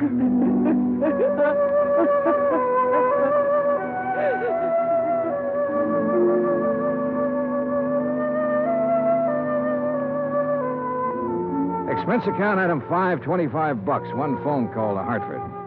I told Hilary Fuchs the whole story, and he promised to send out the necessary legal aid. Item 6, $10. Flowers for Bert Kenyon. Item 7, $2. One drink. To one good cop with a bad foot. The drink cost $1. The glass cost $1. The drink for the good. The smashed glass for the bad. Oh, yeah, it was hammy, but it made me feel... Expense account total, $416. Remarks, none. Yours truly, Johnny Dollar.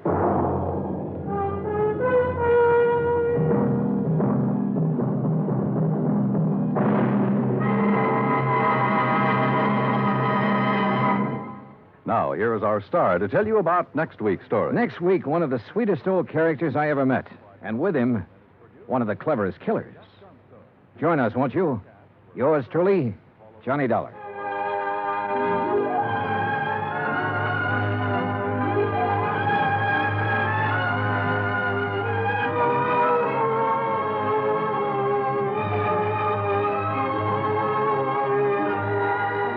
Yours truly, Johnny Dollar, starring Bob Bailey, originates in Hollywood.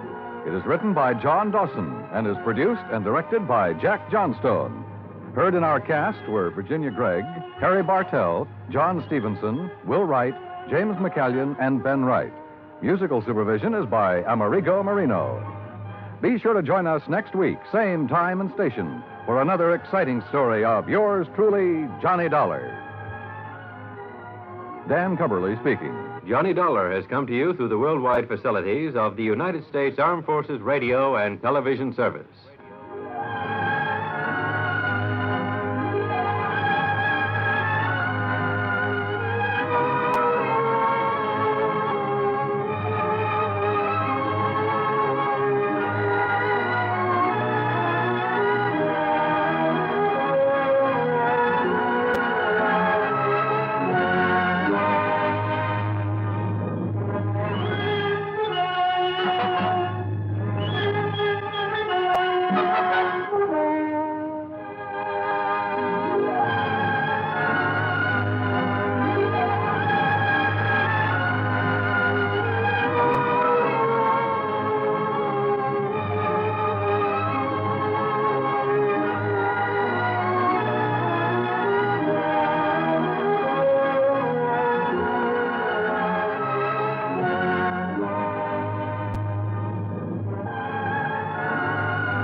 Hollywood, it's time now for...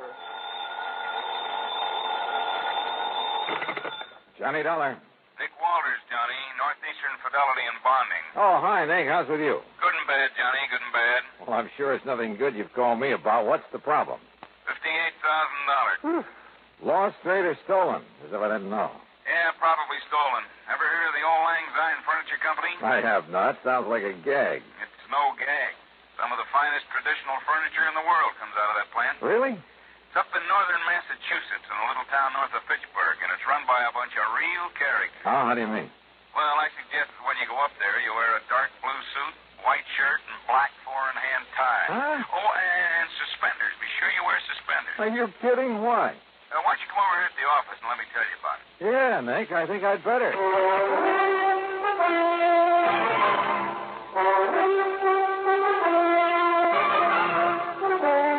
Bob Bailey in the exciting adventures of the man with the action-packed expense account. America's fabulous freelance insurance investigator. Yours truly, Johnny Dollar. And now, Act One of yours truly, Johnny Dollar.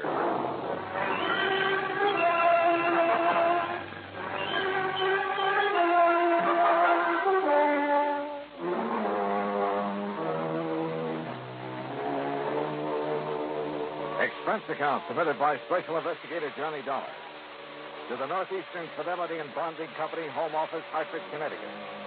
Following is an account of expenses incurred during my investigation of the Two-Face matter.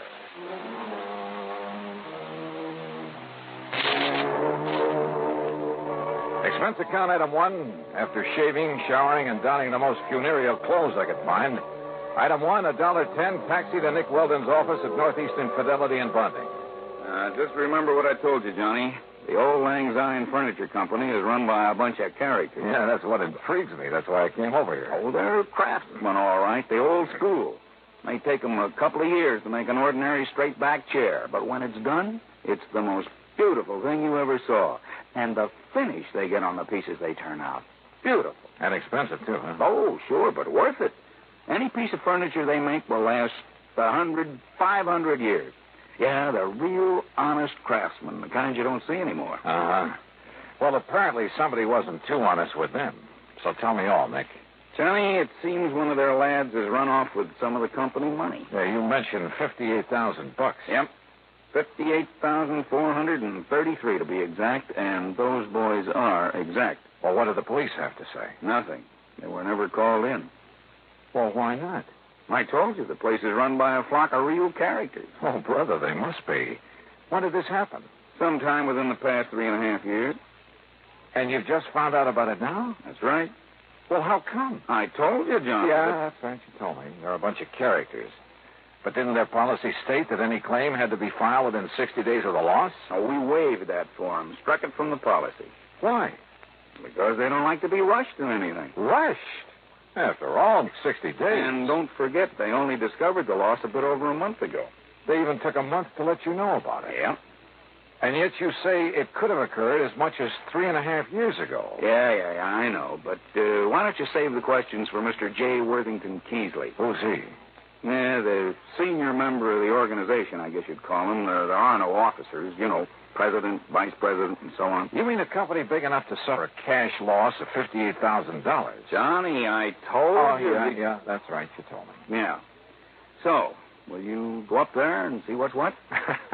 Nick, I'm going up there for just one reason, on expense account, of course. Oh, of course. And that is to take a good look at these crazy characters you've been telling me about.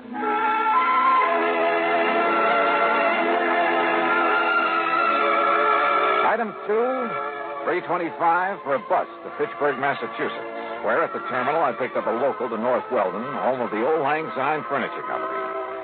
The name was appropriate. Located on the outskirts of the quiet little New England town, it consisted of a huge barn-like building that looked as though it had been standing there since the year 1. Surrounded by stately elm trees and a couple of gnarled ancient oaks, it looked, well, very picturesque. A large wrought iron weathercock raced one end of the high-peaked shingle roof and looked down on broad lawns and well-kept flower beds. The road leading up to it was just an old-fashioned dirt road, and I kicked the dust as I plodded along. Then suddenly I stopped. For there at the side, instead of automobiles, were, believe it or not, horses. Horses and carriages and a bicycle or 2 or 3. It was almost as though a picture of 50 or 60 years ago had suddenly come to life. And then inside, when I found Mr. J. Worthington Keesley, well, he looked like one of the Smith brothers, and was sitting in front of a fine but ancient roll-top desk. Of course we do, Mr. Dollar. Our fathers and their fathers before them all wore full beards. Therefore, we do, too. Would you like a bit of snuff, sir? No. No, thanks. Yes, it's one of the traditions, sir. The traditions to which we adhere in order that we may continue to fabricate the superlative furniture for which we've become famous over the past 107 years. And I take it, Mr. Keasley, that the same thing applies to the horses and carriages out there at the side? Yes, they were good enough for our grandparents, so they're good enough for us. I suppose that's why I should have suspected Mr. Twiller. Mr. Twiller? Roscoe James Twiller, Mr. Dollar. Here, sir, there's a picture of him. In this group photograph taken on the occasion of our 100th anniversary. I feel like I ought to yell beaver. I'm afraid his mighty shock of hair and magnificent beard misled me back in 1941 when I hired him. Yes, and I suppose I should have known when he gave up horse and surrey to drive one of those newfangled motor cars. Should have known what, Mr. Keasley? But he was no longer a man suited to our fine establishment. Is he the one who took off with your $58,000? $58,433.41. Are you sure? I mean, sure it was he? Beyond a shadow of a doubt, sir. He was the only one beside myself who had a key to the vault in which we kept our building fund. And when he suddenly left us 3 years, 5 months, and 16 days ago, yes, I should have known. But you didn't discover the loss until recently. It was June 21st at 4 minutes after 10 that I went down to the vault. For the first time in 4 years, we had something extra to put aside. And you discovered the money was missing? The vault was empty. Except for this note. Huh? Goodbye, suckers. Horrid word. Signed Twiller. So, you see, Mr. Dollar. Yes, I do. It looks like he's our man. No question about it. And you've no idea where he might have gone? None whatsoever. Well, surely there must be some clue. None whatsoever. But you must find him. But that was 3.5 years ago. Exactly 3 years, 5 months, and 16... So where do I start? Unless your company decides simply to reimburse us for our loss, that, Mr. Dollar, is up to you.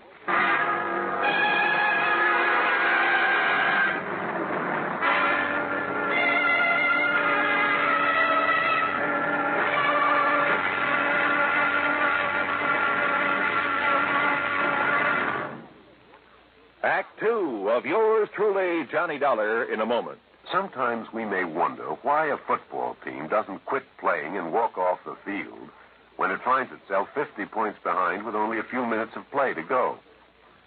What is that indomitable spirit that fills men with hope and keeps them going in spite of terrific odds, keeps them going just to play the game according to the rules, just to get the job done as well as they know how? This kind of spirit pervaded the feelings of heavy bomber crews of the 9th Air Force on that day of glory, August 1st, 1943, the day of one of the most secretly planned surprise bombing missions of World War II.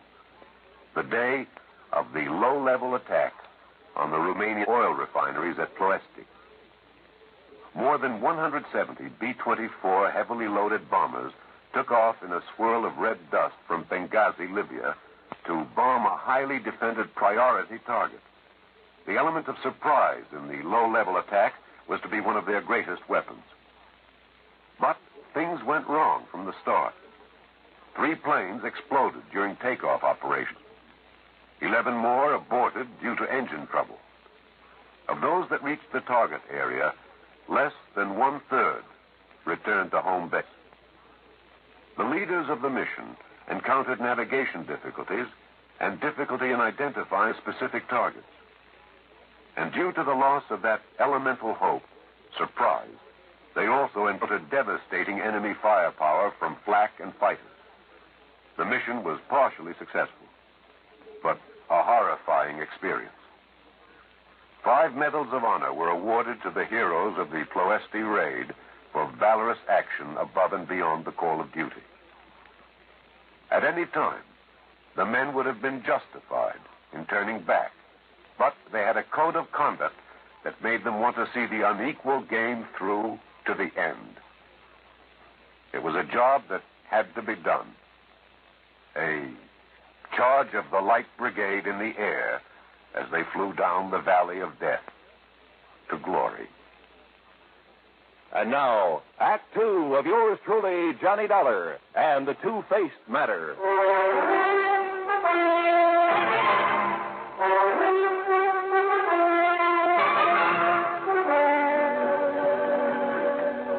Okay, Mr. Keesley, it looks like this man Twiller is the one who walked off with the money in your safe when he left your employ. No question about it. And unless you can find him, your company will have to pay the full amount of the loss. Yeah, well, even if I do find him, the chances are he'll have spent that money. After all, 3 years and a half. Exactly 3 years, 5 months, and 16... You say you have no idea whatsoever as to where he might have gone. With that much money, he could be anywhere in the world. Uh-huh. Where did he live? I don't know, sir. What? After all, it was none of my affair. But if he worked for you a number of years... I make it a rule never to pry into the affairs of others. Except, of course, where the manufacture of fine furniture is concerned. Well, doesn't anybody in this organization know anything about Twiller? Possibly Mr. Bottomley. Who's he? He is presently engaged in creating a Hepplewhite table in the shop. Come, we shall speak with him. The huge shop dated back 100 years at least. There wasn't a single power tool, not even a buzzsaw. But some of the tools looked as though they might have been used to build the ark. 8 or 10 men, all of them old, all wearing dark trousers, suspenders, and white aprons, were busy turning out fine pieces of furniture, carefully, almost lovingly. And every one of them wore his own distinctive full beard. Hooray for tradition.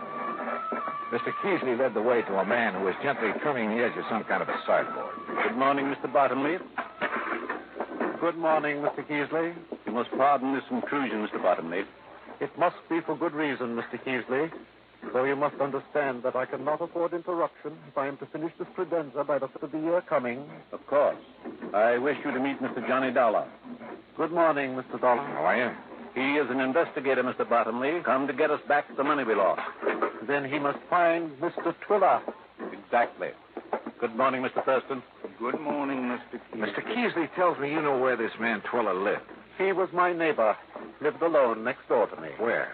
And I assure you, sir, I had no idea of his designs on the company building fund. Yes, I'm sure, but now if you'll tell... Each morning, he drove me to work in his carriage until he purchased that abominable motor car. Oh? I refused to ride in it, sir, and bought myself a bicycle. You did properly, Mr. Bottomley. Good morning, Mr. Woodstone. Morning, Miss Keesley. Well, just where is it that Twiller lived, Mr. Bottomley? In the village of North Weldon. East North Weldon, on Peach Avenue. Well, then perhaps the authorities there will be able to give me some kind of a lead. The authorities? The police, Mr. Keesley. The police? Good heavens. I hope not, Mr. Dollar. Surely not the police. Gentlemen, please. These gentlemen are right, Mr. Dollar. Think of the blot on our good Mead. Now, look, your loss amounts to $58,000. $58,400. If I don't find this man, my company's going to have to pay off. I know, but the police... Now, look, my immediate job is to find this Roscoe James Twiller. And if I need the help of the police to do it...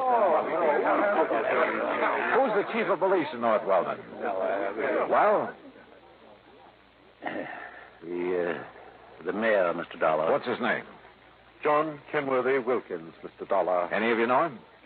We do not mix with the townspeople, Mr. Dollar. We don't even go into town, Mr. Dollar. That's right. But I do have a picture of the mayor. Here, sir. Bottomley, where did you get this? He's running for re-election, Mr. Keesley. I found this poster in my carriage. Well, get rid of it, man. This is indecent. No, wait a minute. Let me see that. Terrible. Disgusting. Huh? Why, it's a disgrace to have such a thing within the walls of this fine old company. Oh, no. No wonder the old boys were shocked. For His Honor the Mayor of North and East North Weldon was not only as bald as a billiard ball, but to top it off was clean shaven. Yeah, a picture like this within the walls of the All Lang Syne Furniture Company was real sacrilege. But I still hadn't done my job. I had to find this man Twiller or let the company pay out $58,000. How to find him? I hadn't the least idea.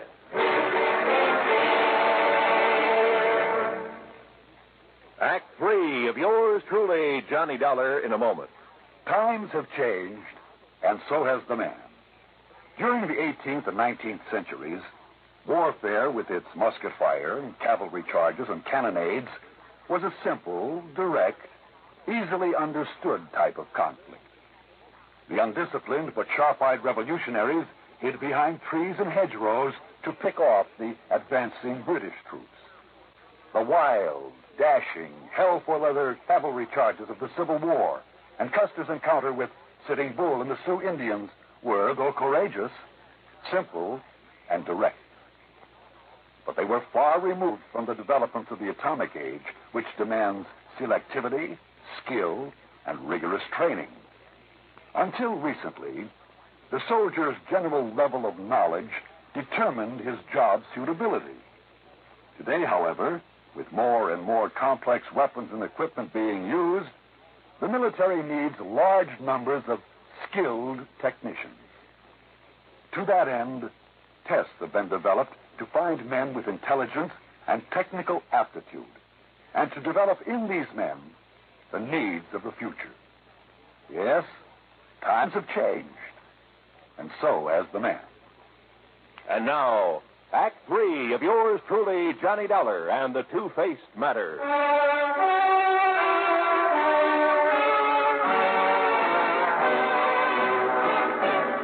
I found the mayor of North Weldon sitting comfortably on the shaded porch of his home, fanning himself with an election placard and sipping at what looked suspiciously like a gin and tonic. Yes, you're certain that I can't fetch you a limeade, too, Mr. Dollar? No thanks, Mayor Wilkins. Yes. Well, now, as I started to say, when I first came here, I did hear some rumor about money having been taken from the old Lang Syne Furniture Company. But until they lodged a complaint with me, for you see, I'm also chief of police. Yes, well, from what I can see, they're pretty slow about things like that. Yeah, well, they're slow about everything. But they make magnificent furniture. Mm-hmm, I could see that. Tell me, did you know this Roscoe Twiller at all? No, gone before I came to North Weldon. Oh?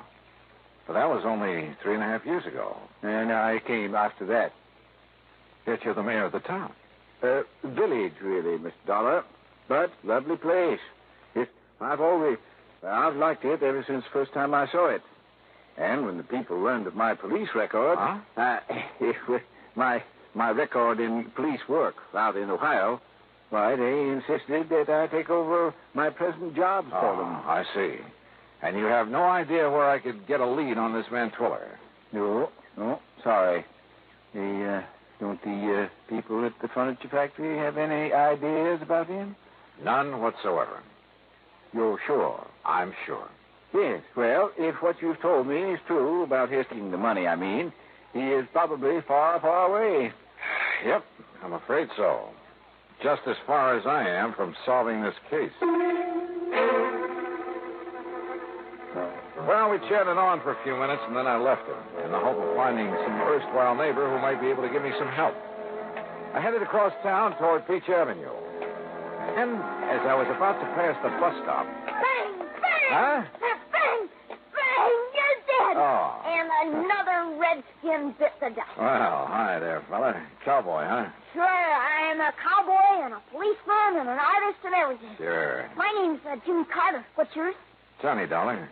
Want to see some of my artistical drawings? Yeah, sure I do, Johnny. Just look at this cigarette advertisement here on the fence. Uh-huh. With my own crayons, too. That's it. How's that? Jimmy, that's the most beautiful mustache I ever saw on any girl. Sure. My teacher says I'm going to grow up and be a great artist. Oh, sure. But first I have to get a paint set. Sure you do. And see what I've done with this one. Sure, you... Jimmy. That's our mayor. Yeah. He's running for re-election. That's why he has all these signs all around. Don't you think he looks a lot better with some hair on his old bald head? And a little child shall lead him. Now I'm going to put a beard on him. See? Like some of those old men at the furniture factory. Stay with us, Jimmy. Stay with it. They're funny old men. Like this. See? Uh-huh. Only they never come in town. Never. There. Doesn't that look like one of them? There. Jimmy, that's so good I'm going to say that. Really? Yes, sir. Thanks a lot. Gee, I sure do. I didn't know I was that good. Jimmy, you'll never know how good you are.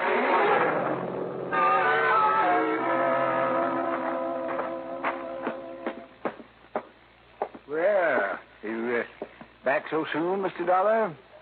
Mayor Wilkins, or rather, Chief Wilkins. Yeah. I have to ask you to make an arrest. You mean you've found the man that you've been looking for? If there's any question about it, I'll make a civilian arrest.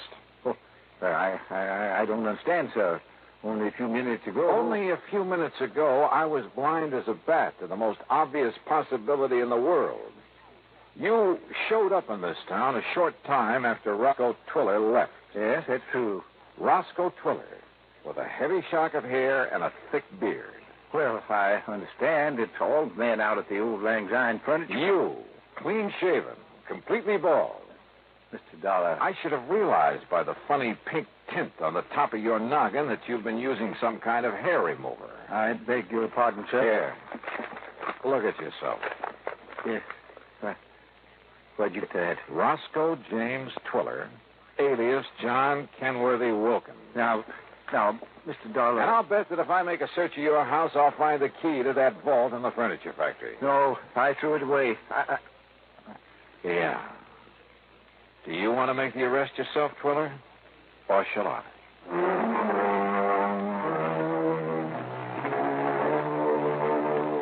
I don't know why Twiller gave up so easily. I guess it was because I'd caught him completely off guard. He even signed a confession and promised to pay back what he could. So, from here on in, it's up to the courts. And all thanks to a little kid who liked to draw mustaches on billboards. Expense account total, including the finest paint set I could find for my little pal Jimmy. Ooh, hey, wait, I gotta pad this. It only comes out to $9.80. Yours truly, Johnny Dollar.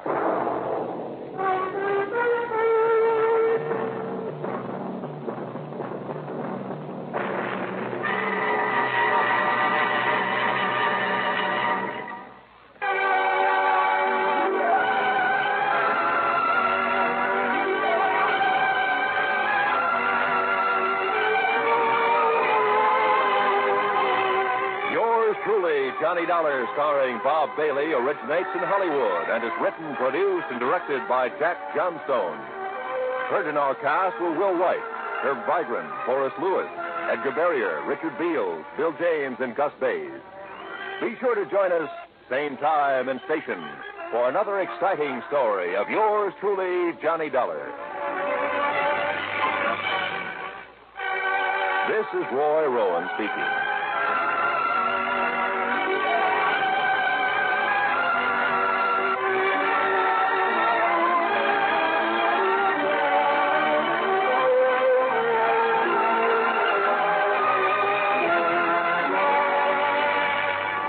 Time now for Johnny Dollar. I have your call to Universal Adjustment Bureau in Hartford. Oh, thank you, operator. Hello. Pat McCracken. Johnny Dollar, Pat. Oh, Johnny, I've been trying to reach you. Yeah, I'm in Sarasota, Florida. Oh? Been down here the better part of a week and just thought I'd check to see... Johnny, I'm glad you called. Can you grab a plane out to the West Coast? Don't see why not. Good. Your contact will be Arthur at Western Maritime and Property, office in Beverly Hills. Got it. What's it all about, Pat? Piracy, according to him. What was that? You heard me. Now, for a second there, I thought you said piracy. Maybe you'd better go out there and see him, huh? Yeah, but I still don't believe it.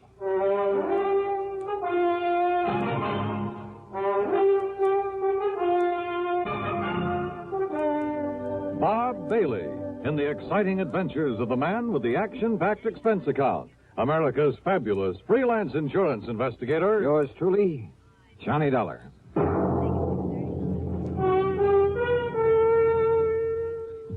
Welcome, William Bendix. Nobody can act up to par with a nasty cold.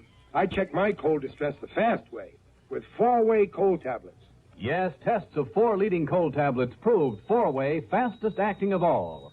Amazing 4-way starts in minutes to relieve aches, pains, headache, reduce fever, calm upset stomach, also overcomes irregularity. 4-way's the fast way to relieve those cold miseries. Then you feel better quickly. 4-way cold tablets, only 29 and 59 cents. Now, a word about another fine product of Grove Laboratories. Does dandruff dull your hair, leave scalp itchy? Get Fitch Dandruff Remover Shampoo and get rid of unsightly dandruff in 3 minutes. 3 minutes with Fitch regularly is guaranteed to keep embarrassing dandruff away forever. Apply Fitch before wetting hair, rub in 1 minute. Add water, lather 1 minute. Rinse 1 minute. Every trace of dandruff goes down the drain. 3 minutes with Fitch, unsightly dandruff's gone. Fitch can also leave your hair up to 35% brighter. Fitch Dandruff Remover Shampoo. And now, Act One of yours truly, Johnny Dollar.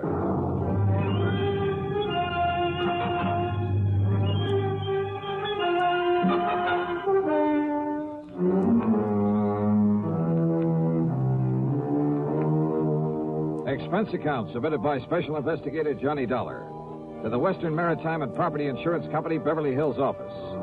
Following is an account of expenses incurred during my investigation of the Baldero matter.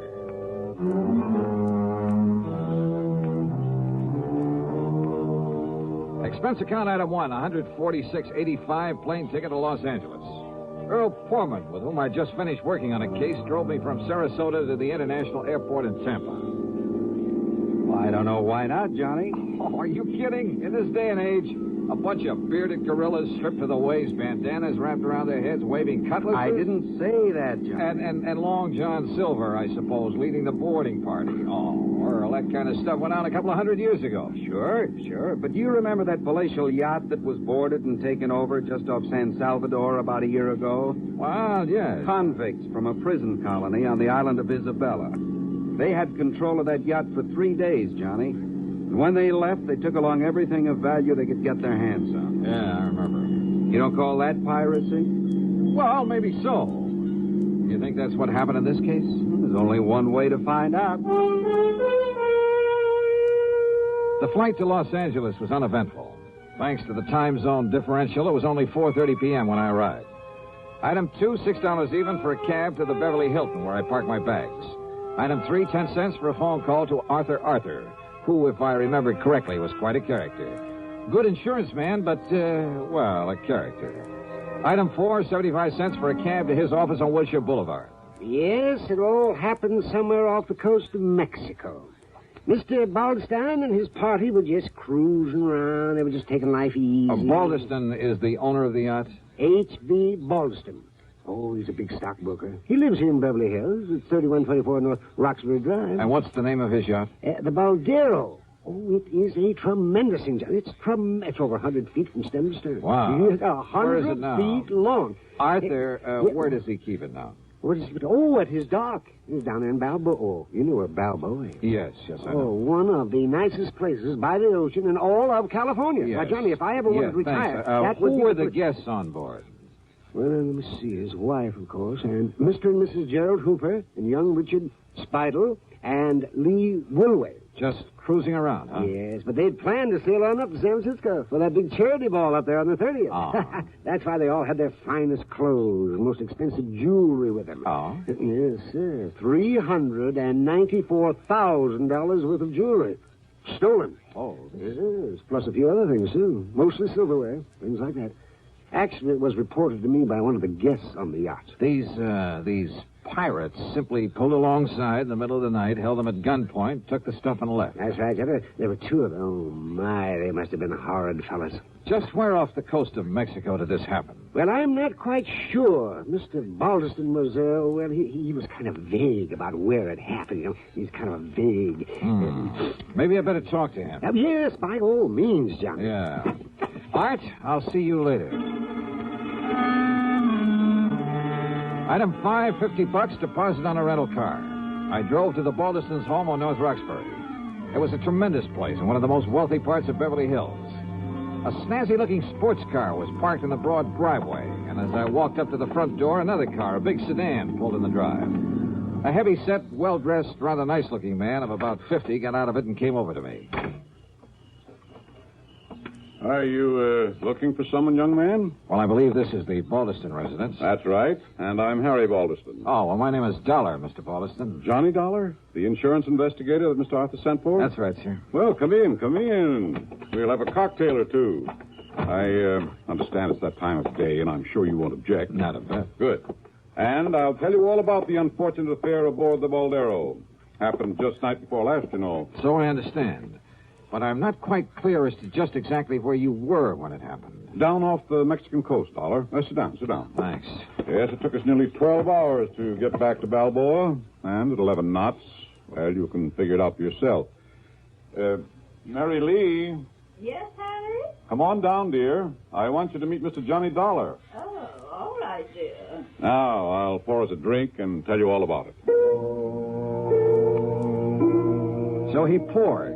His wife joined us, and we talked. But I'm afraid I didn't learn much more than I already knew. They'd both been asleep when it happened. The so-called pirates had come aboard very quietly.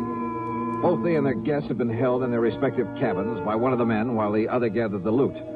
The men had worn long oilskin raincoats, had nylon stockings pulled over their faces to conceal their identity. Only one of the guests, Lee Wilway, had even seen the boat they'd used. Balderston never did tell me definitely where it happened. And the more I listened, the more suspicious I got. Yeah, suspicious of him. Act two of yours truly, Johnny Dollar, in a moment. There goes a treasure car. There goes another. And another. And one of them may be your car. Yes, folks, you may have a Fram treasure hunt filter in your car worth $1,000 and not even know it. A Fram filter worth 1,000 silver dollars. A filter change is important to today's cars, so important that Fram Corporation, in conjunction with its silver anniversary, is paying $60,000 in cash to get you to check your filters now. Last year, 10,000 secretly numbered Fram filters were distributed all over the United States and installed in cars during regular servicing. These filters are worth from $1 to $1,000.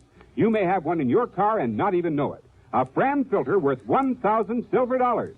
Check your oil filter and air filter now. If there's a specially numbered Fram filter in your car, you will win up to 1,000 silver dollars, and your dealer will win the same amount.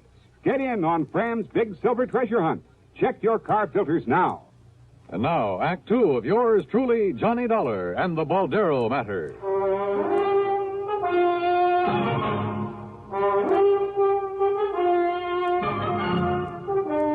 Well, Dollar, it was hard to tell just where we were. I keep an engineer on board, and he'd been at the wheel most of the day. But you were anchored for the night. That's right.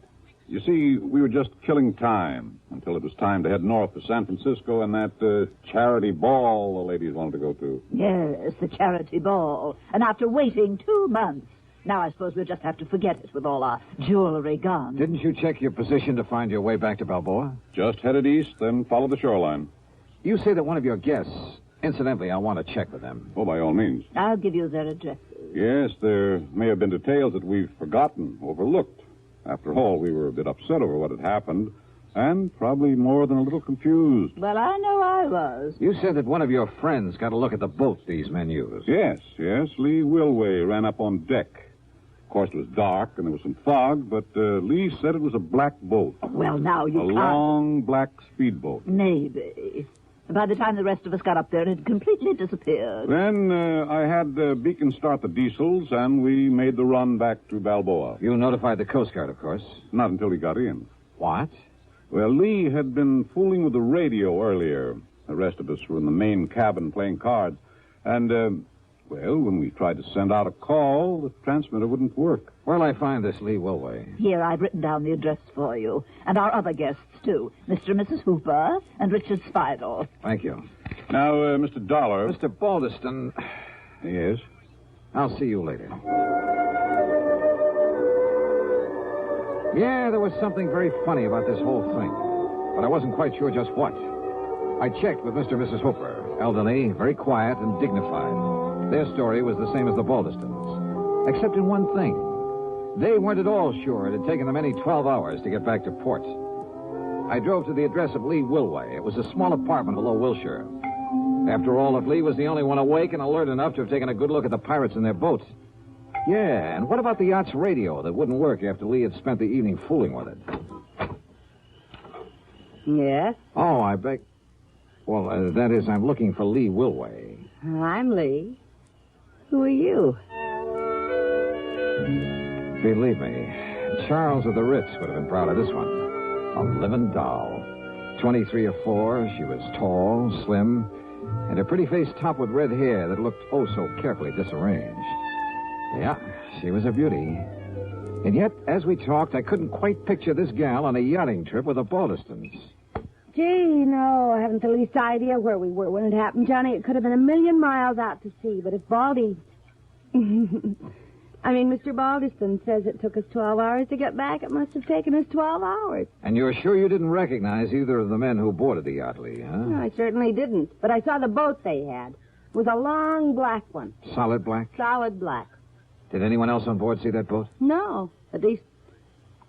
I don't think so. What did you do after they left? Went up to the bridge, to the radio. Didn't they tell you? To call the Coast Guard?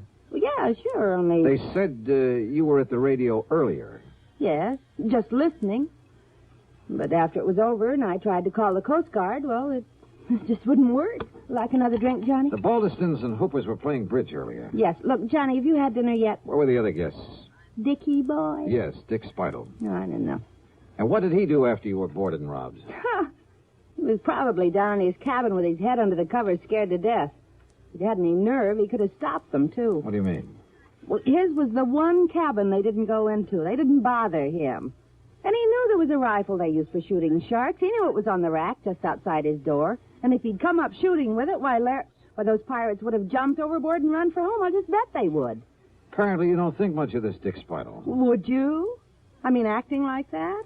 Doing nothing when he could have?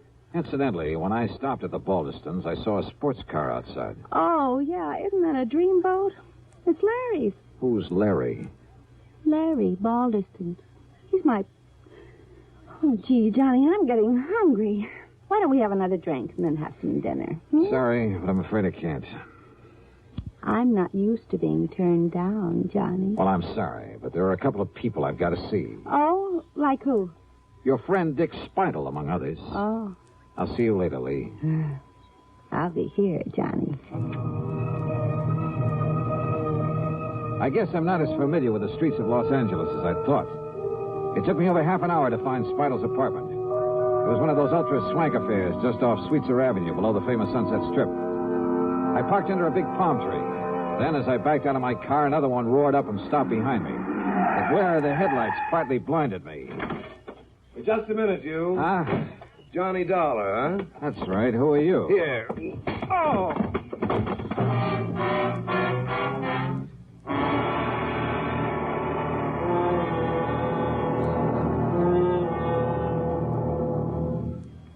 Act 3 of yours truly, Johnny Dollar, in a moment. Ever have trouble sleeping nights because of acid indigestion, heartburn, or gas? Then remember, for acid indigestion, nothing but Tums works so fast to make you feel so good so long. Tums work fast. Get rid of the burning excess acids that won't let you sleep. In a matter of seconds, you begin to feel better, and Tums relief stays with you. You relax, go to sleep pleasantly, because Tums bring complete relief. Get rid of burning excess stomach acids completely. Nothing but Tums work so fast to make you feel so good so long. So when acid indigestion keeps you awake, take Tums. Keep a handy roll of Tums on the night table within easy reach. And remember, there's no mixing or fixing with Tums. You don't even need to get out of bed. Get the very best. Get Tums, 10 cents. 3-roll pack, a quarter. Or get the new 6-roll pack with free metal carrier, only 49 cents. Always carry Tums, T-U-M-S. Keep your tummy under Tums control. And now, Act 3 of yours truly, Johnny Dollar. The headlights of my attacker's car had partly blinded me, but I'd seen enough of it to know it was the same one I'd seen at the home of Mr. Baldeston. Yeah, his son Larry's. But I came to find myself parked behind the wheel of my own car. And lying on the seat beside me were 5 crisp $100 bills and a note. Take this money and get out of town, it said. You have no case anyway because the things that were stolen off the yacht have been returned. So you may as well leave while you have your health. No signature. There was only one person in the world I wanted to see at that moment, Larry Baldeston. But I felt a bit rocky.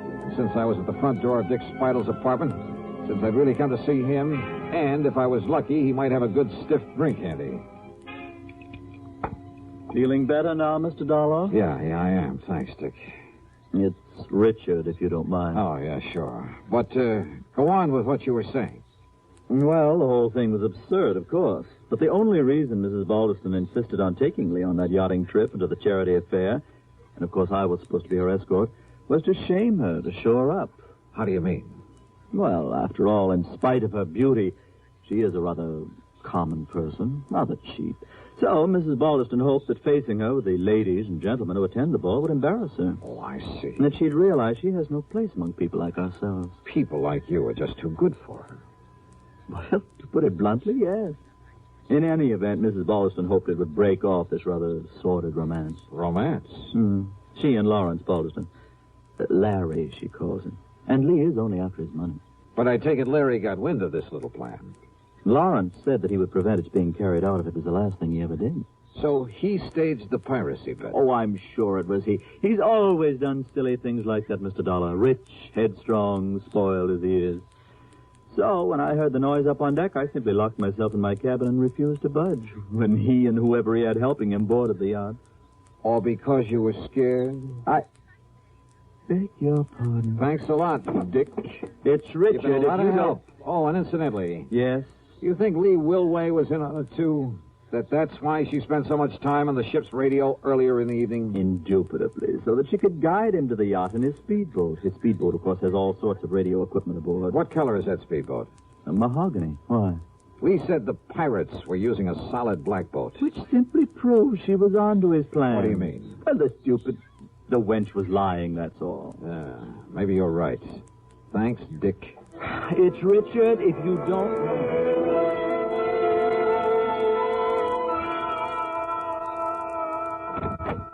Oh, Mr. Dollar, do come in. Thank you, Mrs. Baldeston. My husband's on the telephone talking to the engineer of our yacht down in Balboa. Oh? And what do you think has happened? I think I can guess. That's fine. Just stay on watch, and I'll be back down there to pick those things up in the morning. Goodbye.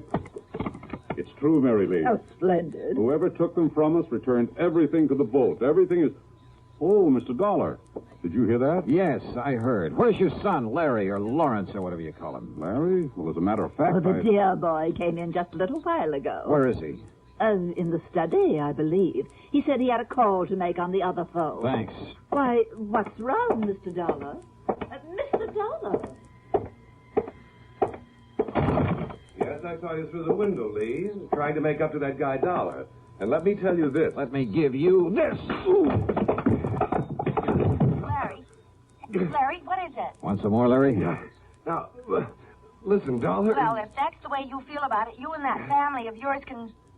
Well, I'm fed up. I said, do you want some more, or do you want to start talking?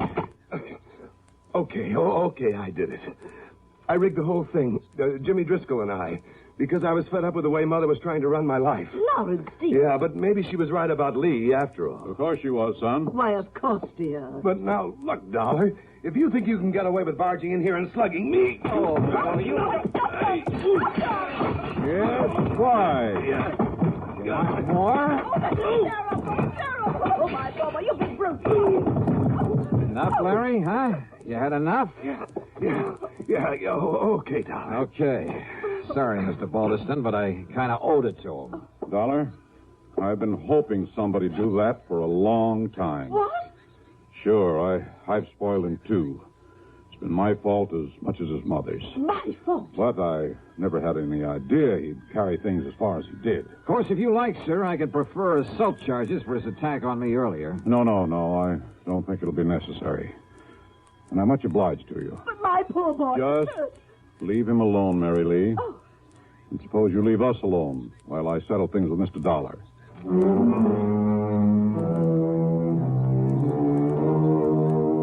Fee on this case? Forget it. The $500 that Larry mistakenly tried to bribe me with, plus a nice fat check from Mr. Baldeston. Well, much as the thought of it hurts me, let's forget the expense account, too. Okay? Okay. Yours truly, Johnny Dollar.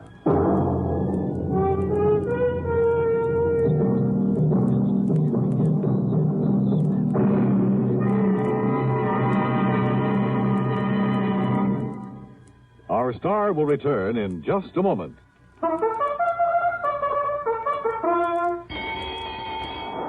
Hey, who's gonna win the Thoroughbred Kentucky Club's Thoroughbred? Who's gonna win that horse and make it pay? Lots of money, well, Kentucky Club. Pipe Tobacco has to find the winner. So the horse is here, the time is near. Get your entry blank today. Yes, enter the annual Derby Day contest sponsored by Kentucky Club's 9 brands of pipe tobaccos. First prize, a thoroughbred bay colt, son of famous oil capital, who won over $580,000. Jockey Ted Atkinson helped select this prize colt. You'll name him and he's yours. He could win a fortune for you. Get Kentucky Club Derby Day contest entry blanks free at tobacco counters now. Hey, who's gonna win the Thoroughbred Kentucky Club's Thoroughbred? Who's gonna win that horse and make it pay? Lots of money, well, Kentucky Club. Pipe Tobacco has to find the winner. So the horse is here, the time is near. Get your entry blank today. Now, here's our star to tell you about next week's story. Next week? Oh, wait a minute. Belated congratulations to station WJLS in Beckley, West Virginia on its 20th anniversary. Next week, I really go fishing. Yeah, for a body in the middle of Lake Mead. Join us, won't you? Yours truly, Johnny Dollar.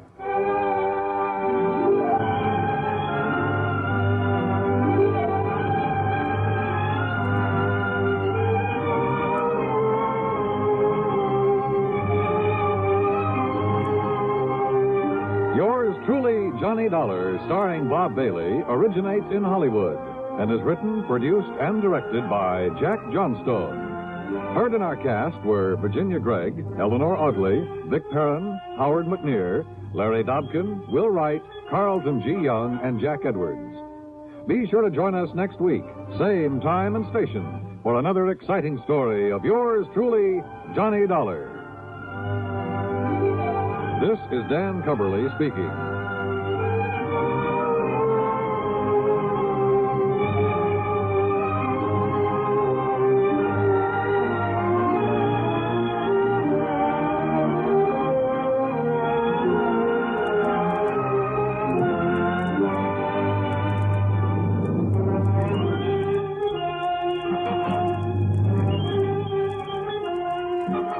From Hollywood, it's time now for Johnny Dollar. This is Bill Chadwick, Northwest Surety Company. Howdy, Bill. How are things in Seattle? Oh, not bad, Johnny, not bad. You tell me, have you ever fallen for the spell of the Yukon? What are you trying to do? Sell me some mining stock? No, but there's a mine I'd like to have you take a look at. Up in the Yukon? Well, actually, it's across the border in Alaska. It's a gold mine, a big one, sitting on top of a rich vein. And why don't you fly on out here and let me tell you about it? Why not? Shall I bring my own pick and shovel? No, Johnny. Huh? Just be sure you bring your gun.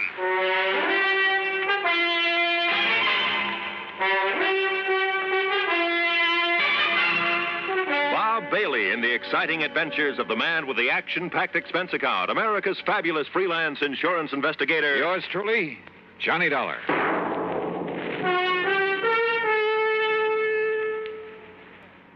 And now, Act One of yours truly, Johnny Dollar.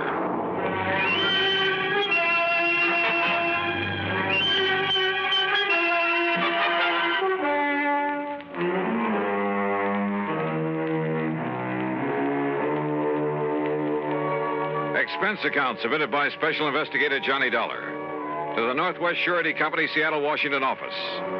Following is an account of expenses incurred during my investigation of the Midnight Sun matter.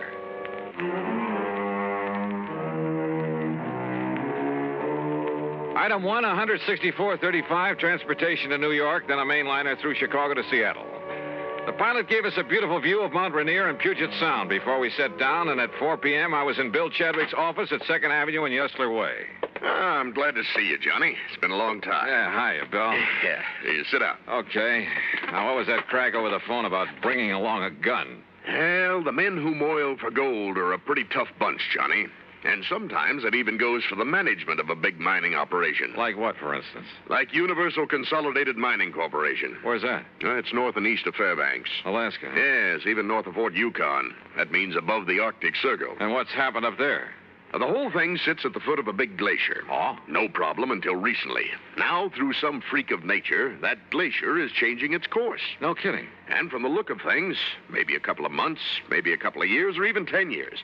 Anyhow, they seem to think that glacier is going to sweep down over the mines, the town, everything. I see. In which case, our company would have to pay for the whole loss.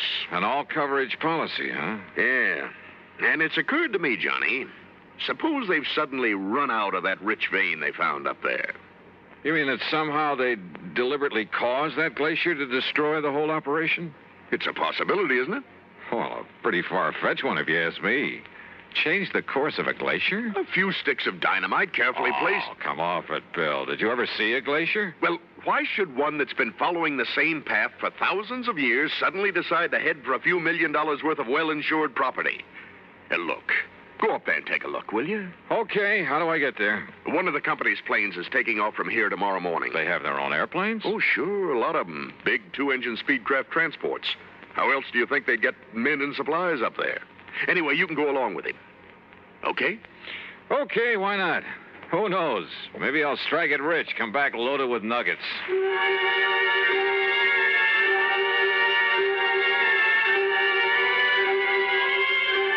Item 2, $31 even for my room at the Benjamin Franklin and a night on the town. The following morning, well, I suppose I should have wondered why a big cargo plane should take off from a tiny airport far out of town with only the pilot and me on board. Yep, I should have wondered.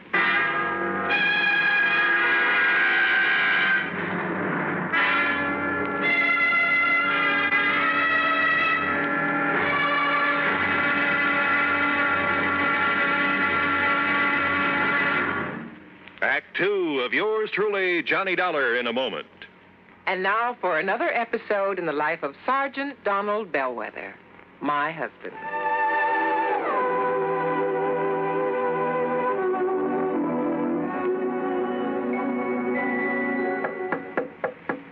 Good morning, Mrs. Bellwether. Would milady prefer to have her breakfast in bed this morning? Oh, what a perfect husband. Thank you, darling. Here's the tray with the coffee, the toast, and the orange. Oh, fine. I forgot the orange juice. Hold the tray, honey. I'll be right back. Oh, darling, what happened? I stubbed my toe in the corner of the dresser. The National Safety Council was right. The what?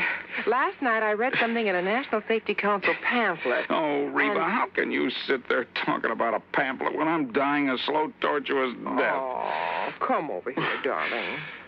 I'm sorry. All right. Now, what's this about the National Safety Council? Did they predict I would stub my toe this morning? No, silly. It's just a coincidence.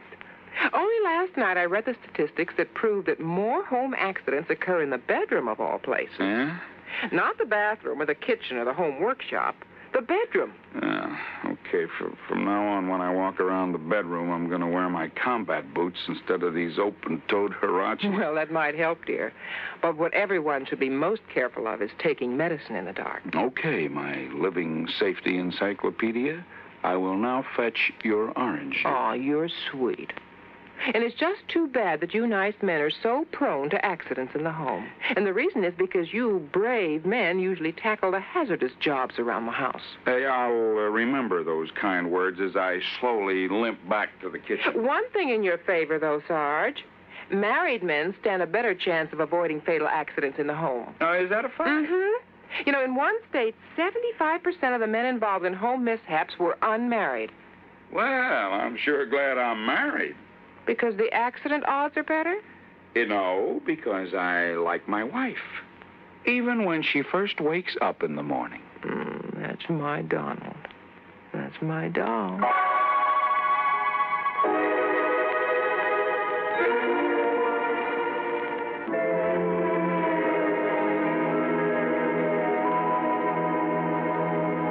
And now, Act 2 of yours truly, Johnny Dollar, and the Midnight Sun Matter.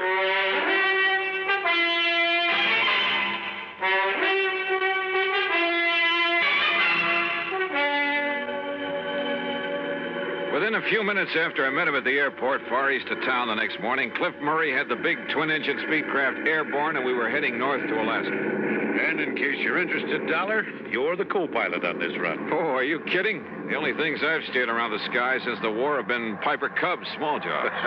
You know something? When you get onto them, these babies are not only just as easy to fly, but a whole lot safer. Want to take over for a while? Well, maybe later. Hey, how come you didn't take this big ship off at the Seattle-Tacoma International Airport? Because of the cargo we have on board. Also, it was quicker and easier to get clearance. We're trying to make time on this trip. The boys up at the mine are a pretty worried bunch these days. Oh, why? There's a big glacier on one side of the property. Oh. It flows down to make the Kanakai River. When it gets warm enough, a couple of months in the year to melt. That's so? But there have been a couple of big ice quakes this spring. Just like earthquakes, only it's ice. And now that glacier's heading for the property. No kidding. Yeah, it's going to wipe out the airport and everything. Unless they can do something about it. Like what? Divert the course of a glacier? The engineers up there say they can do it. And we've got the stuff for them right here. This cargo we're toting. What do you mean? Oh, didn't you know? No what? Why, we got enough TNT aboard to move a dozen glaciers. Speaking of sitting on a powder keg, and this one had wings. But then after the first shock of realization wore off, well, I even took up Cliffy on his offer to handle the controls for a while. And he was right. The big plane behaved like a doll. By the time we reached Anchorage to pick up mail and food, why, I was all set to make the landing myself. However, with a cargo of TNT aboard, I was perfectly content to let Cliff set her down, which he did beautifully. Then within the hour, we headed north again over some of the wildest country I've ever seen. Beautiful, though, Johnny. Its own way. Yeah, I never realized there were so many lakes and streams up in this country, Cliff. Most of them are loaded with fish, too. Ah? Yes, sir. Oh, what is it? I said, greatest fishing in this man's world is right down there below us. Oh, watch your language, brother. I'm liable to strap on a chute and leave you to make the rest of the trip alone. A fisherman, huh? Yeah, you aren't kidding. Yeah, one of my favorite spots, right? Ooh. Hey, what's the matter? Nothing. Just a little twitch in my side, my belly. Doc said it was appendicitis last time, but I think didn't want to operate unless... Holy... Baby, that was a sharp one. Cliff, anything I can do? No, it's going now. Sure hope so. Sure. It just came on kind of sudden, so. Hey, it's time to call the lads at the mine to be ready for us. How big is the airport up there? 11,000-foot runway. Really? Sure. It's the only way to get stuff in for mines 100 miles around. Speedcraft 231, calling consolidated. Go ahead, please. Somebody on duty there at all times? 24 hours. Roger, 231, go ahead. We're over Fairbanks on the hour, Charlie. Roger, Cliff, over Fairbanks at 1400 hours. Then roll out the carpet. We'll set down between 14:45 and 50. Roger, Cliff, we'll be ready for you. And that's that. In less than an hour, Johnny, Johnny, take over. Sure, Cliff. Never been this bad before. Now, listen. No. You listen. No matter what happens, take it easy. I'll tell you exactly what to... You can do it, Johnny. You can do it. Now listen.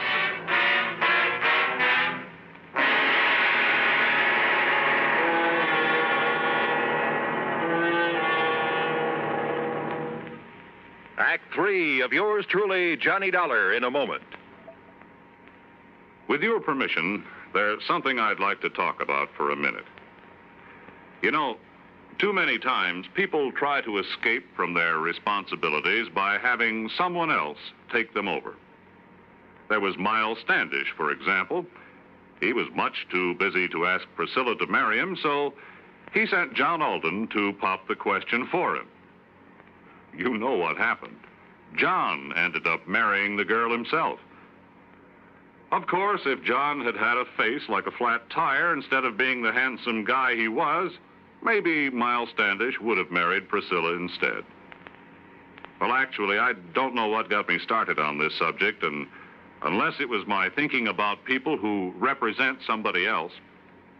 Take our State Department, for example. Being a representative is one of its biggest jobs. Through the Foreign Service, it helps the Justice and Treasury Departments handle immigration, narcotic, and quarantine problems. And the Secretaries of Agriculture and Commerce look to the Secretary of State to help keep their fingers on the pulse of foreign markets so they can keep the business firms and farmers of America informed on matters of import and exports. I guess the only connection between these facts and the courtship of Miles Standish is that, like John Alden, our State Department speaks for itself. And now, Act 3 of yours truly, Johnny Dollar, and the Midnight Sun Matter.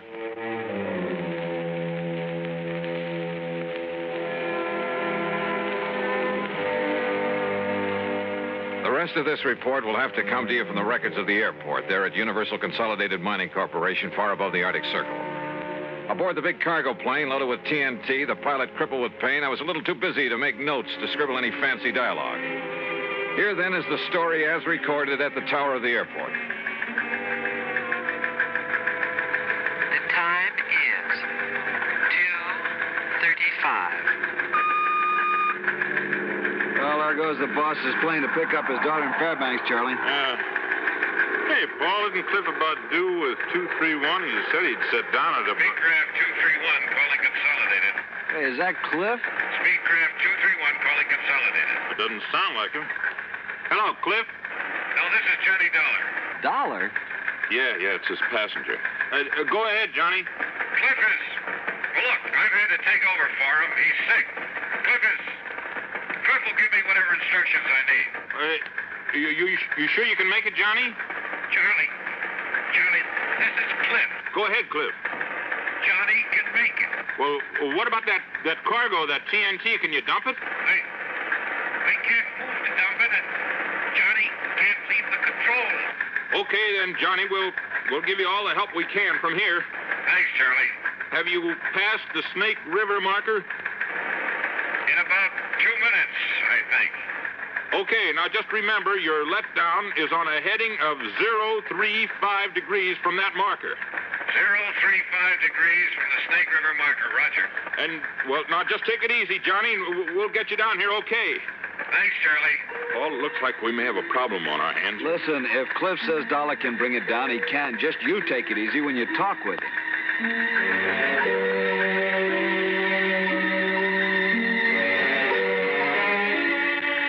Charlie, have you got an engineer down there? Yeah, sure, Johnny. Stand by. Take it, Paul. Johnny, this is Paul Foster. Go ahead. Paul, we're having some trouble getting our landing gear down. So I'm going to make some steep banks and try to get it down by centrifugal force. Yeah, good. You might get the ground crew to stand by, though, because if we can't get the gear down that way, I guess we'll have to make a belly landing gear up. Okay, Johnny, I got that. How much fuel have you got on board? About 2,000 pounds. Johnny, this is Charlie again. Now, listen. Easy, Charlie. Oh, yeah. Johnny, I saw you make your pass. It appears the landing gear door is partially open, which may indicate it's jammed. Any suggestions? Paul again, Johnny. The only thing I can think of is try to snap the gear out by a sharp pull-up to give it centrifugal force. I've tried that, Paul. Results are negative. All right. Then before we consider you coming in for a belly landing with all that TNT aboard, I'd like to use up some of that fuel. Maybe some of our brains down here can think of something that'll help you out. Okay, we'll go ahead with the regular procedures and whatever else we can think of, and then we'll give you another call. Okay, Johnny. The time is 2:41. Johnny, this is Paul again. Have you tried to shear the lock pin on that landing gear? Go ahead. Negative. No, we haven't tried that yet. We want to make sure the doors were not jammed partially closed and perhaps make it impossible to get all the gear up again. You know, if we do have to make a belly landing. Yeah. Okay. Johnny, have you got full hydraulic pressure? Yes, that's affirmative. Okay. Now, the crew chief isn't up here at the moment, but I'll ask him to come up and he can discuss it with you.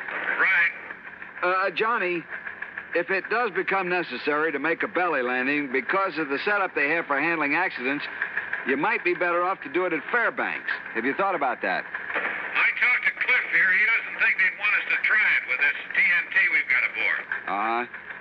Well, we'll radio to them and see. Meanwhile, if anybody comes up with any idea at all, we'll pass it on to you right away. Okay. I'll give you a gas check in a few minutes. Okay. The time is 2:50. Johnny, Don Wilkins, our chief engineer, would like to talk to you. I'll put him on the horn. Johnny, this is Don Wilkins. Have you tried the landing gear handle up and down quite a few times to see if it extends any further at any time? Yeah, we've tried it several times. Well, I think I'd try it as many times as possible, Johnny. There could be something binding that may break loose. Now, there's something on it. Well, it comes off the gear door latches, all right, so it isn't a latch. I'll try it a few more times. The time is 3 o'clock. Exactly.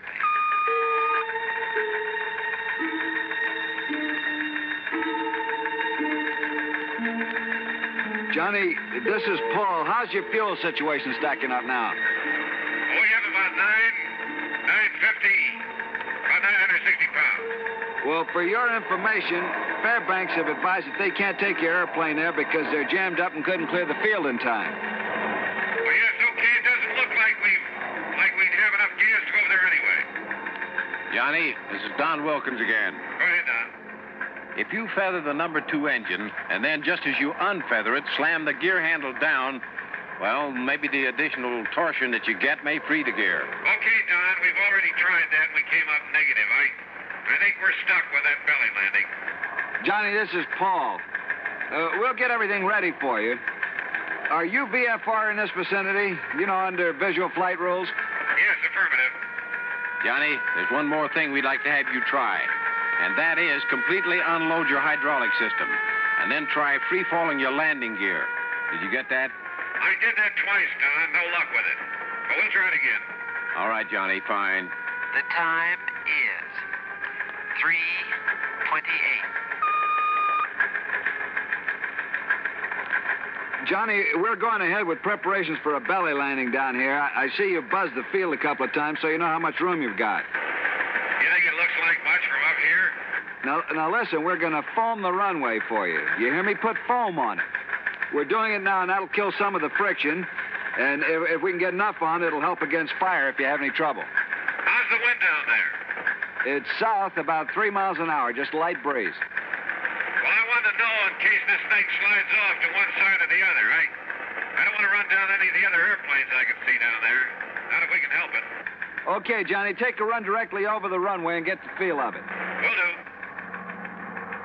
The time is 3:31. Johnny, we don't want to seem in the position here of telling you all your business, but I guess we've got to try everything anyone could think of. Yeah, go ahead. On this gear handle business, up and down, throw it in the up position.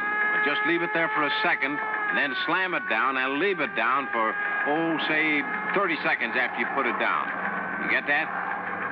Okay, we'll do that. We hate to be giving you all this intelligence all the time, but if anybody gets an idea, we pass it on to you for what it's worth. But you've got to be the judge. We're glad you fellas are with us. The time is 3:46. Johnny, how's your fuel now? I wouldn't bank on it much longer. All right.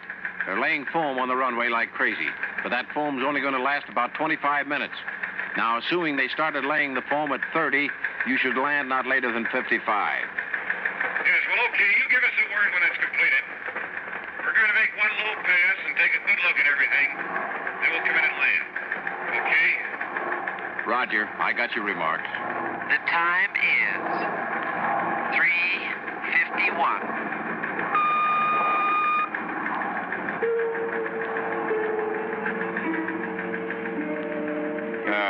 Hi, Johnny. I just wondered how you are and how things look to you. Okay.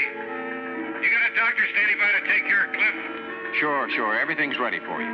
One comment. Listen. Do not Repeat, do not feather the engines when you set down. Got it. We'll comply. Okay, Johnny. Okay, we're all set, Don. We're going to make a practice pass over the field prior to the final landing. Okay, Johnny, I won't be talking to you anymore. Paul will take over on your approach and get you down.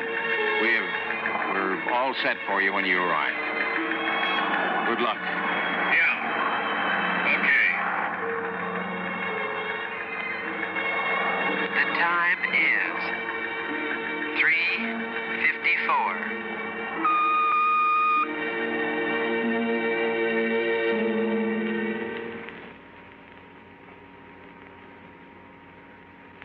One minute, 48 seconds later, we made a wheels-up landing. Cliff, the company doctor tells me his appendectomy was a complete success. A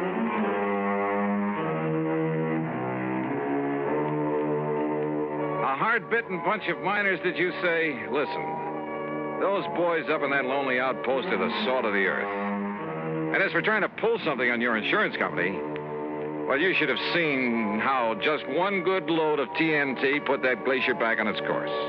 Yes, sir.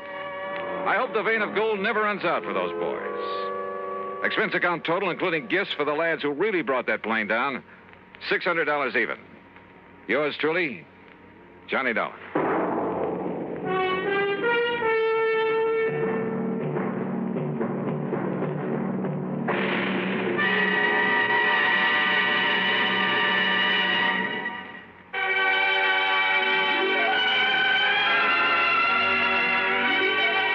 Truly, Johnny Dollar, starring Bob Bailey, originates in Hollywood and is produced and directed by Jack Johnstone, who also wrote today's story.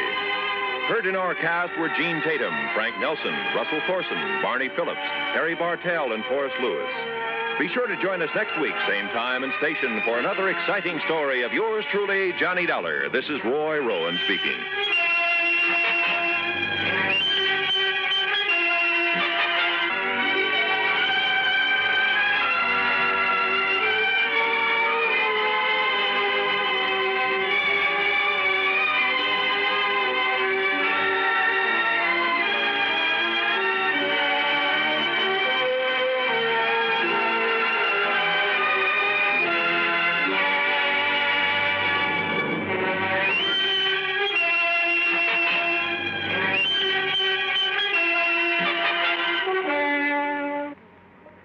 Johnny Dollar has come to you through the worldwide facilities of the United States Armed Forces Radio and Television Service.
Johnny Dollar. Pat McCracken, Johnny, at Universal Adjustment Bureau. Greetings, Master. No, don't give me that. Johnny, I believe you spent a couple of weekends down in Sarasota, Florida early this month. Pat, you know darn well I did. Have a chance to get in some fishing? You know darn well I didn't. That's why I've been sitting here dreaming about those lunker bass at the Lake Mojave Resort out in Arizona. Oh, what's the matter with Lake Mead? Huh? You know, the huge man-made lake that's backed up by Hoover Dam? Yeah, I know. A few miles this side of Las Vegas, Nevada. A lot of big ones in that water, I understand. Okay, Pat, you got me all excited. Now, what's it all about? I told you, fishing. Yeah, and? That's all. Except... Yeah, except what? Slight case of murder.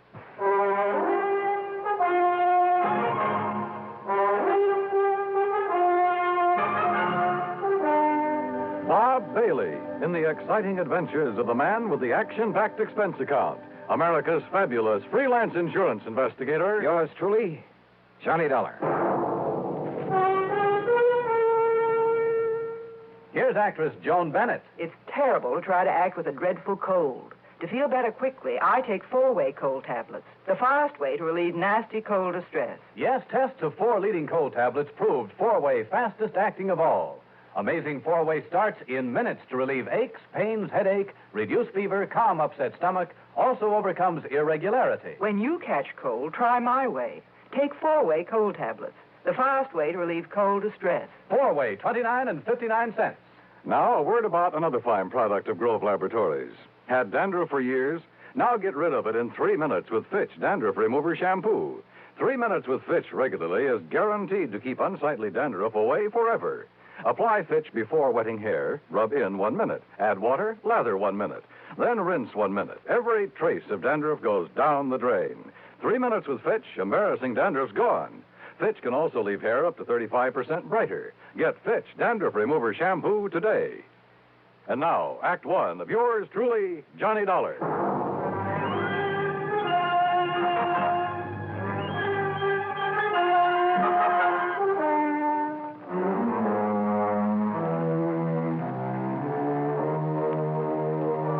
Expense account submitted by Special Investigator Johnny Dollar to the Universal Adjustment Bureau, Home Office, Hartford, Connecticut.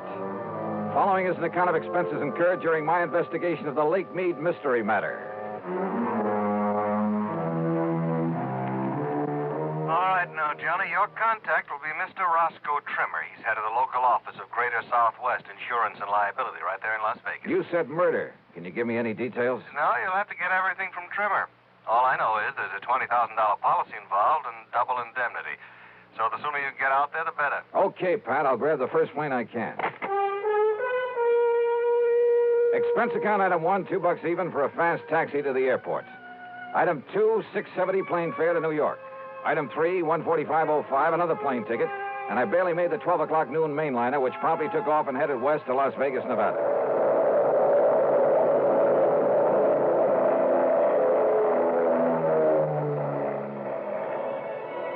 It was 9:45 p.m. Pacific time when we started the long glide down from a starlit sky to the landing strip at McCarran Field in Las Vegas, Nevada. I'll never cease to marvel at the nighttime view from the air of that fabulous city of chance. Sitting alone out there in the middle of the vast Mojave Desert, the sky filling glow from its millions of lights, it had put a rainbow to shame. Oasis in the desert. Yeah, and very beautiful. I knew that Roscoe Trimmer's office would be closed this time of night, so I looked for a place to rest my weary head. Item 4, $1.50 for a cab into the Flamingo. And I just happened to remember that the Flamingo has an excellent casino.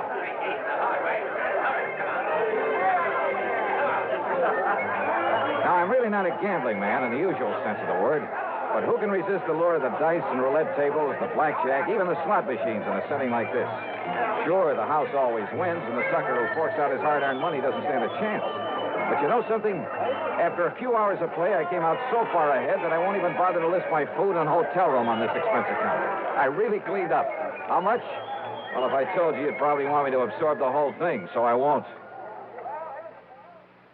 Then, early the next morning, I met Roscoe Trimmer at the office of Greater Southwest Insurance and Liability. Dollar, I'm glad you could make it. I don't like this one at all. How are you? Hiya, Rosk. Sit down, will you? Yeah, but sure. not for long. Huh? I've arranged a drive-it-yourself car for you. And the sooner you can get over to Lake Mead, the better. Well, just where, Roscoe? That's a pretty big lake. Overton. A little town 50, 60 miles north and east of here. At the upper end of the lake. So what's happened up there? Johnny, a client of mine, Thomas Mayfield Thomas, came out here from Chicago last year. Retired here. I don't know much about him except that our Chicago office sent me his file when he came and asked me to look out for him. Uh-huh. Go on. About a week ago, Thomas and a friend went fishing together out of Overton Landing. They went out with Hob Fulton on his charter boat. Incidentally, if you ask me, Hob's the best guide on the whole lake. Good, I'll remember that. Only you're here on a case, remember? Oh, sure. But go on. Well, the fishing must have been pretty good, because they stayed on at the Overton Motel. Then the next morning, they went down to the landing, rented a little Arkansas Traveler and a 10-horse Johnson, and went out fishing on their own. Rosk, I may try that very thing myself. But about the middle of the afternoon, a big east wind came up. You know what that means? I know that when a big Easter hits one of those desert lakes, there's only one thing you do, get off it quick. Well, they didn't, Johnny. At least not quick enough. The following morning, when the blow had died down, Hob Fulton went out to look for him. And? He found the boat, all right. Beached on a point down near Goat Island. And Mr. Thomas's friend. What about Thomas?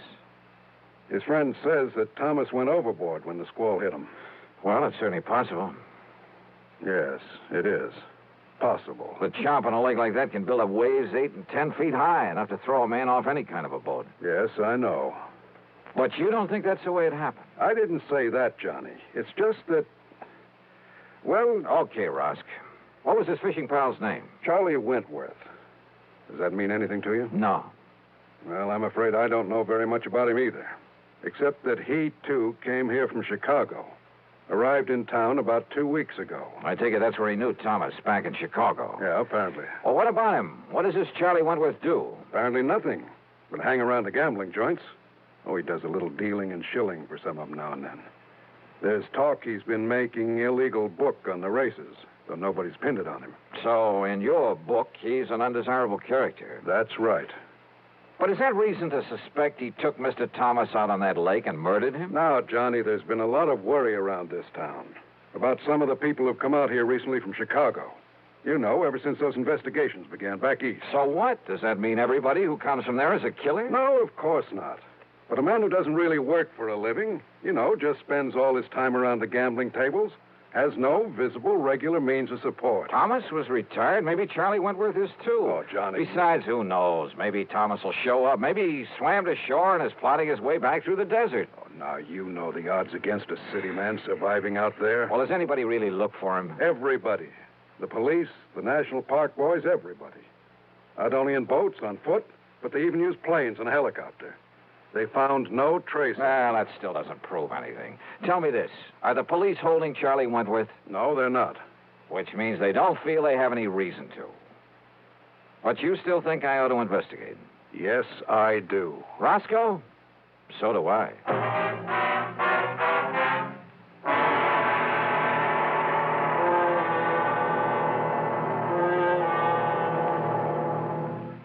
Act 2 of yours truly, Johnny Dollar, in a moment. Hey, Dad, did you check your car filters today? No, son, I didn't. Why? Because it might pay you $1,000. $1,000 for a car filter? That's right, folks. You may have a filter under the hood of your car worth $1,000 and not even know it. A Fram filter worth 1,000 silver dollars. A regular filter change is important to today's cars. So important that Fram Corporation is paying $60,000 to get you to check your filters now. Last year, in preparation for Fram's silver anniversary, 10,000 secretly numbered Fram filter cartridges were distributed all over the United States and installed in cars during regular servicing. These filters are worth from $1 to $1,000. You may have one in your car right now and not even know it. Check your oil filter and air filter now. If there's a specially numbered Fram filter in your car, you will win up to 1,000 silver dollars, and your dealer will win the same amount. Get in on Fram's big silver treasure hunt. Check your car filters now. And now, Act 2 of yours truly, Johnny Dollar, and the Lake Mead Mystery Matter.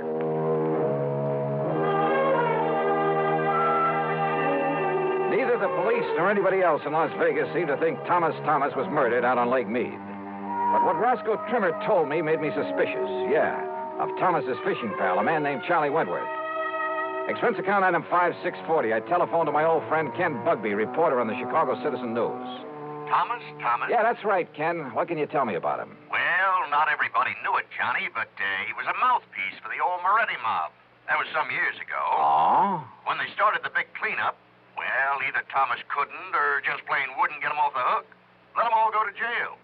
Then he settled down and retired in his home out in Elmhurst. Well, he's certainly not there now, Ken. No, about a year ago, he suddenly sold his place, packed up, moved out west somewhere. Why? Do you know? Change of climate, I guess. What about him, Johnny? Ever hear of Charlie Wentworth? You kidding. He was one of Moretti's triggermen. Casual Charlie, they called him. You, know where he is now? Oh, Oh, they sent him up to Joliet prison along with the rest of the mob. Those boys will be in the clink the rest of their natural... Oh, wait a minute. Yeah? Casual Charlie and Snooty Wilson were released. Yeah, and...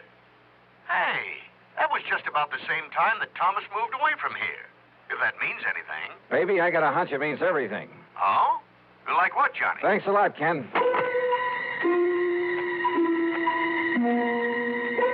Next stop was the public library, the old newspaper files. Getting some info on the almost forgotten Moretti mob was a lead pipe cinch, especially about the time when the gang was broken up. And apparently, when Lawyer Thomas saw the jig was up for his boys, having made his pile, and to keep himself out of trouble, he left them flat. He'd let them get sent to the pen without raising a finger in their defense. So don't tell me that a mobster wouldn't want to get even with the guy who'd let him down. Sure, Charlie had killed Thomas. I was sure of it without even seeing him. But to prove it, without the corpus delicti, I spent item $6, $32 even on some equipment at a sporting goods store. Then I drove north on Highway 91 to the quiet little town of Overton. There I learned that for once, Hob Fulton, the fishing guide, had a free day on his hands, that he was down at the lake some 12 miles east of the town. I met him at the dock, and within a few minutes, we were on board as Higgins runabout and heading south. Lake Mead is a tremendous thing, something like a 550-mile shoreline, the biggest man-made body of water in the world, I believe. Just thinking about the record-breaking largemouth bass that have come out of that lake fairly made my mouth water. I carefully checked out the equipment I'd brought along. So you spent a lot of good money renting that stuff from Shelby's Sporting Goods down in Vegas, huh? Yep. Well, where's the spear? Bob, I don't think I'm going to need a spear. I don't think you can need any of that stuff. You ask me, Dollar, if you want to catch fish, borrow one of those rigs I brought along. Bob, I just want you to take me to the same spot you took Mr. Thomas and Charlie Wentworth. Too bad about that, Mr. Thomas. I got him a lot of nice bass, though. You know, fishing only the real deep holes. That's where they are this time of year. That's what I figured. If only they'd had sense enough to come back in that next day when the wind started to blow. Did they seem to get along all right, Hob? I told the police about that, Mr. Dollar, but I guess it didn't mean anything. Told them about what? Well, you asked me. Mr. Thomas wasn't any too happy fishing with Charlie Wentworth. But Charlie kept saying, let bygones be bygones, and let's enjoy the fishing, so... When you found Charlie in the boat the next morning, was there tackle still in it? Have you ever seen this lake when there's a big blow from the east, Mr. Dollar? I've seen Lake Mojave when it's been that way, but you haven't answered my question. No, sir. Their tackle boxes got thrown overboard along with everything else. Even that big one of Charlie's. Dollar, he had enough stuff in that thing to sink the Queen Mary. He did, huh? Like what, Hob? Well, I didn't poke around in it. When I heisted on board. Oh, look, there's the glory hole. First place to stop for him. So if that's what you want, that's where it'll start. How deep is it? Oh, I'd say about a 3.5. A 3.5? Well, you know how high a fair-sized tree is. Glory hole's about a 3.5. Oh, I see. Johnny, if you're going to use that rig you brought along... I'll just pull up to the same spot you showed them where to fish.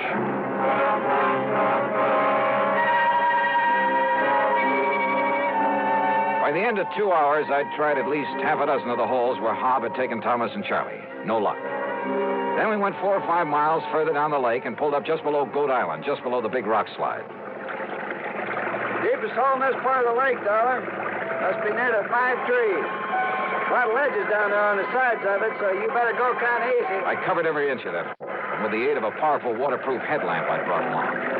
Then finally I came back up to the surface. That's right, I said came back up to the surface.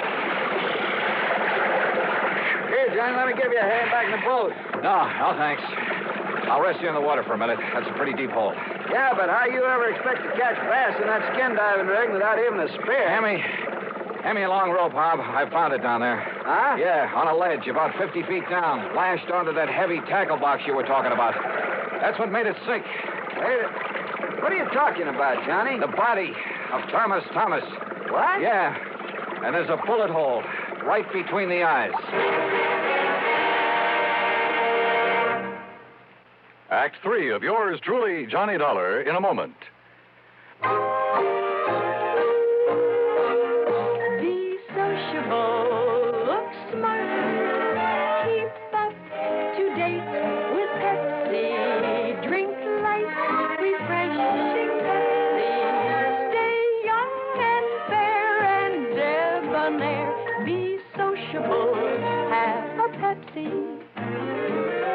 When friends drop in, let your hospitality show you're sociable in the modern manner. Pepsi, you know, is the favorite of the smart and young at heart. Be sociable, look smart, keep up to date with Pepsi. Drink light, refreshing Pepsi. Stay young and fair and debonair. Be sociable, have a Pepsi. Have you tried a Pepsi lately?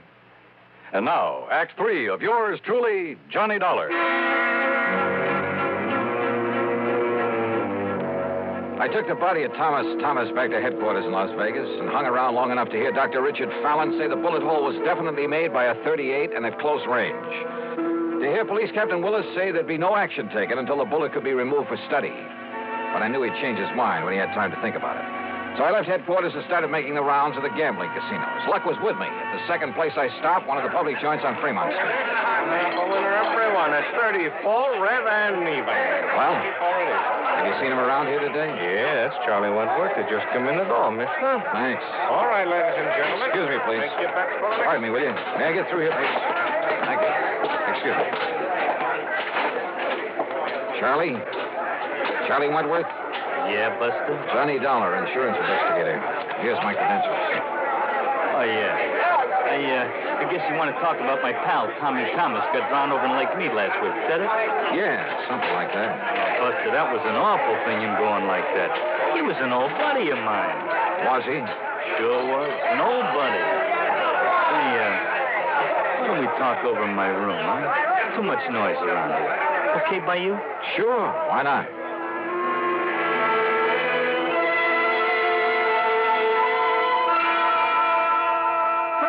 Are you kidding? I'm not kidding. No. Listen, Dollar, I haven't packed a rod since the old days of the Moretti mob back in Chi. I'll bet. That's a fact. It's a truth.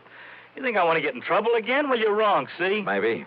Look, I did my stretch, and it learned me a lesson. I'm all through with that kind of stuff. I'm all through with it. Oh, sure. It's a fact. It's the truth. I'm strictly legit now. You understand? What about making book around town without a license? Who said that? Well? You can't prove it. You or nobody else. And what's that got to do with Tommy Thomas and the poor guy getting drowned? Tell me that, huh? What is this, Dollar, anyhow? You really hated his guts, didn't you? Well, sure, wouldn't you if... Well... Sure. Because when the chips were down, he didn't give you a hand. He let you and the rest of the mob take the rap. Kept his own skirts clean at your expense. Listen, what are you trying to do? Get me excited? Say something I shouldn't say? I don't mean... Keep talking, Charlie. Sure I hated him. I could have killed him. At first, that is. Only at first. Anybody would have felt that way. But, you know, after a few years in the clink, you learn better. What good's it do you? Those things don't matter. You've learned your lesson. I know I did. Oh, you became a paragon of virtue, I suppose. I don't know what you're talking about, but that's all over. You hear me? When I just happened to find him living here in Vegas, that was all over. Let bygones be bygones. I mean it. We was pals. Charlie, there's about as much truth in that. That's a fact. That's the truth. Then why did you kill him? That's a lie. You can't prove it. That's where you're wrong. Huh? I have absolute proof. Oh, yeah? Yeah. I found it on his body.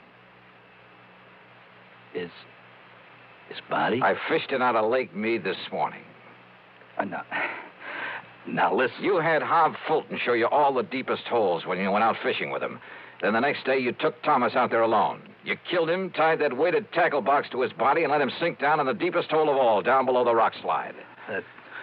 That windstorm. Yeah. Gave you the greatest excuse in the world for coming back alone, didn't it? You couldn't have had it better if you'd planned that storm yourself. But it didn't excuse the bullet hole in Tommy Thomas's head from your gun. From my gun? Yeah. No longer packing a rod, huh? Dollar, maybe I sort of, kind of, well, maybe I forgot about this one.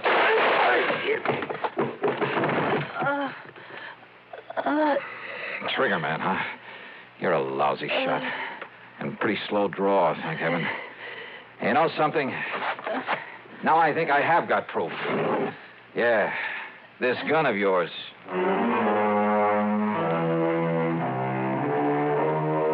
Down at headquarters, the ballistics team took less than an hour. Yep. The bullet they'd found in Thomas's body came from the same gun Charlie had tried to kill me with. So it's back to prison for him for a long, long time. Oh, and the company will not have to pay double indemnity for accidental death. Expense account total, including a couple of days of excellent fishing with Hob Fulton and the trip back to Hartford, $196.45. Yours truly, Johnny Dollar.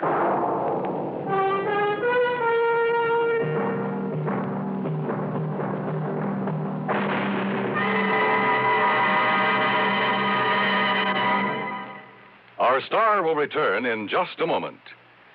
I've used to medium-priced cars, but most of them raise prices way up for $59. Now what do I do? Come test our best, the Ambassador V8 by Rambler, the luxury car that did not raise prices. I've always bought medium-priced cars, but now they're just too long to handle, too hard to park, too big for my garage. Come test our best, the luxurious Ambassador. So compact, it outturns, outhandles, and out-economizes other medium-priced cars. Just what is the Ambassador? It's the compact luxury car, finest product of American Motors. Ambassador has generous shoulder room, hat room, and leg room, and no awkward hump in the middle of the floor. Ambassador offers personalized luxury, individual front seats that adjust to each person's exact leg room, adjustable headrests, 270 V8 horsepower, best power-to-weight ratio in the medium-priced field, air coil ride. It's the finest car ever priced so close to the lowest.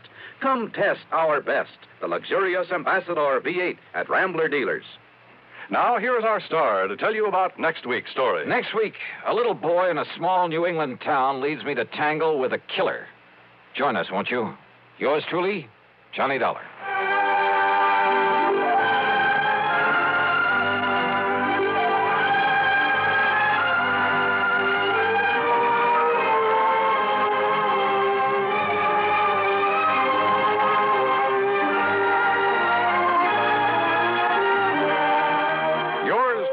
Johnny Dollar, starring Bob Bailey, originates in Hollywood and is written, produced, and directed by Jack Johnstone.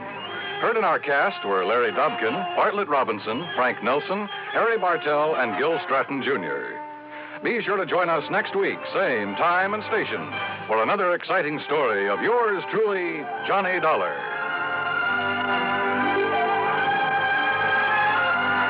This is Dan Coverly speaking.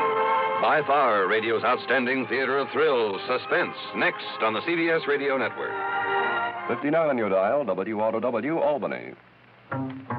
If it happens to you, and I think it might, that now and then your cigarette doesn't taste right, that's the tip-off, man, and you'd best begin on the new kind of filter that's known as Spin. Old Gold's new Spin filter. This new Spin filter is the best you've seen, does more than reduce tar and nicotine. It improves smoke and taste so that you can get the best taste yet in a filter cigarette. Old Gold's new Spin filter. Test for taste, try your present brand against Old Gold. Test for taste, and it's 10 to 1 that you'll be sold. Test for taste with a cigarette, a carton, or a pack. Test for taste, find the flavor all the other filters lack. Old Gold's new Spin filter. That's the story, boys. That's how you can get the best taste yet in a filter cigarette. Old Gold's new Spin filter. 5:30. Johnny Dollar. Dollar, this is Michael J. Kendry at the San Francisco office of International Life and Casualty. Mr. Kendry. No, I'm not in my office. I'm over at Lake Tahoe. You know the place? South of Reno, kind of half of California, half of Nevada. That's right. Uh-huh. I'm staying at a motel called Seven Pines Lodge at the south end of the lake. On the map, the town's called Al Tahoe. Seven Pines Lodge in El Tahoe. Yeah, got it. Oh, and I understand there's some pretty great fishing in that lake. So, Kendry, I'll grab the first plane I can. Fishing, huh? What? Maybe that's what you'll end up doing, all right. Great. For the body of a man named Marvin W. Smedley. Huh?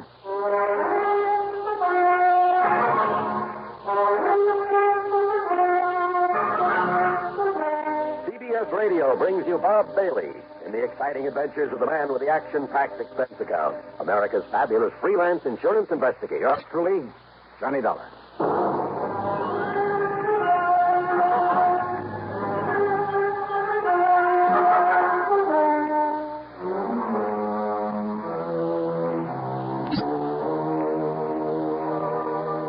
Expense account submitted by Special Investigator Johnny Dollar to the International Life and Casualty Insurance Company, San Francisco office. Following is an account of expenses incurred during my investigation of the twins of Tahoe matter. Expense account item 1, $182.50, cab to Bradley Field and an early morning jet flight to San Francisco. Item 2, when I got there, $50 deposit on a rental car. I could have taken a ferry plane to Sacramento or even north to Reno, but I wanted another look-see at this part of the country. And I'm glad I made the drive, for Route 50 took me through a lot of the romantic old gold rush country. Yeah, through Placerville, now a quiet, busy little city, but once one of the most lawless, notorious places in the West, where the corner of Main and Coloma Streets was known only as Hangtown. And at one end of Main Street, you can still see the famous Hangtown bell that was used to call out the vigilantes in times of trouble. And then, finally, Lake Tahoe. And in my way of thinking, it's one of the most beautiful spots on Earth. Over 20 miles long and about half as wide. Its deep, clear water is the bluest I've ever seen, except in the shallows along the edges where it changed to an almost brilliant emerald. Tall, snow-capped peaks stand out above the dense, forever-green forest that surrounds the lake, barely hiding the many resorts that nestle together along the water's edge. And the water's cold out there and very deep. There are parts that have never been fathomed. Now and then I could see the clean, cloudy wake of a speedboat, sometimes with a water skier in tow. A group of small sailboats, white canvas, spread to the wind. Here and there along the shoreline, a few hardy souls in swimming, braving the chill waters in that breathless high altitude before the early winter snows would come. And then, in contrast, in various spots along the highway on the Nevada side, as such things are illegal in California, there were huge, gaudy, restless, noisy gambling houses. And out Tahoe at the Seven Pines Lodge, and there were 7 tall pines around the neat little motel, Kendry was waiting there for me. Dollar? Yeah, that's right. Glad you made it. I'm Mike Kendry. Oh, yeah. How are you, Mike? Come on into my cabin. I'll tell you what it's all... Mrs. Nelson, Mr. Dollar's arrived. I'll settle him in the cabin next to mine. Come on, Johnny. Yeah. Hey, you mentioned fishing for the body of a man by the name of Smedley. The police are fishing for it now. Marvin W. Smedley. He was a client of ours. Very wealthy, retired. Come on in. Sit down. Okay, sure. Well? On the way in here, you passed a big piece of lakeside property with a small stone house set back away from the beach. Oh, yeah, I know. Smedley's, where he lived with a housekeeper, Mrs. Turner, and his twin nephews, Tracy and Alfred Smedley. They're about 25 or 6. So what's happened? About 3 o'clock this morning, Mrs. Turner woke up to what she thought was the sound of a shot. She went into the boys' room to see if they'd heard it, but they weren't there. Oh? And she remembered Tracy had said he'd be out gambling all night over on the Nevada side, and that Alfred was at a 2 or 3 day house party at the upper end of the lake. And rather than try to waken old man Smedley, well, she decided it was only a backfire and went back to bed. Yeah? But when she got up for breakfast, well, she found the library in a real mess, and the safe had been rifled. No sign of Smedley? No. Go on, Mike, please. Now, she knew that old Smedley had a habit of getting up in the middle of the night and going in there and counting his money. He never did trust the banks, kept everything he had in that safe. So she knew right away what must have happened. She knew for sure when she found that Smedley wasn't in his bedroom or anywhere else around the house. Also, she says she could smell gunpowder there in the library. Well, did she call the police? Yeah, and Sergeant Corder came running. And when he found the footprints leading down to the beach, down to the dock, and the marks of a body dragged along. And the body itself? No sign. Must have been weighted down and dumped in the lake. Who, Mike? No question about it. They've been living easy off him for years, just waiting for him to die so they could get their hands on his money. One of the twins. Only one of them? Only one set of footprints out there in the sand. Have the police been able to find the twins?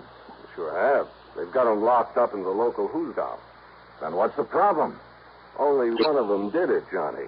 Okay. But both of them. Both of those boys have absolutely airtight alibis.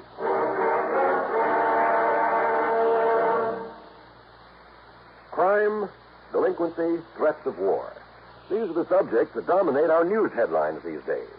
Not very pleasant subjects, are they? You may say that somebody ought to do something about cutting down on crime and delinquency and in promoting peace among nations, but that there's nothing you personally can do about it.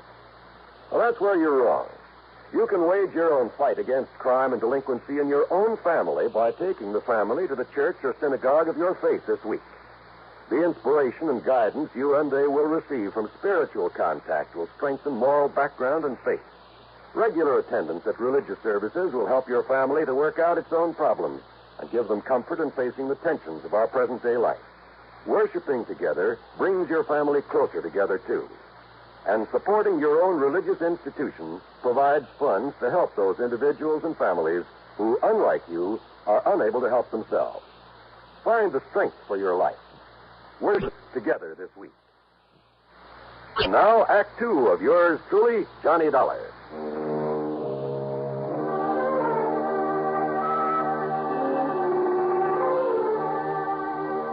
The police had roped off a lane from Smedley's house to the beach to the dock, where it was obvious from the tracks in the sand that somebody had dragged the old man out there, piled him into one of the rowboats, then dropped him into the lake. Sure, it was one of those twins, Mr. Dollar. It had to be. Well, now, why do you say that, Chief? Sergeant Bill Corder. Okay, Sergeant. Well, not only because of what Mr. Kendry told you about him, but because the footprints that hauled him out of here was made by the shoes of one of them. Which one? Either Tracy or Alfred. But you don't know which? Well, that's the trouble. Not only because it was a pair of brand new shoes that didn't have any what you might call identifying marks, even where they showed up clear in the damp sand, but because those two young punks always dressed exactly alike. You know, so as to cover up for each other. How do you mean? I mean, not only because they were always... Those boys were always mischief makers, Johnny. They sure were and still are. They just didn't have anything else to do. One of them would provoke a fight at one of the gaming casinos or borrow somebody's car without permission or such nonsense. And each of them would swear it was the other. Yeah. And because they look and talk and act exactly alike so that nobody can ever tell which is which, well, the police here, never knowing which one they could legally hold, and they were always threatening the super false arrest. And you'd be as mad as we are over how many times they've gotten away with that, Dollar. Right. And not only because witnesses to whatever they did couldn't tell them apart, but that fool uncle of theirs would always come along and pay a fine or something before we could nail down the right one. That's it. And you say they both have alibis for whenever it was this thing happened? Yes, sir. About 3 o'clock this morning. And you're sure about those footprints? Sure I am. Found the shoes that made him in the house, in the clothes closet. Found the sand on them. In whose closet? Tracy's. Oh? Yes, sir. And Alfred's. Same closet. Sergeant Corder, Mike and I went on into the house to talk to Mrs. Mead Turner, Smedley's old housekeeper. Tall, raw-boned, but erect and strong in spite of her years, having worked hard all her life. She looked as if nothing in the world could ever face her. But obviously the death of her employer had. If only he'd have listened to me, Mr. Dollar. If only he'd have listened. Because I knowed something like this would happen to the poor old man. Him keeping all of his money here in the house instead of down to the bank where he ought to. How much money, Mrs. Turner? Oh, goodness knows, Mr. Dollar. But it was all he had, and he was a rich man, and everybody knowed that he kept it here, and that he'd come down in the middle of the night and count it all out to himself. And look, he didn't even pull down the shade, so's anybody and everybody could see him sitting here with all his money. And I told him, and now it's happened. In other words, Sergeant, almost anybody around here could be suspect. If it wasn't for the footprints out there in the sand. Well, Footprints, did you say? Well, to be honest about it, that's why I came in here earlier, Miss Turner, to look at the boys' shoes in their closet. You see, whoever did it and hauled him out and threw him in the lake, well, that is... You don't need to tell me, officer, because I kept telling him about them, too. About the way he was spoiling them for that, giving them everything they wanted. I told him that sooner or later one of them would get so greedy he'd turn on to him. But which one, Mrs. Turner? Which one? They're the only relatives that he had. So it was Alfred. Oh? Oh, it was Tracy. Yeah. My next move was to go on down to the jail and talk with the twins. Oh, they were identical, all right. I wondered how they themselves knew which was which. But in spite of what seemed to be the general opinion of them, they impressed me as just a couple of rather nice, normal, high-spirited kids. So, what if we did raise a little cane around town now and then, Mr. Dollar? None of it ever really did any harm, and we had to do something with our time. All right, now look here, Tracy. No, I'm Alfred. Oh, well, I'm... And what I mean is, it's no reason to pin a lousy thing like this on us, even though we aren't too sorry that he's gone. After all, what did he have to live for? Oh, I mean, just having to drag on maybe 10 or 15 years more with that lung trouble he had. Now, look, you boys never had to do a lick of work in your lives. Well, not since we got through school. But do you know why, Mr. Dollar? Why, Al? I mean, Tracy? Because Uncle Marv didn't want us to. He'd worked so hard as a prospector and a miner, accumulating his pile, and he wanted somebody to enjoy his money. And that old skinflint ever want somebody else to enjoy it? That's right, Trace and me. We're his only kin. Yeah, that's why he told us he was leaving us all his insurance. And what about the rest of the estate? We don't know and we don't care. After all, he did plenty for us. I mean, even before this insurance we'll get. Not if it's proved that you killed him, Tracy. Oh, now, wait, Mr. Dollar. Have you got any proof that Uncle Marv was killed? Proof that... Well... What? I mean, sir, that unless you find his body... Don't you worry about that, Tracy. Al. My boys will find his body if they have to drag that entire lake. But unless you do, you won't really have a case against us or anybody, will you? We'll find it, all right. And why don't you suspect somebody besides us? Yeah? Like who? I'll tell you who, Sergeant. What about all those old prospectors from the old days that he did out of mining claims that have kept coming back to him for handouts? Oh, you're a fine one to talk about handouts. Now, listen. Don't tell me you aren't glad that he's gone. Yes. Trace and me and that old witch Turner and all the other people. Now, you look. Wait a minute. If Miss Turner hadn't taken care of him all these years... Oh, sure. All right. I understand you boys have pretty good alibis for 3 o'clock this morning. Do we have to go over all that again? What, afraid you might slip up retelling them, Alf? I'm Tracy, Mr. Dollar. Okay. Now tell those alibis to me. Okay, Mr. Dollar. Whatever you say.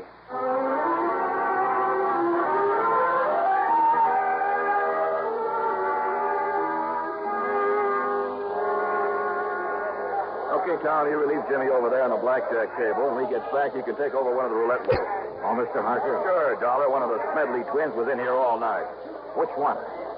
Came in around midnight and didn't pull out until, it must have been about 8:30 this morning. All right. Now, you're sure that he was here at about 3 a.m., huh? Sure, I'm sure. Playing one of the crab tables. He didn't step out for a few minutes, perhaps? No, sir, and I know.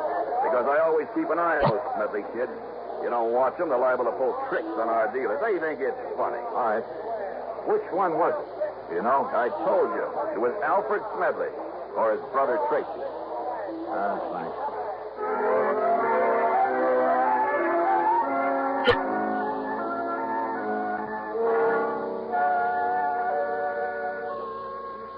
Come in and have a little refreshment, Mr. Dollar. No, thanks. Just go on with what you were saying, please. Well, the party got pretty big, and we all had a lot to drink. I didn't watch the clock, and it didn't really break up until about 9 o'clock. This morning? Mm-hmm. And he was with you all the time, huh? Every minute. All right, now, which one of the twins was it? Who cares? You're both a lot of fun. I mean, fun. But, now listen, I have to know if it was Alfred or Tracy. But I haven't the least... Then what's this all about, Johnny? Murder. Oh. Well? Well, it was Tracy. Maybe it was Alfred. Thanks a lot.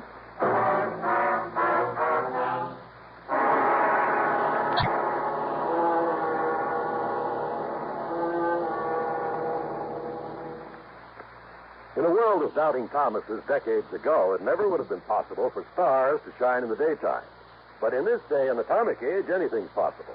Thus, it's not only possible, but a fact that only on stations of the CBS radio network, stars do indeed shine in the daytime. You'll find them illuminating an entire segment of your daytime listening every Monday through Friday. These stars have all been named by celestial authority vested in their forebears. Those names are Arthur Godfrey, Art Linkletter, Bing Crosby, Rosemary Clooney, Gary Moore, and Durward Kirby. You won't find them in your books of the planets and stars, but no compendium of show business luminaries would be complete without them. Monday through Friday, your radio set is your personal telescope on this star-studded display on your CBS radio station. To list them once again, Arthur Godfrey, Art Linkletter, the House Party Man, Bing Crosby and Rosemary Clooney in tandem, and Gary Moore and Durward Kirby. Enjoy them often. Now, Act 3 of yours truly, Johnny Dollar, and the twins of Tahoe matter. So both Tracy and Alfred Smedley had alibis, if for no other reason than that neither of them could have been in two places at once. And those alibis might be pretty hard to break. Yet, according to what little actual evidence there was, one of them must have killed their uncle, or the insurance... Oh, no, wait a minute. Yeah, there was something that Alfred, or Tracy... Anyhow, there was something that one of them had said that suddenly gave me a hunch. Expense account item 3.70 for phone calls to locate Smedley's lawyer on Mr. Kenneth McManus. Then I dropped into his office and asked him just exactly one question about the old man's will. And his answer gave me a new, fresh start on the case.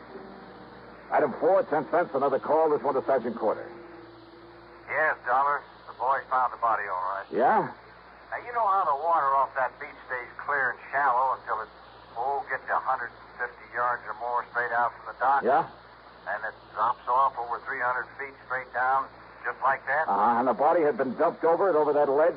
Oh, but it's gone all the way down. We'd never have found it. But it was hung up on a rock, not more than 20 foot under. I see. And, Dollar, there's a nice, clean bullet hole in the back of his head. Did you find the gun? Same caliber as one that was issued to those twins a couple of years ago. Did you find it? No, sir. And if it was dropped overboard, too, and it must have been... Well, I hate to say it, but... Dollar, we'd never find a little gun in over 300 foot of water at the bottom of that lake. No, all right, then. We'd never find it in 1,000 years. Maybe we don't need to, if I can pull off a little bluff. In other words, we're never going to know whose prints are on Sergeant. it. But it was one of those twins did it, all right. Sergeant. No, there's just no question about it. Listen, Sergeant, listen to me, would you please? I want to go back to the house. Huh? You meet me there in the library, there at Smedley's house. Oh? Yeah. I'll be there in 5 minutes.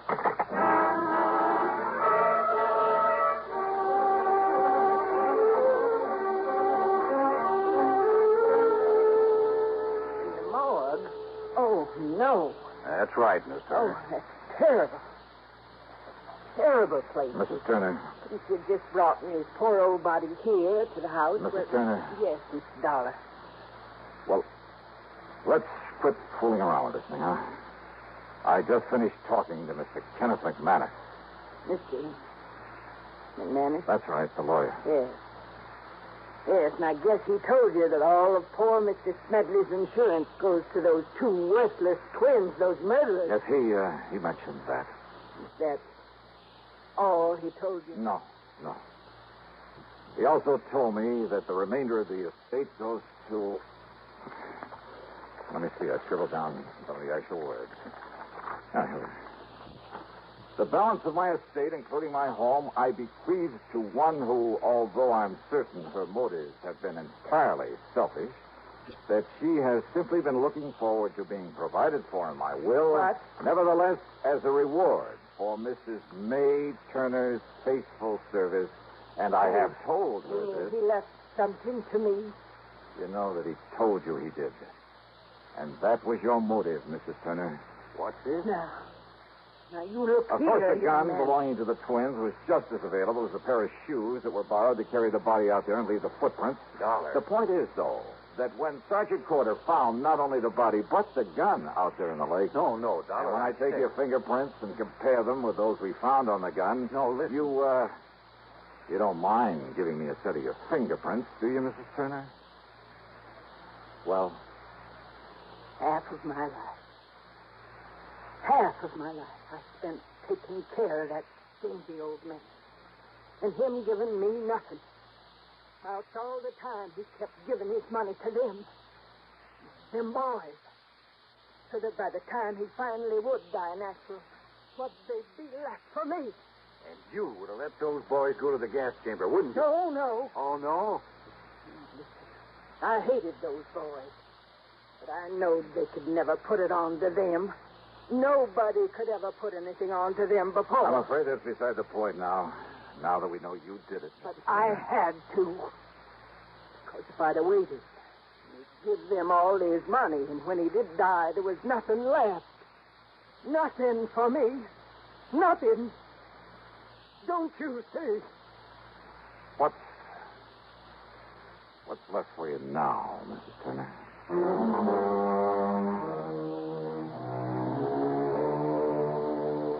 Oh, sure. From here on in, it's up to the courts. And no doubt the whole estate will go to the twins. You know something? I hate this kind of a case. It leaves a bad taste in my mouth. Expense account total, including incidentals and the trip back home, $416 even. Yours truly, Johnny Dollar.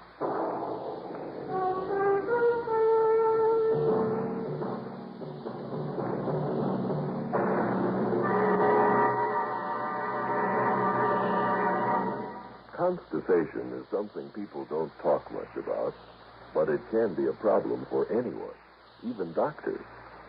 And when constipation occurs, it's interesting to see just what doctors consider important about a laxative they might use or recommend. Now, a majority of the doctors we heard from had this to say. A laxative should be effective, gentle, close to natural acting. A medicine that can be used with complete confidence. Well, pleasant-tasting chocolate X-Lax is effective. Overnight, it helps you toward your normal regularity. X-Lax is so gentle, so close to natural acting, there's no upset. That's why many doctors and millions of people use X-Lax with complete confidence. X-Lax, the laxative that helps you toward your normal regularity gently, overnight. Now, here's our star to tell you about next week's story. Next week, one of the most beautiful, most charming girls I've ever known, involved with a killer. But now, don't misunderstand me. I didn't say how she's involved. As a matter of fact, it's to protect her from a killer that I take on the case. And it just so happens that among the people on this man's list of intended victims, that is, the people who had a hand in sending him off to prison, yeah, you guessed it, he's also after me. Join us, won't you? Yours truly, Johnny Dollar.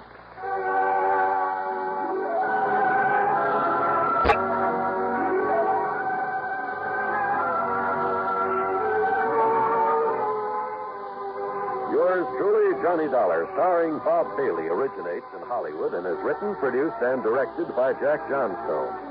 Heard in our cast were Virginia Gregg, Gene Tatum, Paul Dubois, Boris Lewis, Sam Edwards, Herb Ellis, Tom Hanley, and Bill James. Be sure to join us next week, same time and station, for another exciting story of yours truly, Johnny Dollar. This is John Wald speaking. Menace looms over blistering desert wastes as suspense brings you Inferno, next on the CBS Radio Network. Johnny Dollar. Earl Poorman, Johnny, down here in Sarasota. Earl, you're a dog. What? A couple of weeks ago, when you dragged me down there to Florida, I thought you were going to take me out in the Gulf for some of those kingfish. Well, now, Johnny, Instead, we ended up fishing a body out of the bayou. What, you don't think I planned that? No, I was only kidding. But if you're calling me about going down there for some fishing this time, well, are you? Well, maybe we can get out in the Gulf while you're down here. While I'm down there for what? To find out what's happened to a policyholder of ours. Uh-oh. Another one of those mysterious disappearance things? No. I want you to find out, if you can, whether it was suicide or murder. Oh. I'll grab the first plane I can.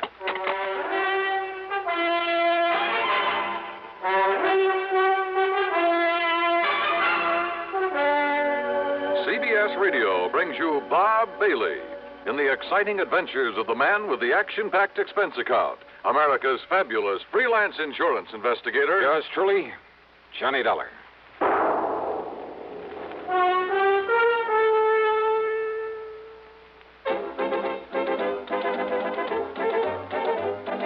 Winston tastes good like a cigarette should. Winston tastes good like a cigarette should. Winston gives you real flavor, full, rich tobacco flavor. Winston's easy drawing too. The flavor comes right through to you. Winston tastes good like a cigarette should. A modern filter? Sure, Winston has it. But that's only the beginning of a Winston. Up front, up where it really counts, Winston packs exclusive filter blend. Light, flavorful tobaccos, specially selected and specially processed for filter smoking. Filter blend. That's why it's fun to smoke Winston, America's best-selling filter cigarette. Winston tastes good like a cigarette should. And now, Act One of yours truly, Johnny Dollar.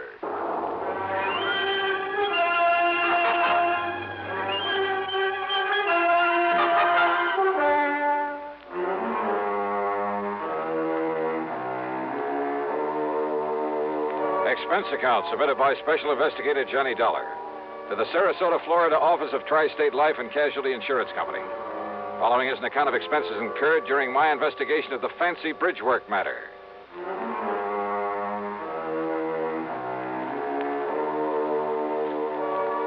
Expense account item 1, $79 even, plane fare and incidentals, Hartford to the International Airport at Tampa. Then a ferry plane to Sarasota, where I was met by Earl Porman, as usual, in a brand new air-conditioned car.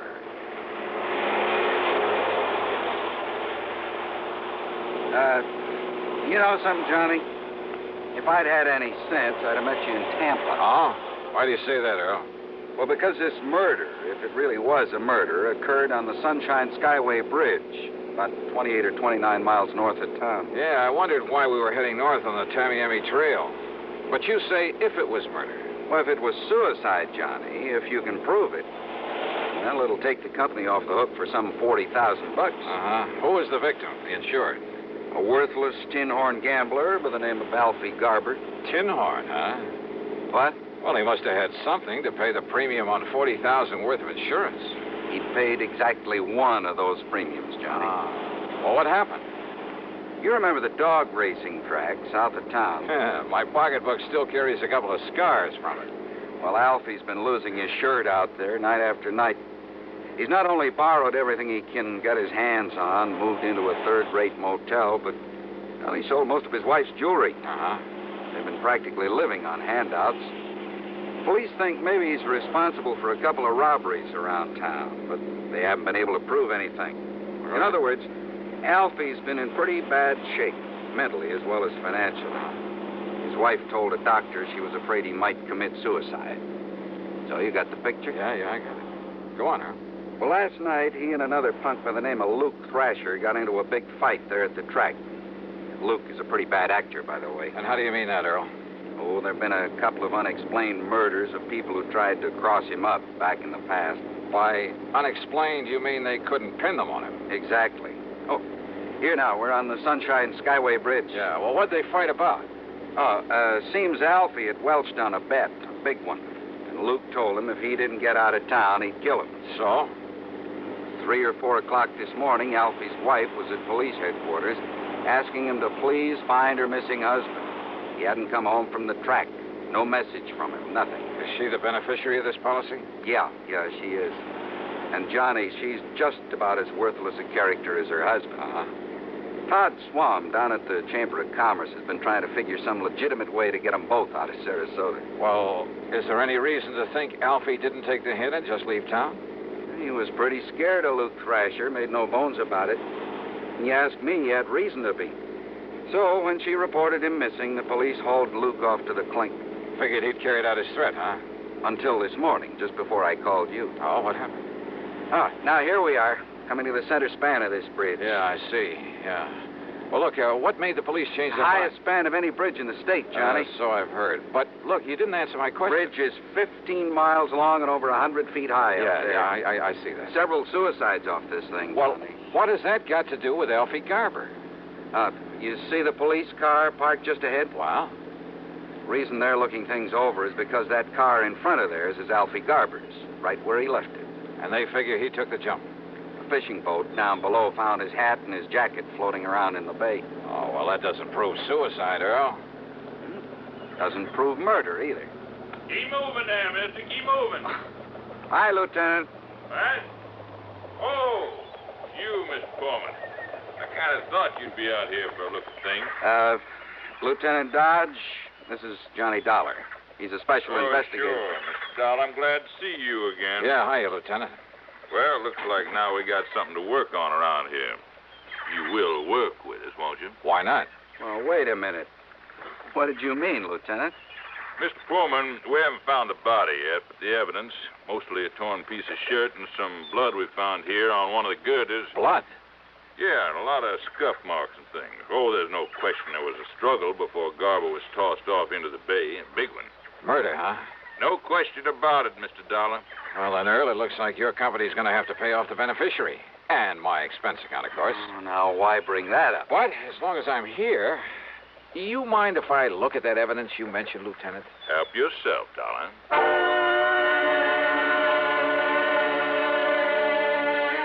So I did.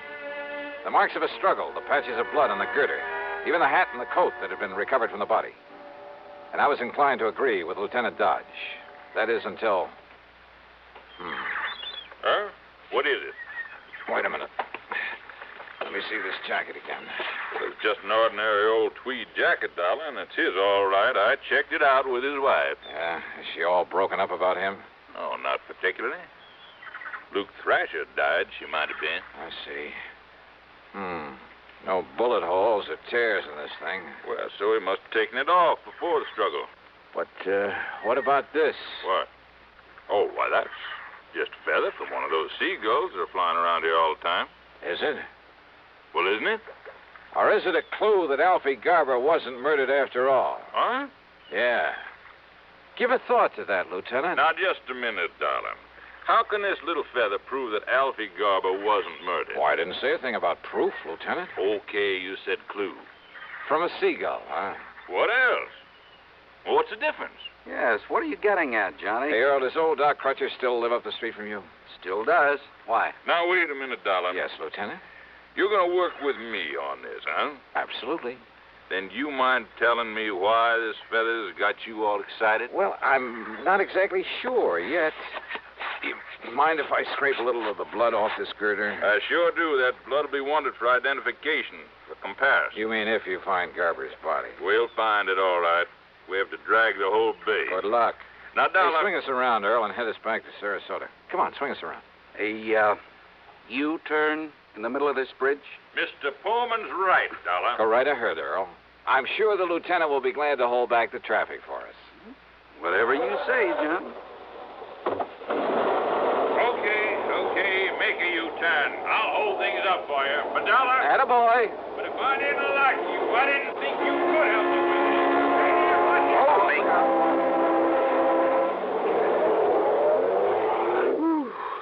I thought he was going to hold up traffic for us. Yeah. Well, if he isn't any better at solving murders, he is going to need help on this case. Huh?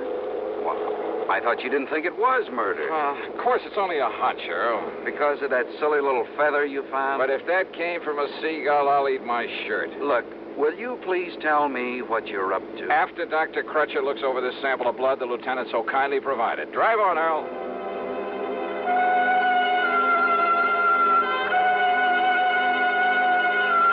Dr. Les Crutcher, there on St. Armand's Key, is one of the most able men with a microscope I've ever known.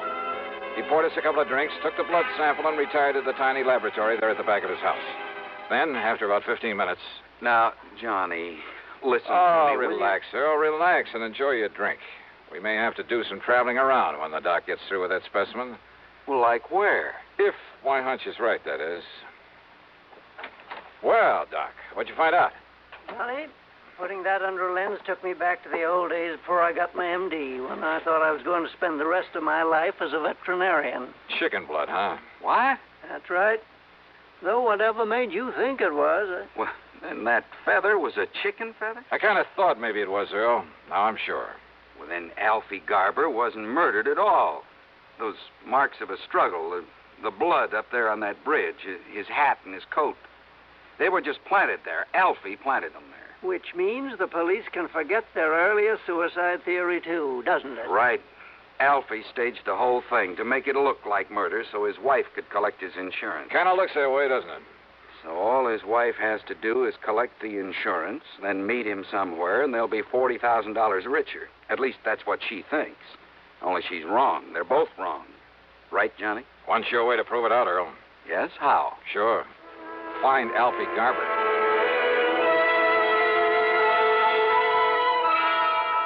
Sure. Easy, Lieutenant. Just find Alfie Garber. So we're right back where we started from. Yep. Only trouble is that by now he could be 1,000 miles away. Well, at least it takes that insurance company of yours off the hook. Yeah, I guess so. Kind of lets Luke Thrasher off the hook, too. Means his alibi really was airtight. His alibi? Yeah, Luke had witnesses to prove he was here in town at the time Alfie's car was left up on that bridge. Oh, I see. So I'd better arrange for Luke's release, I guess. Only hope he doesn't make trouble over being locked up. Well, now, those kinds seldom do, Lieutenant. They're usually smart enough to try to keep peace with you boys. He's a smart one, all right. Maybe if I butter him up a bit. Hey, look. I borrowed one of Earl Portman's cars.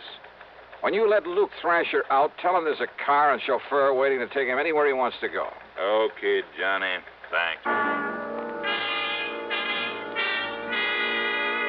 As I drove Luke to his little motel out south of town near the track, I hoped he might come up with some kind of a lead on Alfie Garber. After all, he followed the same route year after year, made the same contacts. But I didn't get much help from him. Quite the contrary. Dollar, if I knew where to look for that punk, I might go after him myself. Oh? Why, Luke? I could kill that cheap little Welcher. Only, what's your interest in him? His attempt to defraud an insurance company? Oh. Slow down. Sure. What are you, anyway? I'm a special investigator for the insurance Stop company. the car, Dollar. What? I said stop the car. What's the matter, Luke? Private investigator, huh? That's right. That means you're a cop, and me, I don't like cops, public, private, any kind. So keep away from me, Dollar, if you want to stay healthy. Oh? Yeah. Listen, Dollar. I'm listening. You ever hear that maybe I killed a couple of guys one time and got away with it? I heard. What about it, Luke? Just remember that, Dollar. Just remember that. Act 2 of yours truly, Johnny Dollar, in a moment. Meet star Stuart Irwin. Nothing's worse for an actor than a nasty cold. To feel better quickly, I take wonderful 4-way cold tablets, the fast way to relieve cold distress. Right. Tests of all the leading cold tablets proved 4-way fastest acting. 4-way starts in minutes to relieve muscular pains, headache, reduce fever, calm upset stomach, also overcomes irregularity. Take my advice. For your next cold, take 4-way cold tablets, the fast way to relieve those cold miseries. 4-way, only 29 cents. Now, here's a word about another fine product of Grove Laboratories. To get rid of embarrassing dandruff in 3 minutes, change to Fitch Dandruff Remover Shampoo. 3 minutes with Fitch regularly is guaranteed to keep unsightly dandruff away forever. Apply Fitch before wetting hair, rub in 1 minute. Add water, lather 1 minute. Then rinse 1 minute. Every trace of dandruff goes down the drain. 3 minutes with Fitch and embarrassing dandruff's gone. At the same time, Fitch can brighten hair up to 35%. Get Fitch Dandruff Remover Shampoo today. And now, Act 2 of yours truly, Johnny Dollar, and the fancy Bridgework matter.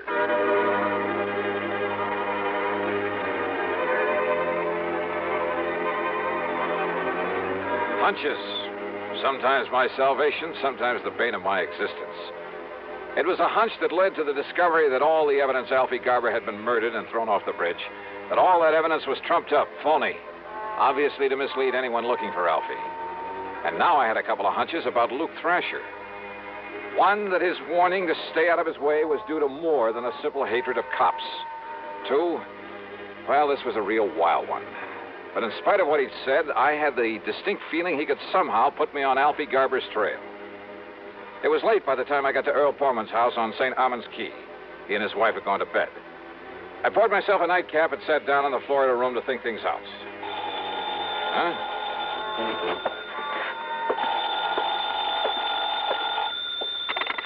Hello? Earl, is Johnny Dollar there with you? Who's that? Oh, Johnny? Yeah. Well, this is Doc Crutcher. Listen, there was something about that blood specimen you brought me, that chicken blood. Yeah? I wasn't sure at the time, so I put it back under the microscope. And I found traces in it of a trypanosomus virus. Very seldom found here in the South. So what about it, Doc? So I checked with some of the local vets to see if any of them knew whose poultry flock might have it around here. I thought such information might be of help to you. You were so right. And, Johnny, that chicken could only have come from the farmer Andrew Palucci out on Bee Ridge Road. Good for you, Doc. Mr. Palucci is about to have a late visitor.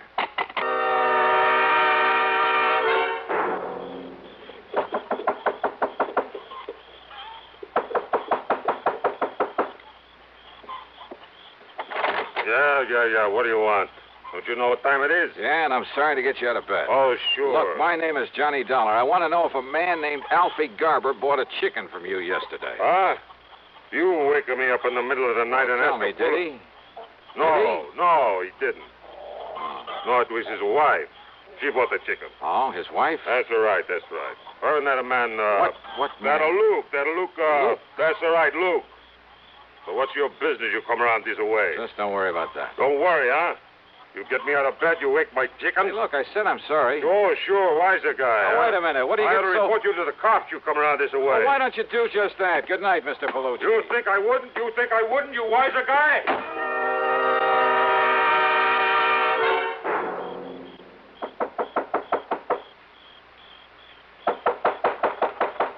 Yeah, I'm coming.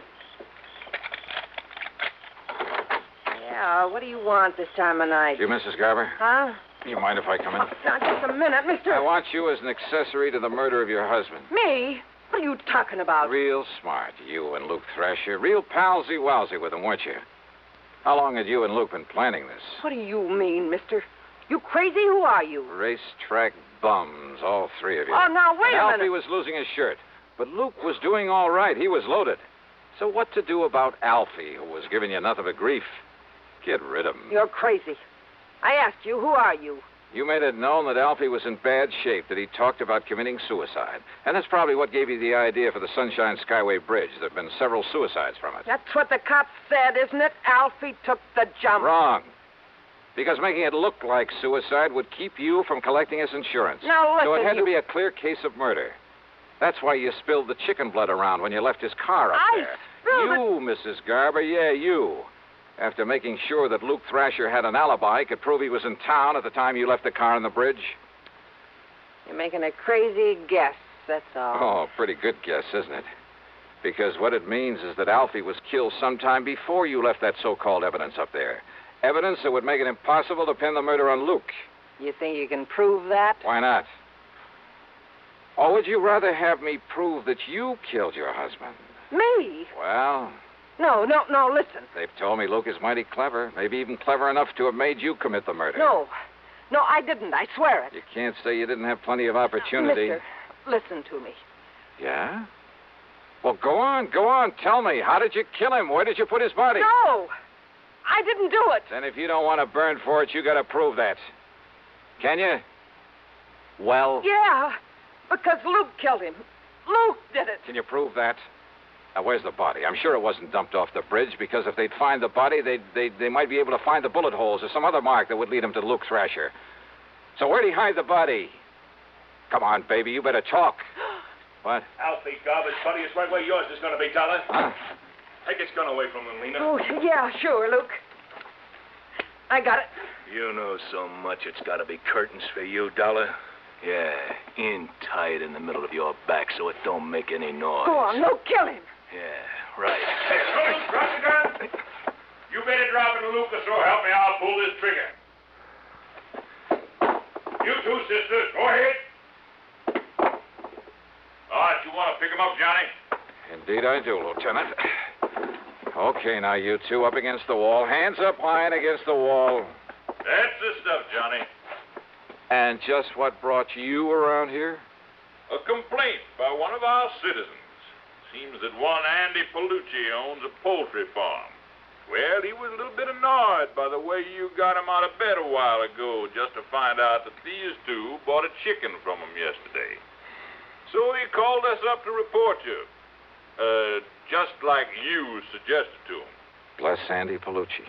Now, if you'll just help me climb in this window, I'll take care of these two for you.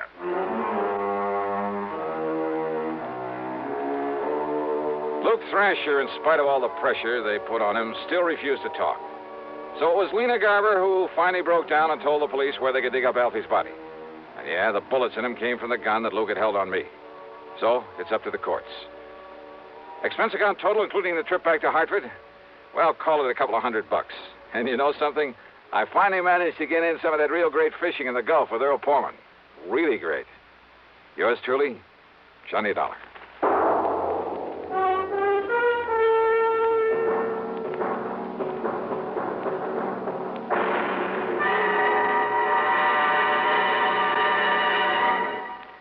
Our star will return in just a moment. Constipation is something people don't talk about much, but it can be a problem for anyone, even doctors. And when constipation occurs, it's interesting to see just what doctors consider important about a laxative they might use or recommend. Well, a majority of the doctors we heard from had this to say. A laxative should be effective, gentle, as close to natural acting as possible, and a medicine that can be used with complete confidence. Now, X-Lax has been popular with many doctors and millions of people over the years because pleasant-tasting chocolated X-Lax is effective. Overnight, it helps you toward your normal regularity. X-Lax is gentle. Next morning, it gives you the closest thing to natural action. And that's why many doctors and millions of people use X-Lax with complete confidence. X-Lax, the laxative that helps you toward your normal regularity gently, overnight. Is X-Lax in your medicine cabinet?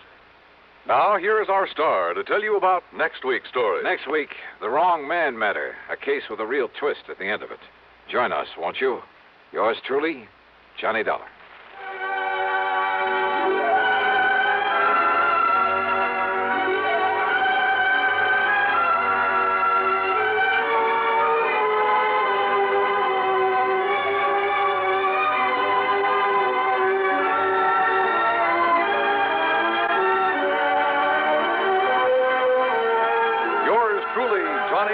Starring Bob Bailey, originates in Hollywood and is written, produced, and directed by Jack Johnstone. Heard in our cast were Virginia Gregg, Vic Perrin, Barney Phillips, Edgar Staley, Peter Leeds, and Frank Gerstle. Be sure to join us next week, same time and station, for another exciting story of yours truly, Johnny Dollar.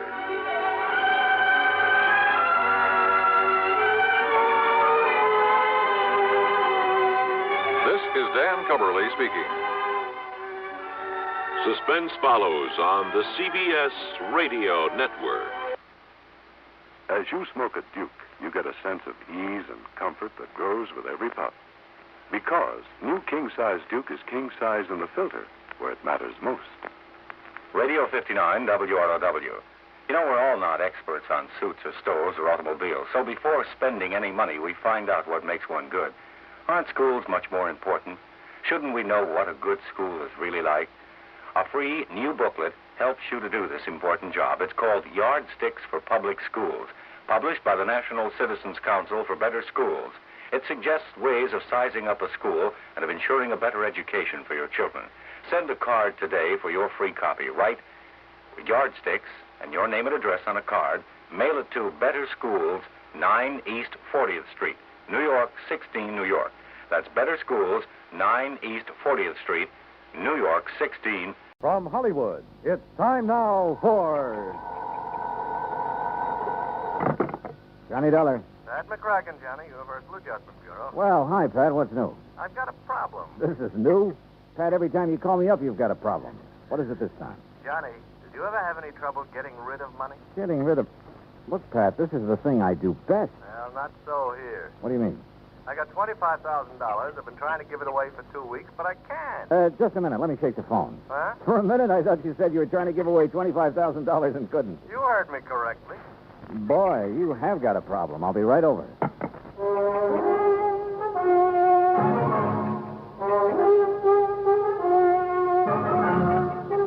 Bob Bailey in the exciting adventures of the man with the action-packed expense account. America's fabulous freelance insurance investigator. Yours truly, Johnny Dollar. And now, Act One of yours truly, Johnny Dollar.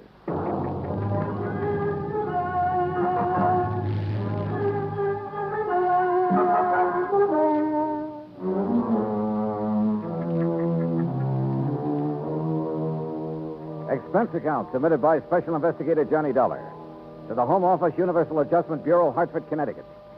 Following is an account of expenses incurred during my investigation of the Shy Beneficiary matter.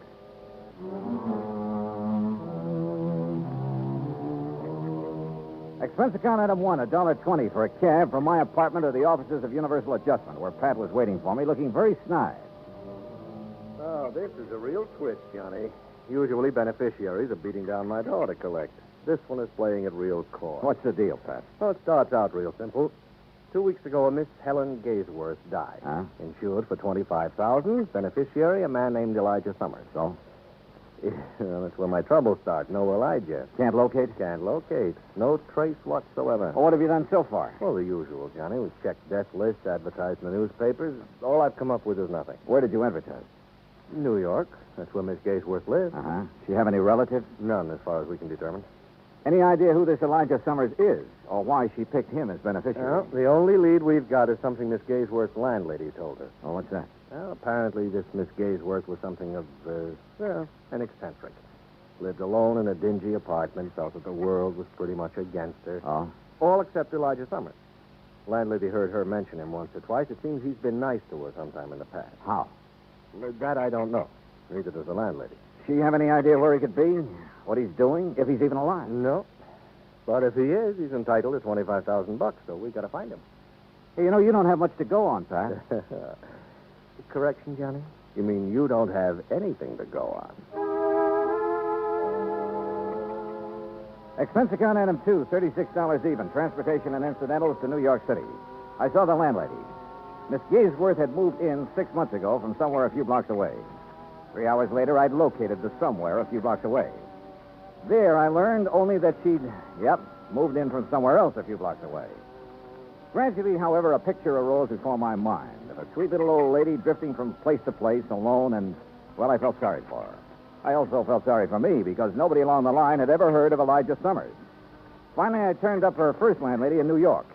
She remembered Miss Gaisworth mentioning something about having come from San Francisco. She thought. Item 3, $167.20 plane fare and incidentals to San Francisco. Item 4, $9.50 newspaper ads in the San Francisco papers. Frankly, I wasn't very optimistic, but that's where I was wrong, because the very first day I got results.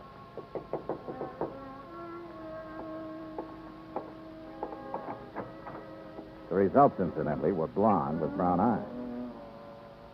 Mr. Dollar? Yeah. I'm Janet Blake. May I come in?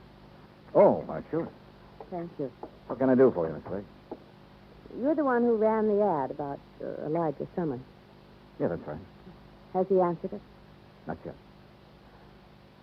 Do you have any idea where he is? No, none at all. That's why I advertised. Look, are you related to Mr. Summers? No. I'm a friend of his. Well, have you any idea where he might be, Miss Blake? Have you ever heard of a little town called South Fork, California? No. It's on the Yuba River, up in the Sierras, in what used to be some of the gold rush country. You think Elijah Summers might be up there? Maybe. What makes you think so? Just call it a hunch, Mr. Dollar. Just a hunch.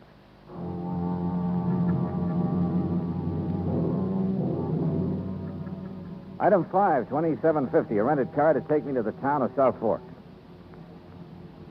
There was just enough inhabitants to keep it from being called a ghost town, a collection of ramshackle buildings at a fork in the river hemmed in all around by the mountain ranges. I looked up the local law, big, beefy, slow-talking deputy sheriff named Rollins. Elijah Summers? Yeah, that's right. I'm looking for him. Well, who's I? My name's Dollar, Johnny Dollar, insurance investigator. Looking for Elijah Summers, huh? That's the general idea, yeah. Well, good luck, Dollar. What do you mean? I'll tell you. You find Elijah, you let me know, huh? Okay. Why? He's wanted for murder. Act 2 of yours truly, Johnny Dollar, in a moment. Our flag now numbers 50 stars, and behind each star there stands yet another flag, representing one of the 50 states. Rhode Island's state flag is white with an anchor, first used as a colony symbol in 1647. The motto Hope was added in 1664, when the government was organized under a charter from King Charles II. a circle of 13 gold stars were added for the original 13 colony. This is the flag of a unique colony and state which carried out a most noble experiment in freedom. The Royal Charter of 1663 reads, "To hold forth a lively experiment, that a most flourishing state may stand and best be maintained with full liberty in religious concernments." Rhode Island state flag, the flag of the 13th state to enter the Union, was adopted on May 19th, 1897. And now, Act Two of yours truly, Johnny Dollar, and the Shy Beneficiary matter.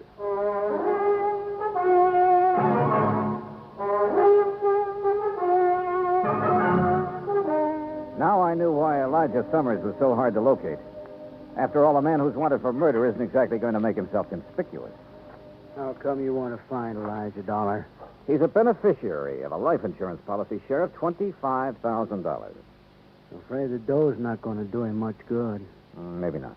Oh, sure, he's got to be brought in, tried, and convicted, but I figure that's largely a question of time. When did this killing take place, Sheriff? Last year. Here in South Fork? A ranch about 3-4 miles east of here. At Jess Tyler's place. Is Tyler the one who was killed? Yeah. Well, what happened? Well, so Elijah always was a funny old duck. Jess Tyler kept him around the place a couple years, sort of a hired hand. I see. Now, from what we could piece together, Elijah and Jess got in an argument about some work Elijah wasn't doing very good. Elijah went plumb crazy, shot Jess, and took off in the hills. I see. Jess's widow took it pretty hard for the better part of a year. I guess it was Ben Watts finally pulled her out of it. They was married just a month ago. Oh? She and Ben are living on the ranch. Straight out of town to the east, up on a rise. Okay. Can't miss it. Figure on going out there. Yeah, I thought I might. You any idea where Elijah might have gone? Matter of fact, I got a pretty good idea. Yeah? Over the next range of mountains is a place called Tough Luck Canyon. A couple of hermits in there panning gold. Gold? Well, they get maybe $3-4 worth a day. Enough to live on. Now, I got me a hunch Elijah's holed up somewhere in there. Have you been up there after him? 2-3 times. Well? Oh, someone's got to be careful. That Elijah's a mean shot with a 30-30. Jess Tyler found that out. Besides, there's lots of places up in there for a man to hide. Uh-huh. So you've given up on him? Dollar, I don't give up on no man. Elijah stays up there long enough, he's going to get careless. One of these times I go up there, I'll get him.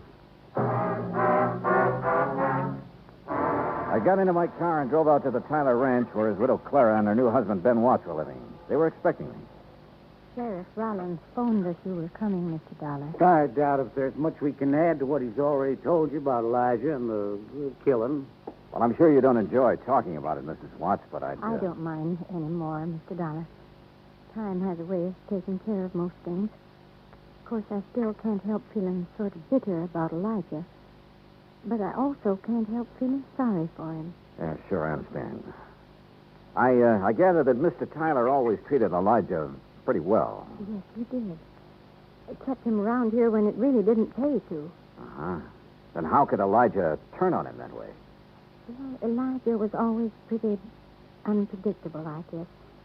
No one really knows what the argument was about. Mr. Watts, how would I get to Tough Luck Canyon? You? You mean you're going after Elijah? I'd like to try. I don't think that's a very good idea, Mr. Dollar. Probably not. But why not?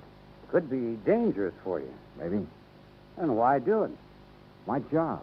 I've been thinking about Elijah a lot lately. An old man like that somewhere up in that canyon out in the open, in the cold. It just isn't right. Yeah, well, anyway, how do I get there? As the road takes off a mile or so from here, you'll see it marked.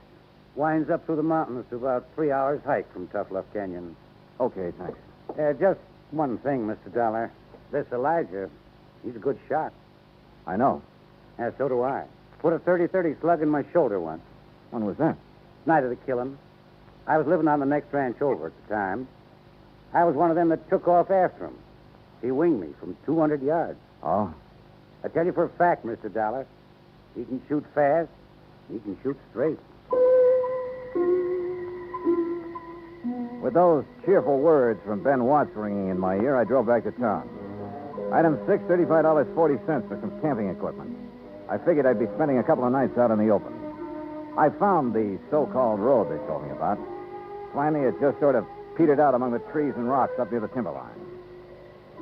I started hoofing it. 3 hours later, I was over the ridge and working my way down the western slope of Tough Luck Canyon. Suddenly, I stopped. Yeah, somebody was trailing me. I crouched behind some brush and waited. Then I lunged. Hey, wait a minute. You're the girl who answered my ad about Elijah in San Francisco. Mr. Dollar. Janet Blake, isn't it? Oh, I'm afraid I lied to you about my name, Mr. Dollar. It's really Janet Tyler. Tyler? Just Tyler, the man Elijah killed. He was my father. Well, what are you doing here? Decide to take the law into your own hands, maybe? You don't understand. I don't want to harm Elijah, but he must be found and brought back. Well, I'm with you there. Then stay with me, because I think I can lead you to him.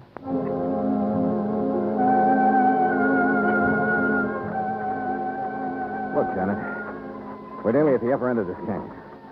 Now, what makes you think Elijah's around this neck of the woods? Well, years ago, Elijah brought me up here. There's a little pocket in the rocks. It's almost a cave. Yeah? He liked it. Said it was his place. I recognized the landmarks. Get down. Well, Janet, looks like we finally located Elijah. The hard way.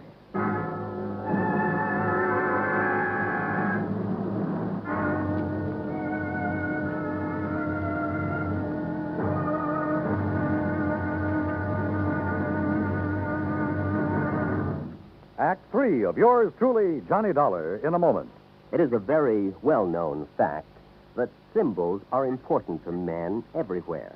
Whether they be symbols of country, religion, or honor, they're a cherished part of the culture and tradition of all peoples. As in almost all countries of the world, the people of Spain are very religious. And in the Spanish town of Vendrell, the people were having difficulty with a symbol. A 300-pound angel sitting on top of a 150-foot church steeple. The angel had been there since 1784 and needed repairs to keep it from falling down on the heads of the parishioners. But 150 feet is a long way up, and 300 pounds are a lot of weight to bring down. Now, there was a great deal of head-scratching over the problem until someone casually mentioned the problem to someone else who happened to be stationed at the United States Air Force Base in Zaragoza, Spain. It wasn't long before visions of a helicopter came to mind. Because Americans like to help other people everywhere, the Air Force whirlybird lifted the angel from the church steeple, brought it down for repairs, and later returned it to its perch. So grateful were the people of Vendrell for this act of friendly cooperation that they held a mass celebration of American Day to show their appreciation. Television and newsreels carried the story of kindness. So did the newspapers and magazines throughout Spain. This gesture on the part of the United States Air Force created a new symbol, a symbol of friendship and understanding. It became a symbol of freedom, the right of all men everywhere. And now, Act 3 of yours truly, Johnny Dollar, and the Shy Beneficiary matter.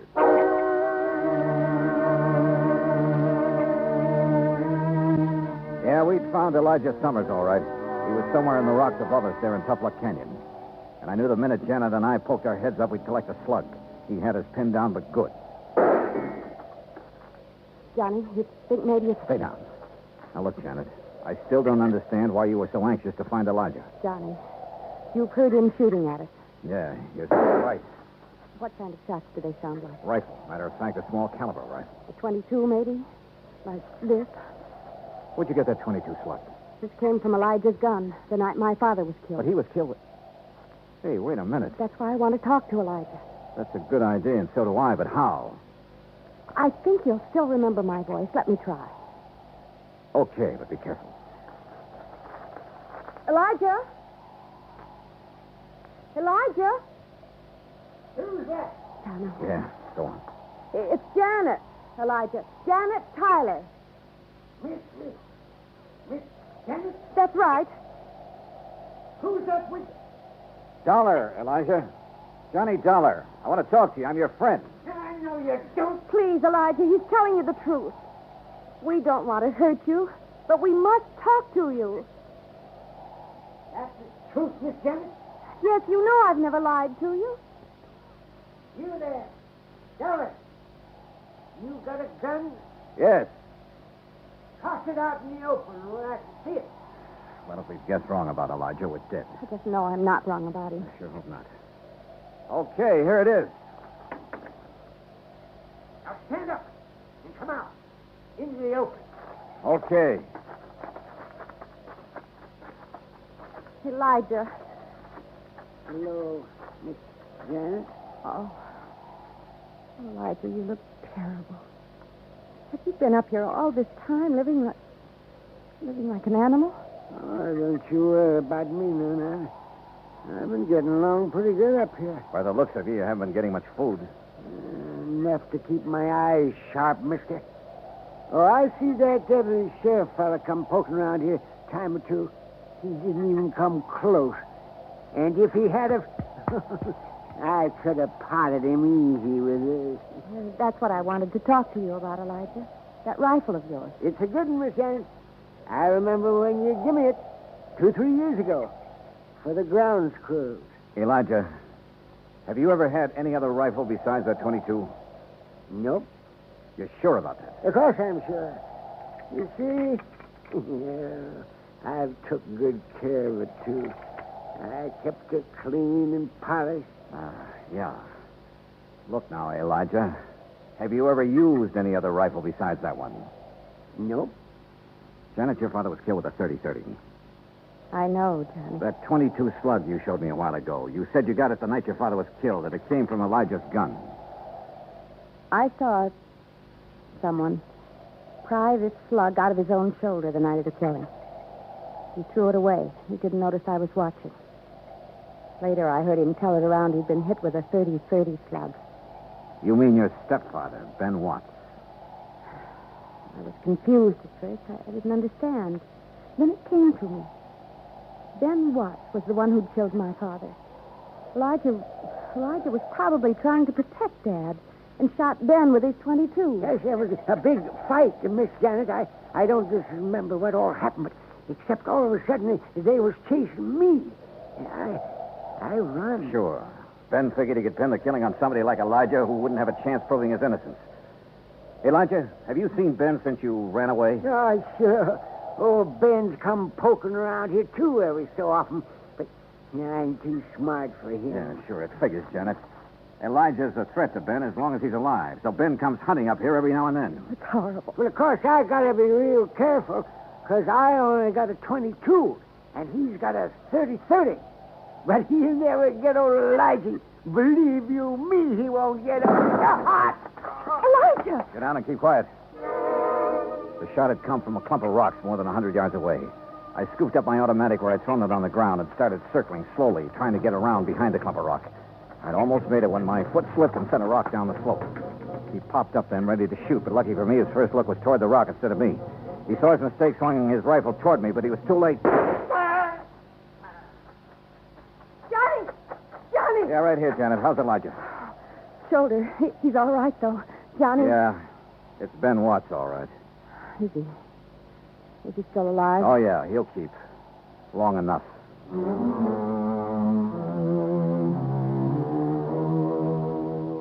Expense account total, $410 even. Remarks? Well, I turned Ben Watts over to the local law. And I helped old Elijah fill out his claim for the $25,000 insurance money Miss Gaysworth had left him.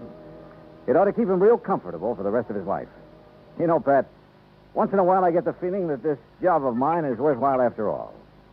Yours truly, Johnny Dollar.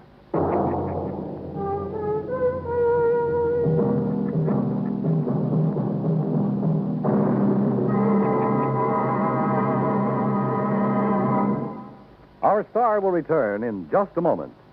Our flag now numbers 50 stars. And behind each star, there stands yet another flag representing one of the 50 states. Alabama's state flag is white with a crimson cross of St. Andrew, the symbol of the Confederacy and the national flag of Scotland. Alabama's state capital, Montgomery, served as the first capital of the Confederacy, and it was on the steps of its Capitol building that Jefferson Davis took the oath of office as President of the Confederated States of America. The Scottish cross is in the form of an X, or saltire, and is also found on the state flags of Georgia and Mississippi. Perhaps it is the independent, rugged spirit of the Scots that recommended its national symbol to the Confederacy as a symbol of its rebellion. Alabama's state flag, the flag of the 22nd state to enter the Union, was adopted on February 16, 1895. Now, here is our star to tell you about next week's story. Next week, the most cockeyed case I ever worked on. Not one of life, but death insurance. Join us, won't you? Yours truly, Johnny Dollar.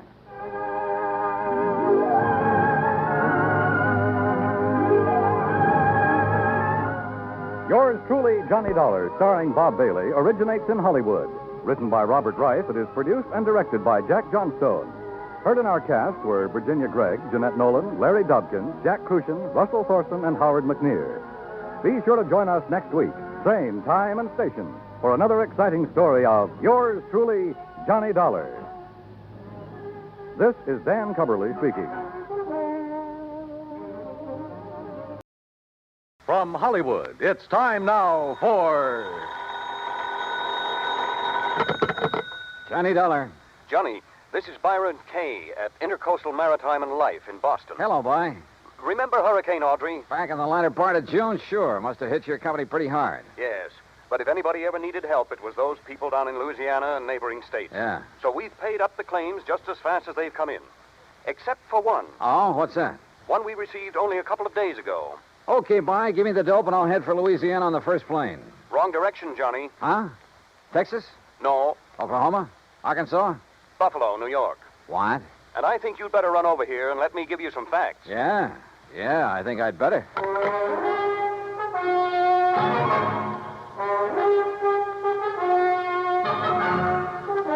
Bob Bailey in the exciting adventures of a man with the action-packed expense account. America's fabulous freelance insurance investigator. Yours truly, Johnny Dollar.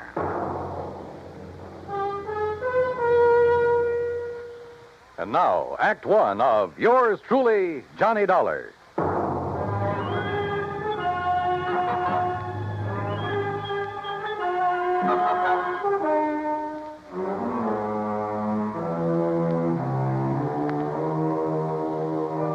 Expense account submitted by Special Investigator Johnny Dollar to the Intercoastal Maritime and Life Insurance Company, Boston, Massachusetts.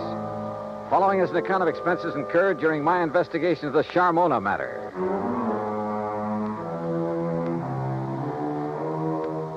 Expense account item 1, 1845. Plane fare and incidentals, Hartford to Boston, and a cab to Byron Kay's office in the Little Building.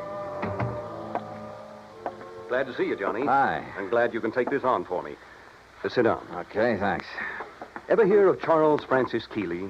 Keeley? A very much reformed man, Johnny, who was apparently making a valiant try to live down some of the things he did earlier in his life. Like what? Well, he was I guess you'd call him a promoter, stock manipulator, that sort of thing.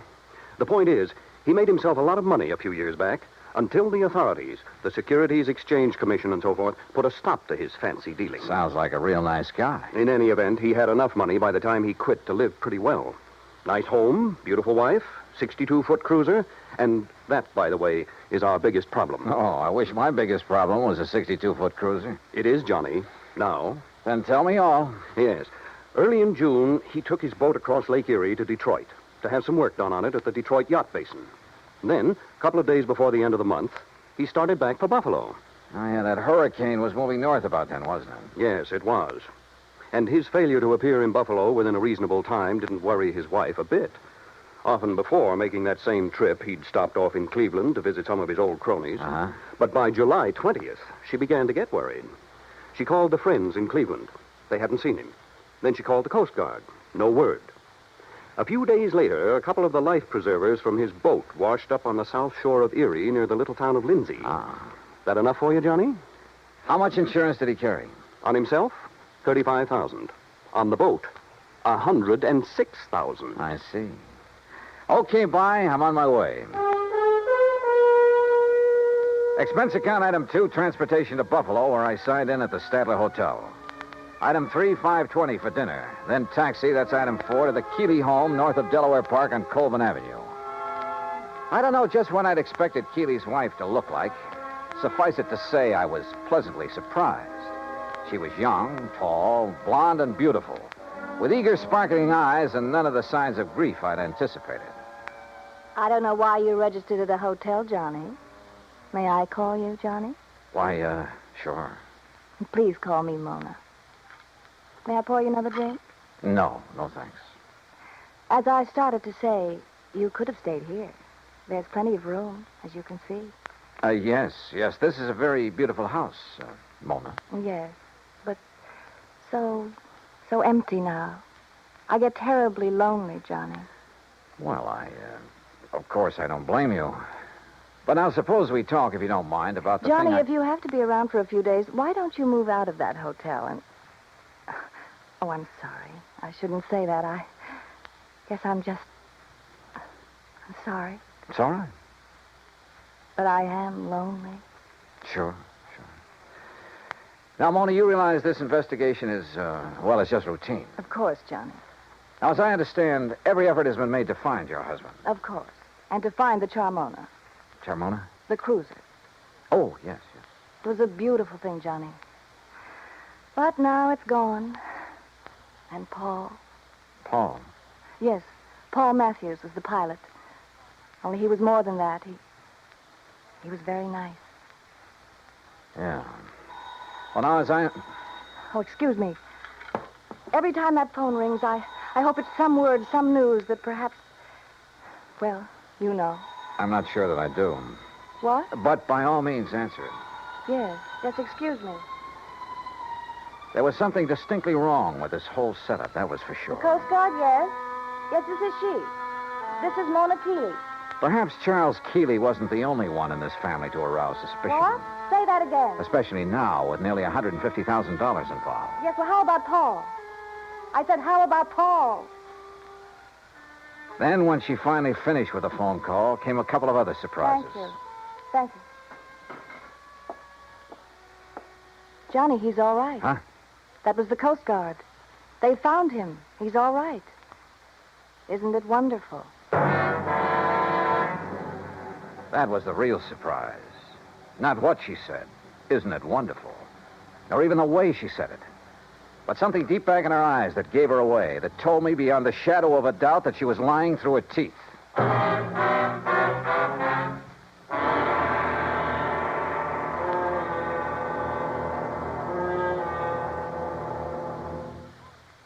Act 2 of yours truly, Johnny Dollar, in a moment.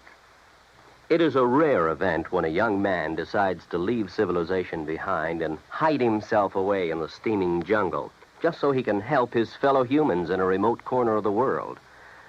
The late Dr. Tom Dooley did just that when he left the United States to help the sick and starving jungle people in the little kingdom of Laos in Southeast Asia. Dr. Dooley's story is well known to nearly everyone. And all over the world, people talk of his little jungle hospital on stilts. That's where he treated the dread diseases of the jungle and trained native medical technicians so that they might help their own people. Dr. Dooley wrote and lectured to many people so that the work of his medical assistance program, Medico, might go on. It was not easy for someone so young and so talented to give up the bright lights of the city and plant himself down in an unknown jungle just for the purpose of helping unfortunate people he didn't even know. But through Medico, Dr. Tom Dooley wanted to help people. He wanted to help people to help themselves. Today, the work of Medico is going forward in a number of countries besides Laos. Young men are being sent to the United States to be schooled in medicine with the idea of returning to their own countries to help their own people. Hundreds of thousands of dollars worth of medical supplies have been donated by American businessmen and pharmaceutical companies. Today, Dr. Tom Dooley's work is being continued for him. It is helping to create better understanding. It is an injection of the spirit of freedom, the right of all men everywhere. And now, Act Two of yours truly, Johnny Dollar, and the Charmona matter.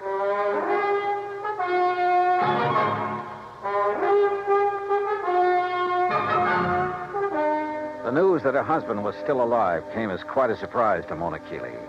Isn't it wonderful, she said. But I didn't believe that she meant it.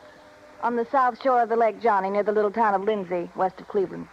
He was picked up on the beach by a farmer who's been caring for him ever since. Isn't it kind of funny that you haven't heard from him before? That hurricane was a couple of months ago. Well, he was out of his mind from the shock of what happened to him. Did the Coast Guard say anything about the yacht? No, Johnny, I'm afraid that Charmona is at the bottom of Lake Erie. Well, where is he now? In Cleveland, in a small private hospital. Well, hadn't you better go over there and get him, bring him back here? I told the Coast Guard we would. Mona, you're not really glad that he's been found, that he's still alive, are you? No, I'm not. I guess I never really loved Charles. I'm not sure he really loved me. He was a big shot, always out in the town, doing a lot of entertaining, that sort of thing. I was very pretty then. Kind of a business asset for him. When were you and Charles married, Mona? 9 years ago. It looks as though he's done pretty well by you. I never had any reason to complain. About that, I mean. But the things he did to make his money, it was... Well, I guess it was legal, but it wasn't right. It was almost like stealing, the way he promoted a lot of worthless inventions, penny stocks, worthless real estate, that sort of thing. But he always did all right. And you. Well, who worries about conscience when things are going well? A lot of people, Mona. But then they made him stop the things he was doing. And Charles became very strange. He took up religion like a fanatic. Oh? Kept giving his money away to a lot of crazy charities, money I could have used. And he got moody. He'd go off alone for weeks at a time, pay no attention to me. That's what I meant when I said I was lonely, Johnny. Not just since the accident that lost the boat and Paul. Paul again, huh? Don't you understand? These crazy things have been going on for over a year now. That's why I'm not jumping with joy that Charles is alive. Do you blame me? Hadn't we better drive on over to Cleveland and get him? All right. I'll run upstairs and change my clothes. Excuse me. I'll be ready in a minute. Maybe I should have felt a bit more sympathetic, but I didn't. Maybe Charles Keeley did marry her simply because he could afford to keep a smart, pretty ornament around at his beck and call. Yeah, but the chances were she'd married him solely for the things his money could buy her. She took a long time changing her clothes, which didn't surprise me, so I poured myself a drink. I glanced over some of the magazines on the coffee table. I got up and stared out of the window for want of something better to do. Wandered about the room. Wandered into the oak-paneled den. I looked over the shelves of fine books, the gun collection, and the cabinet in the corner. And almost idly, I reached out toward the leather-topped desk to shove back a slip of paper that stuck out of one of the drawers. Until I saw what it was. It was an unpaid bill, several months old, from an exclusive New York shop for some very expensive gowns. And inside, the drawer was packed with unpaid bills, thousands of dollars worth of them, and statements bearing a polite, firm warning to pay up or else. No wonder Keeley's sweet, charming wife had hoped she'd never hear from him again. Gone, he was worth $35,000 to her, and the yacht $106,000. Perhaps somehow Mona Keeley had even had a hand in the wrecking of that yacht. I wondered. And I decided I didn't care much for people like this. But my meditations were suddenly interrupted by a sound from the doorway. And there she stood. A pretty little pearl-handled .25 caliber Colt in a dainty gloved hand. I'm ready, Johnny. Are you? So I see. Ready for what, Mona? I guess that depends, doesn't it?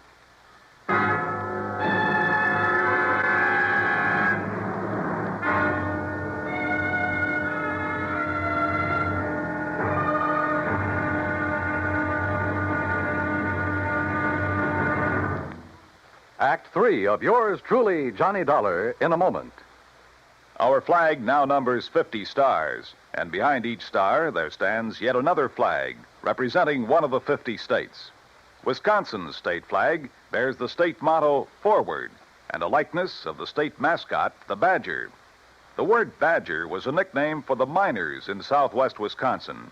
During the mining boom just prior to 1830, the people who came from Illinois mined only during the good season and left during the bad.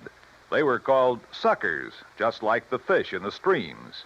But the busy Wisconsinites, with either too little time to leave or to build a house, moved into abandoned mine shafts to live as badgers. The Wisconsin banner pays tribute to these industrious natives. Wisconsin's state flag, the flag of the 30th state to enter the Union, was adopted on April 26, 1913. And now, Act 3 of yours truly, Johnny Dollar and the Charmona matter. Mona Keeley stood there in the door of the den, a .25 caliber Colt in her hand. Well, she'd caught me going through the drawer of a desk, through papers that showed only too clearly why the loss in a storm of a $100,000 yacht might well have been carefully planned. Why she wished that her husband had gone down with it. You shouldn't have done it, Johnny. You shouldn't have looked in that desk. Pretty good proof, isn't it, Mona, that the wreck of the Charmona was no accident. I don't know how your husband worked it and still managed to get back to shore alive. You don't know what you're talking about. But he almost didn't make it, if what you've told me is the truth. Maybe that's because he didn't anticipate that the storms from Hurricane Audrey would hit Lake Erie. Maybe it's because... Well, we'll soon find out. Will you? Yes, when we drive over to the hospital in Cleveland and talk with him, if he's really there. Oh, he's there, all right. And you and I are going for a drive, but not to Cleveland. All right, now. Oh, put that thing down, Mona. Sorry, sweetheart. That little thing in your hand is about as accurate as a slingshot. Now, why don't you... No, don't move. I still don't get it, though. Oh? What? And I'm sure you must have been in with your husband on his deliberate sinking of the yacht. If you think Charles sank it deliberately, Johnny, you're all wrong. Then I certainly don't get it. Because if... Oh, now, wait a minute. You've made a couple of cracks about... What was his name? Paul? Do you want to know the truth? Paul was the pilot for Charles, and there's been no word about him. So he must have gone down with the Charmona. That's why I'm lonely and feel the way I do. Mona, this whole thing smells worse to me every minute. He was young, and he was kind, and he loved me. I was glad when they found that Charmona had gone down, because the money for it would be mine. And I could get free of Charles, and Paul and I could... That's why I hoped Charles was gone. Yeah, another $35,000 for you. You're about the crummiest lot I've ever run into. Look at this, Mona, here on the desk. What? This solid gold table lamp. What about it? And there beside you, that expensive mirror. What are you talking about? Well, look. Why did you do that? To get this gun away from you. No, you... Oh, you... A lot of good this would have done you with the safety on. I'll kill you for this, Johnny. No, I don't think so. And I don't think the police would like it if you tried. Oh, no. Do you think they'd blame me for trying to stop you from going through the papers in my desk? For shooting you? No. Wait. I didn't mean that. I couldn't have shot you, Johnny. Johnny? Before we go, is there anything you'd like to tell me? Go? Where? Is there anything you'd like to tell me about why Charles really sank the Charmona? No. And I don't think you'll ever know how and why the Charmona went down. Want to bet? No, stay right there. Now I've got the gun, remember? Hello? What? Charlie? No. This is a friend of the family. Oh, well, this is Harry Nelson. You gave me a real start. I thought Charlie'd come back from his watery grave. He has, Mr. Nelson. What? Yes, he's in a Cleveland hospital. He's okay. Oh. Well, then I'll talk to him when he gets back. You see, I'm the man who was going to give him $98,000 for the Charmona when he got her back from Detroit. Oh? Oh, yeah, sure. But since the Coast Guard tells me she was a complete loss, well, naturally, I think I ought to have my deposit back. I'm sure you'll get it, Mr. Nelson. Yeah, okay, Mr. What did you say your name is? Bye. Who was that? Someone who threw some very interesting light on this whole matter. Come on. Where? Our little drive, remember? To Cleveland. During the 5-hour drive to Grace Hospital on the outskirts of Cleveland, I questioned her, using every trick I could, but she refused to talk. The theory that Charles Keeley had deliberately sunk his yacht had gone up in smoke. If he had a buyer for it, he wouldn't need to try to collect the insurance on it. But I still knew the whole case was anything but lily white. and hoped that Keeley could explain a few things. When we arrived at the hospital, there was a police lieutenant in Keeley's room and a stenographer. When she saw them, Mona gasped slightly and sank into a chair, to which the lieutenant promptly handcuffed her. As Charles Keeley talked, the whole case became crystal clear, and at the same time about as sordid as anything I'd ever heard. I should have realized what was up when Paul Matthews suddenly refused to make the trip back to Buffalo with me. He was my pilot, Lieutenant. I phoned the Coast Guard about him as soon as... Yes, sir. It was on the Coast Guard's tip that we ordered Paul Matthews picked up. Picked up. Then he's all right. Shut her up, Lieutenant, or get her out of here. As I started to say, they not only picked him up, but found where he bought the various parts for the little device he used. Good. Device? What are you talking about, Lieutenant? Let me tell him. Sure, go ahead, Mr. Keeley. Then this stenographer will have it all down on the record. I should have known what was up when Paul suddenly decided not to go back with me just before sailing time. You see, I've suspected for some months that he and my wife behind my back... Charles. Shut up, you rotten little... Go on, Mr. Keeley. I should have known then, but I had to get the cruiser back to Buffalo to a friend who'd offered me cash for it. Harry Nelson. Yes. Enough to get me back on my feet again. And I didn't know why Paul had left me to make the trip alone until the explosion about 5 hours out. What? Yes, Mr. Dollar, up forward, where there couldn't possibly have been anything explosive. A bomb of some sort? What else, Dollar? It was luck, sheer luck, that I was sailing in close, that I'd put on a life preserver because of the storm. That was the tail end of the hurricane down south, you understand? Yes, and it was luck that she went down right off Palace Rock. Yeah, that's exactly where the Coast Guard divers found her early this morning. A hole as big as a house blown out of her front end. Yes, that storm, that hurricane may have taken a lot of lives, but it saved mine.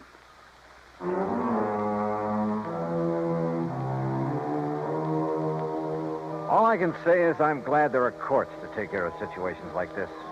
I myself would hate to have to dirty my hands any further. Yeah, it probably does take all kinds to make a world.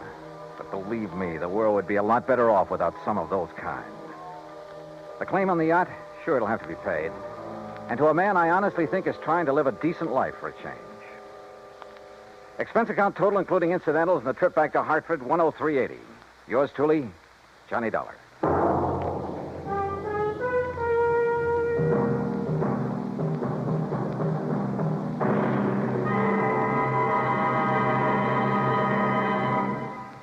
Our star will return in just a moment. An old English proverb states that a friend in need is a friend indeed. We've all heard it before, but how many of us have realized the full import of its meaning? When Jose Lara Valverde, an 8-year-old Spanish boy, was in need, he found out what real friendship could be. Stricken by a rare glandular disease, little Jose began to lose his fight for survival when his vital supply of drugs ran out. In a desperate call for help, an amateur radio operator named Conte broadcast a weak signal over the European airwaves. The plea was picked up by a ham operator, Hans Ketterle, in Germany, who relayed the urgent message to a nearby United States Air Force unit. The American airmen quickly dug up the only available drugs of the kind needed. They flew the Mercy package by jet to Madrid. From there, an ambulance screamed its urgent way 190 miles to Andújar, Jose's hometown. The medicine saved his life, but only temporarily. Another source had to be found, and it was, again, in Germany. The two rare drugs were again rushed by American jet fighter pilots, by helicopter, and by Air Force staff car through high winds and thunderstorms to the bedside of the stricken boy. The medicine was given to Jose, and again he responded. This same life-and-death drama was repeated elsewhere in Spain when men of the United States Air Force came to the rescue of another young Spanish boy in need of another rare drug. People-to-people giving is more than a program. It is an act of friendship. It is a fight for freedom, the right of all men, everywhere.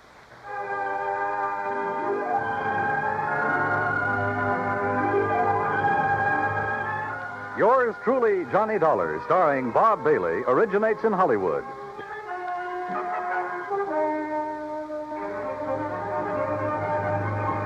This is Dan Cumberly speaking.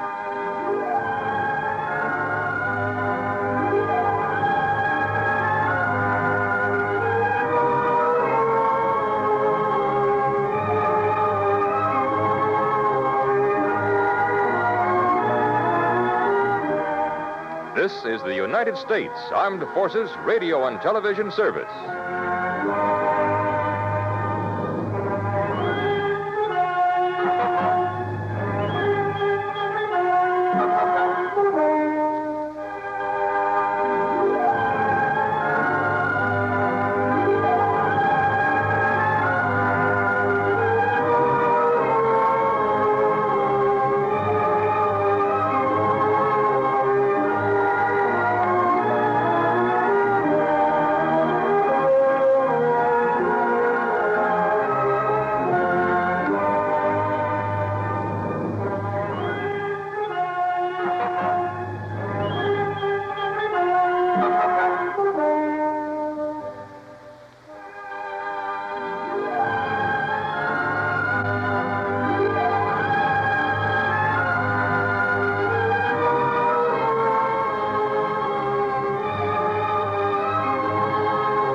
From Hollywood, it's time now for... Johnny Dollar. Dollar, this is Fred Starkey. Starkey? Worldwide Mutual out here in Columbus, Ohio. Oh, sure, Fred. How are you? Look here, Dollar, if you're free for a couple of days, I'd like to have you come on out here. Oh, what's it all about?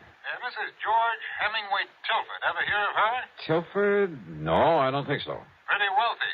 Especially since a fire a few months ago. It destroyed a big lumber yard that her husband left to her. And Dollar, she wants to see you right away. Did she tell you why? No, she's being very mysterious about it. Something to do with that lumberyard fire, I suppose. Well, she simply wouldn't say, but she insists on having you come out to see her. Well, as long as your company won't quibble over the expense account. Yes, I guess we're stuck for it. Plus my usual fee, of course. Well, now, that depends on what you mean by usual. Let's talk about it when I get there.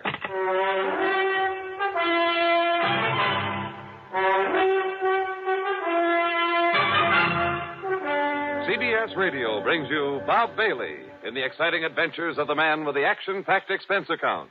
America's fabulous freelance insurance investigator. Yours truly, Johnny Dollar.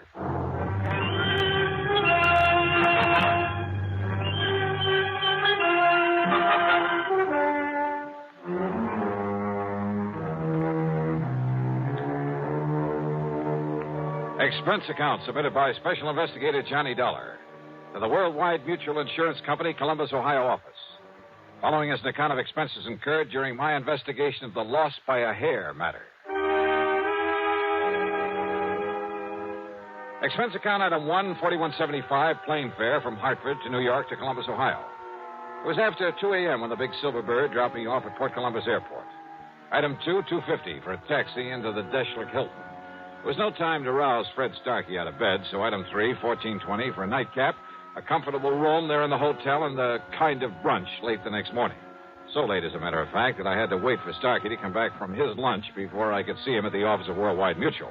See him and ask him questions. Sorry, Dollar, but she just won't say. Yeah, well, now look, Fred, I like to know something about a case I've come this far to handle. I'm not even sure there's a case here. Well, you told me that she owned a big lumber yard that had burned down some months ago. Exactly 9 weeks ago. All right, how much insurance? Dollar, it was a total loss.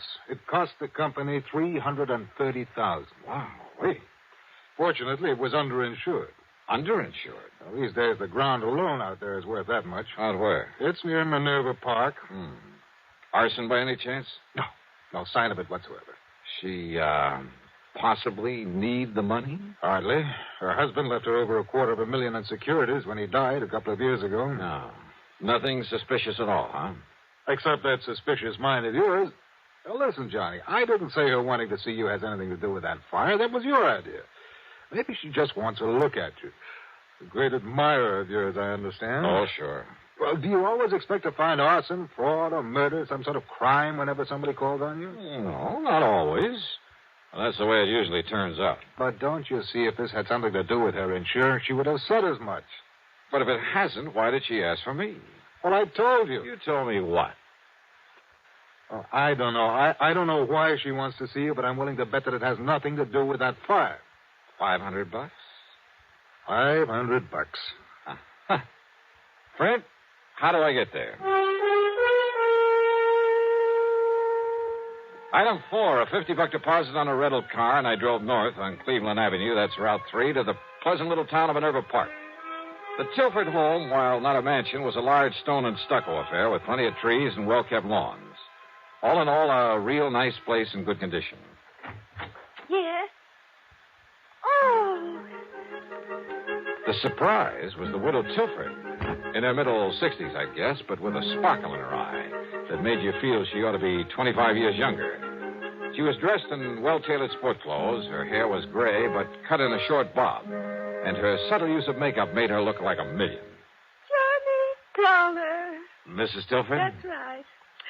And, Johnny, I'm such a fan of yours and that radio program that I hear every Sunday on WBNS that, well, I'll break down and confess that about a year ago I wrote and asked for your picture. Oh? And you wrote me the nicest letter when you sent it.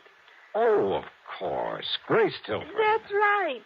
And when you started off the letter with Dear Grace, why, it made me feel almost young again. I know something. I think you are pretty young, Mrs. Tilford. Oh, one look at you, Johnny, and I wish I was.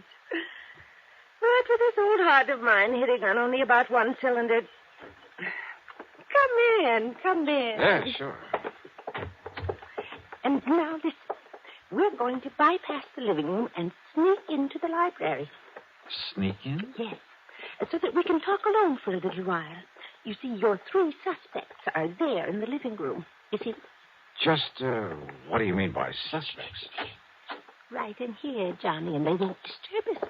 Okay. Now, sit down and be comfortable. Thanks. Now, Johnny, I suppose you're curious about why I sent for you. Yeah, well, according to Fred Starkey, it's all a big mystery. Oh, mystery's right. Was right. But, Johnny, I've solved it. Oh? Yes. The mystery of why my lumberyard burned down a few weeks ago. You mean it was set? That's exactly what I mean. I had no proof in the beginning, no reason to think it was set, but I have now. By whom, Mrs. Tilford? Oh, I wish you'd call me Grace, Johnny, just to flatter me a bit. Okay, sure. But who set the fire? All right. You said 3 suspects out there in the living room. That's right. Would you like to go in and meet them? And then pick out the one it is?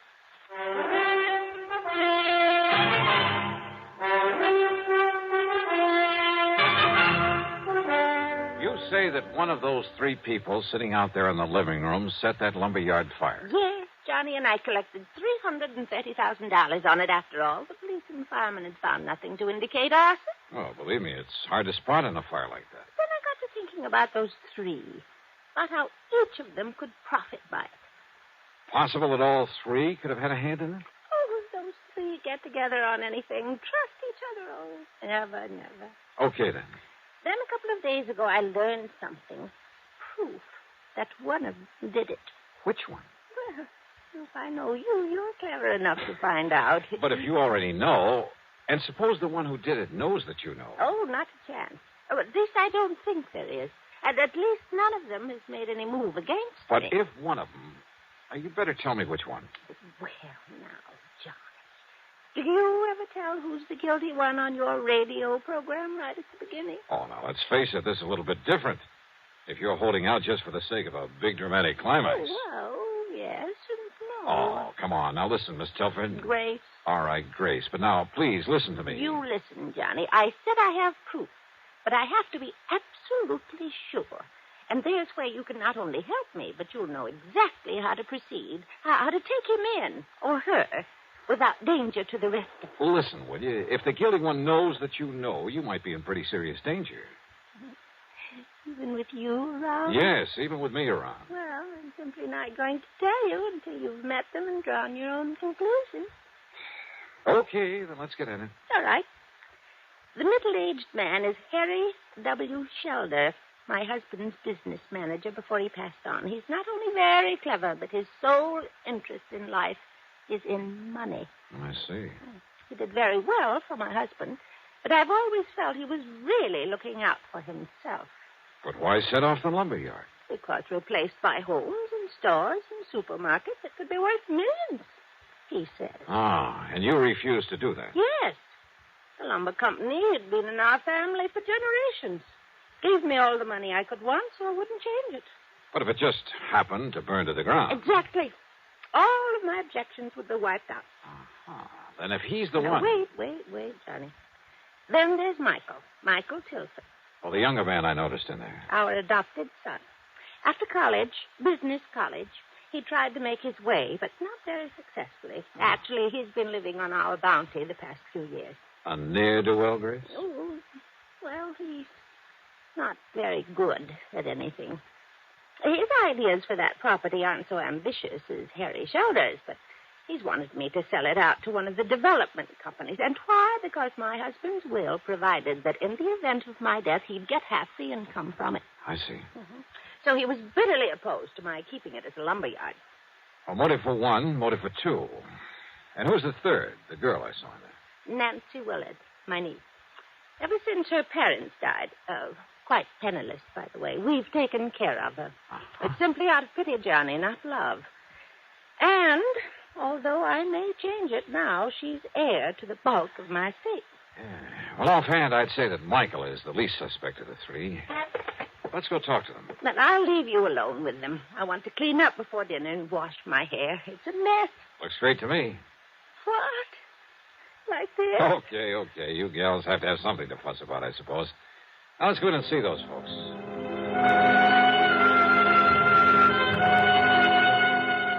Under the circumstances, there was nothing I could do but play along with her little game, her dramatic little mystery matter. But not for too long. On the excuse she had to go up and wash her hair, she left me with them there in the living room. And what a trio. As I've told you half a dozen times now, Dollar, Mrs. Tilford hasn't long to live. According to her doctor, not more than 5 or 6 years at the most. Don't you see what I mean? Maybe, Mr. Shelder. Go on. As long as she's alive and lets me handle things, she can make millions with that property. And you? Well, of course, I get a percentage of the capital gains I achieve for her. And I say those fancy plans of yours are too much of a gamble, Harry. Just wait, I Michael. say play it safe. Let somebody else take the risk. That's all. Then all we have to do is...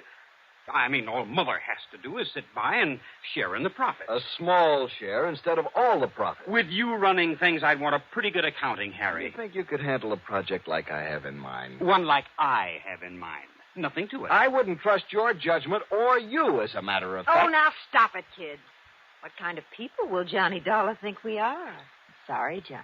Oh, I find this all very interesting, Nancy. Don't you see, Dollar? Listen to me. No, you listen, Michael. Every time we get together this way, it's the same old thing. I've said it before, and I say it again. Let Auntie Grace handle things her own way. Of course, you're well provided for without even having to lift a finger. That's right, Harry. I'm not one of the hired help. Nancy, I resent that. But she does have a point there. Sure, so go ahead and resent, but... Oh, now, look, it's cocktail time, so let's have Haskell bring in the drinks and talk about other things, or just get quietly loaded. Haskell! Mrs. Haskell! There's no reason why one of us can't bring this. Don't bother, Harry. Yes? You called to me, miss? Bring in the portable bar and plenty of ice cubes. Yes, Mum. I'll be after getting it for you right away. Where's my aunt? About to get under the hairdryer last time I was up the stairs. Tell her to come down and join us. Yes, Mum, that'll work. And while we're waiting, let's try to be civil to each other.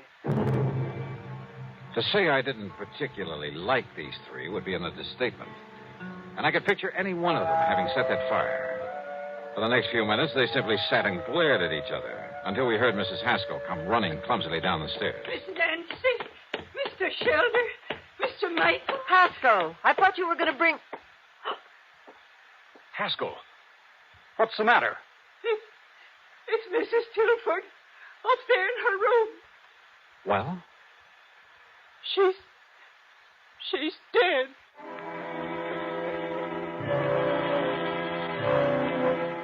Mrs. Tilford, there in her bedroom, had died alone.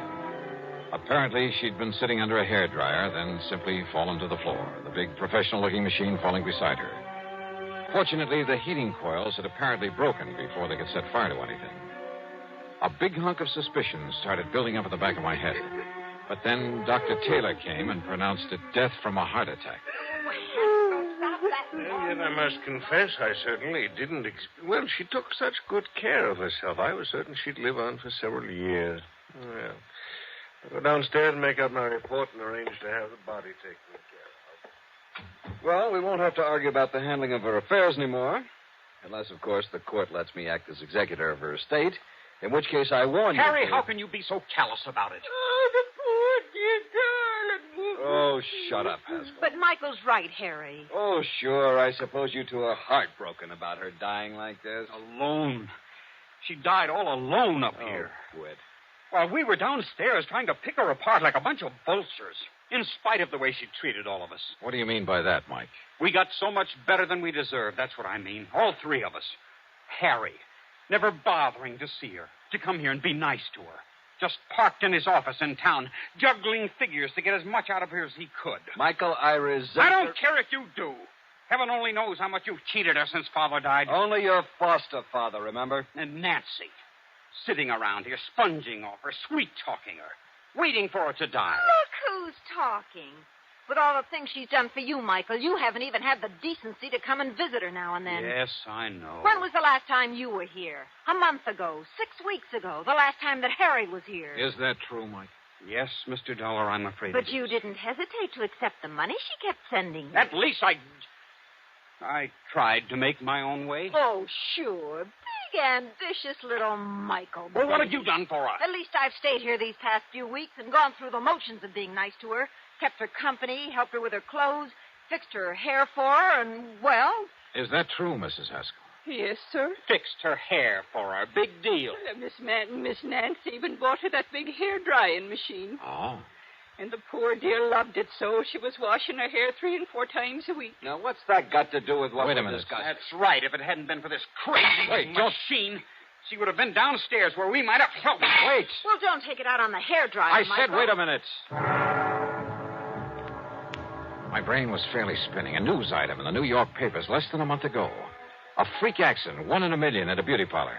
A professional hairdryer machine, exactly like the one lying here on the floor. There'd been pictures of it, sketches, to show exactly what had happened. A tiny wire had come loose, had shocked the customer so badly that she'd lost consciousness. There'd been a big noise over it. And now here was Mrs. Tilford, a little frail old lady with a heart condition. Yeah. What is it, Mr. Dollar? Yes, Johnny. What's that funny look supposed to mean? Plenty. Mrs. Haskell, did you ever help Mrs. Tilford with this machine? Oh, jeez, I'd never even touched that contraption of the devil, sir. Dollar, this old biddy wouldn't even let Mrs. Tilford install an electric stove. But I failed to... Listen, when was this thing purchased?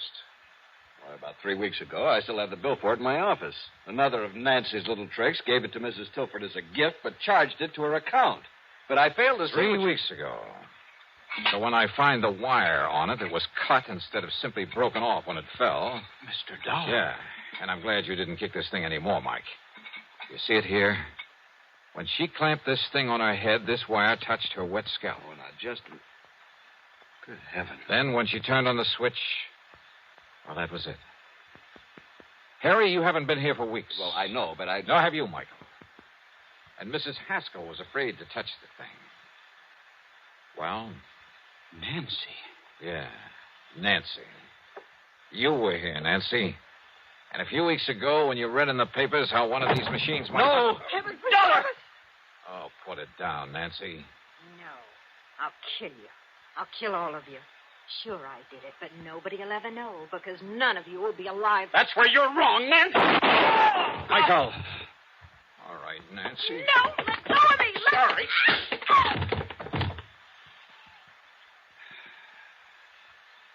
Learned a little lesson in clean living from this, Harry?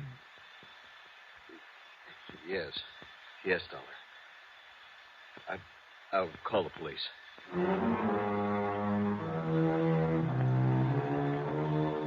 So Nancy's wild shot busted one of his ribs, but Michael recovered. Nancy, I don't know what the penalty for murder is in Ohio, but believe me, she'll find out the hard way. As for the estate, well, that's up to the courts, too. No doubt much of what might have been Nancy's share will go to the company for that payment on the fire. Expense account total, including the trip back to Hartford, $162.70. Yours truly, Johnny Dollar.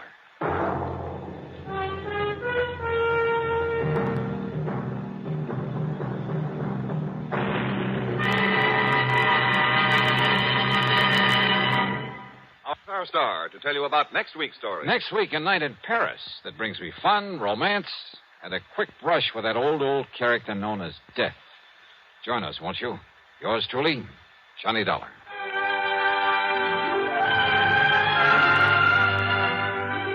Yours truly, Johnny Dollar, starring Bob Bailey, originates in Hollywood and is written, produced, and directed by Jack Johnstone. Heard in our cast were Virginia Gregg, Ellen Cleve, Shirley Mitchell, Ben Wright, Sam Edwards, Harry Bartell, and Lawrence Dobkin. Be sure to join us next week, same time and station, for another exciting story of Yours truly, Johnny Dollar. This is Jim Matthews speaking.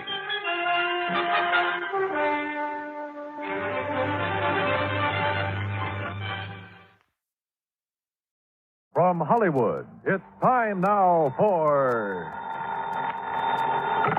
Johnny Dollar. Ah, how weary, stale, flat, and unprofitable seem to me all the uses of this world. Who's that? Garrett Reynolds, Johnny. Reynolds in Trenton? That's right, New Jersey State Mutual Life. Well, what was the quote from Shakespeare about? Hamlet, wasn't it? Alas, I would a tale unfold whose lightest word would harrow up thy soul, freeze thy young blood, make thy two eyes like stars dart from their sphere, thy knotted and combined lungs apart. Now, wait a minute, will you? Particular hair to stand on end like quills upon the fretful porpentine. Garrett, have you gone off your rocker? Why don't you come on down here and see? Yeah, I think I'd better.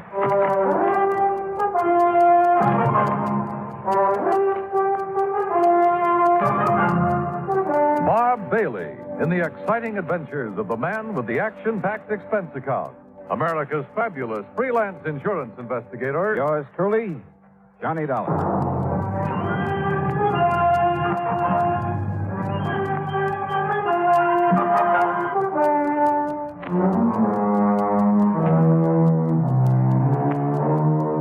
Expense account submitted by Special Investigator Johnny Dollar to the New Jersey State Mutual Life Insurance Company, Trenton, New Jersey office.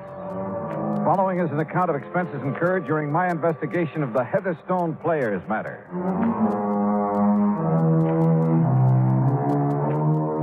Expense account item 1, $9.80. Train fare, lunch, and incidentals on the trip from Hartford to Trenton, New Jersey. Item 2, 70 cents, taxi to Garrett Reynolds' office. Glad you wasted no time, Johnny. Sit down. I'll get right to the point. Big rush, huh? If I read the signs right, yes. Okay. Whom were you expecting to get bumped off this time? You ever hear of the Heatherstone Players? Huh?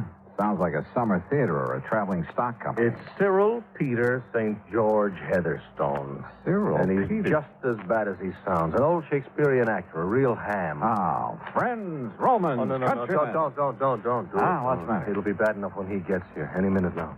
What do you mean? Every other sentence, a quote from the immortal bard. Oh. The time you've listened to him for 5 minutes, you never want to hear of Shakespeare again. Sounds like he might be fun. Fun? He's poison. And if he gets knocked off, it'll cost the company $10,000. All right, come on, tell me all. He keeps traveling around, conducting classes in Shakespeare and putting on occasional performances with the local talent. After he gets all their dough from them, that is. Whenever he pulls out of a town, he leaves behind a lot of unpaid bills. No wonder he keeps traveling around. It's no joke. He also leaves behind a lot of enemies and a lot of broken hearts. He thinks he's Romeo himself or Casanova. Ah. Anyhow, he's back here in Trenton. He's putting on a Shakespearean festival over radio station WVGR. Oh, well, hey now, maybe I could join the cast. But soft, what light through yonder window breaks? It is the east, and Juliet is Will the you sun. cut it out? This is serious. So am I. But go on. There is not one of his cast or crew there at the radio station doesn't hate every bone in his body. Except maybe young Joni Carter. And who's she? Oh, she's the girl he picked to play Juliet and Ophelia. Promised her a shining career on the stage and stardom in pictures and that sort of thing. Yeah, well, maybe she's good. Oh, don't kid yourself. It's part of his act to charm her away from Charlie Cubberly. And who is he? He's also in the cast. He's getting nothing but bit parts. Well, I still see no cause for alarm. Oh, you will, Johnny, if you ever attend one of those rehearsals. Well, look, if they all hate him so, why don't they just walk out on The him? old shyster's got him tied down to contracts. Must have signed them with their eyes closed. They're stuck with him, Johnny, until the festival is over. Or until somebody kills him. You think it's that serious? Johnny, one way or another, he has taken everybody he's ever come into contact with. Even you? Even me. Number of times I've had to go through the operation of changing the beneficiary on his policy. Who is the beneficiary? As of the moment, Joan Carter. The actress you mentioned. The girl I mentioned. He uses the policy as a come-on to charm the poor, unsuspecting young... So, what has this day deserved? What has it done that it, in golden letters, should be set among the high tides of the calendar? What the Sam? King John, my boy, Act 3, Scene 1. Mayhap for your plebeian ear, I should have asked this churlish fellow next to you why for he sent for me this hour. Heatherstone, this is Johnny Dollar. Oh? And here's my hand. And mine, sir, with my heart in. Unquote. Good man, that's from the Tempest, Act 2. Oh, no, not that I give you a charge. Look, Heatherstone, I've asked Dollar to act as your bodyguard until this play of yours is over and you can get out of town. Play festival, dear sir, in which the immortal Shakespeare's works, beneath my practiced hand, shall so enchant. Yeah, wait a minute, Heatherstone. Garrett, I'm Yes, not going to Johnny, serve I said bodyguard. I've received 3 anonymous notes telling me in no uncertain terms that his life isn't worth a plugged nickel around that studio. Threats, huh? Well, just warning. What matter? To quote the bard, I bear a charmed life. Have you given those notes to the police? Yeah, but I haven't heard back from him. That's why I sent for you in such a hurry. How fitting that my end should come there, on stage, so to speak. What? Blow wind, come rack. At least I'll die with harness on me back. Which is to say, my friend, that I'll die with me boots on. Yeah, I got that. Has anybody threatened you in person, Heatherstone? Yeah. And what about that girl, Joan, and the way Charlie Coverley... Ah, her beauty makes the vault a feasting presence full of life. Oh, listen, will you? I'm talking about Charlie, the boy she's thrown over for you and your phony promises. That boy's crazy enough with jealousy to try almost anything. Ah, he is mad. Right. That he is mad, 'tis true. 'Tis true, 'tis pity. And pity 'tis true. Heatherstone, he's mad enough to kill you. And so are some of the others. Yeah, I've heard you're pretty rough on your cast of actors, on your crew. Well, I must be cruel, only to be kind. Now, what's that supposed to They're mean? so ambitious, all of them, but so inadequate, so futilely do they attempt to gain the highest talent of this art, with which I am so rich endowed. All right. Look, please. Apparently, Garrett feels that your life is in danger. I'm sure of it. And as long as I've come all the way down here, I'll take his word for it. That every one of your associates has a serious personal reason for wanting to see you out of the way. What private griefs they have, alas, I know not. Listen, will you? But this I do avow. Heatherstone, don't you care that somebody's out to get you? My cast, my crew, you say? Yes. Me? Stands not within the prospect of belief. Look, the fact remains... And yes, if 'twere true, then I must bear a countenance more in sorrow than in anger. In gratitude toward me, who've given them so much. Believe me, it is true. That's why I insist you have somebody to look out for you until you can get out of town. These words are razors to me, wound. That's why I sent for Dollar. This man, huh? Yes. Let me have men about me who are fat, we go again. sleek-headed men, and such a sleeper night. Yon Dollar has a lean and hungry look. He thinks too much. Such men are dangerous. Will you shut up? And yet, suppose I am to die. Believe me, if it weren't for the $10,000 it would cost the company, I sometimes think I'd like to take care of that little matter myself. And you would be found out. That's what you think. Then, Dollar, look upon his face. I quote, so full of artless jealousy is guilt, it spills itself in fear into this spilt. All right. The fact remains that in spite of what Garrett says, you're determined to go ahead with this play, this festival of yours. I am. In spite of the threats on your life. Why not? All that live must die, passing through nature to eternity. Okay. When's your next rehearsal? Oh, this afternoon, but sir... Station WVGR, right? Aye, correct, but sir... And I'm going to be there. To interfere with me at work? No. To hide in a corner and see if all this fuss over you is justified. To see if the atmosphere down there is as thick as Garrett says it is. To either take on this case or not, depending on whether I think your life's really in danger. Oh, Johnny, his life has been in danger for years. Of course. You, admit it? Aye, that I do. So therefore, harm, if harm they could have done, would long ago have caught me in its grasp. Yeah, well, maybe you've just been lucky. Aye. In the past, I quote, treason has done his worst. Nor steel nor poison, malice domestic, foreign levy, nothing can touch me further. Oh, Lord. And with that thought, I bid thee now adieu. Yeah, well, goodbye. And yet, perhaps, for best we talk this out, I quote, to fear the worst, of yours the worst. Good day, gentlemen.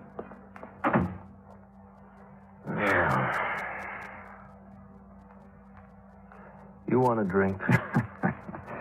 Garrett, that is the craziest clown I've ever met. But I still don't really see what you're worried about. That's because all you've seen is the amusing side of him. But I tell you, Johnny, look, did you mean that about going over to the studio? Yeah, sure.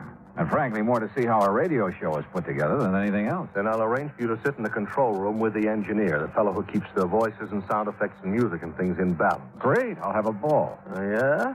Well, you'll see why I sent for you. Why I'm so sure somebody's going to murder Heatherstone. If I didn't know you so well, Garrett, I'd think you were planning to do it yourself and call me in as a cover-up. You know something, Johnny? Well? I'll call the studio, make arrangements for you.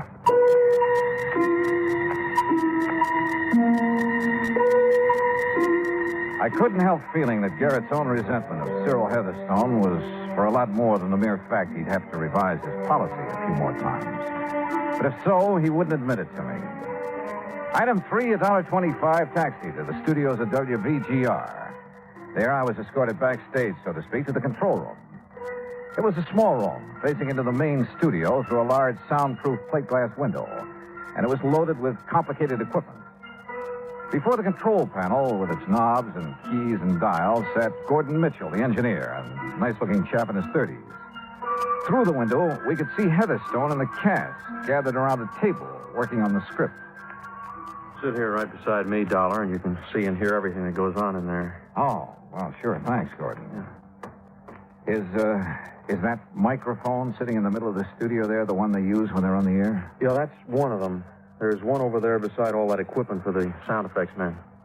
Oh, yes, I see. And then there's another one in that booth over against the wall. And what's that for? To isolate it for special voice effects, like a voice coming over a telephone, things like that. A filter mic. Oh, I see. And then the one hanging over the table where they're reading will be for the orchestra when it comes in later. Uh-huh. Say, you have a lot of stuff to balance when you're doing a show, haven't you? More knobs and dials and stuff. You see here? This knob controls the mic over their table out there. Listen, I'll fade them in. What, do the lines stretch out to the crack of doom? Well, Who's that? Charlie Coverley. Plays one of the small... Well, what? Oh.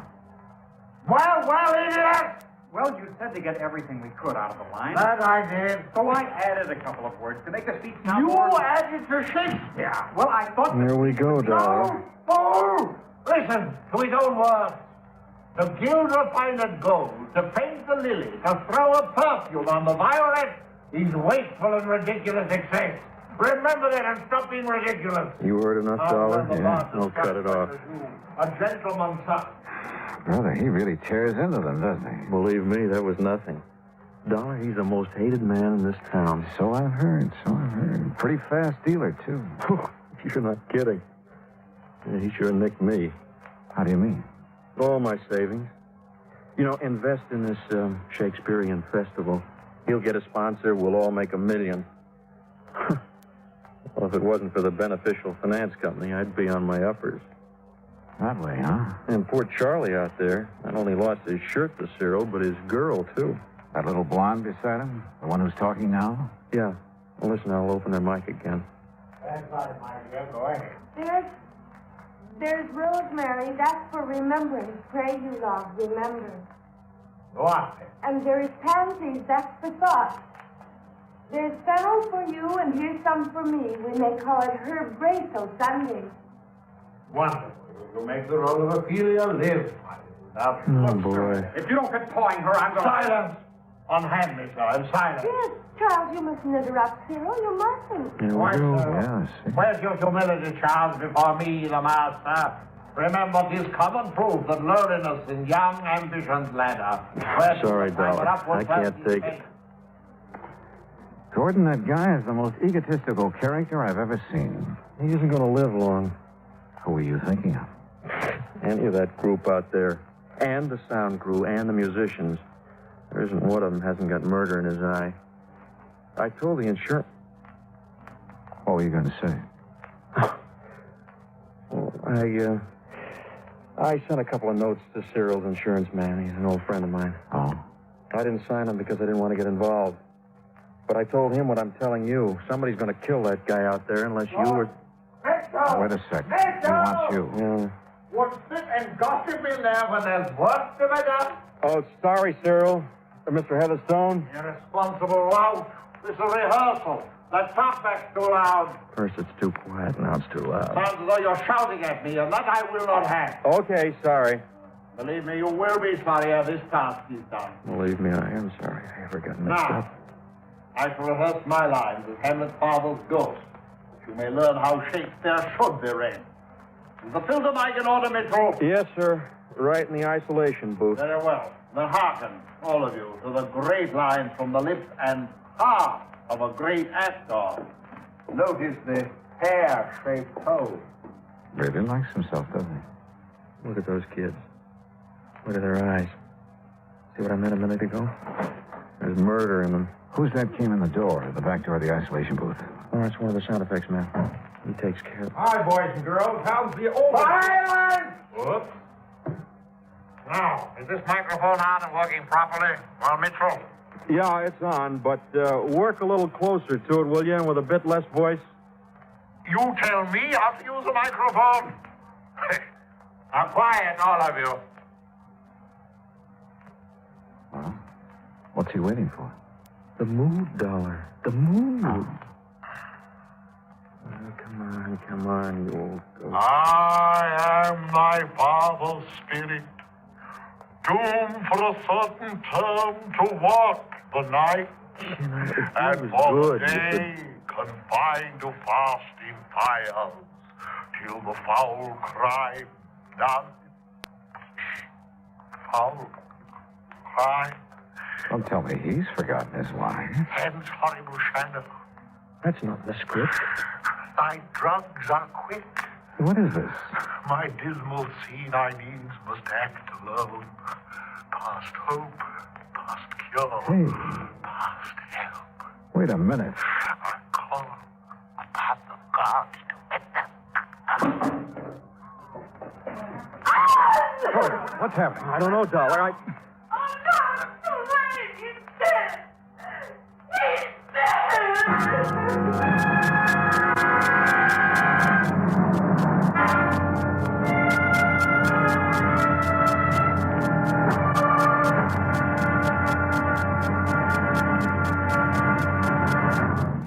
Act two of yours truly, Johnny Dollar, in a moment.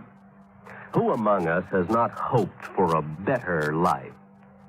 Who has not had a desire to help stamp out disease and suffering among more unfortunate people throughout the world?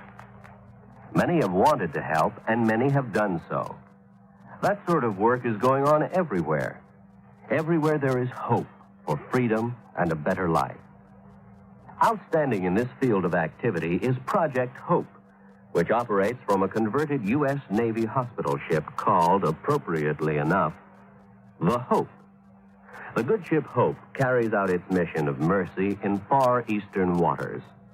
Wherever doctors, nurses, dentists, sanitation, and public health experts are needed, the Hope steams full speed ahead and gives what help it can. In addition to giving medical aid, the staff of the Hope works with local doctors to acquaint them with the newest of medicines and medical procedures. At the same time, the staff of the Hope learns a great deal about the symptoms and the cures of diseases with which they have had no previous contact. When the Hope was in the United States Navy, it was called the Consolation. And it is certain that the people who now operate her will give both consolation and hope to those who are suffering. Consolation, hope, and a new life. For wherever the hospital ship Hope is anchored, its staff is to make emergency trips to scenes of disasters and epidemics. Their services include a wide variety of skills, from removing a tumor from a child's neck to putting a bandage on an old woman's cut finger. But most importantly, with the Hope comes friendship and understanding. Good medicine for healthy freedom, which is the right of all men everywhere. And now, Act two of yours truly, Johnny Dollar, and the Heatherstone Players Matter. Cyril Peter St. George Heatherstone was dead. There was no doubt about it. And the old Shakespearean actor had died muttering the words of the immortal bard there at radio station WVGR in Trenton, New Jersey. When he fell in the isolation booth at one side, I immediately rushed into the main studio, checked the dead man's body, his clothes. I searched every nook and cranny of the isolation booth and came up with nothing. He's dead. Cyril is dead. Terrible. It's terrible. Is it? Well, I'm glad he's dead.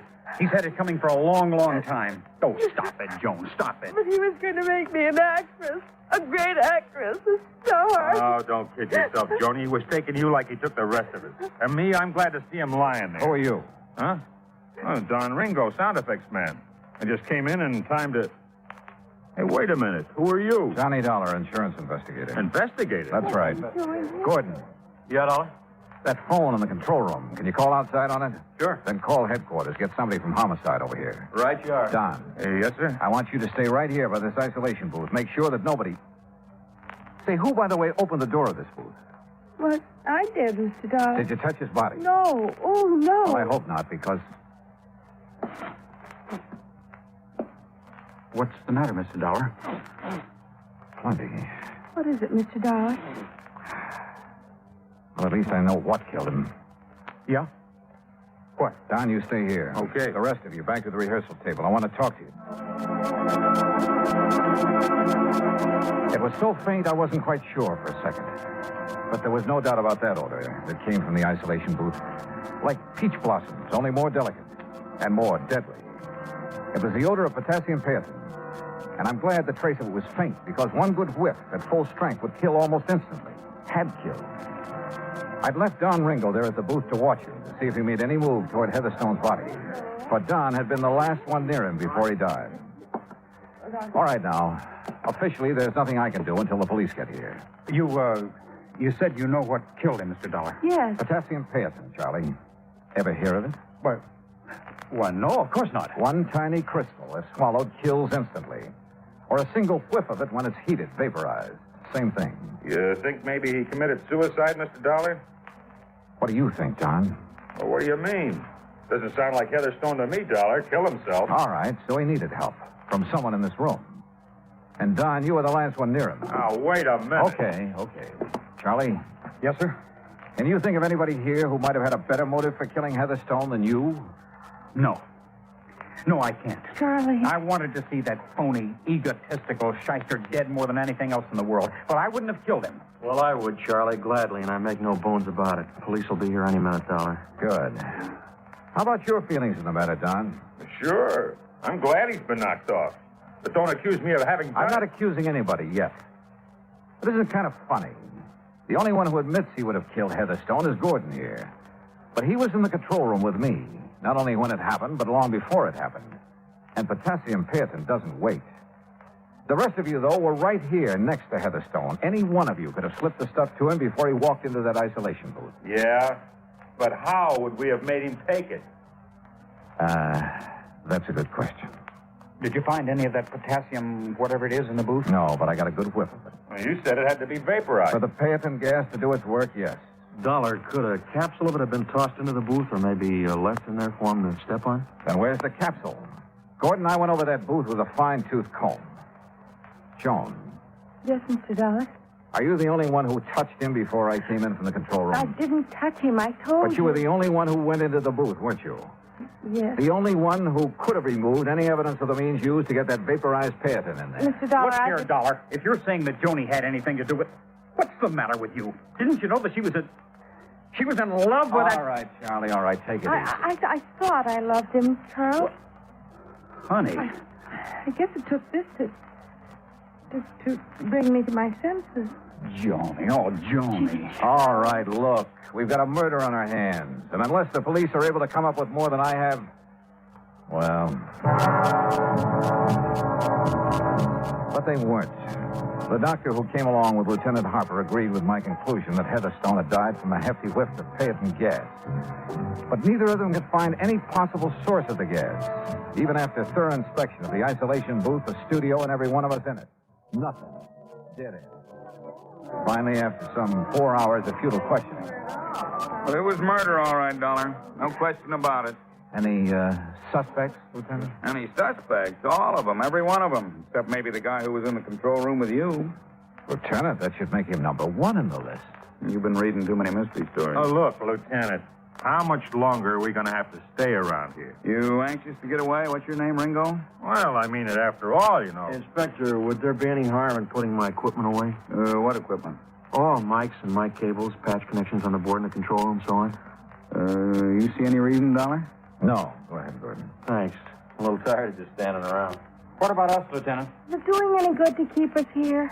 Look, somebody in this place killed Heatherstone. Yeah, but you're not getting anywhere finding out who it was. Are we all under suspicion? Yeah, excuse me, Dollar. You're standing on this mic cable. Oh, sorry. I asked you a question, Lieutenant. The answer is yes. Yes, you're all under suspicion. But what good is keeping us here? You'd rather be locked up? Hey, excuse me again, Dollar. Now this cable. Oh, sure. Hey, now, wait a minute. That's the cable for the mic in that booth? Yeah, that's right. Hey, excuse me. Yeah, you go ahead and take it away. Gordon. Those mics all stay in the studio? Yes, sir. Oh, if you ever want to inspect them... Inspect them? What for? What? Oh, I didn't know. Maybe I know, Gordon. What? This cable to the booth mic. It's thicker than the other. Huh? Oh, yeah. Probably an old one. Or maybe it's bigger because it has a couple of extra leads in it, extra wires. Yeah, the old ones did. That's why... Come on, Lieutenant. Huh? You too, Gordon. Got a screwdriver? Sure. In my pocket. Here you are. Pliers, too, if you want them. If I don't understand why... Now, this mic in the booth. Oh, careful, Mr. Dollar. That's pretty delicate. Then you do it. Take the faceplate off this mic. Sure. But why? Yeah, Dollar. Potassium paetin. A crystal of potassium paetin. Vaporized in this booth. Oh, sure, but you going to tell me how? Well, maybe I'm just guessing, but I think so. Go ahead, Gordon. Yes, sir. Well, I still don't... Yeah, there you are. Well, there's the insides of it. Yeah? And that's all. There's a... Look. This tiny ball of fused metal. Yeah. All that's left of a heating element that was melted away inside this mic. Thanks to the extra wires in that cable. Oh, it's probably just a little piece of stuff. Look at the color. A livid red. Typical of the action of potassium paetin on fused metal. Huh? On the heating element that was placed in the mic and destroyed by a surge of current through it. Hey, that color, that's right. You're right. Well, then... The one man who didn't hesitate to say how he felt about Heatherstone. Who said he would kill him. Who warned us. And the one man with an alibi, because I was there in the control room with him. I suppose you disconnected the power leads to that cable when you went into the control room to call the police, didn't you, Gordon? Yeah, Mr. Dollar, you guessed right again. But it was a good try, wasn't it? No flight of angels will sing him to his rest. So, that was it. And the company will have to pay the claim. Expense account total, including incidentals and fare back to Hartford, $51.25. Yours truly, Johnny Dollar.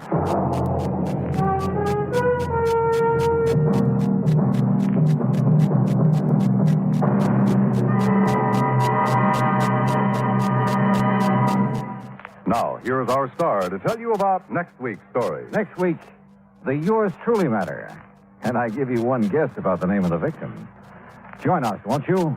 Yours truly, Johnny Dollar.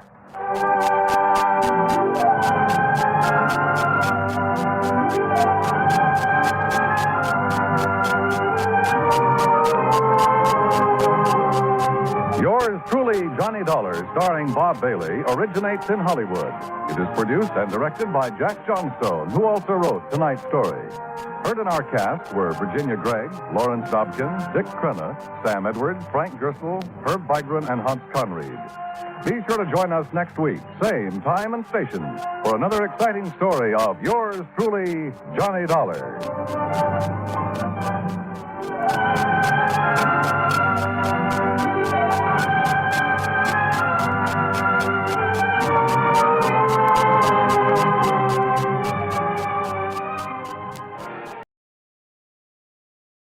From Hollywood, it's time now for Johnny Dollar. Earl Poorman here. Poorman? Tri-State Life and Casualty. I'm the branch office manager down here. Oh, sorry, Mr. Poorman, but the answer is no. Well, this is an arson case, Dollar, and we're already having to make one payoff I'm on it. sorry, but it'll have to wait. I'm going to get as far away from this New England winter as I can. Well, for that, I don't blame you, but there's no reason you shouldn't come Look, down. I've had a rough year of it. I'm tired and I'm cold. And unless I can get down to where the warm, balmy breezes waft in... Dollar, I have got to have you on this case. There's a lot at stake. Now, my office is down here... No, sir, I'm sorry. You down see... here in Sarasota. I just can't do it, Mr. Poorman. I've already made a plane reservation for Sarasota, Florida. And this is one time I'm going to... Where did you say your branch office is? Sarasota, Florida.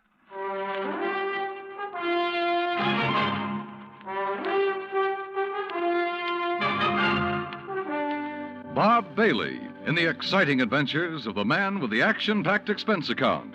America's fabulous freelance insurance investigator. Yours truly, Johnny Dollar.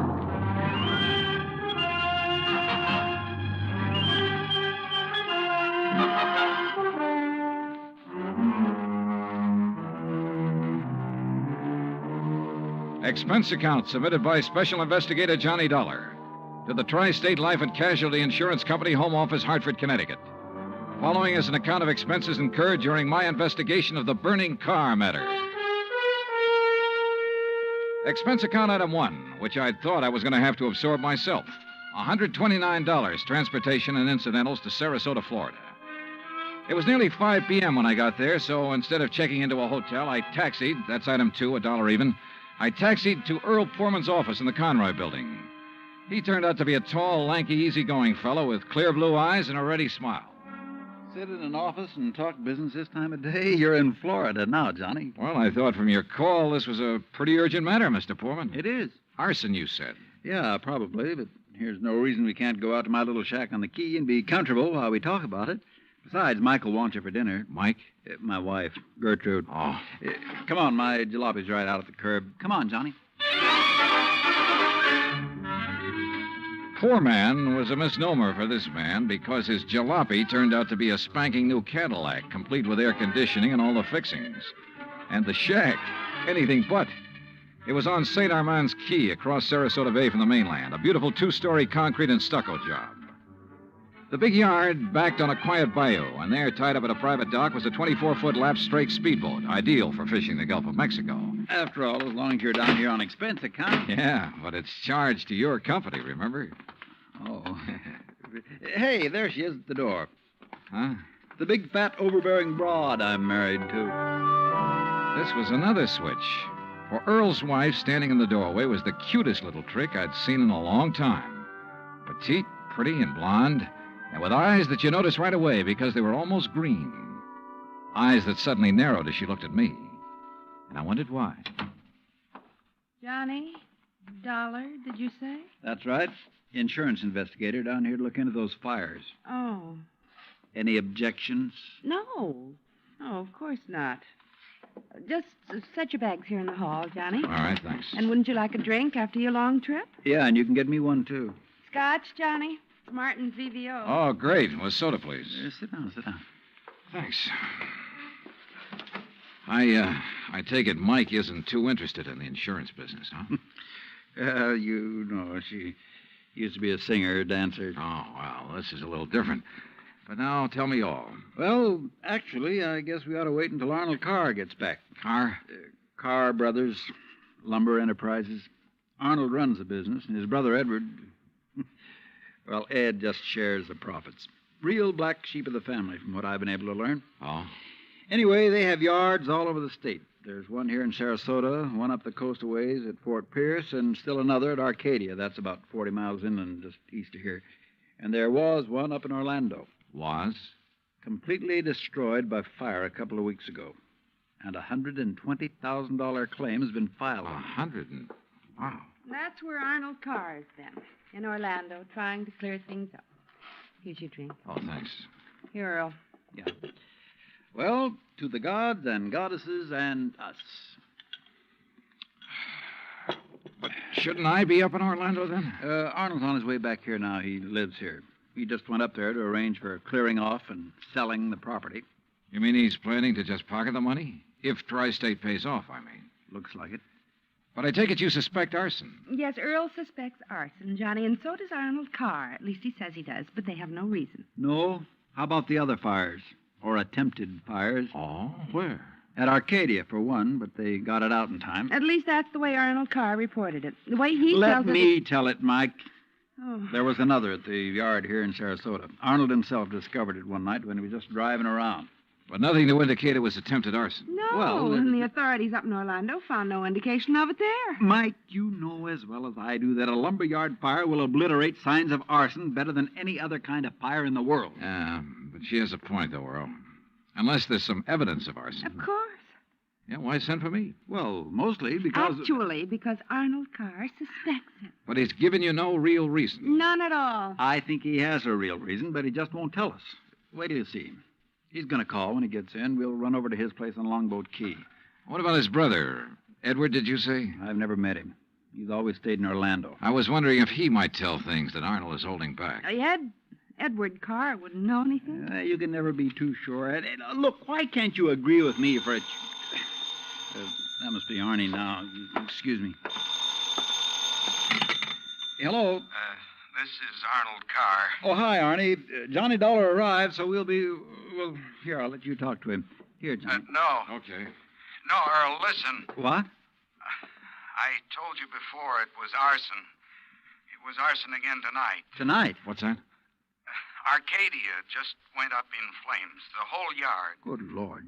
Did you hear that, Johnny? Yeah, I heard it. Well, can you prove it was arson tonight in Arcadia and before in Orlando? I have proof. Well, Arnie, we'll be over just as fast as... No. What? No. Wait for me there at your home. Well, but look now. You mustn't come here. And I mustn't stay here because I... Now, listen, man. You... Arnie? Well, I guess he's ready to tell us now. A suspicion began to grow in my mind. A suspicion that Mike apparently shared with me, that Arnold Carr himself might be responsible for the fires. After all, he was the only one who had seemed to know about the two unsuccessful attempts. He himself had planted the idea of arson. He'd lost no time in filing claim for the Orlando burnout. But Earl said I was wrong. Arnold was too honest a man. Earl had also said we were only 15 minutes from Carr's home. So when half an hour passed, we called him back. Got a busy signal. After the fourth try, the three of us took off in Earl's cab. As we pulled into Carr's driveway, we could see him through the picture window, sitting at his desk, telephone in hand, apparently engrossed in a call. Then, as we walked up to the door, I noticed something else. Arnold Carr looked enough like me to be my brother. Maybe that explained Mike's reaction when she first saw me. Hey, Arnie. Can't you see he's on the phone in there? Well, the least he can do is hear his own doorbell. Earl, wait. Good Lord. What's the matter? Through the window. Oh, no. Earl? Stand back.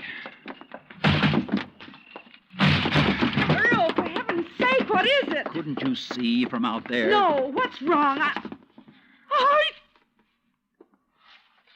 Well, Johnny? Right through the forehead, Earl.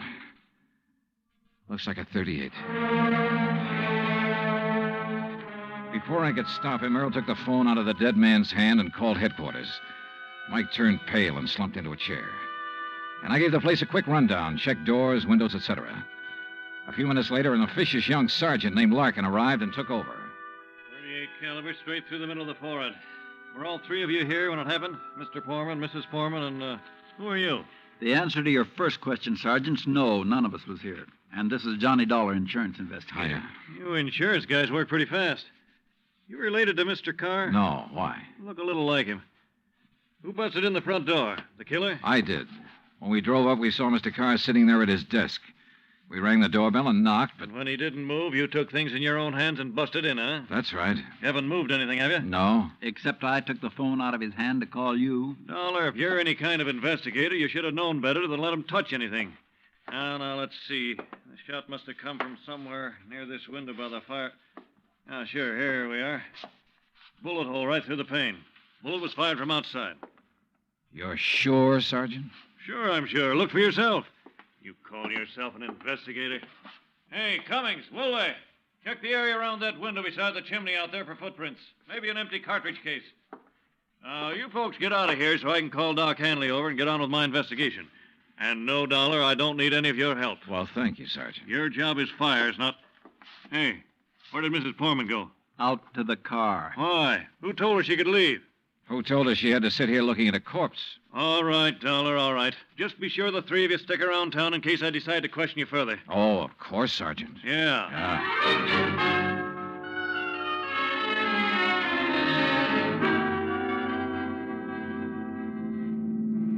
Not shot by somebody standing outside? What do you mean, Johnny? Oh, I spotted that bullet hole in the window, too. So? I also noticed there were no particles of glass on the inside sill. But there were some on the outside. Yeah. The shot that made that hole was fired from inside that room to make it look as though it had come from outside. Then somebody was in there with Arnold Carr. Yeah. Either somebody he let in or who had normal access to the house. And he had to stop Arnold from talking about the fire in Arcadia.